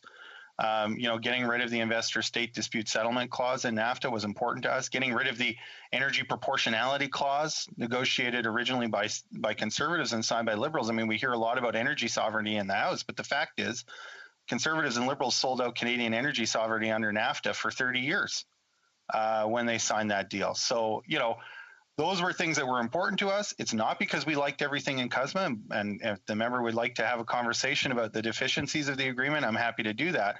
We recognize that there have to be trade-offs. But the question is, on ISDS, for instance, he says trade-offs, but who's asking? The British government wasn't asking for ISDS. Canada says it doesn't want it anymore, purportedly. So who's asking? Who are we negotiating with? Are we negotiating with the other country? Or are they just going cap in hand to multinationals and saying, what is it you want in this agreement and how do we please you? That's a very different kind of negotiation. Questions and comments? The Honourable Member for Kelowna Lake Country. Thank you, Mr. Speaker, and I'd like to thank the honourable member for his intervention. And we sit on the Trade Committee together and are able to question witnesses. And that's what I wanted to ask the member about, actually, when we were having witnesses come and present on this initially. I think that all of us that were not in government were quite surprised to hear of the lack of consultations with stakeholders. We heard from a number of organizations and labor groups saying that there wasn't a rigorous consultation, that the government officials were there to answer questions, but that was about the extent of it. So can you maybe speak on that and what your experience was hearing from stakeholders at the committee? For Elma Transcona. Well, thank you very much to my colleague on the Trade Committee for that question. It really has been a surprise, particularly given that this really is a permanent trade agreement that we're getting with the United Kingdom, that there wasn't more consultation. And we heard pretty widely. I was only somewhat joking in my earlier remarks. I mean, sometimes somewhat reluctantly from folks who I think are trying to protect their relationship with the government, that there was no real consultation. So some were pretty clear about it. Nobody was clear that they had really been consulted and felt really good about it. I respect that organizations want to try and maintain good relations with the government of the day, but I think it came across pretty clearly that there really wasn't a lot of communication. And she may remember that when the deal came out in late November, early December, we were studying not the deal itself because it wasn't public, but we were studying the issue of Canada-UK trade relations. And we had witnesses the next day at committee when we all kind of found out that there was no sunset clause on the agreement. And I think I remember a lot of those witnesses being quite baffled and frankly unsure of what to say to that fact, because I think the way that this was talked about in the lead up to was very much as a temporary transitional agreement, and suddenly it was a trade continuity agreement, which meant it was going to be permanent. And that's a big difference. It's a difference that makes a difference. And I think it's an outrage that Canada is getting a permanent trade agreement without a better process. Questions and comments? The Honourable Member for Saint-Hyacinthe-Bacotte. Thank you very much, Mr. Speaker. I would like to relaunch the question to my colleague. Does he know why Canada always wants to renew the possibilities for that public policymakers can want to reduce their decision-making capacity? The Honourable Member. Well, it is a tough question to answer, and particularly if you take the government at their word. So one worries there may be a sincerity issue here. I raised that issue on the point about cheese, where they say it's going to be a leverage point to get the UK back at the table, and yet they're not going to make any concessions on that. And here we have them swearing up and down with investor-state dispute settlement clauses that, they don't like them, they're glad to see them gone, and yet somehow they keep popping up in Canada's agreements. Somebody has to be advocating for these things. So who is it? And whose interests is the government really representing and fighting for at the international bargaining table? And I think if you look at the evidence, one has to draw the conclusion that Liberal and Conservative governments for the last 30 years have been there to represent the interests of multinational corporations far more so than the interests of everyday working Canadians. Questions and comments? The Honourable Member for London Fanshawe. Thank you, Mr. Speaker. And I always love hearing my honourable colleague speak. He does it so well, and he is so concise about all the different issues going on. I really appreciate that. One of the things that he so brilliantly talked about was, again, this and the defense of Liberal after Conservative after Liberal after Conservative government negotiating trade agreements that are not good for workers. They're not good for women. They're not good for dairy farmers. They're not good for so many people. So we obviously know that that these governments, these past governments, they defend their friends against reform on tax loopholes, against reform on wealth taxes, against reform on ISDS and ICS provisions within trade agreements. Could you talk about what the NDP vision is for trade, what we would do differently? And even though there are all these condescending beliefs from past governments that we don't know what trade is, if you could talk about some of those ideals that we want to bring into a better trade agreement. Well, Member for Elmwood-Transcona. Well, thank you very much for that question. And I would say, that's a speech in and of itself. But first and foremost is democracy and the protection of democracy. And I think one of the things that's important to name and combat is the extent to which I've seen Liberals and Conservatives in this House, and they've been doing it for a long time, and it's done on the world stage by neoconservatives and neoliberals in other countries as well, is this pretense that somehow free markets go hand in hand with democracy. Because often what ends up happening in free market scenarios is that you get a serious accumulation of private power that subverts the power of democratically elected governments to make decisions in the public interest. And where you have some really free market situations in the world outside of a place like Canada, where you have less regulation, you don't see a lot of freedom. What you see is a lot of exploitation. And so if markets are going to work, they have to be regulated in an appropriate sense. And far too often, what these kinds of trade agreements have done has been to deregulate and to try and consolidate that deregulation and keep democratically elected governments from imposing any kind of future regulation. Sometimes it gets in the way of regulating new types of things. We're seeing that with the internet. There's some pretty draconian provisions in CUSMA. One more question in here. The Honourable Member for Nanaimo, Ladysmith. Well, thank you, Mr. Speaker, and I'd like to thank the honourable member for his speech. He's really well versed in these trade issues, and I agree with him on so many points. In particular, the need for a sunset clause. I was there for one of the witnesses. I looked at a lot of the transcripts, but I was there for one of the witnesses from the manufacturing sector who said that our Canada's manufacturing base has been hollowed out, and we're not getting the exports into the EU, but we are exporting a lot of raw resources. That's one of the things we didn't like about CETA. I'd like to ask the honourable member, what are some of the things that he doesn't like about the CETA agreement that he doesn't want to see carry on with this agreement? Honourable Member for Elmwood-Transcona. Well, I thank him very, very much for that. So I'd say quickly ISDS, which we've talked a fair bit about so far.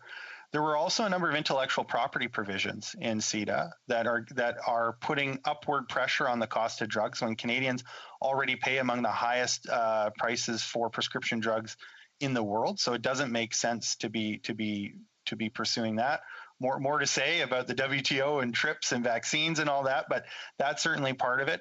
And then again, some of the restrictions on the ability of local governments to be able to make sure that the money that they're investing actually goes to companies in their communities, so that that money stays and is part and parcel of building up local communities. America's doing that despite our trade relationship. We're upset about that. We want access for Canadian companies, but we're giving that away without reciprocity from our trading partners, and it doesn't make sense.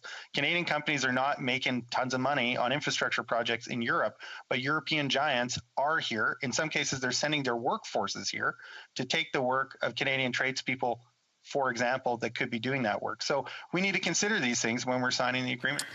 We'll have to leave it there, and then we'll go next to the honourable member for Scarborough-Guildwood.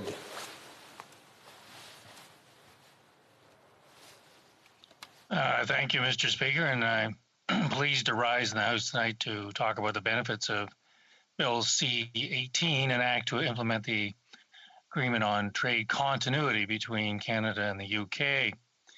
I'll be splitting my time with the member for Sherwood Park, Fort Saskatchewan, which is probably the first time I've ever split my time with a member from Sherwood Park, Fort Saskatchewan, and I dare say will likely be the last time.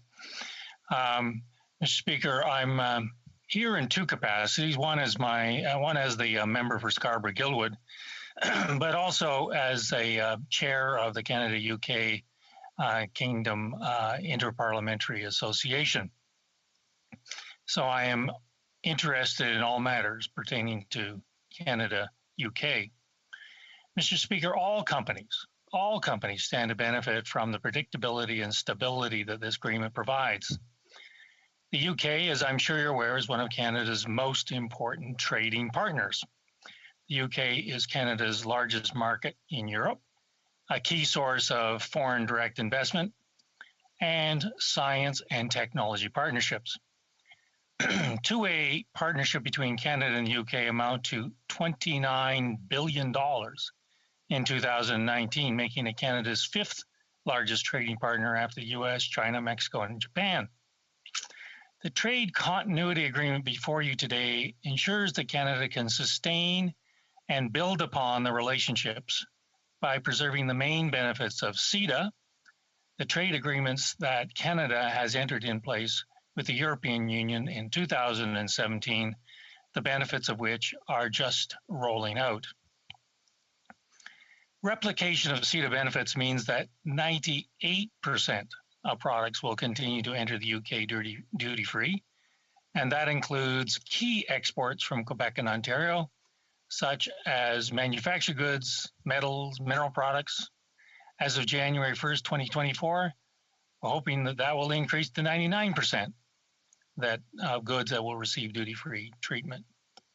The Canada-UK TCA also preserves preferential access established under CETA for agricultural and agri-foods into the UK market, further strengthening the Canada-UK bilateral trade relationship. At the same time, this agreement fully protects dairy, poultry, and egg sectors and provides no new incremental market access for cheese or any other supply managed products. The UK is Canada's second largest services trade partner, behind only the United States, with services exports totaling nearly $7.1 billion last year. Under the Canada-UK TCA, just as in CETA, service suppliers will have preferential access to and greater transparency in the UK services market, resulting in better, more secure, and predictable market access, such as for environmental services. The terms of investment, the UK is fourth largest in foreign direct investment, valued at $62.3 billion in 2017. Canadians are also key investors, investing in the UK to the tune of $107 billion, making the UK Canada's second largest direct investment destination. As in CETA, the Canada-UK TCA before us today guarantees access for investors to and from Canada with greater certainty, transparency, and protection for their investments, while preserving the rights of those governments to legislate and regulate in the public interest.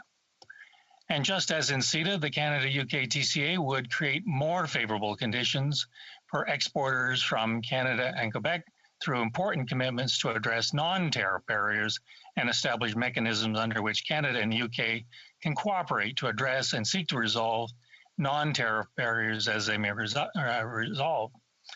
While I believe that this House will support this bill, possibly, but not necessarily unanimously, I did want to bring to your attention one element of the negotiations that could be either a unifying point or a sticking point. Most Canadians, Mr. Speaker, will not knowingly purchase goods produced by slaves. Britain has been a world leader when it comes to legislative response to supply chain slavery. In the UK, all major companies are expected to publish a statement on their website saying that they have examined their various supply chains and are satisfied that no element of slavery exists anywhere in their supply chains. This has proved to be a popular initiative with both the public and legislators, and it's likely to undergo some revisions shortly to strengthen the resolve and impose more significant consequences. Inevitably, this will be a point of some negotiation, maybe not in this agreement, but in subsequent negotiations. Britain will likely ask for a commitment to parallel legislation so that the UK is not put at any trading disadvantage. It would be preferable, therefore, that Canada had similar legislation so that there's no discrepancy between the two countries. Currently languishing in the Senate is Bill S-216, formerly my Bill C-423. It's actually stronger than the current British legislation and would be a complete answer for any issue raised by the UK. I've had some very positive conversations with a very able and distinguished British High Commissioner, Susan Lejeune d'Algecic. Regrettably, Mr. Speaker, she's leaving this year. She has represented her country in the last 3 years brilliantly. She expressed great interest in S-216 and was quite willing to support the bill in whatever way possible. Canada imports more than $34 billion worth of goods annually that are tainted by slavery. Everything from garments to shrimps to tomatoes and possibly even some high-tech items. It's a competitive disadvantage if one country is governed by strict legislation and the other is not. Just as Canadian companies and workers cannot compete with slave labor, so also one country can't disadvantage itself in a trade agreement by allowing the scourge of slavery in the other. I would therefore urge the Government of Canada to adopt this legislation sooner rather than later so that any trade irritant can be reduced and Canada and Britain can form a common trade barrier to slave labor.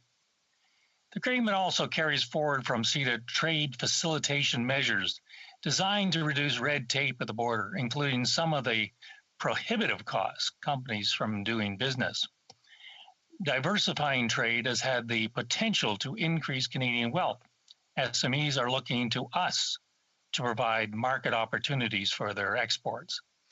By ensuring there are accessible opportunities abroad and by maintaining attractive conditions within these markets for SMEs, we are supporting their prosperity and the creation of new jobs in Canada. The Canada-UK TCA furthers this aim. As we look to turn the corner from COVID-19, and Lord knows we can't turn that corner quickly enough, it's even more important that we continue to provide Canadian businesses with as many options and opportunities as possible. The Canada-UK TCA maintains crucial ties and preferential trade terms with one of Canada's key trading partners and ensures that Canadian businesses do not face yet another disruption at this time. Indeed, if this agreement were not in place, this would be yet another setback that businesses can ill afford. Successful trade provides for good employment opportunities, and with 1 in 6 Canadian jobs linked directly to exports, we remain committed to growing trade and providing opportunities for all Canadian SMEs. That's why I encourage all honourable members to support C-18. Your support will help SMEs to continue to succeed in the UK market. Thank you, Mr. Speaker, and I look forward to questions from colleagues. Questions and comments. The honourable member for Langley Aldergrove. Thank you, Mr. Speaker, and thank you to my colleague for his enlightening speech on C-18, the Canada-UK trade agreement. I wonder if the member could comment on the inherent advantages in Canada entering into a trade agreement with a country with whom we share a common law and a common parliamentary tradition and common contract negotiating statistics and strategies. Member for Scarborough-Guildwood. Thank you for that question. My colleague is a very able and helpful member on the Public Safety Committee, and I particularly appreciate the opportunity to work with him. My view is, Mr. Speaker, that this should be the easiest trade agreement in the world to negotiate. We do share a common language, we do share a common set of laws, we share a common heritage, we share an understanding of the world. We're part of the Five Eyes, and this is just kind of a natural for us. So this should be a relatively easy sign off for our trade officials. I would hope that they do delve into some of the more problematic issues regarding social issues that I think actually could end up being a model trade agreement for the rest of the world. Questions and comments? The member from Bécancour. Thank you very much, Mr. Speaker. I would like to hear what my colleague has to say about the transparency aspect of these negotiations. We heard about the agreement and the virtues of free trade, and that's wonderful. But he must have heard some of the previous speeches from people who said that they worked at committee without tax, without being embarrassed. I imagine there's a certain degree of discomfort in working on a bill without having the text before one. And what about the neglect, of course? This is negligence. This agreement should already be in effect since January. So I'd like to know, ultimately, doesn't he think we should improve the consultation system and process, improve the participation of elected officials at every step of the negotiations? Why not ask Quebec's opinion when we're about to give away some of our products basically on the international market and giving access in any case? Mr. Speaker? I'm happy to answer that, Mr. Speaker, but I was waiting for you. Yeah, I did there. I don't know whether my microphone perhaps didn't come on right away, but yes, please go ahead. Okay, thank you. Well, what precipitates this agreement is the Brexit deal. And the Brexit deal only took effect in January. To be talking about a continuing trade agreement in March and actually moving legislation forward is lightning speed in trade terminology. So, and as for the contents of the text, I think the honourable member just simply needs to read the CETA agreement, and he'll have 99.9% of the text because this is, in fact, a continuing agreement. Questions and comments? The honourable member for Courtenay Alberni. Thank you, Mr. Speaker. And I want to thank my honourable colleague for his speech, but also for his important work with the Parliamentary Association for Canada-UK. Mr. Speaker, he talked about irritants with this trade deal. He heard earlier from my colleague from Nanaimo Ladysmith about the 136,000 recipients of the UK state pensioners that live here in Canada, many of them in my riding, where their pensions have been, their annual indexes have been frozen since they arrived, unlike UK pensioners that are living in other countries like the US, Germany, Italy, Barbados, to name some. I mean, pensions are deferred wages, Mr. Speaker. This is theft as far as I'm concerned, and it's a significant irritant. And many of these folks are veterans that served Britain. They've been school teachers, nurses, doctors. And I'm wondering if the member doesn't agree that this should be something that's discussed when we're talking about trade deals, and certainly is his role, his important role in leading our group. And again, I want to thank him for his service. Member for Scarborough-Guildwood. Thank you, Mr. Speaker, and thank my colleague for that question, because it is an important issue and it is an irritant. I wouldn't describe it as a trade irritant, but it certainly is an irritant. And there are literally tens of thousands of people who should be entitled to a full pension as opposed to the frozen pensions that they do receive. I encourage the honourable member to be active in the Canada-UK parliamentary group, because this is something that is regularly raised with our British colleagues. At this point, it cannot be said that the British colleagues or government are prepared to engage, and it's pretty hard to make any kind of negotiations or any kind of progress without a dance partner. And we don't have a dance partner, but I agree entirely with the honourable member's observation that this is a gross unfairness on British pensioners. Resuming debate, the honourable member for Sherwood Park, Fort Saskatchewan. Well, thank you very much, Mr. Speaker. It's a pleasure for me to be able to join tonight's debate. I understand that my friend from Scarborough, in splitting his time, anticipated that it would be the last time ever that he splits his time with me. And I wanted to just reply that if he does eventually follow his heart into the Conservative caucus, I would be happy to split my time with him many times in the future. And that's saying something, given how little I like sharing the limited time I have in this place, Mr. Speaker. Mr. Speaker, I think that should be a point of order all by itself. Thank you, Mr. Speaker, and my support for virtual heckling is well known, because it allows these kinds of substantive exchanges. Now, Mr. Speaker, and I did also want to recognize the excellent work of our shadow minister from Kelowna on this bill. I had the opportunity of door knocking with her a little bit during her campaign, and was amazed by the 3- and 4-story driveways that you have to walk up and down when door knocking in certain parts of Kelowna. So that's quite a feat to get here. She's had to tread much greater heights than many of us in the flatter parts of the country, and she's doing great work leading our response on the trade file. So, Mr. Speaker, we see this government's approach to trade unfortunately characterized by delay, and I think challenged by their inability to manage and prioritize their legislative calendar. We have been pushing in this House, specifically around a timeline coming up at the end of March, where it was just critical for the government to move things forward. And we're having this debate tonight because it was the leadership of our Conservative caucus pushing forward on the need to prioritize this legislation in light of that timeline.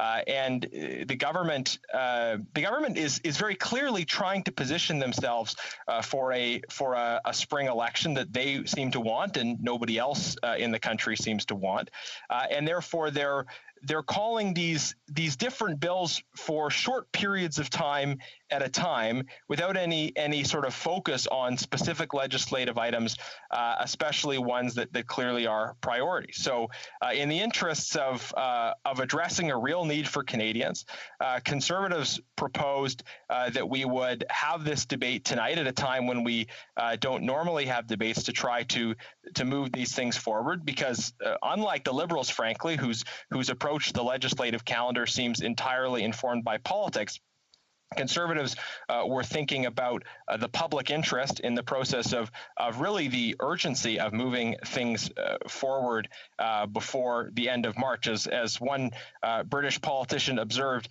even these turkeys can't prevent Christmas. The timeline was coming, Mr. Speaker, and now that is why I think, thanks to the leadership of our shadow minister as well as our House leadership team, we are moving this legislation forward. And it follows naturally from our party's deep commitment to the importance of our ties with the UK, of our ties with other CANZUK partners, and recognizing the importance of Canada's position as a global trading nation. our leader has, from the beginning, championed the benefits of strengthening our ties with like-minded CANZUK countries. Our relationship with the United Kingdom, with Australia, with New Zealand, these are our 4 out of 5 of our Five Eyes partners. We collaborate on security.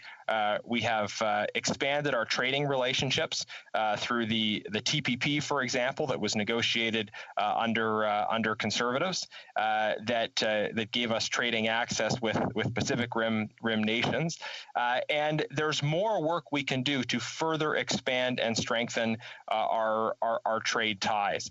I'm very proud of the record of our previous.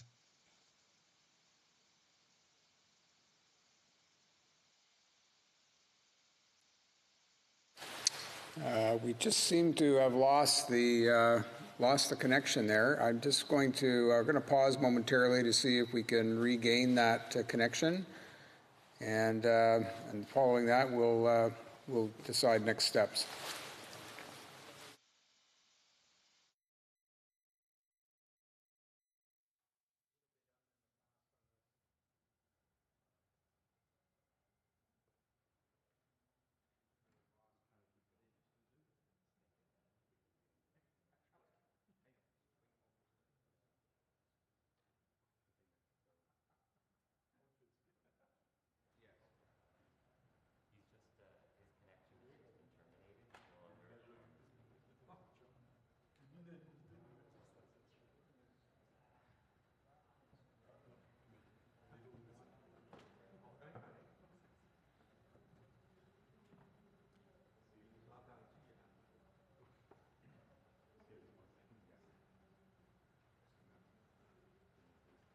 Just going to suspend momentarily. We just have for some unknown reason, a lost connection there. We're just going to wait, just suspend momentarily to see if we can regain connection, and we'll pick it up from where we left off.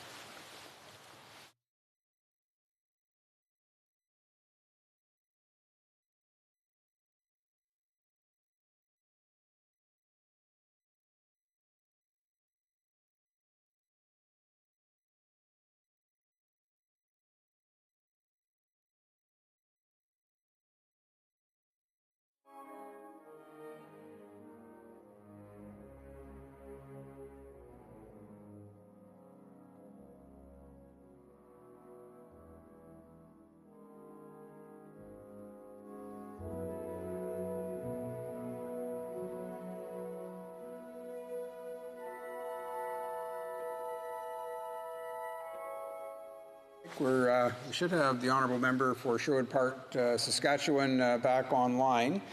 So we were at about the 5-minute and 20-second mark. So we'll pick it up there and re-acknowledge the honourable member for Sherwood Park, Fort Saskatchewan.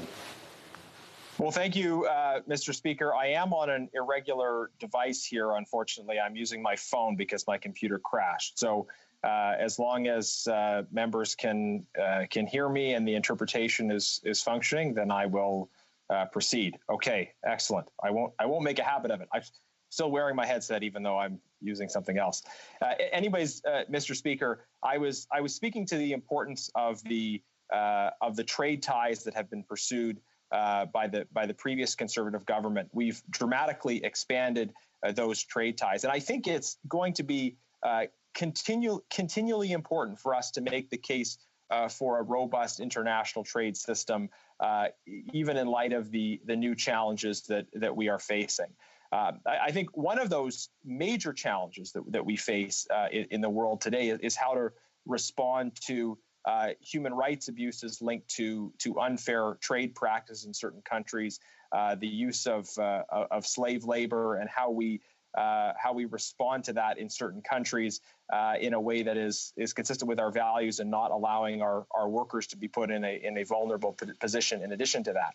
And that is particularly why we should be focused on free trade with free nations, with like-minded free nations like the UK, with whom we know there are shared standards in terms of labor commitments, in terms of human rights commitments, in terms of environmental commitments, and so on. That we can know that we're that our trade is mutually beneficial, reflective of shared values, and that we're not being undercut or undermined through human rights abuses or through abuses of intellectual property. One of the frustrations I have with this government in terms of its lack of focus is that it has not seen or prioritized these opportunities associated with free trade, with free nations. In fact, the Prime Minister seemed reluctant about the Trans-Pacific Partnership Agreement initially when he came to office, and in fact missed key meetings, while at the same time talking about wanting to have free trade with the People's Republic of China, with all the problems associated with that. And we see, frankly speaking, Mr. Speaker, just how far down the list for the government the obvious advantages of the Canada-UK free trade opportunity were. And that is really the missed opportunity in terms of the government failing to prioritize this issue. It has taken really constant pressure from the government, pushing them to recognize these benefits, to prioritize this issue that has got us even to this point, Mr. Speaker. And I would just encourage the government, seeing the opportunities that exist, to look for ways to go further and to expand trade cooperation with like-minded nations. There are many other opportunities, I think, among our Commonwealth partners throughout the world, where we can look to expand trade ties in a way that is beneficial to Canada and Canadians as well as other countries. And just briefly in the time I have left, Mr. Speaker, I wanted to suggest that Canada should do more to see opportunities for economic partnerships with countries in Africa. Africa is a continent where there's dramatic economic growth that has taken place in recent years. There is major demographic growth. There are, I think, too many people who don't yet perceive Africa as a continent of economic opportunity and economic partnership, mutually beneficial partnership. And there are many countries with whom we share history, we share languages, we can collaborate to really build the next step in our trading infrastructure. And as we do that, we should have a focus on building a trade system that reflects our values, that reflects a commitment to the rule of law. And when we see the government of China's sort of expanding neocolonial projects in Africa, it underlines the importance for us of being engaged there, along with our partners, of looking for ways to expand our trade ties and really recognize the economic potential that flows from those partnerships. So, Mr. Speaker, just to summarize, Conservatives are, of course, supportive of this agreement moving forward, trade between Canada and the UK. It is frustrating to see the government being behind on putting these things forward, not prioritizing important legislation like this. But Conservatives have always been prepared to lead, whether it's from government or from opposition on issues of trade. We were pleased to put forward the motion to have this debate tonight, to move this legislation forward. It reflects our desire and our commitment to working constructively in this Parliament. When there are areas of legislation and priority that overlap between different parties, we're keen to seize those opportunities in the public interest. Obviously, not agreeing with all aspects of the government's legislation, but seeking to lead and push forward in priority areas like this. Thank you, Mr. Speaker, for the opportunity, and I look forward to questions. Thank the honourable member for adjusting on the fly so quickly. I think we only lost about a minute there, so for his quick reaction and quick adjustment to get back into debate. Questions and comments? Question commentaire. The honourable member for Courtenay Alberni. Thank you, Mr. Speaker. First, I want to thank my colleague for his speech. And Mr. Speaker, one of the most difficult times I spent on the doorstep was when I met a woman. She was a senior. She's, unable to afford her medicine. She was making a decision whether she was going to buy food or fill her prescription. This is something obviously no one should have to deal with in Canada. We know that over 30% of single women over 65 are living in poverty. Is my colleague concerned that with this agreement, like CETA before, that it might put upward pressure on the price of pharmaceutical drugs for Canadians? Is this something that he's concerned about, and what does he propose that it can be done to ensure that this woman and others aren't having to make those difficult decisions? Well, member for Sherwood Park, Fort Saskatchewan. Well, thank you, Mr. Speaker. I think it's very important to ensure that people are not in the vulnerable position that member described. There are different ways that can be different kinds of steps that can be taken to address the situation of somebody who is struggling to pay for their prescription drug needs. I know the NDP has some proposals along those lines. We've put forward some proposals that try to work collaboratively across jurisdictions, identify where those gaps are, and work to fill those gaps. I think that's a large and important debate, and one that certainly we're prepared to have. Questions and comments? The honourable member for Scarborough-Guildwood. Thank you, Mr. Speaker, and I thank my colleague for his speech. And he and I have talked a bit in the past about sanctions, particularly against China, Magnitsky sanctions, trade sanctions, things such as that. I put forward in my speech an opportunity to join with Great Britain in terms of supply chain slavery legislation. And I'd be interested in my own colleagues' thoughts on the utility of supply chain slavery legislation, and particularly in the context of a trade agreement with Great Britain that already has similar kind of legislation. Member for Sherwood Park, Fort Saskatchewan. Well, thank you, Mr. Speaker, and I thank my colleague for an excellent point. Canada is seen as a laggard when it comes to addressing supply chain slavery. We need to do so much more on that front. And I'm very supportive of a legislative proposal that's in the other place that would start moving us in a stronger way towards achieving those objectives. I don't think, in particular, the measures the government has proposed with respect to East Turkestan are at all adequate. But there are steps that need to be taken for countries throughout the world. And I'll just point out, the benefit of collaboration with other countries, with the UK, with the US, in response to supply chain slavery, can be assistance in monitoring, in reporting, and in enforcement.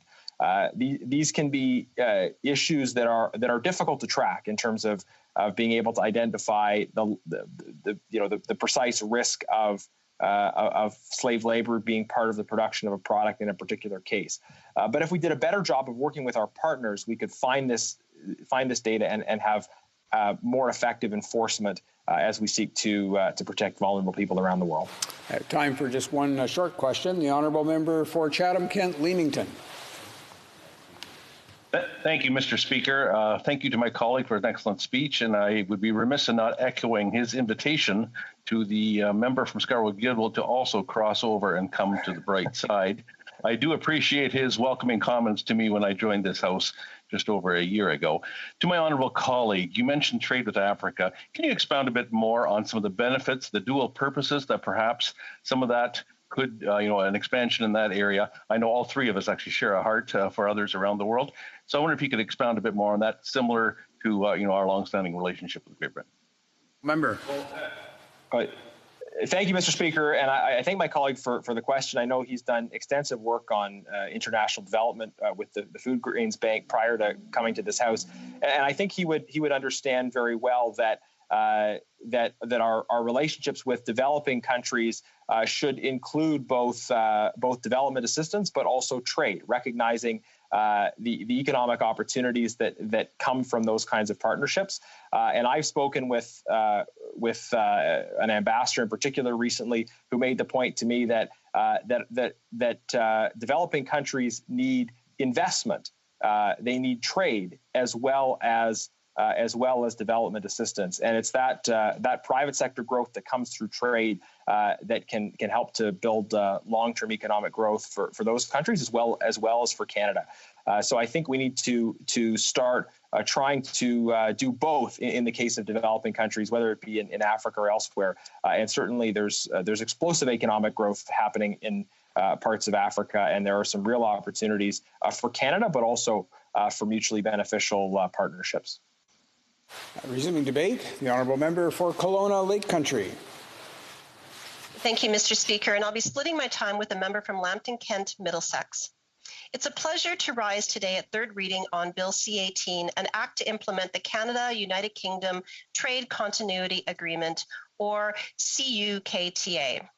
I want to thank my colleagues on all sides of the House for unanimously agreeing to debate Bill C-18 tonight and to help move it through Parliament. The United Kingdom is our fifth largest trading partner and our third largest export market. And we need to ensure that our exporters, importers, and all businesses and workers who rely on trade with the United Kingdom have certainty. I want to take this time in the first part of my speech to lay out some of the timelines and talk about the reason why we're here now. In March 2021, debating the Canada-UK trade agreement, which should have been completed and in place months ago. With the United Kingdom set to leave the European Union, we knew that our trade agreement with the EU, the Comprehensive Economic Trade Agreement, or CETA, would not be applicable to trade with the UK once this happened at January 1st, 2021. Throughout the last year, on many occasions, Conservatives asked on the status of their trade negotiations with the United Kingdom and whether we were going to see them meet their timelines and have a new agreement in place by the end of 2020. We didn't receive many answers, were quite vague or little on detail. It also didn't help that the Liberals shut down Parliament and several committees, like the International Trade Committee, through spring and summer of 2020. The International Trade Committee met only once between April and September of last year. This is at a time when it could have been doing important work, just like the committee that I was previously sitting on, the Industry Committee, which met virtually twice a week on critical issues. When the International Trade Committee finally resumed last fall, Conservatives brought forth a motion to begin a pre-study on potential trade agreement between Canada and the United Kingdom, and to hear from stakeholders who would have been affected by this agreement, or lack of one, as well as study what impacts could arise if an agreement was not in place. While this study was occurring, we found out that the Liberals had walked away from trade negotiations with the UK in March of 2019 to only return to the table in summer of 2020. Other countries were negotiating and striking deals during this time. And finally, at the end of November 2020, after years of working on the agreement, just as 1 month before CETA's application to the EU was set to expire, the government announced that they finally reached a trade agreement with the UK, the CUKTA, which was simply a rollover of the previous CETA. 4 years of on and off talks led to a rollover. The Liberals did not take our trading relationship with the UK seriously and mismanaged the process. I've heard and met with many organizations, workers, and businesses about the trading relationship between Canada and the United Kingdom. They were hoping that a new trade agreement would be Canada 1, not CETA 2. They were looking forward to addressing emerging issues, whether it be non-tariff barriers preventing goods from being exported to the UK, or seeing measures to target trade imbalances between our two nations. Some were looking for new provisions, such as better measures to connect small businesses to trading opportunities, or a chance to address long-standing issues, such as inequalities of frozen pensions. None of this was done. While our Prime Minister in the fall of 2020 publicly and patronizingly stated that the United Kingdom did not have the bandwidth to negotiate a trade agreement with Canada, the UK government was working to negotiate with other countries and secure comprehensive trade agreements. Trade ministers in the UK denied these claims from the Prime Minister. Such comments about the UK, one of our longest-standing allies, surely was not helpful. Furthermore, we heard from many stakeholders in business and labor that the government did not consult with them. I've heard Liberal MPs say that they didn't need to consult widely, as the consultations were already done during CETA. But those consultations were years old by the time it finally came to negotiate this agreement with newer and emerging issues, which really needed to be looked at. Finally, on December 9th, 2020, just 2 sitting days before the House of Commons rose for the year, and just weeks before CETA's application to the UK was set to expire, the government introduced their enacting legislation for CUK-TCA, Bill C-18. The government literally waited until the final week of the final month of the final year to introduce enacting legislation on a bill to continue trade with one of our most important allies. To no one's surprise, the government did not get C-18 through Parliament before the end of 2020 and before CETA expired. This was even though Conservatives have been pressing for months to not have uncertainty for Canadian businesses. Mr. Speaker, because the government mismanaged the timelines of the Canada-UK trade deal by not getting legislation through Parliament and Senate by the end of 2020, and then they had to announce bridging measures through a Memorandum of Understanding or an MOU in the last week of December as a stopgap measure to give them more time, or else Canadian businesses would have been facing tariffs. The MOU was to last for 90 days until the end of March. Bill C-18 passed through the Trade Committee, and we were very surprised to not see it on the government's agenda this week, considering there were only 2 sitting weeks of Parliament this March of 2021, and the bill needs to go through the Senate. What was on the agenda instead this week was legislation so that we could have an election during the pandemic. That was the priority of the government. And now with us being here on March 9th and weeks away from the MOU ending, we don't know if C-18 will go through the parliamentary process before the MOU expires. The answers from the minister were déjà vu from what we heard last year before the last looming expiration deadline. They were vague and non-committal. Was the government preparing transitional measures for a transitional memorandum of understanding and another extension? This is why Conservatives sought unanimous consent to get C-18 through a third reading in the House of Commons tonight, despite the Liberals mismanaging their legislative agenda. When were the Liberals planning to bring C-18 forward for debate if we were not doing it tonight? Businesses, workers, and exporters would have yet been left in the dark again. Now, Mr. Speaker, I want to be clear that Conservatives have heard from exporters and they support C-18, as it will provide continuity in trade between Canada and the United Kingdom. We are grateful for the hard work of our negotiating team in getting this done, despite the parameters which were left to them by the Liberal government. Conservatives have expressed concerns about some aspects of the agreement, which we believe could have been done better. For one, when the Liberals claim that the agreement was an interim agreement, and we see that really there's lots of signs that this is not the case. In the agreement, it states that the governments of Canada and the UK could get back to the table to negotiate a successor agreement within a year of the ratification. And within 3 years, the governments of Canada and the UK must finalize their successor agreement. However, there's no sunset clause, and this interim agreement could very well become a permanent one. We've also learned through questioning of trade officials at the committee stage that the portion stating that Canada and the UK must get back to the table to negotiate a successor agreement are not binding. A successor agreement is important to better reflect the Canada-UK trading relationship, but I'm disappointed that stronger language isn't in there to ensure this happens.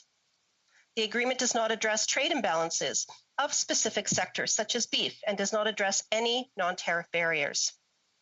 Once the agreement is ratified and in place, Conservatives will be holding the government to account on the priorities to get a successor agreement. Our Canadian citizens, workers, and businesses deserve this. Right now, at a time of so much uncertainty, we know that businesses need predictability, and they've told us this, which is why we do not want to delay Bill C-18. This is why it's really important for us to move forward with this legislation. We want to give certainty and predictability to businesses at a time when there is so much that they're unaware of what is around the corner. While the pandemic is still occurring, there's businesses that are still in jeopardy, that are still hurting, and a lot of the businesses that export from Canada are agriculture, and it's really important that they have stability right now. So, Mr. Speaker, I'm really glad that we are debating this evening, that we can move this forward, that we can put this on the legislative agenda, and so that businesses can rely on the fact that that Parliament is working for them, and that we can meet the deadlines. So, thank you, Mr. Speaker. Questions and comments. Question et commentaire. L'honorable député de Berthier-Mascon. The Honourable Member for Berthier-Masquinongé. Thank you very much, Mr. Speaker. I'd like to thank my colleague for her speech. She raised a number of concerns around the government's management, or rather the government's negligence at the beginning of the negotiations. And I'd like to ask her, given that the government is worrying us, what does she think about supply management?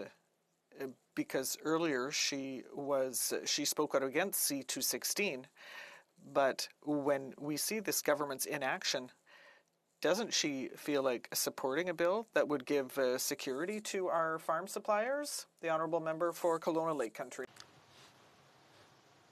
Thank you, Mr. Speaker, and thank the member for his question. We know that this agreement does protect supply management. It was very important for us to have it in there, and that was one of the first announcements that the government made, was that supply managed sectors were supported in this agreement. So we were very happy to see that once we saw the legislation for this. Questions and comments. The Honourable Member for Saanich Gulf Islands. Thank you, Mr. Speaker, and my honourable colleague for Kelowna Lake Country. I hope this won't be a question that she'll find it all difficult, because I really had wanted to ask it to the honourable member for Sherwood Park, Fort Saskatchewan, and it's on the issue of slavery in supply chains. I'm really encouraged to see how much discussion we're having. It's tangential to the Canada-UK trade agreement, but given that the UK has tackled this issue of slavery in supply chains, I'm wondering if I could take it up with her as well. We have S216 sitting in the Senate. We need to move ahead with these measures to help Canadians know that the goods that we are consuming here were not produced with slave labor. We do have a problem, though, that the General Agreement on Tariffs and Trade, the World Trade Organization, generally has identified these kinds of concerns as what they call PPM, process and production methods, and outside the scope of government action. And I'm wondering if the honourable member for Kelowna Lake Country would agree that we should grab the momentum towards taking action against slavery and supply chains while we have the chance, and try to move S216 ahead as quickly as possible. Member for Kelowna Lake Country. Thank you, Mr. Speaker, and I appreciate the question from the honourable member. It's actually very timely, because I'm not sure if the member it might be aware that at committee, at the International Trade Committee yesterday, Conservatives had actually put forth a motion having to do with forced labor in supply chains, and so we had put forth a motion to look at government measures and to look at their effectiveness. There are a couple of measures in place right now. So we wanted to look at what their effectiveness was on forced labor relating to human rights in Xinjiang and region, and call on the Minister of Small Business and a whole number of officials and look to see where there are gaps. And unfortunately, that motion did not go through. The Liberals voted against it, as did the Bloc. So unfortunately, that study won't be happening, and it would have been a very good and very timely study. So thank you for that question. Questions and comments? We just have time for a brief question. The Honourable Member for Saint-Hyacinthe-Bagotte. I'll be brief. I'd also like to commend my colleague. I have the pleasure of sitting with her on the International Trade Committee to come back to the exchange with my colleague from Berthier-Masquinongé earlier. She said that she was happy to see that there were no new breaches in supply management under this continuity agreement, and that's one of the was our basic conditions for supporting it. But we know that the UK wants to export more cheese, so that's a problem that's going to recur. Now, she said rightly that this government had been negligent, so why shouldn't we protect supply management by legislation to ensure that this negligent government doesn't make the same mistake? The Honourable Member for Kelowna Lake Country. Thank you, Mr. Speaker, and thank you for the member for his question. And I do appreciate his work on the committee as well, where we work collaboratively.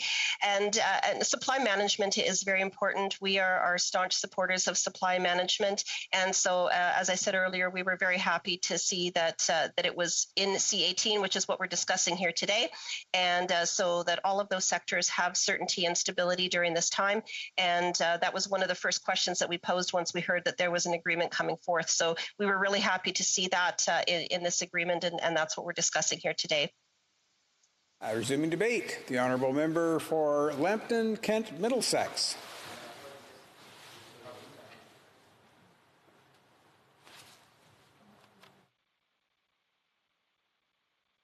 To activate the honourable member microphone there. Thank you, Mr. Speaker. I want to thank my colleague, the Member of Parliament for Kelowna Lake Country and the Official Opposition Shadow Minister for Export Promotion and International Trade for sharing her time with me.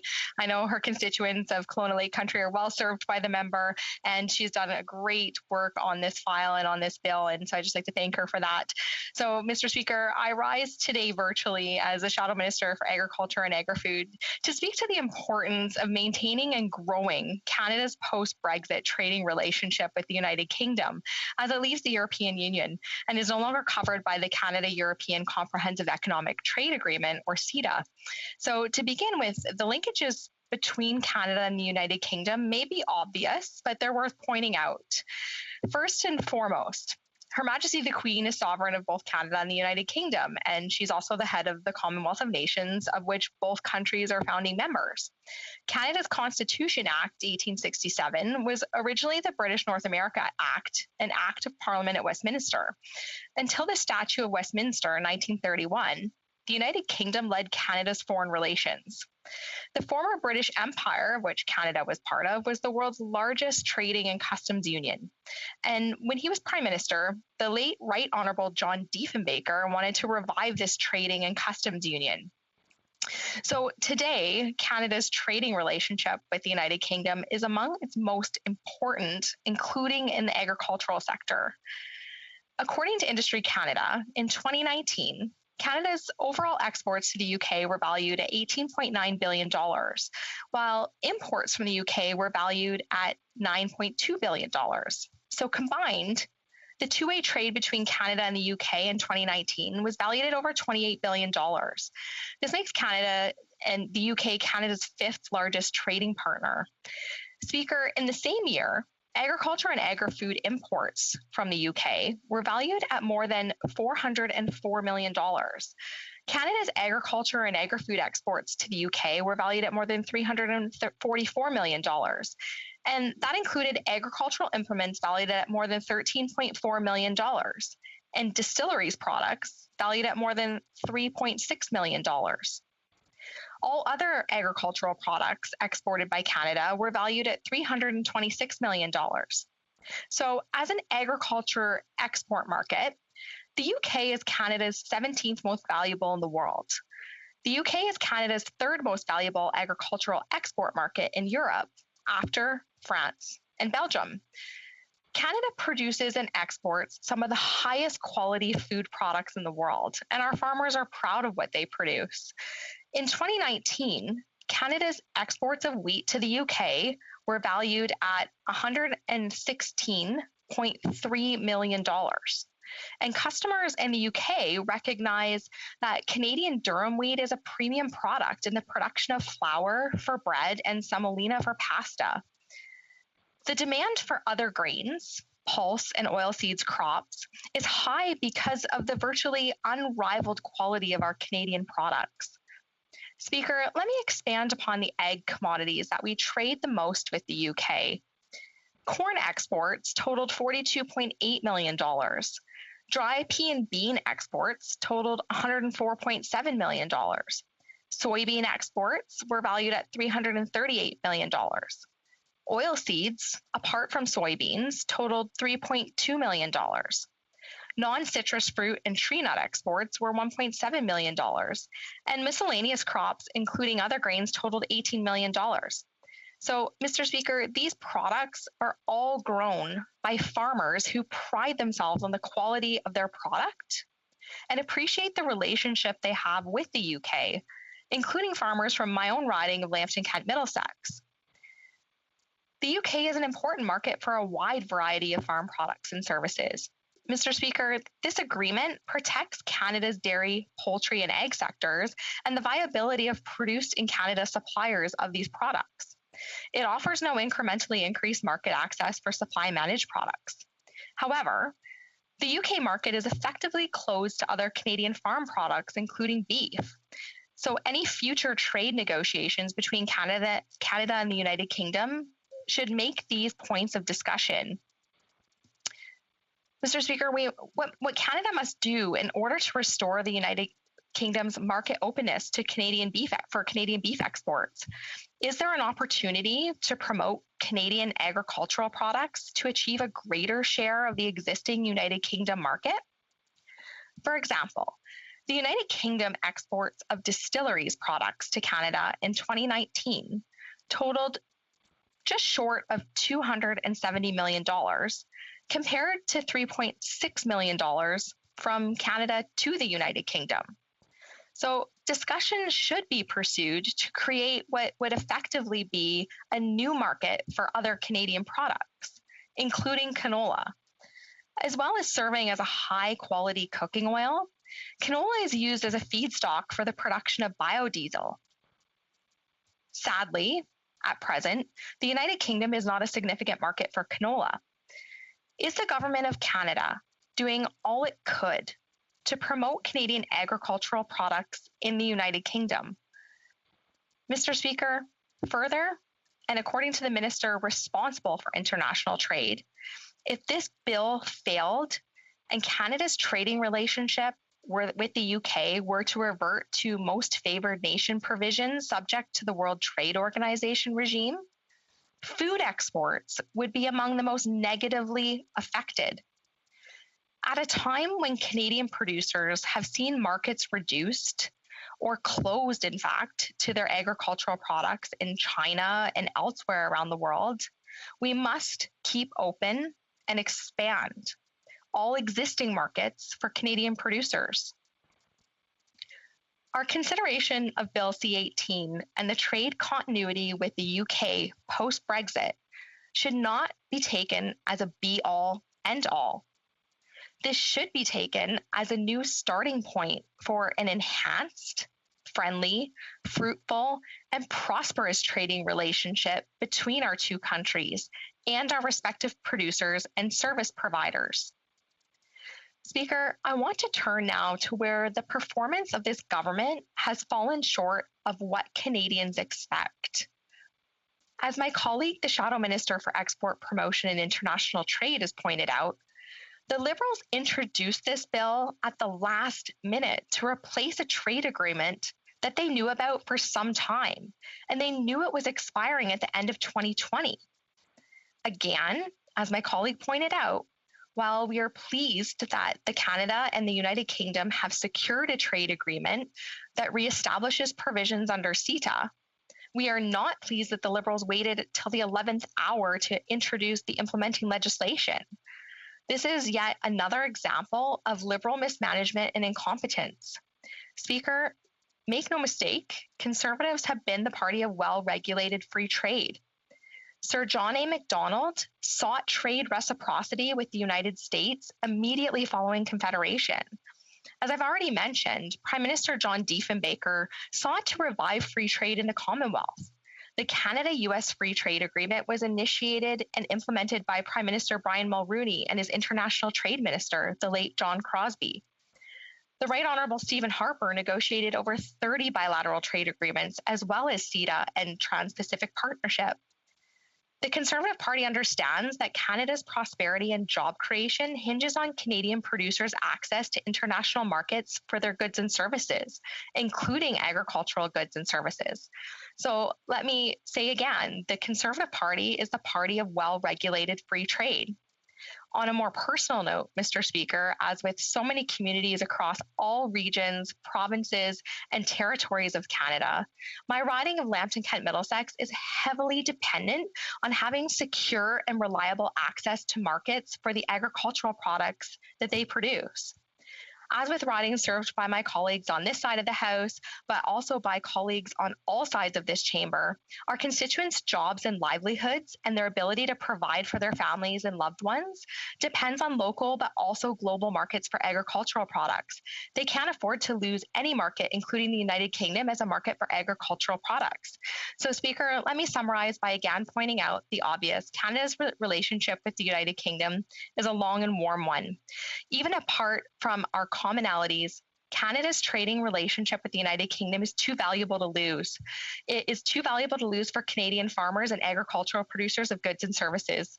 Canadian agricultural producers are ready to supply top quality products to the United Kingdom and the rest of the world. Thank you. Questions and comments? Question commentaire. The honourable member for Brampton North.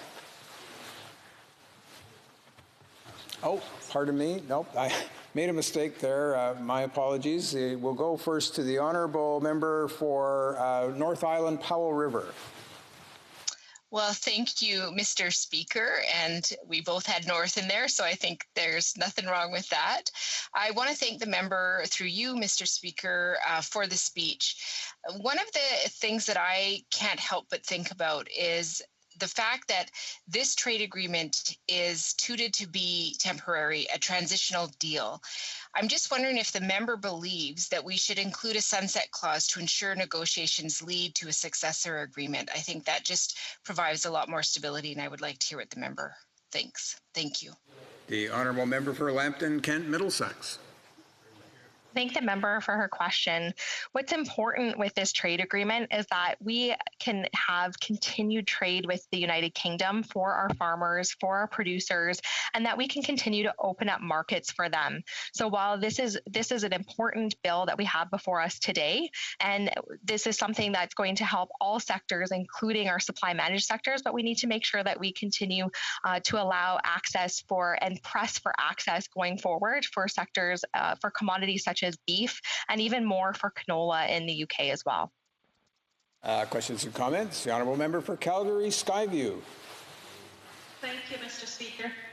And I want to congratulate my colleague for a great speech tonight. And I'm just looking for your comments on Liberals had years to work on a new trade agreement with the United Kingdom, and yet they waited till the last minute to restart trade talks and failed to negotiate any improvement in the Canada-UK trade continuity agreement over CETA. Your thoughts on that? Member for Lambton-Kent Middlesex. I'd like to thank my colleague for the question. You're absolutely right. Unfortunately, the Prime Minister, Justin Trudeau, and his failure to negotiate this trade agreement with the UK, he failed to take it seriously. And he waited until the 11th hour again, putting people's livelihoods, putting things at risk, our trade at risk with the UK, and potentially closing markets for the UK. It was simple. We could have had something earlier, and unfortunately he waited to the last hour here. And I think it's important to point out that if the Prime Minister hadn't have prorogued Parliament back when he did in the middle of the WE scandal, then this bill would already be in the Senate. So we've seen nothing but delays and delays from this government, and this is just another one of the examples of them not standing up for Canadian producers and farmers, as well as we've seen continually throughout this Liberal government. They fail to stand up for farmers, and this is just another one of those examples where they're falling behind and where they're hurting our agriculture sector. I just reminded the honourable member just to watch references to other honourable members by their title or their riding name. Questions and comments? The honourable member for Berthier-Masquinongé. Yes, thank you, Mr. Speaker. I'd like to thank my colleague for her speech. She has just made a quite astounding statement on the incompetence of the government in place with regard to its foreseeability and how slowly it responds. So wouldn't she like, because she said she wanted to pretend, she wants to protect supply management sectors, And there are certain sectors that shouldn't be sacrificed around the negotiating table. So won't she support our bill tomorrow? Kent Middlesex. Thank you for that question. You know, Conservatives have always said, and our leader has been very clear, the Conservative Party understands supply management and how important it is to our farmers, in the supply managed sectors, our egg, our poultry, our dairy, our feathered friends. Supply management is important, and we will always stand up for supply management. We've shown that we will support our farmers, and I've been very vocal in saying that I will support supply management, and we will continue as a party to support our farmers in the supply managed sector. A quick question, the Honourable Member, Saanich Gulf Islands. Thank you, Mr. Speaker. And my honourable colleague for Lambton, Kent, Middlesex, the dairy farmers on Vancouver Island are very concerned because every single time a trade deal is negotiated, it chips away at supply management. If you add up the Trans-Pacific Partnership, you add up CETA, you add up what's been happening in other trade deals that were negotiated under both Conservatives and Liberals, there's less protection for supply management than there used to be, just as there is in adopting the CETA rules for our dealings with the UK. And I wonder how we're going to explain to dairy farmers how the compensation that they might receive down the road for the loss of supply management, how you can say that, how any member can say that we stand up to protect supply management when we enter into trade deals that chip away at it quite substantially. Well, member for Lambton, Kent, Middlesex. Thank you, Mr. Speaker. Mr. Speaker, I represent a riding that is very rich in agriculture, including many, many supply managed farms. And I will always stand up to protect supply management, as will the Conservative Party. Thank you. Resuming debate, the Honourable Member for Battle River Crowfoot. Thank you very much, Mr. Speaker, and it is an honor to once again enter into debate in this place. And, let me first get a couple of things out of the way. I will be sharing my time with, I believe, the member for Surrey Centre. And another practical housekeeping item is the fact that I think my kids are getting ready for bed right now. So to Matthew and Emerson, good night. Love you guys, and make sure you listen to your mother. So, Mr. Speaker, now on to the substance of why we're here. I think that it's clear that the fact that, it's just about 9 o'clock here tonight on a Tuesday evening. Generally, the House would have adjourned hours ago. But Conservatives have made it clear that we are willing to work with the government when they're willing to be a good partner. And I think that is demonstrated by us wanting to make sure that two things happen tonight. First is that legislation before this House has the scrutiny that it deserves. Certainly, as a legislator in this country, I take seriously my obligation to review, debate, discuss, and dialogue about the most serious issues facing our country. And as tonight we talk about an important trading relationship, it is representative of how important it is that we have that dialogue. And second, Mr. Speaker, that the perspectives from across our country have their voices heard. Now, although that looks differently today, and I know I get asked often, why are there so many empty seats in Parliament? Well, certainly during normal times, it's one explanation, but as of late, certainly it's a different reason. Making sure that there's safe physical distancing so that we can stand together in the fight against COVID. But for the first time in our history, seeing members of Parliament join in the debate in this place virtually. And that is certainly a significant milestone and is so important that we can have these very, very important discussions. And when it comes to trade overall, one of the most serious obligations of Canada's Parliament, as laid out in the founding documents of our country, was that this place would be responsible for navigating global trading relationships, whether that be 150 some years ago as a new country under as part of the British Empire. We share a system. In fact, the first words of the then British North America Act talked about how it's a structure similar to that of the United Kingdom. We share much of our history, legal systems, structures. In fact, the very green carpet that we have the honor of debating from represents the very foundations of democracy in our world, not just in Canada, not just in the UK, but the foundations of some of the earliest democratic structures in the modern world. So, Mr. Speaker, it is with that context that we enter into debate here tonight, and it is good to be able to ensure that there is stability in one of Canada's very important trading partners. And we will certainly work with the government. And it's unfortunate. You know, I heard a lot during question period today, Mr. Speaker, and I'll get into the substance of the bill here in a moment.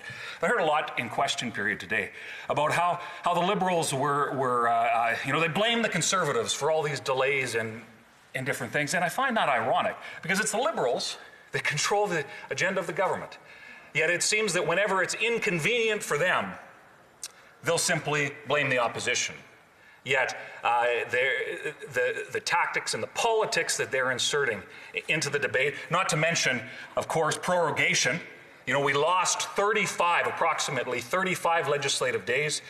We've had to debate many bills multiple times to fix mistakes made in previous bills, and not to mention the fact that there were many months where this House did not sit in a substantive capacity. And although there are practical reasons for that, certainly democracy is an essential service, and I was proud to stand and debate that coming up on a year ago as we enter into the second year of COVID-19. So, Mr. Speaker, the debate at hand. You know, I find it very, very interesting because although just elected in 2019, I'd spent a little bit of time in Ottawa and had been a staffer prior to getting elected. And it's always great to see the legacies of good governance. And when it comes to what we're debating today, in substance, is actually a Conservative legacy. So you go back to the beginnings of the CETA negotiations. Now, the signatures on the page took place after the 2015 election.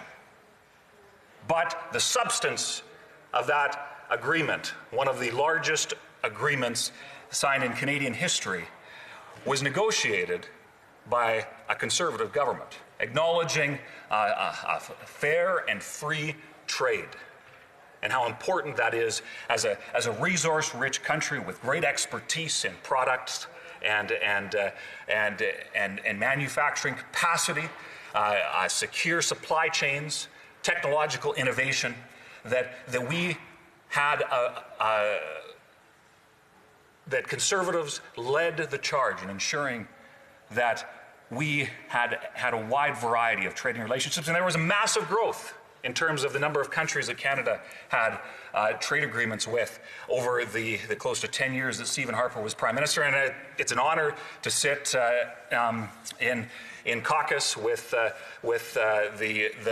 member from Abbotsford and hearing some of the quote-unquote war stories of some of those trade negotiations. And really the substance of the bill that we're talking about today is, although circumstances in terms of the United Kingdom's position in the European Union has changed dramatically over the number of years, when you get into the nuts and bolts of the continuity and the history, the recent history of that trade agreement, it really comes back to Conservative expertise in getting us to the point where really the Liberals and I remember I was not elected at the time, Mr. Speaker, but I saw news articles how they almost dropped the ball on CETA. Yet they were able to get what is largely a Conservative legacy across the finish line, and I'm thankful for that. As a country, it's the right thing for our nation: good, strong, free, and fair trade. So, with what we're debating today, it's a little bit unfortunate because what we have really is an unfortunate comedy of errors that get us to the point we're at. It was if I look at my notes here, it was about a year and a half ago, I believe, that the negotiations broke down between Canada and the United Kingdom. Now, the Liberals were quick to say that, it was bandwidth issues with the United Kingdom. And in fairness to the United Kingdom, they are faced with significant challenges because of their exit from the European Union, and certainly a myriad of challenges associated with that. But Mr. Speaker, that didn't stop the Australians. That didn't stop other jurisdictions from negotiating good, strong improvements to their trade deals. So it's unfortunate that negotiations broke down between our two countries, and then it was until the 11th hour that this interim agreement was brought forward, which lacks clarity even, and trade and global investment, commerce depends on certainty. And that's what is required. So this is a good step in the right direction. Mr. Speaker, it's unfortunate because this bill lacks a definitive timeline to ensure that there are concrete steps taken towards a long-term agreement. What's some of the things that should include is we have tremendous expertise, tremendous resource capacity. We have the most, I'm proud to come from an area. In fact, there is, Mr. Speaker, if you can believe this, net zero oil that comes from my region of the country, the region that I represent. That is a proud legacy that we have the most environmentally, sustainably produced, ethically produced energy in the world. And we have such a strong legacy of that and so many opportunities to develop agriculture. I come from a strong agricultural region. So many opportunities. But Mr. Speaker, as I see my time is almost up, I think that it should force Canadians to pause. The fact that it seems like ideology got in the way of this Prime Minister, this government, negotiating with a conservative government from another jurisdiction. And it's unfortunate that it's truly Canadians that end up paying the price for the ideological, sometimes blindness, I would suggest, that takes place from the Liberal side. So, Mr. Speaker, it's an honor to be able to discuss this important bill, to support ensuring that we can continue to develop a strong trading relationship with the United Kingdom as they undergo significant change. And I'm looking forward to taking questions from my colleagues. Thank you, Mr. Speaker. Questions and comments. Questions et commentaires? La député de Berthier-Maskinongé. The honourable member from Berthier-Maskinongé. Thank you, Mr. Speaker. I listened to my colleague talk about trade and agriculture, and I know he's going to repeat that he's there to defend supply management, among other things. But why refuse to do it by enacting legislation, except to protect himself from the negligence of certain leaders? I'd also like to hear what my colleague thinks about how we could improve the transparency of these negotiations.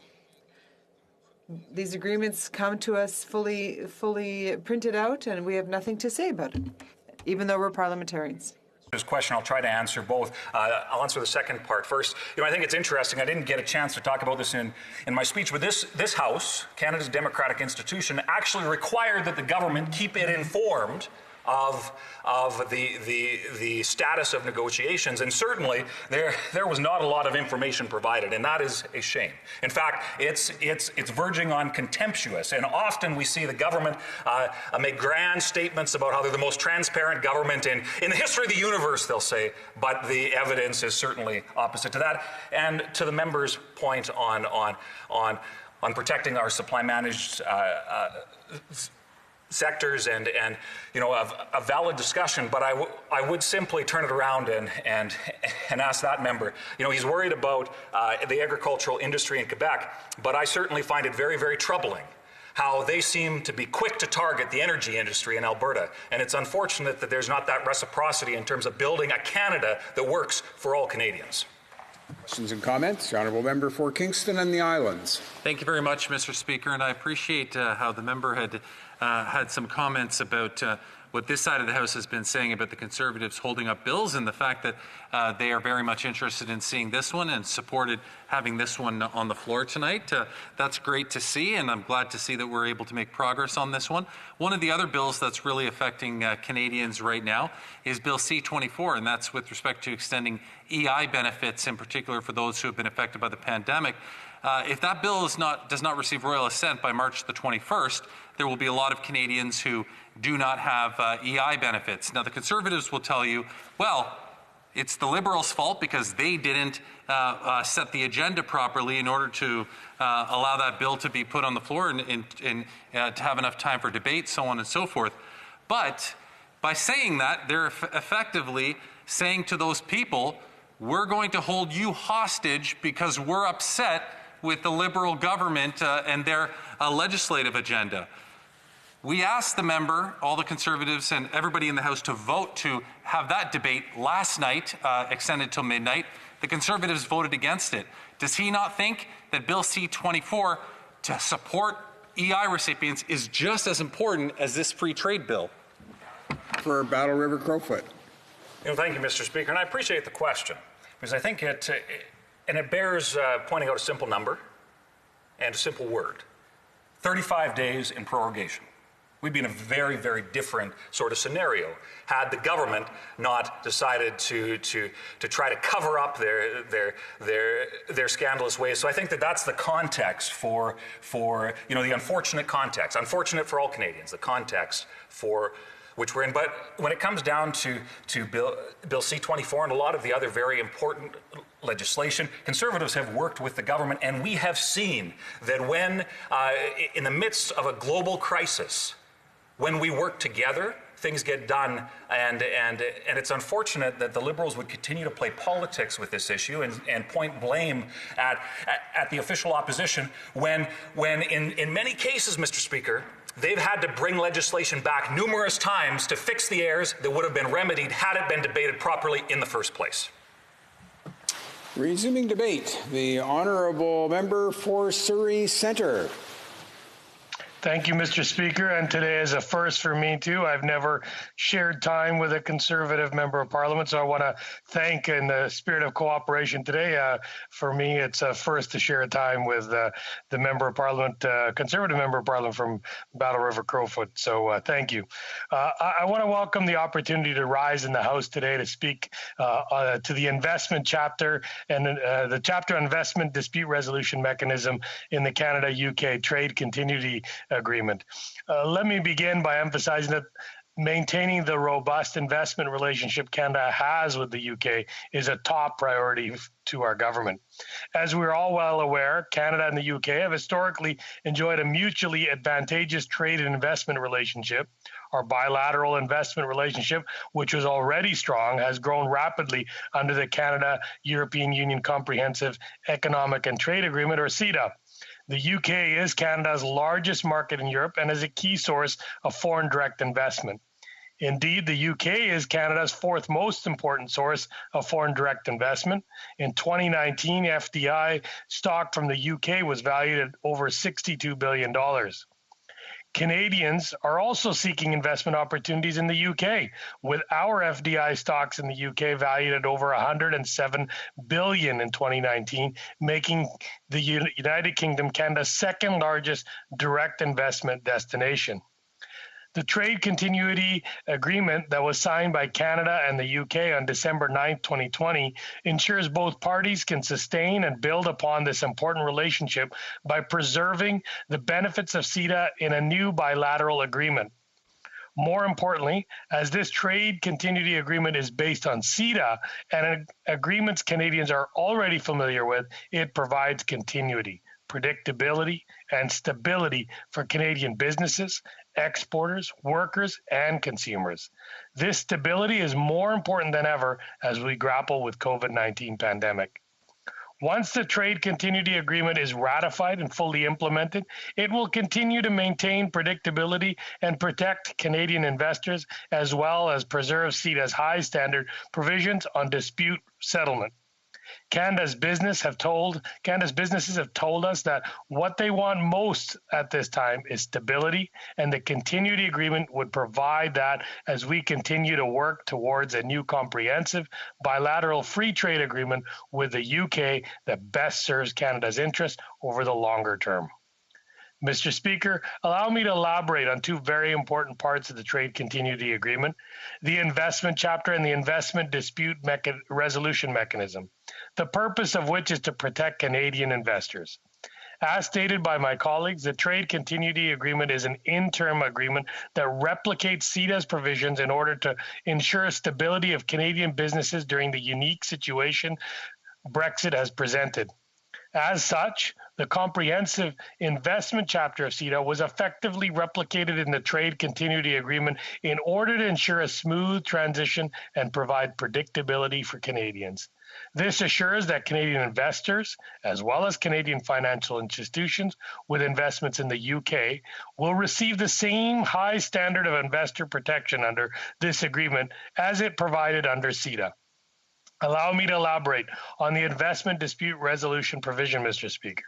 The Trade Continuity Agreement replicates the CETA investment dispute resolution provisions, including CETA's permanent investment tribunal and appellate tribunal, with only minor technical changes to reflect the replacement of the 28 EU member states by the UK. However, the investment dispute resolution provisions will be temporarily suspended upon entry into force of the Trade Continuity Agreement pending a review by parties.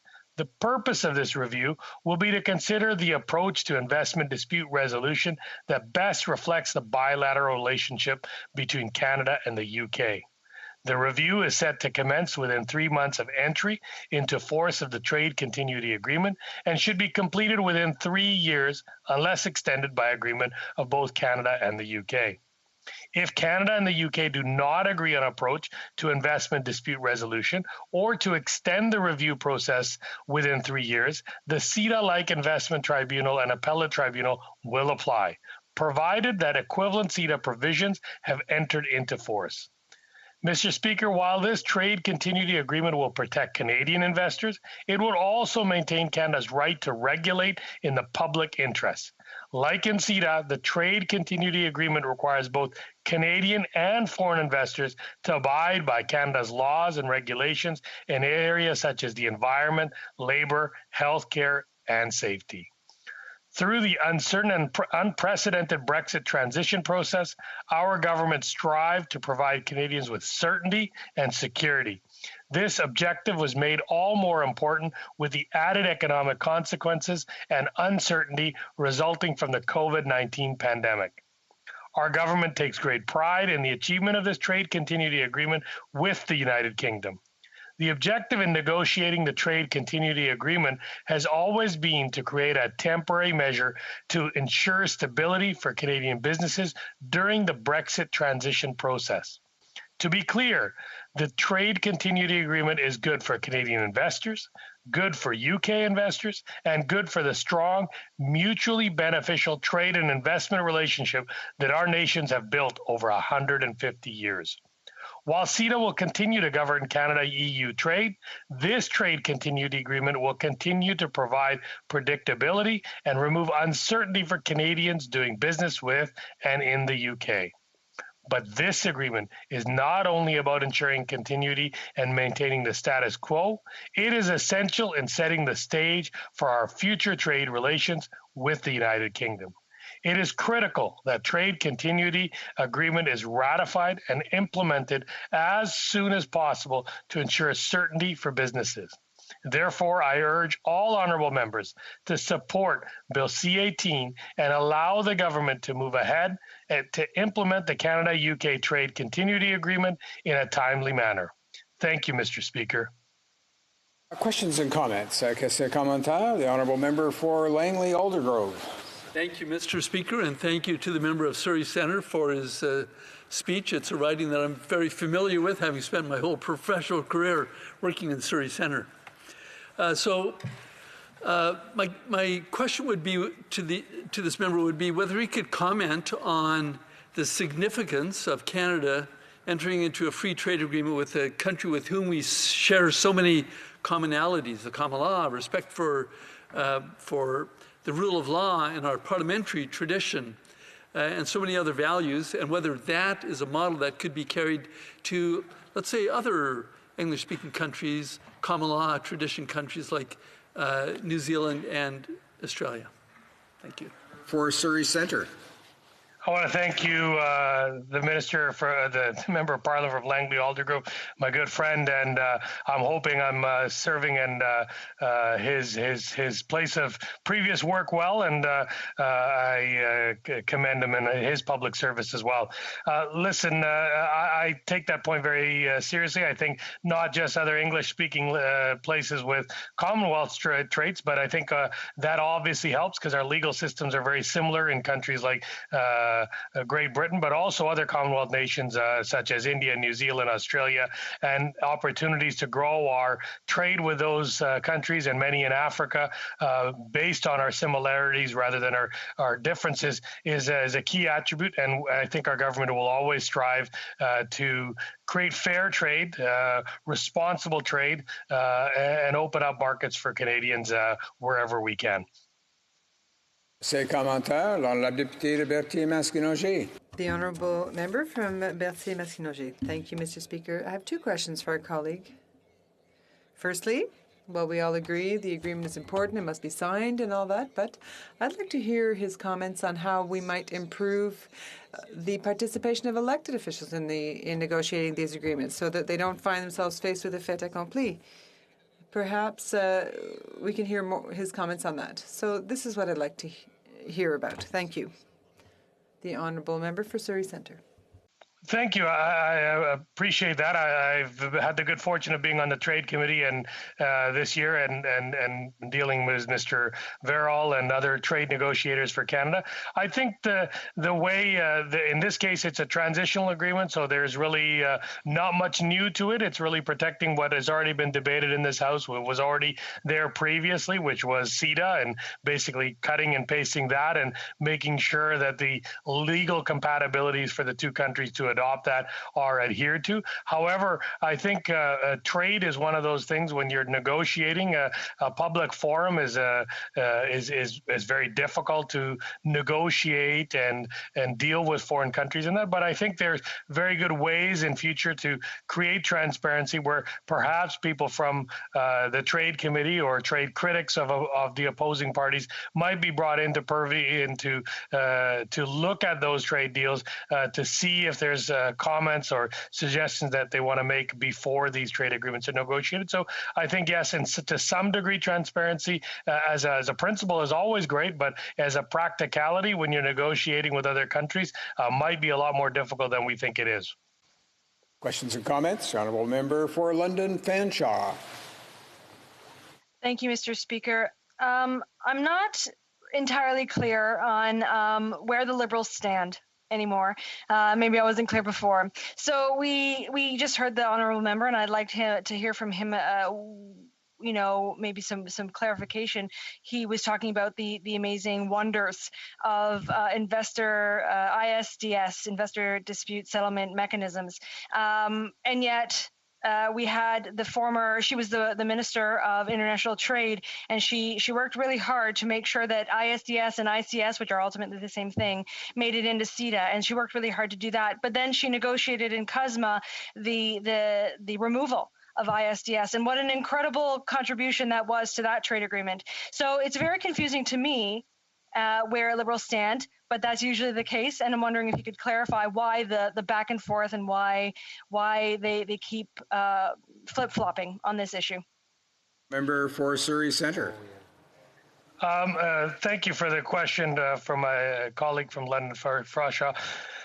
The investment dispute mechanism in principle is by my own opinion actually a really great initiative. However, when you handicap governments for the purpose of public for just simply trade or your own personal interest, or you inhibit them from creating environmental laws or labor standards, I think that's where the challenge is. But many times states have done is used the opposite to inhibit trade so that they can give advantage to local trade.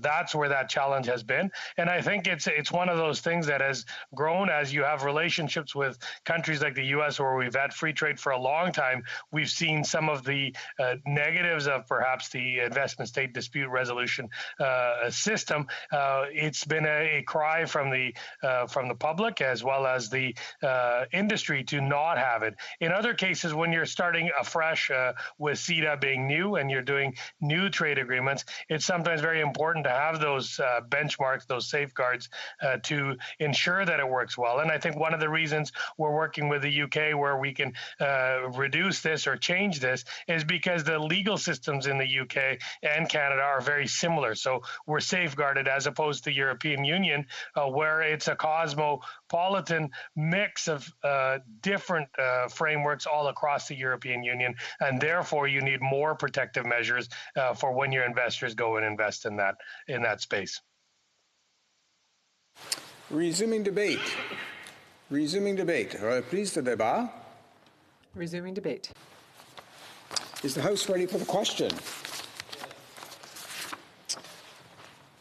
Ms. Ing, seconded by Ms. Chagger, moved that Bill C-18, an act to implement the Agreement on Trade Continuity between Canada and the United Kingdom of Great Britain and Northern Ireland, be now read a third time and do pass.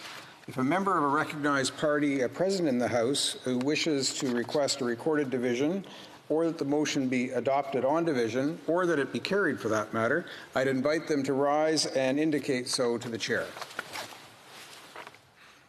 I see the honourable member for Kingston, the Island, rising. That's right. Thank you, Mr. Speaker. I would request a recorded vote on this. Accordingly, pursuant to an order made earlier,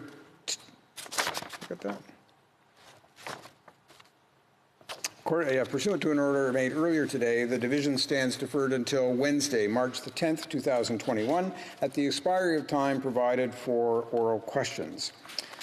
And accordingly, this House stands adjourned until tomorrow at 2 p.m. pursuant to Standing Order 24-1.